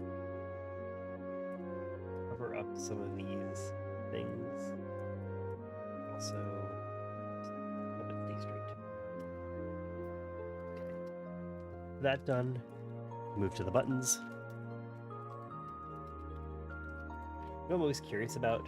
I don't really know anything that like actually uses the IR sensor, but I can't imagine that like these different colors are good for the IR sensor. Like, I wonder if this just totally blocks out the IR sensor from even working. Got membranes.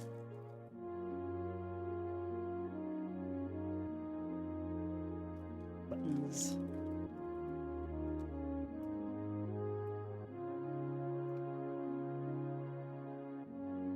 Power switch in there. The power switch always falls out for me. And I always forget to put it in. And I gotta take apart the whole Game Boy. Forget the power. All the time.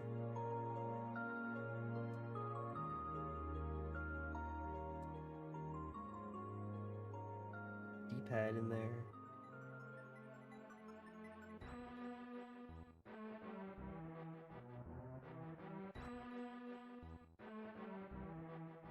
And this guy.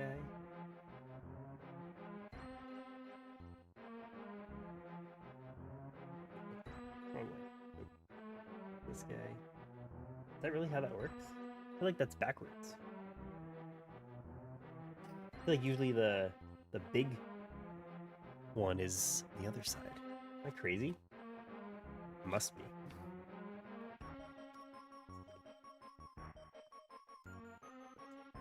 Get this guy apart.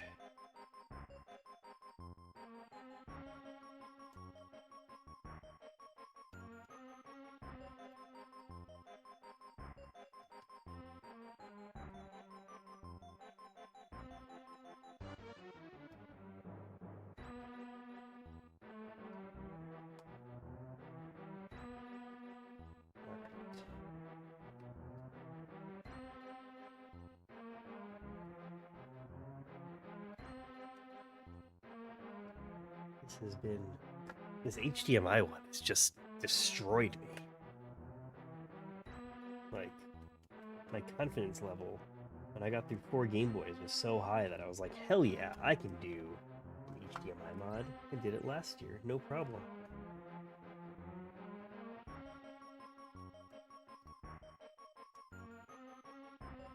But challenges ensued.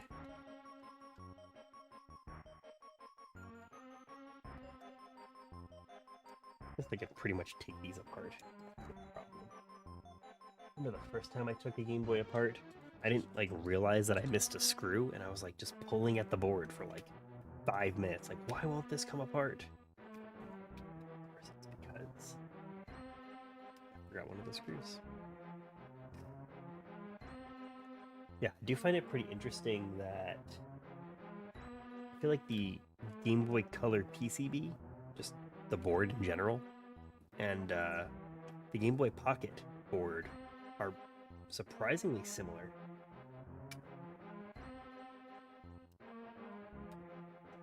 All right. That all good? Ah, I see the problem. This is the one where the A and B buttons. So check this out. It's really gross.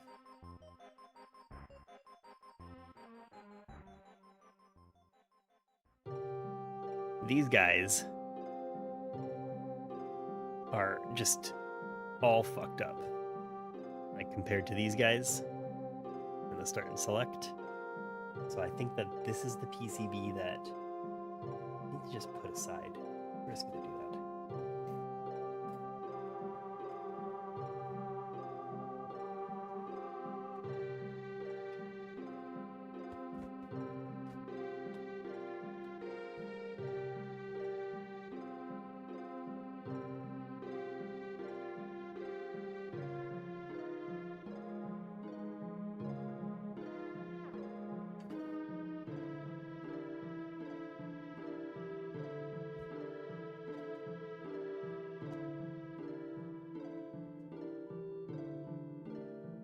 I got 4 more Game Boys to take a look at. At all these guys.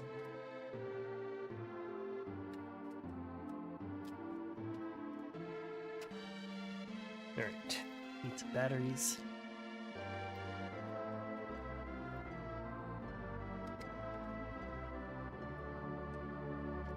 I think these Game Boys should work, but I don't remember.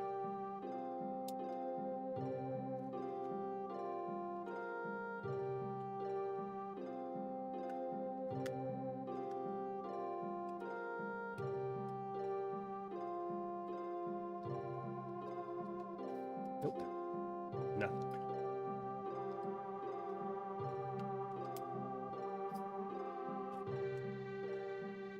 Check this purple guy.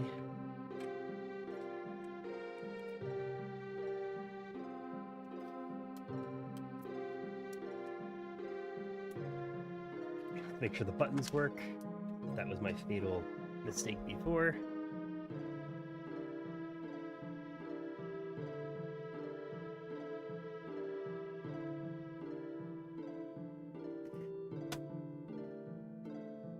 Infuriating number. I hope to never see you again. I think it's so cool that like this Tetris DX has like a save state. Oh, would you look at that? Buttons don't.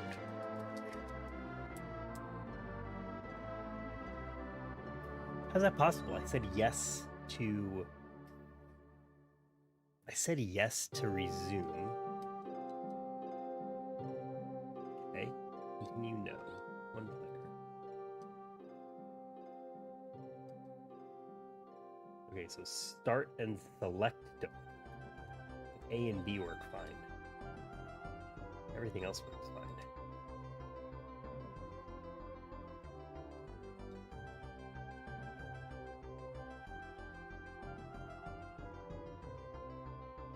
Yeah, so start, okay. Select is working. Start is not. let's keep that in mind. We might have to come back to this one.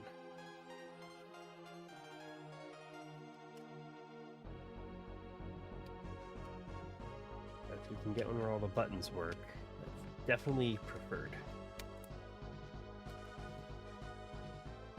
Like the Atomic Game Boy, the Atomic Purple is like the last one that I want to take apart, just because it's like in pretty decent condition. And I don't lose, despite how my desk looks, I don't like lose my stuff, but I totally lost my Game Boy.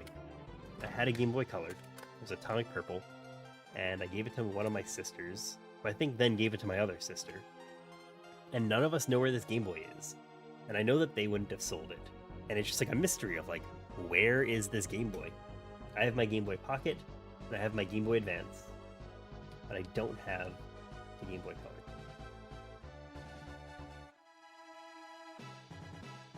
Okay, so this guy, the sound doesn't work.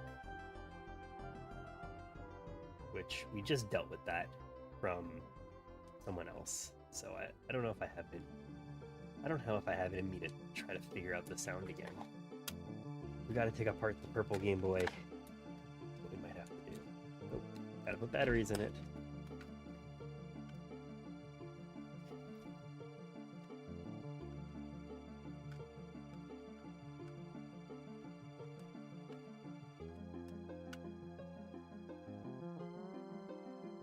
Heard a Game Boy noise. Good sign.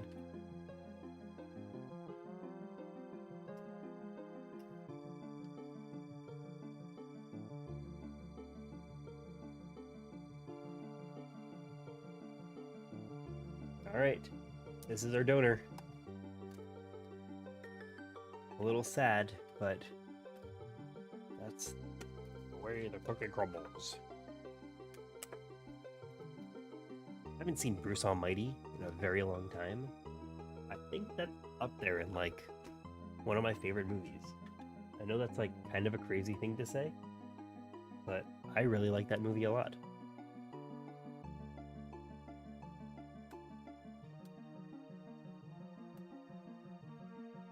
Get apart another Game Boy.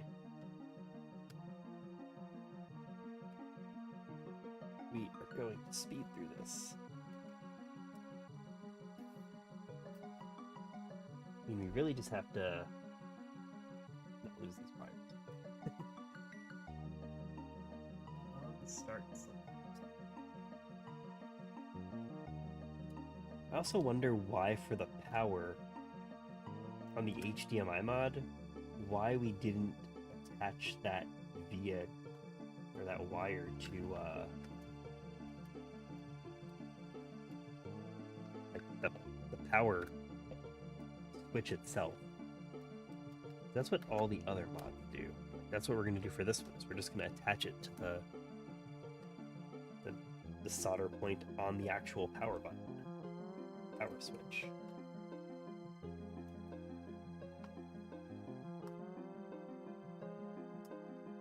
If I end up, I didn't even pack. I'm leaving on Tuesday, and I have not packed. I have to like freaking do laundry. I have so much to do. I actually wasn't really anticipating streaming for like over 8.5 hours. I thought that this was going to be like 4 hours, 10 Game Boys, that's it. But quite how it worked out, but that's also cool because been hanging out, been productive, kind of doing two things at once, right? Streaming, modding, chilling. I still have to like go to work to go to work, I guess. I'll work from home tomorrow, but still. I think my first meeting isn't until 9:30 though, so at least if we're out of here by midnight, I think that's pretty good time. Like we're running out of space for all of these Game Boy parts.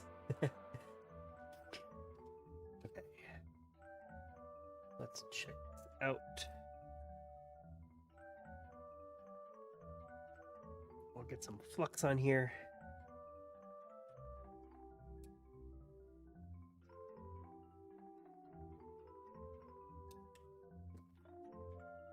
And let's get around to solder.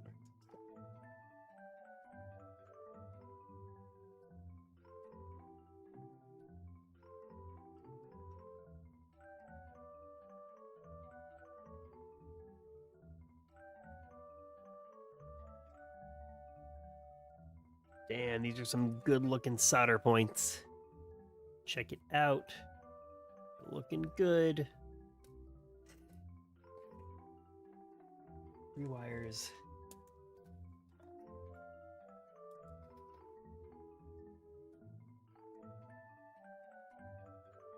Did I connect this wrong? No, I didn't. I'm just surprised that these wires are so short. Power is definitely the shortest one. I know that for a fact. So let's do that one first. We're going to put the PCB in like this.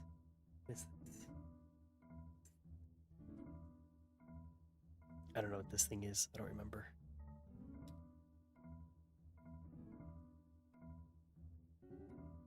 It's not a touch sensor, is it? I don't think so. Well, if it comes down like this, the PCB goes this. This is going to go in here. No, see, power goes there. Okay, that's the other mistake I just made. Power button. We need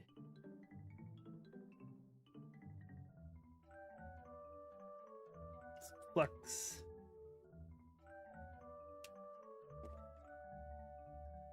And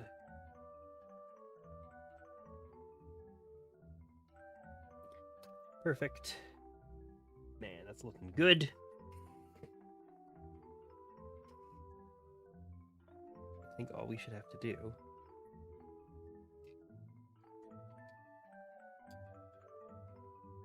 connect this.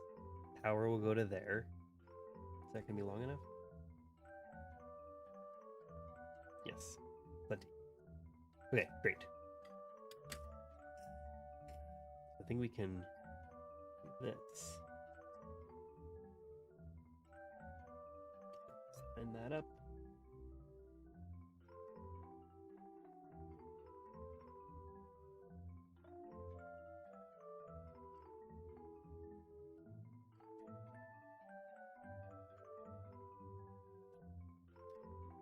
Whew, okay. And then, oh, damn. That was in there good. Some like weird spot to do this.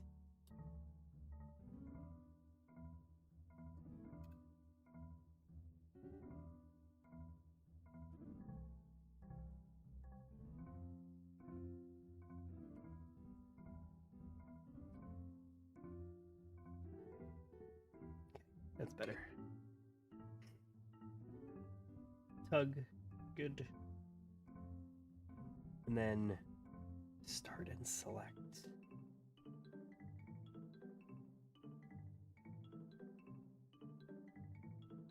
I'm a little bit confused. Well, let's see.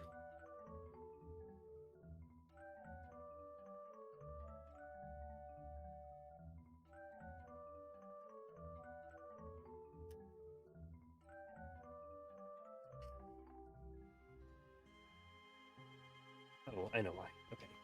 Start and select are going here. And they just go straight down.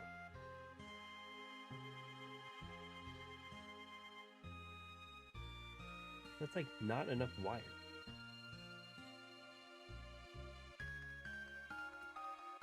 Like select needs to go from here.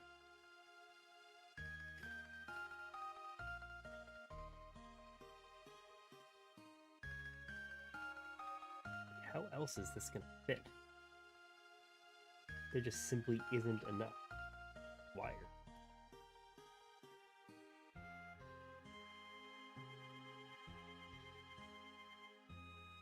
Flux. Start. Unless there's like another solder point, but I don't think there is.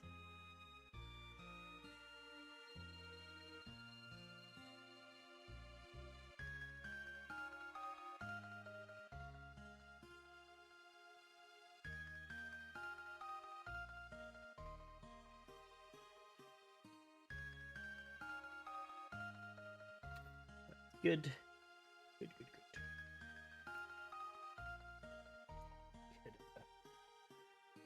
Clean up some of this. Oh, that's looking nice. Those are looking good.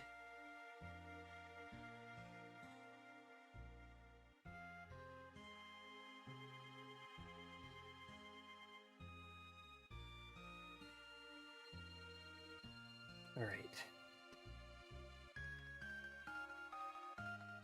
Just go for it. Just select.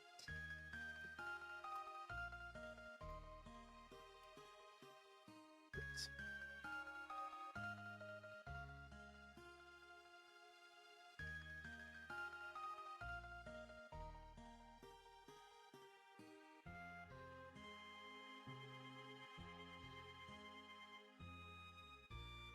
This guy.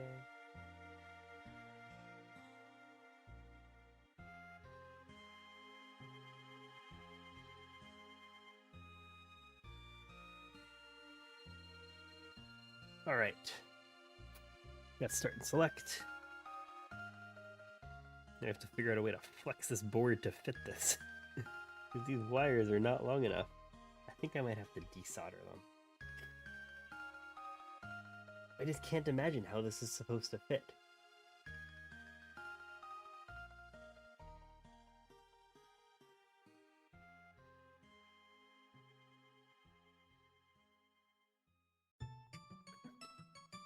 Looking up a tutorial.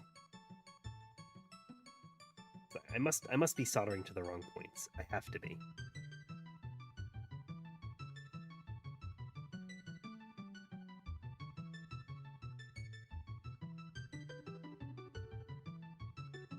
For the top one, which is for select. And this is what the connection. Oh, there we go. Solder a wire to the bottom one. Start and select. I did solder to the wrong things. Pretend these vias shown here.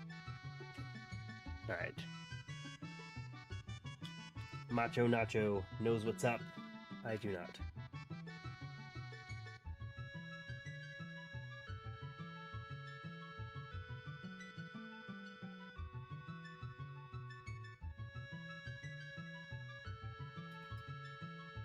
All right.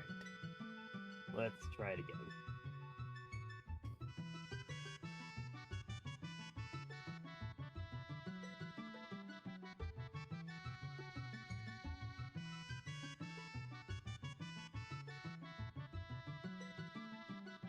Where are these? This one. Okay. These are very tiny points.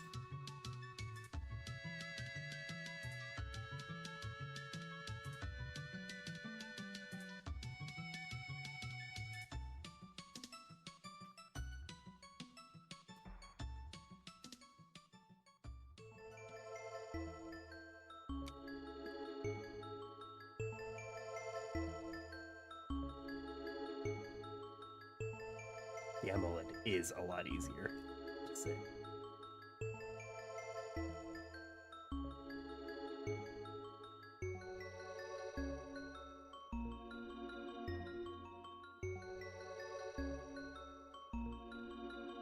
Hell yeah, we got it. Let's get some wires on there.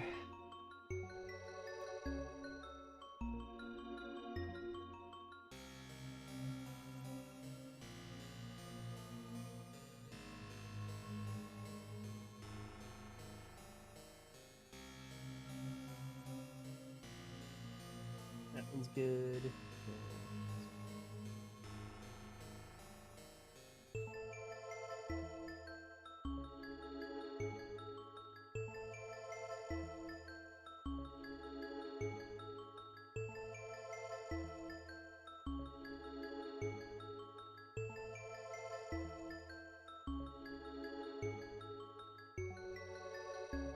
It gets very hot. Okay. Whew.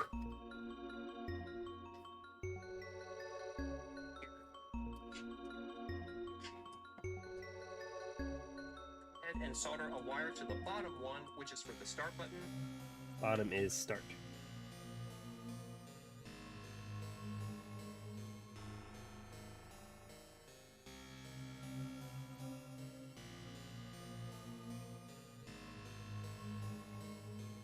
Tweezers, tweezers, tweezers, where are you?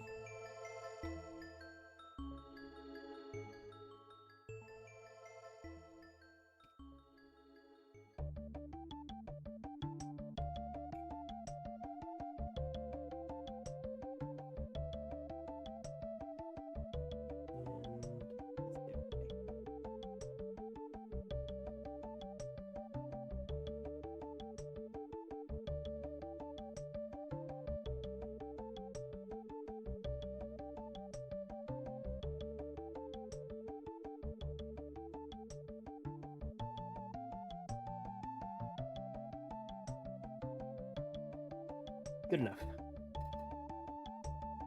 It's stuck in there. And that's how I justify good enough.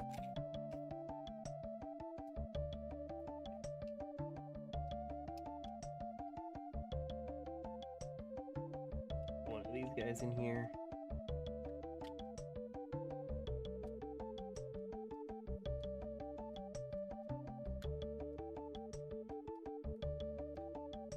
And this guy is here. Some flux. And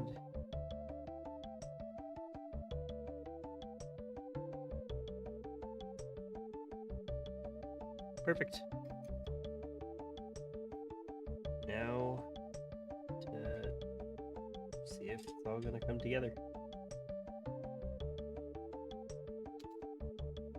Man, if it does, this is speed running.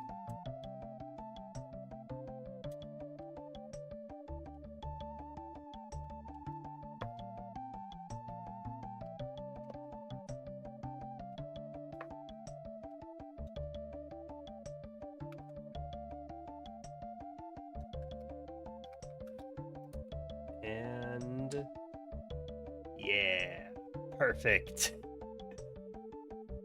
Did the sound work?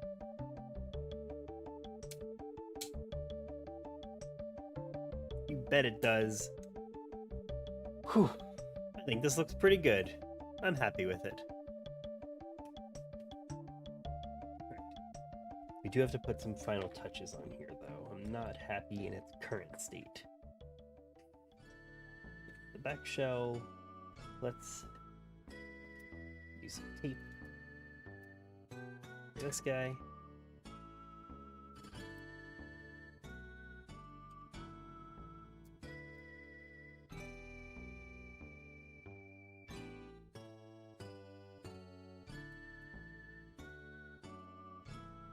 That over there.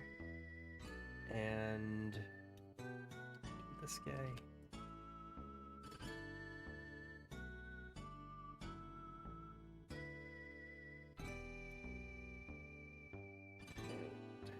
Lift it up.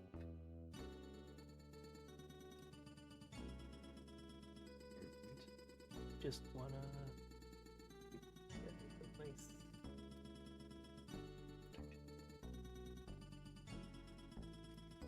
And just for good measure,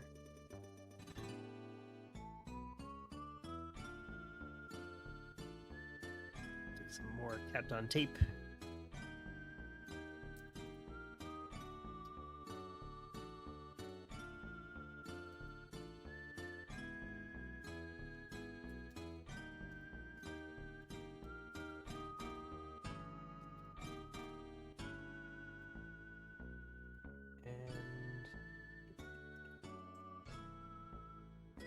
Nice and tasty.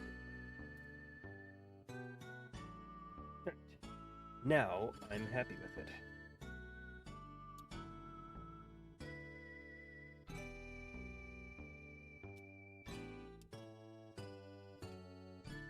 Got a screws here.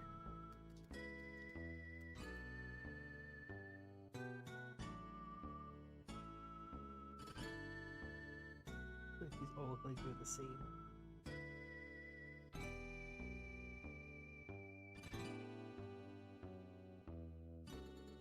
They're not. That's okay.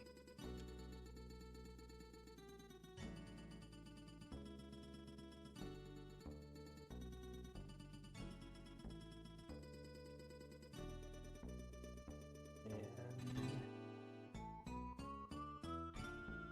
okay.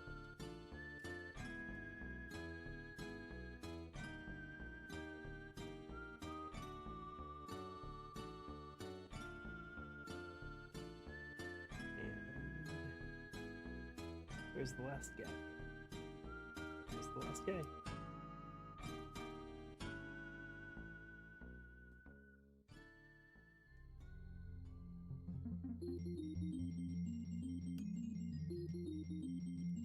Okay. We're nearly halfway there. Halfway there. Halfway there.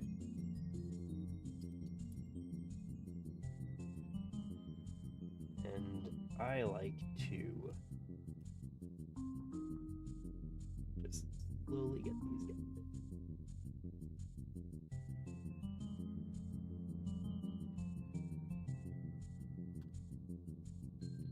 Do it very loose all around, so they evenly fit. Also don't strip any of the screws.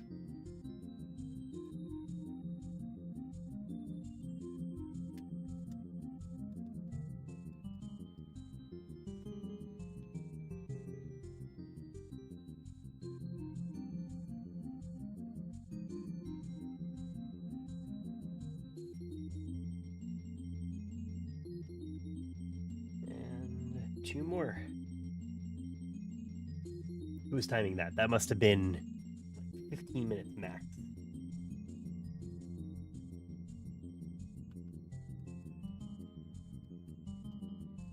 I feel like that one was solid.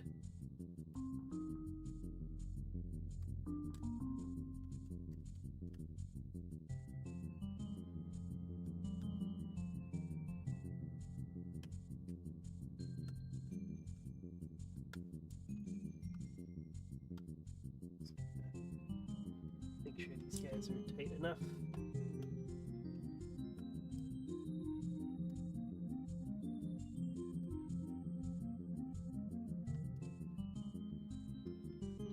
These 2 are the last ones.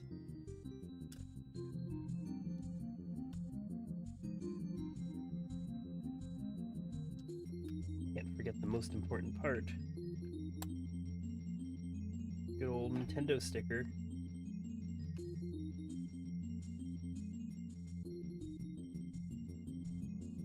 And I like to this. Line it up.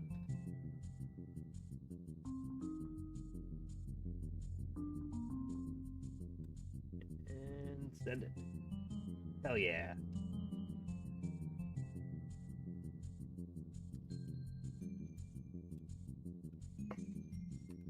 Just for good measure, just to make sure I'm sane. Throw in some Tetris. Look at this guy. Looking great.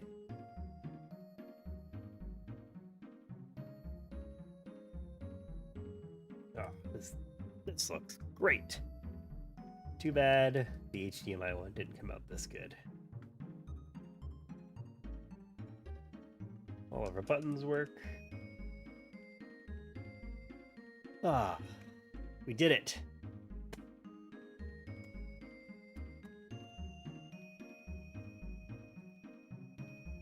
Move that up to 5. We got 5 Game Boys.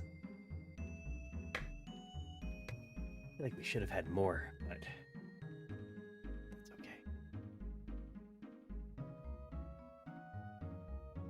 What a day.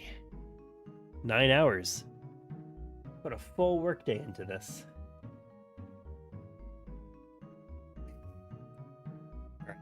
I've got to clean up, but I don't think that will be fun.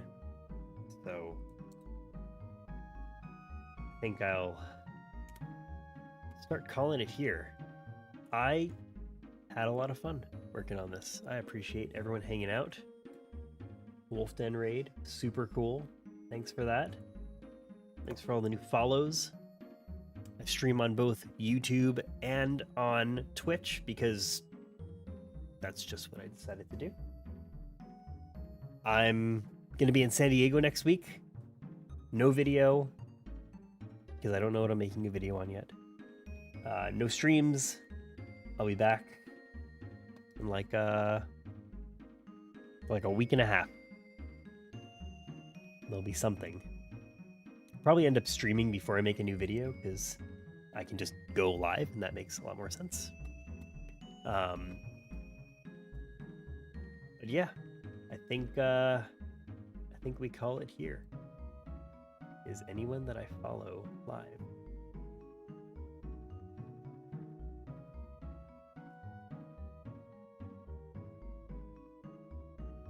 Let's see. I follow this guy. I don't even know how to say his name. Rory. He sometimes plays Super Mario Maker.